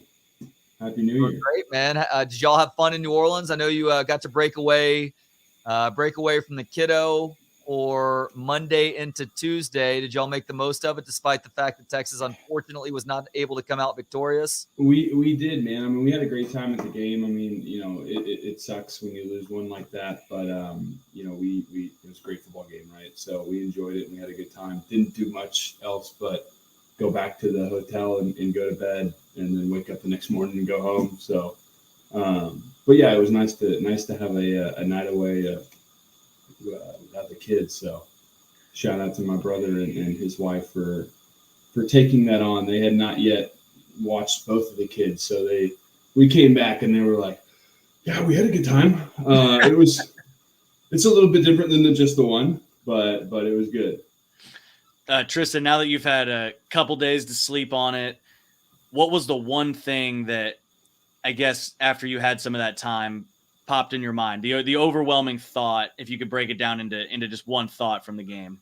Unfortunately, to be a negative Nancy, it just felt like they started too slow, right? I mean, watching this Washington team all year, it felt like going into this game, we might have an opportunity to make some defensive stops, but just because I didn't feel like they had faced a defense like Texas all year.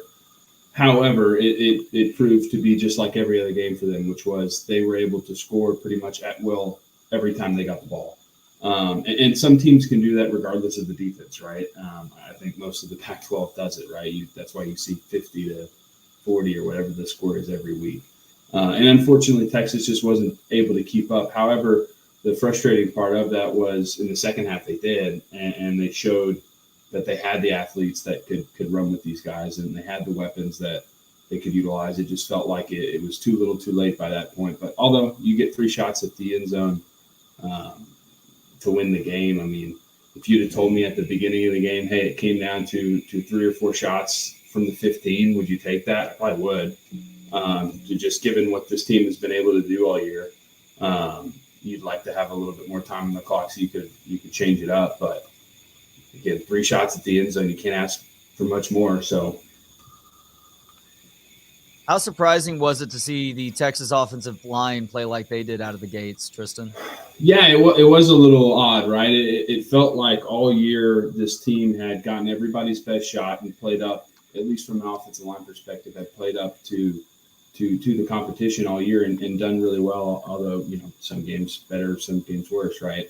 But it was a little disappointing to see him struggle a little bit, especially at that tackle spot where they've been so strong all year. And I think that was one of the big difference makers, is that Washington was able to get a undue amount of pressure on Ewers and really get back into the backfield and get into his face, where it didn't seem like Texas either didn't have the ability, didn't have the play calling, or again, Washington's offensive line may be that good, right? They did win the Outland, not the Outland, the Joe Moore Award. So it's not like they're the best offensive line in football, right? That's a damn good line. So it doesn't surprise me that they struggled. But when you give a guy like Penix 8 seconds and to do whatever he wants, you're going to get hurt. Looking ahead to next season now, I mean, Xavier Worthy declares for the draft. Byron Murphy declares for the draft. Jonathan Brooks does the same. Mm-hmm. Which of the guys that have declared do you think leaves the largest void, given what Texas has on the roster now to replace these guys? Yeah, I mean, Worthy, you knew, Sweat, you knew, the usual suspects. I don't know if you ever had in the back of your mind hope that those guys were coming back. The one that I feel like hurts maybe a little bit is Jonathan Brooks, because for better or for worse with the injury, I think that maybe it was that glimmer of hope that he might come back and put together a really nice year. But good for him. I think he's going to come off the board early regardless of his injury and do really well in the league. So can't fault him for that. So, for a team that for the past 2-3 years has really built their game off of the running game, obviously I think Jonathan Brooks is going to leave a huge void. That's not to say that CJ Baxter and those other guys aren't going to pick it right back up, because they've done well this year. I mean, he had a good game on his own. But yeah, I think that's pretty, from an offensive point of view, it's definitely him. And then defense, those big guys up the middle, it's going to hurt not to have a roadblock right there every game. Considering that the Washington offensive line won the Joe Moore Award as the best group in the country this year, did you think that they were as advertised and watching things play out a couple days ago? Well, look, and when you hopped off, Trey, I just mentioned that to Jeff, right? Like it seemed like that was one of the biggest differences in this game is that Washington was able to get some pressure on Texas, whereas Penix was able to just sit back there and do whatever he wanted. And I think a lot had to do with that offensive line. Now, part of me wanted to say at the beginning of the game, like Texas, these guys sweat, these guys off the edge were going to come in there and do what they've done all year. Just because, who's Washington played that has a defensive line like Texas.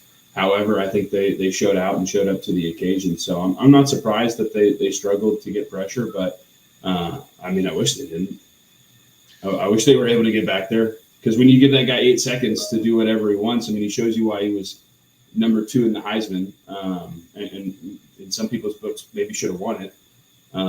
Dude's a damn good quarterback, and you give anybody 8 seconds. Shit, man, you, me, and Jeff could complete some passes with 8 seconds, let alone a dude that's probably going to go first, second round in the NFL.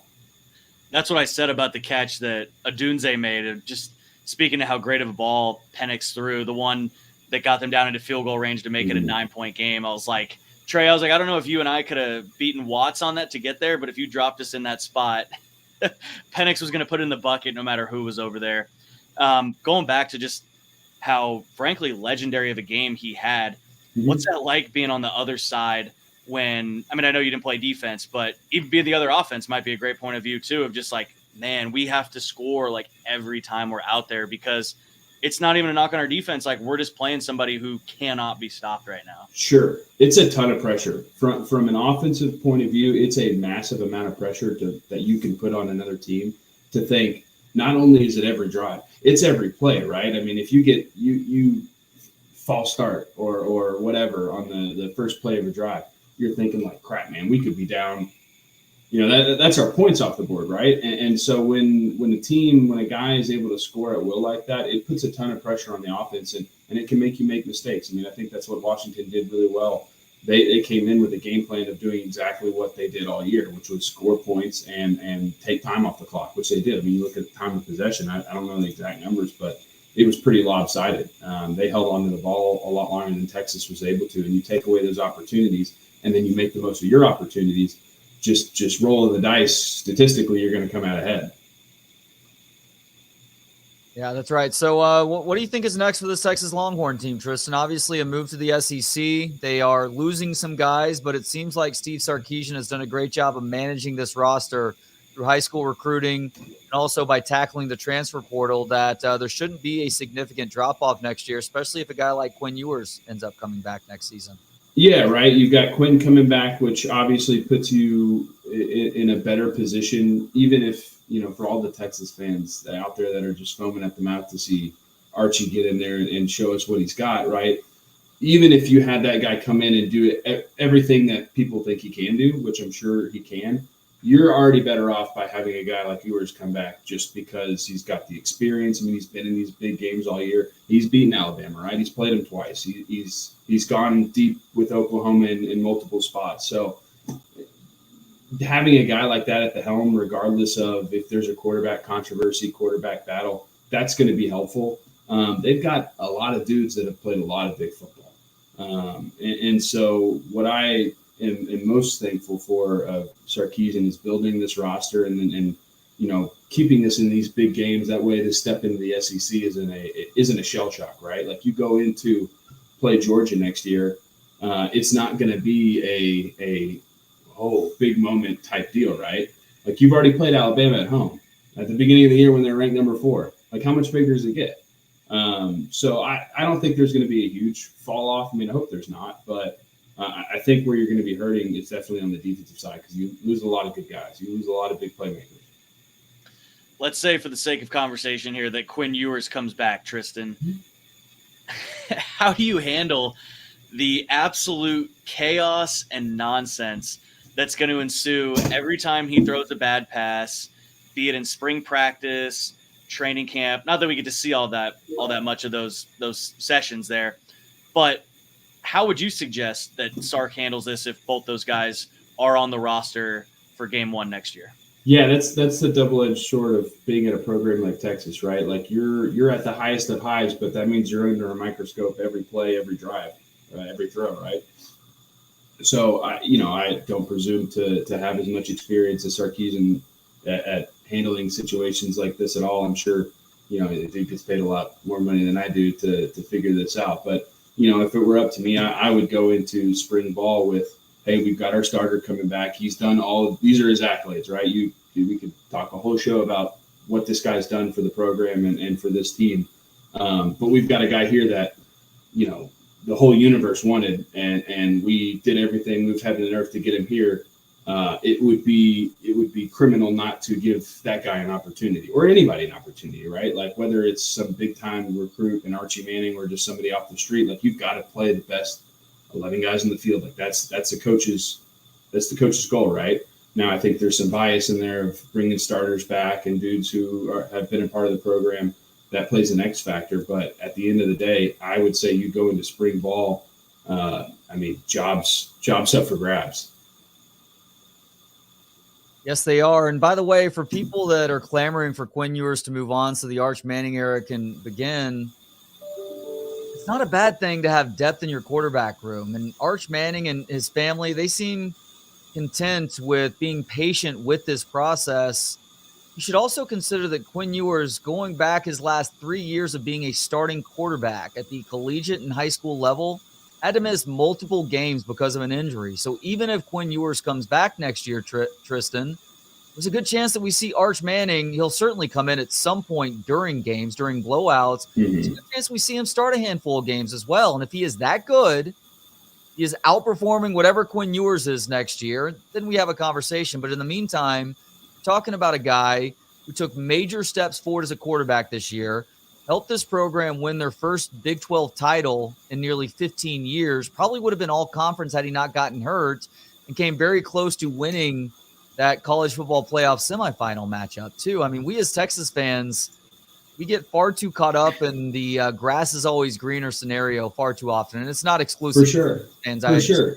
Yeah, no, I would say be careful what you wish for, right? Because look at this scenario. Archie Manning's not on this roster. You're begging for Quinn Ewers to come back. I mean, you're making any deal with the devil that you can for him to come back, right?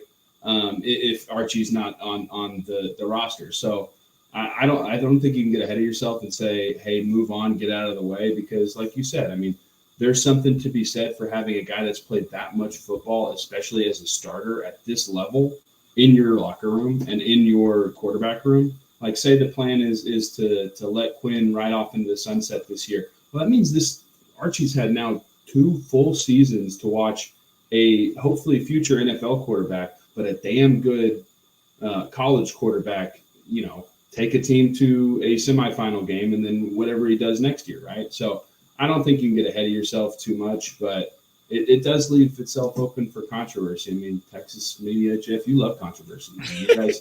You guys sell that ad time. I get it. Hey, Tristan, I was going to say, I just don't envy Quinn Ewers whatsoever, because it's such a risky decision either way. Because if you go pro, then the risk becomes, well, you're going pro when you're probably not all that ready. And I think deep down, he knows that. The people around him know that sure, could he leave now and go be an NFL quarterback at some point? Yeah, but he's left some things to be desired on tape that I think NFL scouts are going to want to see. So then the risk becomes you're not ready, and this is a super stacked quarterback class. Yeah. But then the risk on the other end of it, because of what Trey just said, is, well, now you come back to Texas. He hasn't played a full season without getting hurt, I think, since his sophomore year of high school. So now you missed one game because of an ankle. Let's say whatever it is, an ankle, and you just can't go. But you're only going to miss one game. Hey, we got a bye week after this, and then I'll be good in 2-3 weeks. Sure. Well, Arch comes in. He throws 4 touchdowns, runs for another one. They're awesome. You're probably not getting that job back. And It doesn't mean that his draft stock completely plummets, but then it's not a great look on that end. So, sure. I don't envy him at all with that decision. No, it's definitely a tough decision for him, and I'm sure he's got a lot of different angles he's looking at that we don't even see, right? And one of it's probably the NIL stuff, right? He might make more money staying at Texas this year than he would going to play. He's like a third round pick. Yeah, right. Look at Brock Purdy, right? You say you slide to the later picks, even if you're a starting quarterback, even if you're in the Pro Bowl, like you might just make more money riding the pine at Texas. But yeah, so I wouldn't fault him for whatever decision he makes, but yeah, it does put a lot of pressure on him. The other reason why it's important that Quinn Ewers returns next year, guys, is because you are losing every single one of your offensive weapons in that passing attack. And I do mean every single weapon. I realize that that we saw a few flash plays here and there from other receivers, but A.D. Mitchell being reported by Inside Texas, he's going pro. Xavier Worthy already announced he's going pro. It'd be a shock if J.T. Sanders didn't go pro. Yeah. Jay Witt is out of eligibility. Obviously, you're losing Jonathon Brooks, but you feel good about the running back room. So you need a steadying influence with this passing attack that was so good this year, which is what Quinn Ewers provides versus a guy who, yes, we feel like he's going to be great at some point, but there is still a lot of unknown there right now too. Sure. Yeah. And again, I guess to play both sides of it, right? I feel like Quinn's, if you look at his tape, what he does really well is put the ball in playmakers' hands. And a lot of times he uses his feet to do that and move out of the pocket. And that's a really good, that's a really good attribute to have as a quarterback. Look at, like I said, Brock Purdy, right? If you can put your ball in playmakers' hands, you'll win games. You're losing all those playmakers. What a guy like an Archie Manning might bring in is a good enough quarterback can make those guys play up to that level, right? So I'd have to see him play. I'd have to see him throw more than 3 balls in a game too, right? I've seen more than a few players that were 5 stars and this, that, and the other. You get into big time games, big time situations, and they falter. But this guy's got enough of a pedigree that I don't think that'll happen. But you never know. And Tristan, with the running game, we've talked a couple times already about C.J. Baxter and Jaden Blue both coming back next year. Mm-hmm. It looks like both had pretty big fumbles in that game as well. Moving forward, I'm sure you've been part of games where guys make, and again, it wasn't the play at the end of the game that totally decided everything, but those were 2 pretty consequential fumbles, despite how well both those guys played, racking up yards on the Washington defense and getting in the end zone 1 time each. But what would you tell those guys moving forward just to make sure that they keep the confidence and realize like, hey, this was not on you. I mean, there were so many other plays that could have been made, stops that could have been had on defense. What do you think those conversations were like behind the scenes with those guys, if they even had to have them? Yeah, I mean, look, if you're talking back, fast forward or rewind back to Oklahoma, right? If you're talking after that game, then you're saying, hey, this is what we need to do better. This is what you did wrong. We got to fix it for next week.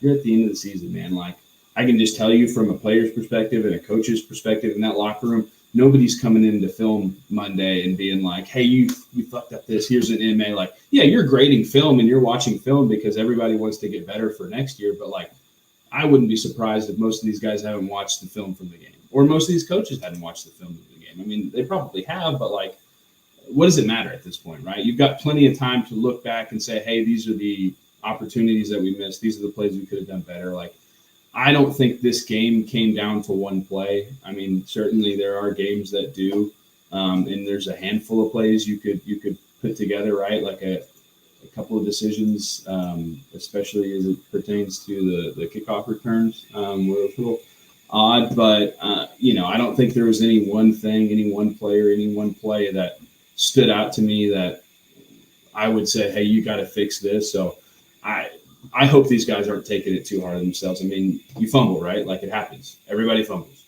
I mean, offensive linemen don't get the ball, but everybody else does. And so I don't think hopefully they're not taking it too hard on themselves. They played a hell of a game against a really good team. Where the Keelan Robinson kickoff return was confusing to say the least. Jaden Blue had nearly broken one on one of his earlier returns. Yeah. But he gets put back there. I think it was only 1, maybe 2 kickoff returns. It's like I get that the guys shed blood, sweat, and tears to help this program get to this point, but you just got to tell them, dude, one of your arms is in a cast. Putting you out there for a kickoff return is not good for anybody. Like, I'm Yeah. sorry, it sucks that this injury happened when it did, but you're just gonna have to cheer from the sidelines, unfortunately. Yeah, and that's not on him either, too. That's a coaching thing. He was doing everything in his power to talk his coaches into letting him get back there. The coaches had to be the adults, Sure. I guess, and say no. Sure. Yeah. And I don't get it. I mean, you look the first kickoff of the game, I think he took from 2 yards deep, or maybe it was somebody else, but progressively through as that game, the Washington keyed in on the fact that, one, Texas is taking these things too deep, right? And two, obviously they had a kick returner back there that maybe shouldn't have been that returning kicks. And I think the last 2 kicks of the game, or the last 2 kickoffs, they were squib kicks. I mean, they just rolled it on the ground. And so that's good coaching on them for keying in on that. But yeah, it's little stuff like that you wonder, hey, if you have those couple plays back, does it get you even closer? But yeah, it's a mystery, right?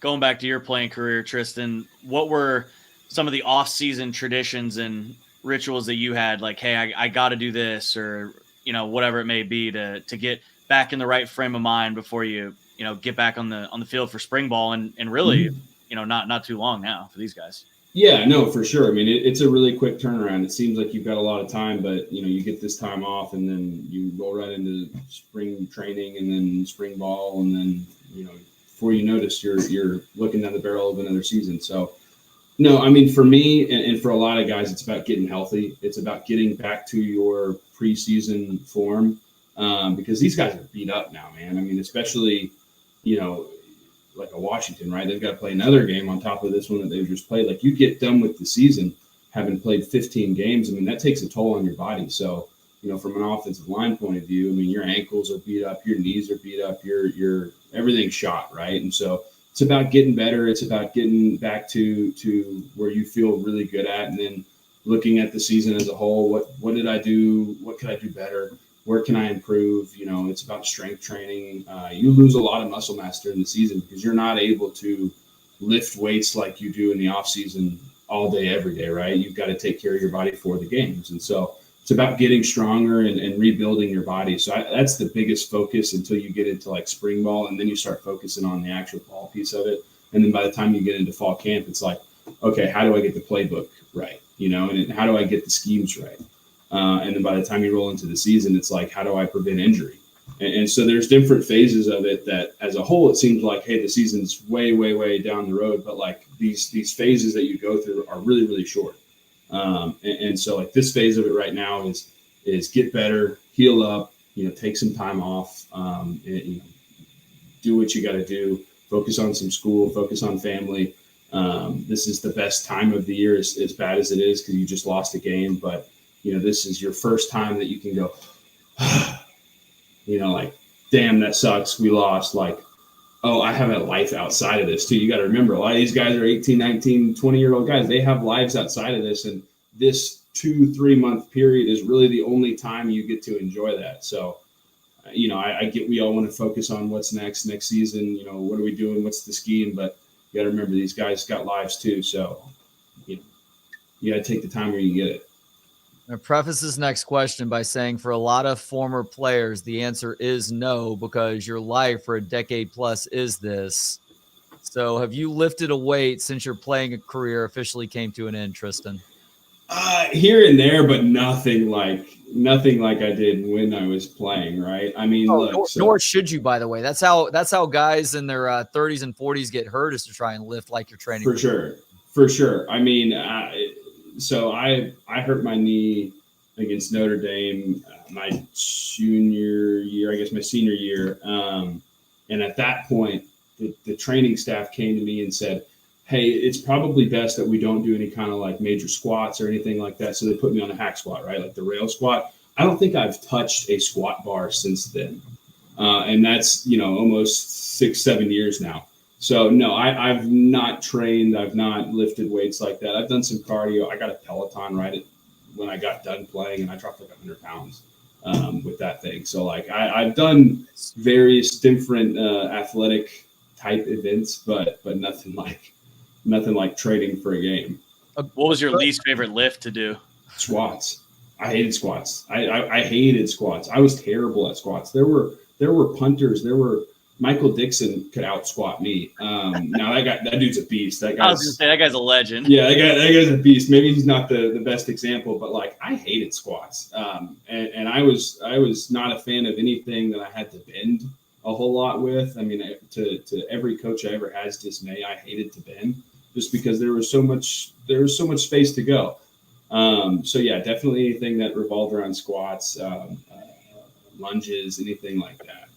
I hated squats also because I wasn't a fan of putting a lot of weight on my shoulders or back. Like I always felt like that messed with my spine. So a good alternative for me is the old guy in this conversation is hex bar deadlifts. Yeah. No, and to your point, like that was some of the stuff that they transitioned me to rather than squatting. Was deadlift a lot of leg press type stuff that still activates those muscle groups, but maybe not all at once like a squat does. But yeah, I would always remember like putting 285 on the squat bar. And like, this was like prime me playing, right? Like I was starting for the University of Texas. I put 285 on the bar and be like, this is hard. I don't get how this is so easy for other guys. Now there were lifts that I excelled at that I was good at bench. I could bench press a lot for as long as my arms were. But the other, I really excelled at like quick change, like 5-10-5 type drills. So like mine was more about like the try hard drills. I used to say that I was an aggressively average football player. Like I tried real hard. And so I just happened to be 6'8", so that helped out. But yeah, I was never like a super freak in the gym either. Yeah, I never really was jealous of the ass to grass guys. It's like, congratulations, you can bend your knees and get your ass all the way to the ground on a squat. Good luck getting back up now. Good luck staying healthy. It's like having an offensive lineman run a 40-yard dash. Like, when am I ever going to get that low in a game? If my ass is on the grass, like I fucked up. Like I got beat real bad. It's the whole Kevin Durant not being able to bench press 225 once bit, which is why I guess Portland passed on him. Why does he need to? Yeah. Kevin Durant. Basketball doesn't weigh 225. Yeah, seriously. And also when your arms are 400 yards long, like KD's, that's going to be difficult. Yeah, well, like that was one of my advantages, right? Like I have really long arms. And so like my thing was I was able to get to defenders before they were able to get to me. That has nothing to do with squats, right? Like there's no workout in the world that you can train to have more reach than another guy. And so for me, I had just intangibles. And then again, on top of the fact that I just had a really high motor when I played, not really so much anymore, but that I was able to make do. But yeah, I was not a gym freak by any means. Shockingly, I wasn't either. Yeah, it's overrated. It's properly rated. You got to figure out the right way to go about it, right? You're not trying to set personal records every time you go to the gym. You're That's fair. Challenging yourself, trying to get a little bit stronger, doing different things that may have a functional strength in your day-to-day life, and go about the rest of your day, Yeah, no, my goals right now are keeping pace with my kids and being able to pick them up and throw them up in the air. It's really, that's it. That's the bar, right? And being able to beat them in a foot race. Right now I smoke them, like no chance. 2-year-old, my 2-year-old daughter's got no chance of beating me in a foot race. Now I've got to probably pick up some of my cardio and speed training as she gets older, and then our youngest as he starts to get there. But my goals are always being able to pick up my kids and then to beat them in a race, right?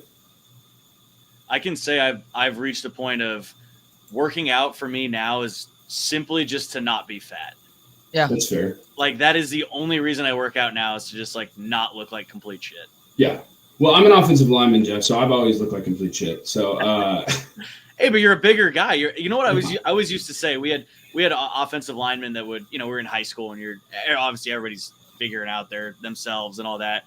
And I would always tell guys, like, they'd be like, "Oh, I'm fat." I'm like, "You're proportional." Sure. Like, as long as you're proportional, that's all that matters. That's fair. I appreciate that. And you know what? That's all I'm going for. You and I and Trey, all three of us in our own unique ways. There you go. I don't know about you guys, but I have those motivators in my my dresser upstairs if I'm really feeling down about myself to get my ass into gear. I've got underwear that at my playing weight is probably a size too small. When I'm 5+ pounds heavier, I put that underwear on and I just hate myself for the rest of the day. See, I get the reminder on the suits. If I put on an old suit, I'm like, or like sometimes I'll go like on a weekend show, I'll go sport coat with just some like slacks. And I put on the sport coat and I go to button it and I'm like, oh my gosh, like I haven't worn this in 2 years, huh? See, I'm on the other side of it because I just got a bunch of my stuff back from my parents. They had gathered all my memorabilia and all my stuff from Texas and put it in a storage locker. So over the holidays, I was able to get a lot of that stuff back and like T-shirts like this that we got from the team. And it's all like 3X, 4X stuff. So I put it on now and it's like a dress. And I'm like, look at me. Like, I feel great about I'm doing the opposite, Trey. Like I'm trying to make myself feel good now. But then there are shirts that I'll put on that I'll be like, oh man, I used to look good in this. Loose clothes have value too. My wife, oh boy, she's not going to like this. I hope she's not listening right now. When she's at the time of the month where things are a little bit bloaty for a lot of women, she has shirts she'll pull out that make her feel better about herself. And I'm like, you know what? You do what you need to right now to cope with the unfortunate hormonal things that you deal with. Look, that's just proper planning. Sure. Exactly. That's all that is. I give her a big tip of the cap for that one. Yep. And I'm thankful that I'm a dude. Damn right. Well, Tristan, we appreciate the conversations all year long. I know this isn't going to be the last one. I'm not sure the next time we catch up, but it will be sooner rather than later. In the meantime, you and your family enjoy the off season. Please tell Liz hello for me and give the kiddos a big squeeze. It's been a pleasure chatting with you all year long, man. I will, guys. Yes, it has been a pleasure. I appreciate the opportunity to come on. And I'm always around to talk football and tell you what I don't like to do in the gym. All right, Tristan. Well, kudos, man. We'll talk soon. All right, guys. Later. See you, Tristan. There he goes. Lifetime Longhorn Tristan Nicholson here on 3 to 5 show. And you and I normally talk on Mondays. It's been a couple of Mondays because of Christmas and New Year's Day / national championship game. So we thought we'd get one in before the end of the week. And that way we can start fresh on Monday because I really don't want to talk about the Sugar Bowl starting on Monday. I don't want to talk about that game anymore. Hey, and that's fine. We'll have plenty of other stuff. We'll have plenty of more optimistic, like, hey, maybe we get a sneaky so-and-so's coming back. Trey, you know the one that I'm going to throw out with absolutely zero Chip Brown-esque reporting to back it up? Okay. Chip comes on here and actually has like well-sourced conversations that he shares with people. I'm just going to say, JT Sanders coming back? That would be awesome. That's the one where I don't think it's going to happen, but you feel like maybe it could. Like what you were talking to Tristan about, your question to Tristan about the passing game and how, or maybe Tristan said this, I don't know. One of you guys made a great point about, having Quinn come back and how big that would be because of the guys that they're losing in the passing game and the targets. If you could get a guy like JT Sanders back, and I think he had just under 700 receiving yards, and really tell him, hey, you are truly, truly going to be a focal point. And I know he was a big part of this offense this year, but he had a couple games where he was banged up, a couple games where for whatever reason he wasn't that involved in the game plan, where you say, hey, stay healthy this year, 12 regular season games, and who knows what after that. We are going to throw you the ball all the time. And on top of that, on certain points, you'll be able to put on tape too that you're even a better blocker than NFL scouts think you are right now for the tight end position.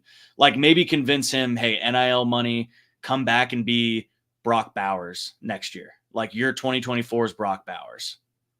It's possible, but he's also projected as a second or at worst a third round draft pick right now. I'd be shocked if he came back. By the way, there have been some guys who have made announcements, or at least it's being reported on their futures with or without Longhorn football next season. Jonathon Brooks made it official a little bit earlier. Completely understand that decision. Wish him nothing but the best. Trill Carter, a little bit of a shocker, but he's in the transfer portal. Looks like he's not going to be back next year, even though there is some playing time on the interior. I was going to say, you would think he would have seen some opportunity there. Yeah, apparently Sadir Mitchell has done a really good job in practices, the true freshman, and there are some other guys there too. Obviously, Alfred Collins coming back is a big deal. How about this one, though? Just now seeing this from Inside Texas as of about an hour ago. looks like Ryan Watts is not returning to the program. It's unsure right now whether he's entering the portal or going to put his name in for the NFL draft. Ryan Watts will not be a part of the program next year. Wow. That's pretty huge, because I thought a couple games would have, I'll just say this. I think the OU game would have gone differently if Ryan Watts was healthy and played in that game. Maybe. With how well Dylan Gabriel, who's nowhere near as good in my mind as Michael Penix, how easily he was able to throw the ball down the field at big points in that game. I think just having Ryan Watts on one side of that field, again, it's kind of silly to say, I don't know if it guarantees a win, but I just think it significantly changes the way that game's played. And the rumor was with Watts that the Texas coaches wanted him back, but they also wanted him to strongly consider a move to safety because they like some other guys at cornerback. I guess this runs counter to what you're saying. I agree with you, by the way. Ryan Watts plays in the Oklahoma game. We maybe see a different outcome, but the Texas coaches see other guys as the future at cornerback, and they know that they need more help at safety. And Ryan Watts' skill set is probably better suited maybe at the college level, certainly at the NFL level, at a safety position because he's so physical. He has the body type for it, but tall, rangy guy. Yeah, it looks like Ryan Watts was not receptive to that idea. So he'll either be playing that last year of college eligibility someplace else, or he'll choose to go pro. Probably going to wait to see what his draft grade is before making that final call. Well, and at corner too, I think the coaching staff's really high on Malik Muhammad. I thought towards the end of the season, especially in the Big 12 championship game, he really showed what his potential is and why he was such a highly touted recruit and why everyone's so excited about him. I mean, he made a couple plays in that Big 12 championship game, just super physical, great coverage plays. Where you looked at those, and I think most of us thought like, okay, that's a guy for the next 2 years that you can build around in the secondary on the outside there. And then getting Makuba, former LBJ product, we talked about him the last Monday show that we did. Yep. I think that was a huge get for them to get that experience. Guy that's played in big games, can play safety, come down, play nickel as well. That was huge. I have not gone back and watched the game from Monday, and I probably won't at this point either. I know the outcome. We talked about enough. As I said, I'm not talking about it starting next week. Starting 5 p.m., 22 minutes left. I feel like watching in real time, Muhammad had the best game amongst the Texas defensive backs on Monday. And he's a true freshman out there. So I think that you've got a lot to build on with him. He is your best corner. Terrence Brooks remains to be seen whether he's going to reach his potential. It felt like he was taking some steps this year. Then you would see some big steps backwards, unfortunately. And even though Pro Football Focus, I think, technically had Ryan Watts graded worst at cornerback, eyeball test tells you Terrence Brooks had the worst game amongst the Texas secondary guys. And so there's going to be heavy competition for both cornerback spots, of course, but especially that second cornerback spot that Terrence Brooks has manned for much of the season.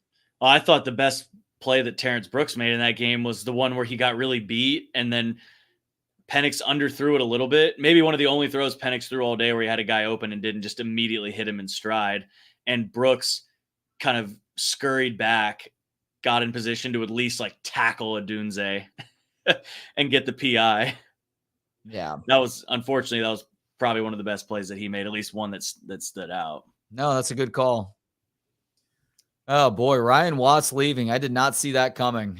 A.D. Mitchell, by the way, for those who missed it earlier, it does look like he's going to be going pro. No surprise there. Xavier Worthy already announced. So really, it is now coming down to the waiting game as to whether JT Sanders decides to go. And then, of course, Quinn Ewers, too. We just had a long conversation about that with Tristan Nicholson. A lot of people feel like Quinn will be back next year, but maybe all the attention Arch Manning got is leaving an impression on Quinn and what that ultimate decision is. The good news is it's not like he just needs to go to the NFL to chase those dollars. He makes a good living for himself right now, thanks to NIL. That's been the case since his first year at Ohio State, where he skipped that senior year at South Lake Carroll. So if he does choose to come back, not only will there be an insurance policy there, but he will be paid handsomely to return as the starting quarterback for Texas for at least one more season. He's just going all the way back to high school. He's had such an interesting career in terms of, the timing of his career bursting onto the scene. And it's just, by no doing of his own, it's just coincidence of when he was born and what classification he's in, because some of the decisions that he's had to make, man, have been before everybody else had to make these decisions. And he was the most high profile guy as NIL, was first put out there as, or first passed and really became a huge part of the game. He was going into his senior year of high school, and then makes that decision, which I'm sure was a difficult decision, to skip his senior year at South Lake Carroll, then go to Ohio State. And then he had to make the probably somewhat sort of similarly difficult decision to then transfer back to Texas and say, okay, new coaching staff. This didn't go exactly how I thought it would. I thought it would, leaving early for Ohio State. And then now he's in the difficult point of now he's got a Manning behind him. Just something that nobody else really has ever dealt with. I mean, you could say maybe some of the guys that played with Peyton and Eli, but the whole Manning royalty was not even close to what it was, or wasn't back then what it is now, obviously. They were sons of famous quarterback in Archie Manning, but now this is a completely different animal with what Peyton and Eli did and what Arch is dealing with, and that whole the Manning mob, again, as I called it during media day. But yeah, that was kind of a long-winded way of just saying I think Quinn Ewers' career and the decisions he's had to make now have been really fascinating. Just some of the positions he's found himself in.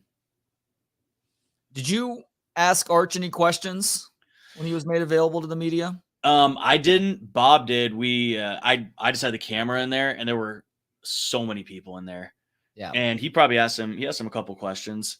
Okay. I think he asked him something. I'm probably butchering this question, but something to the effect of like, what comes with carrying the Manning name, which, was a pretty obvious question, but I thought it was a good question too.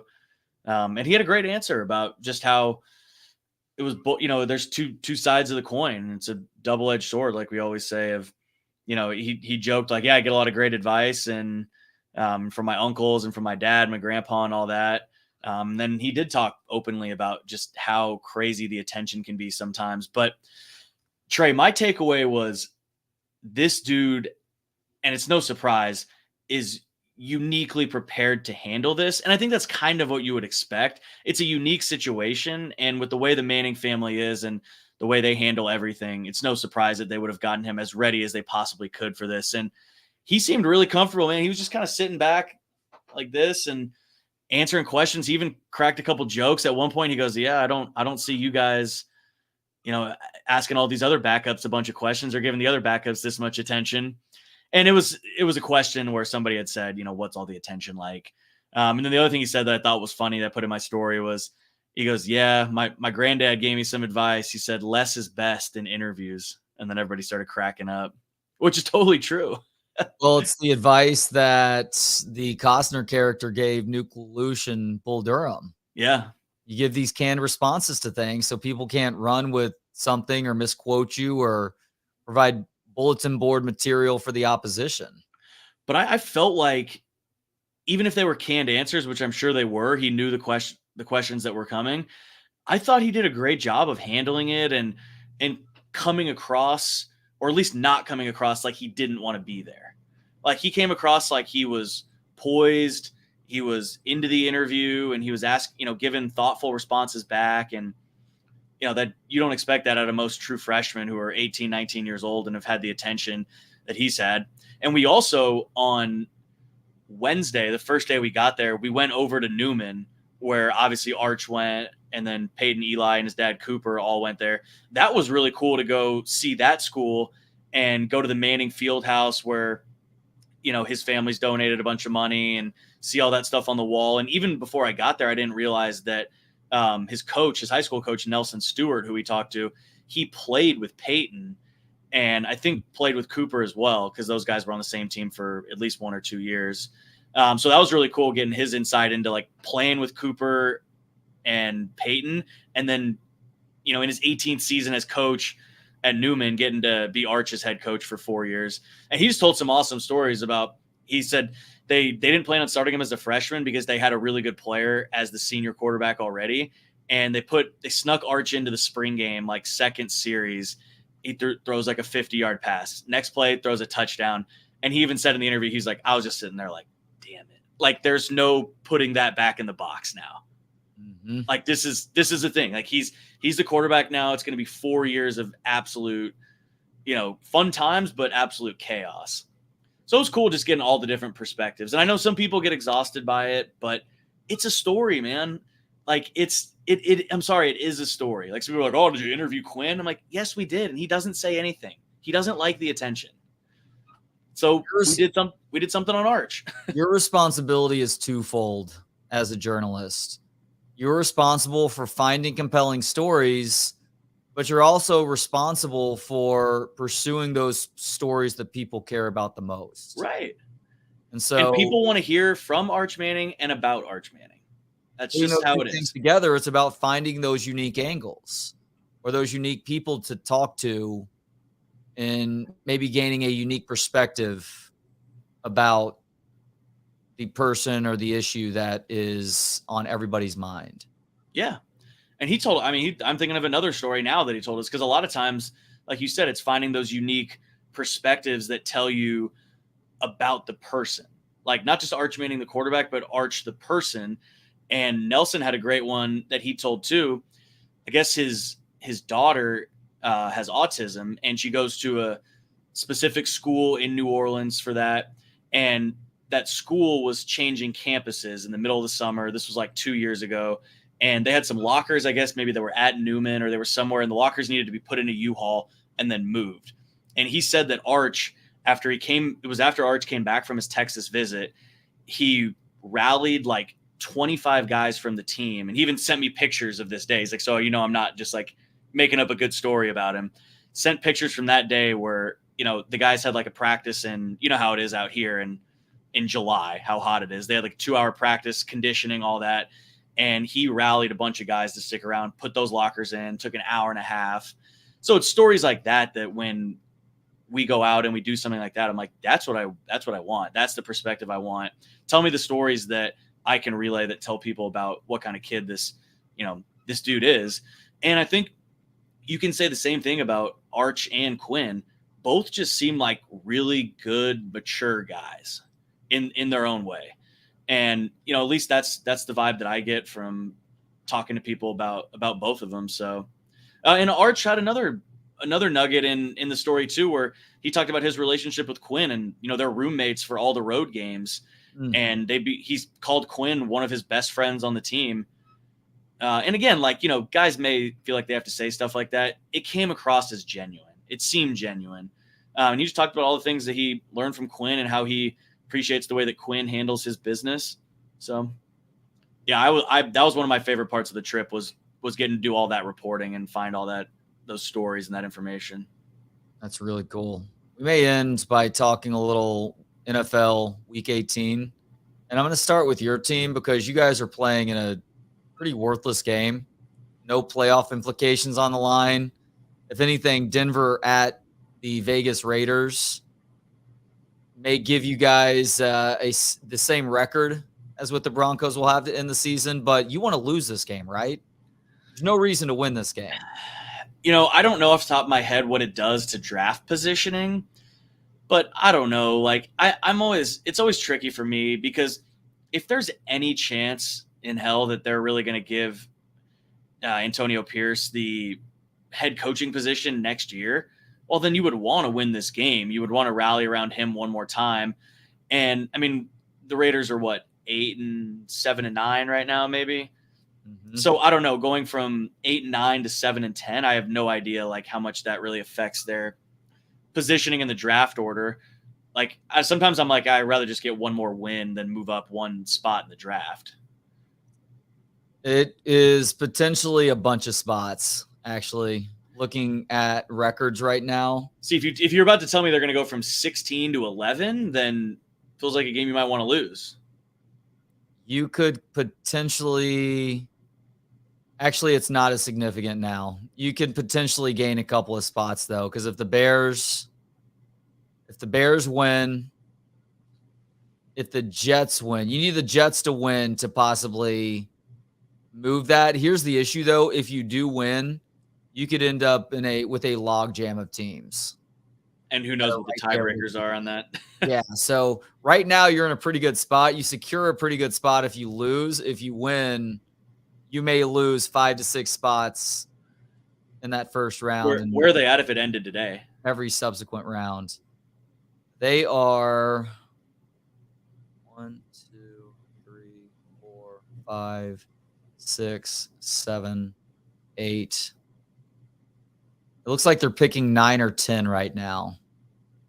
I don't know why I thought they'd be picking in the teens. Yeah, I mean, a top 10 pick. That's you secure a top 10 pick if you lose.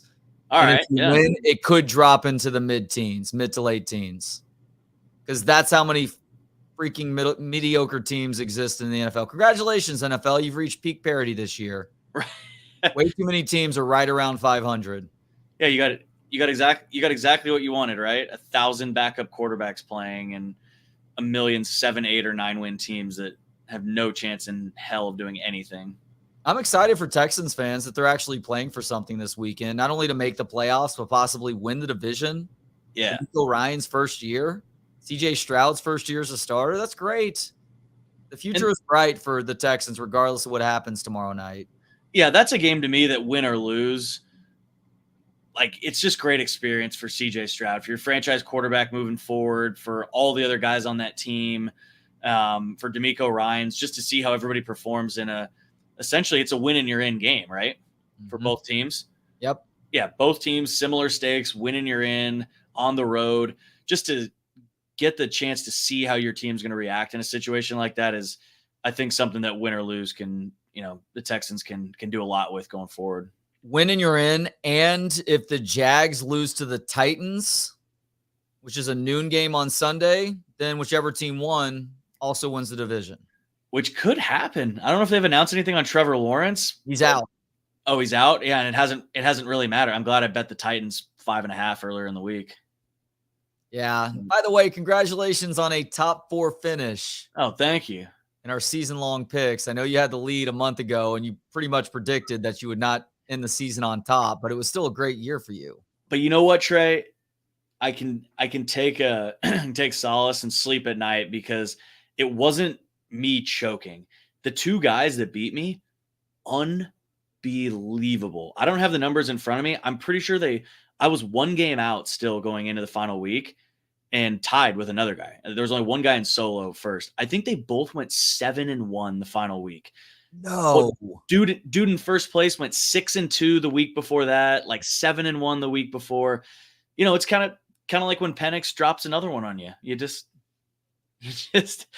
tip your cap and say, you know what? I'll take my money for bronze medal and move on. Meanwhile, I went, God damn it, dude. I'm the model of consistent I'm the NFL in this league because the last 3 weeks I went 5-3. Hey, 6-2 in one of those. Nope, 5-3, 4 straight weeks. I just go 5-3 every freaking week. But that's pretty good. I feel like in pick 8, the big thing is you got to have a couple. I mean, there's 18 or 19 weeks. I think 18 weeks. You have to have 1 or 2 7-1, 6-2, 8-0, whatever it may be. You do have to have 1 or 2 of those, but it's just about not having a 1-7 or an 0-8. Like my worst week, I think I had 1, 2, and 6. And maybe 2, 3, and 5s.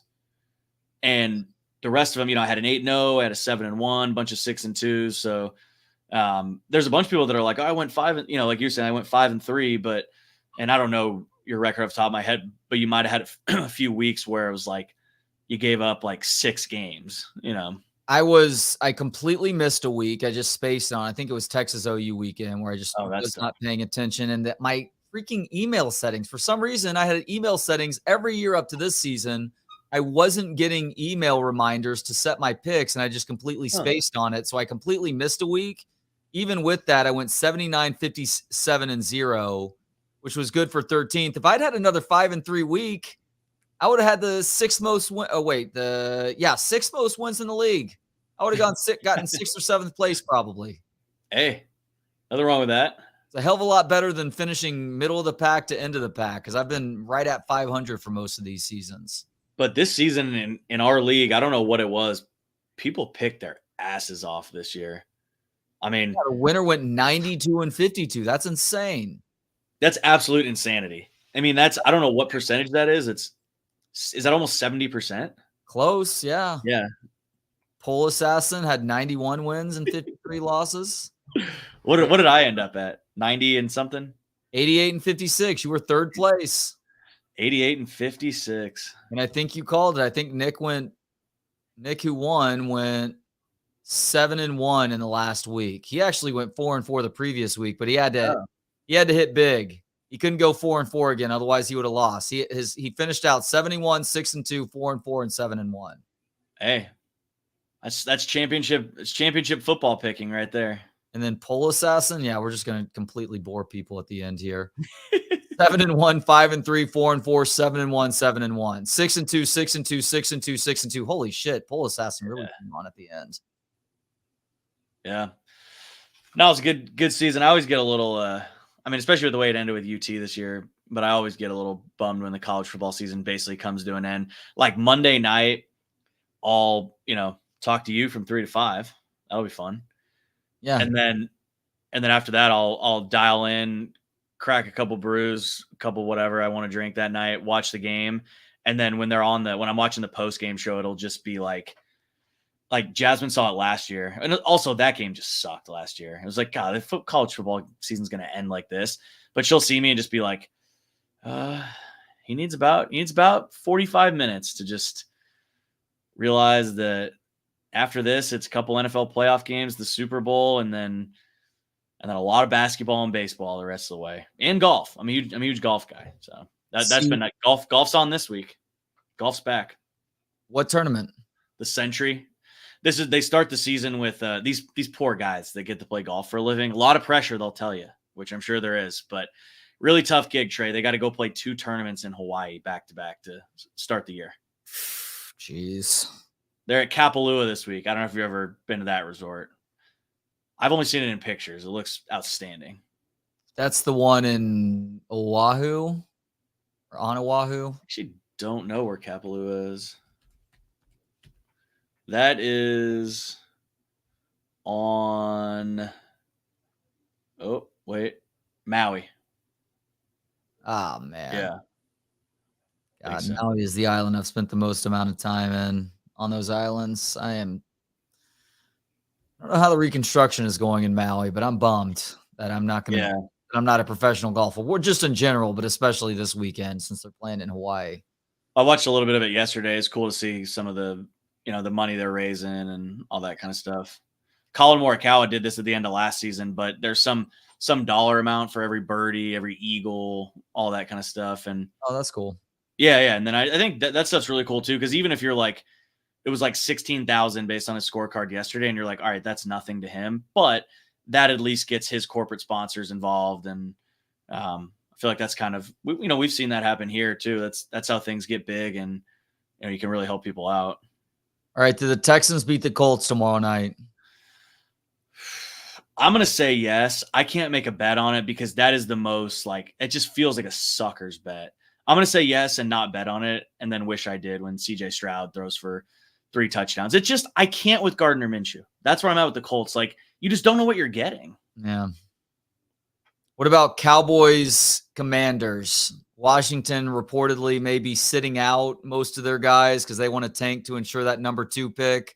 Cowboys just need to win this game to clinch a division title.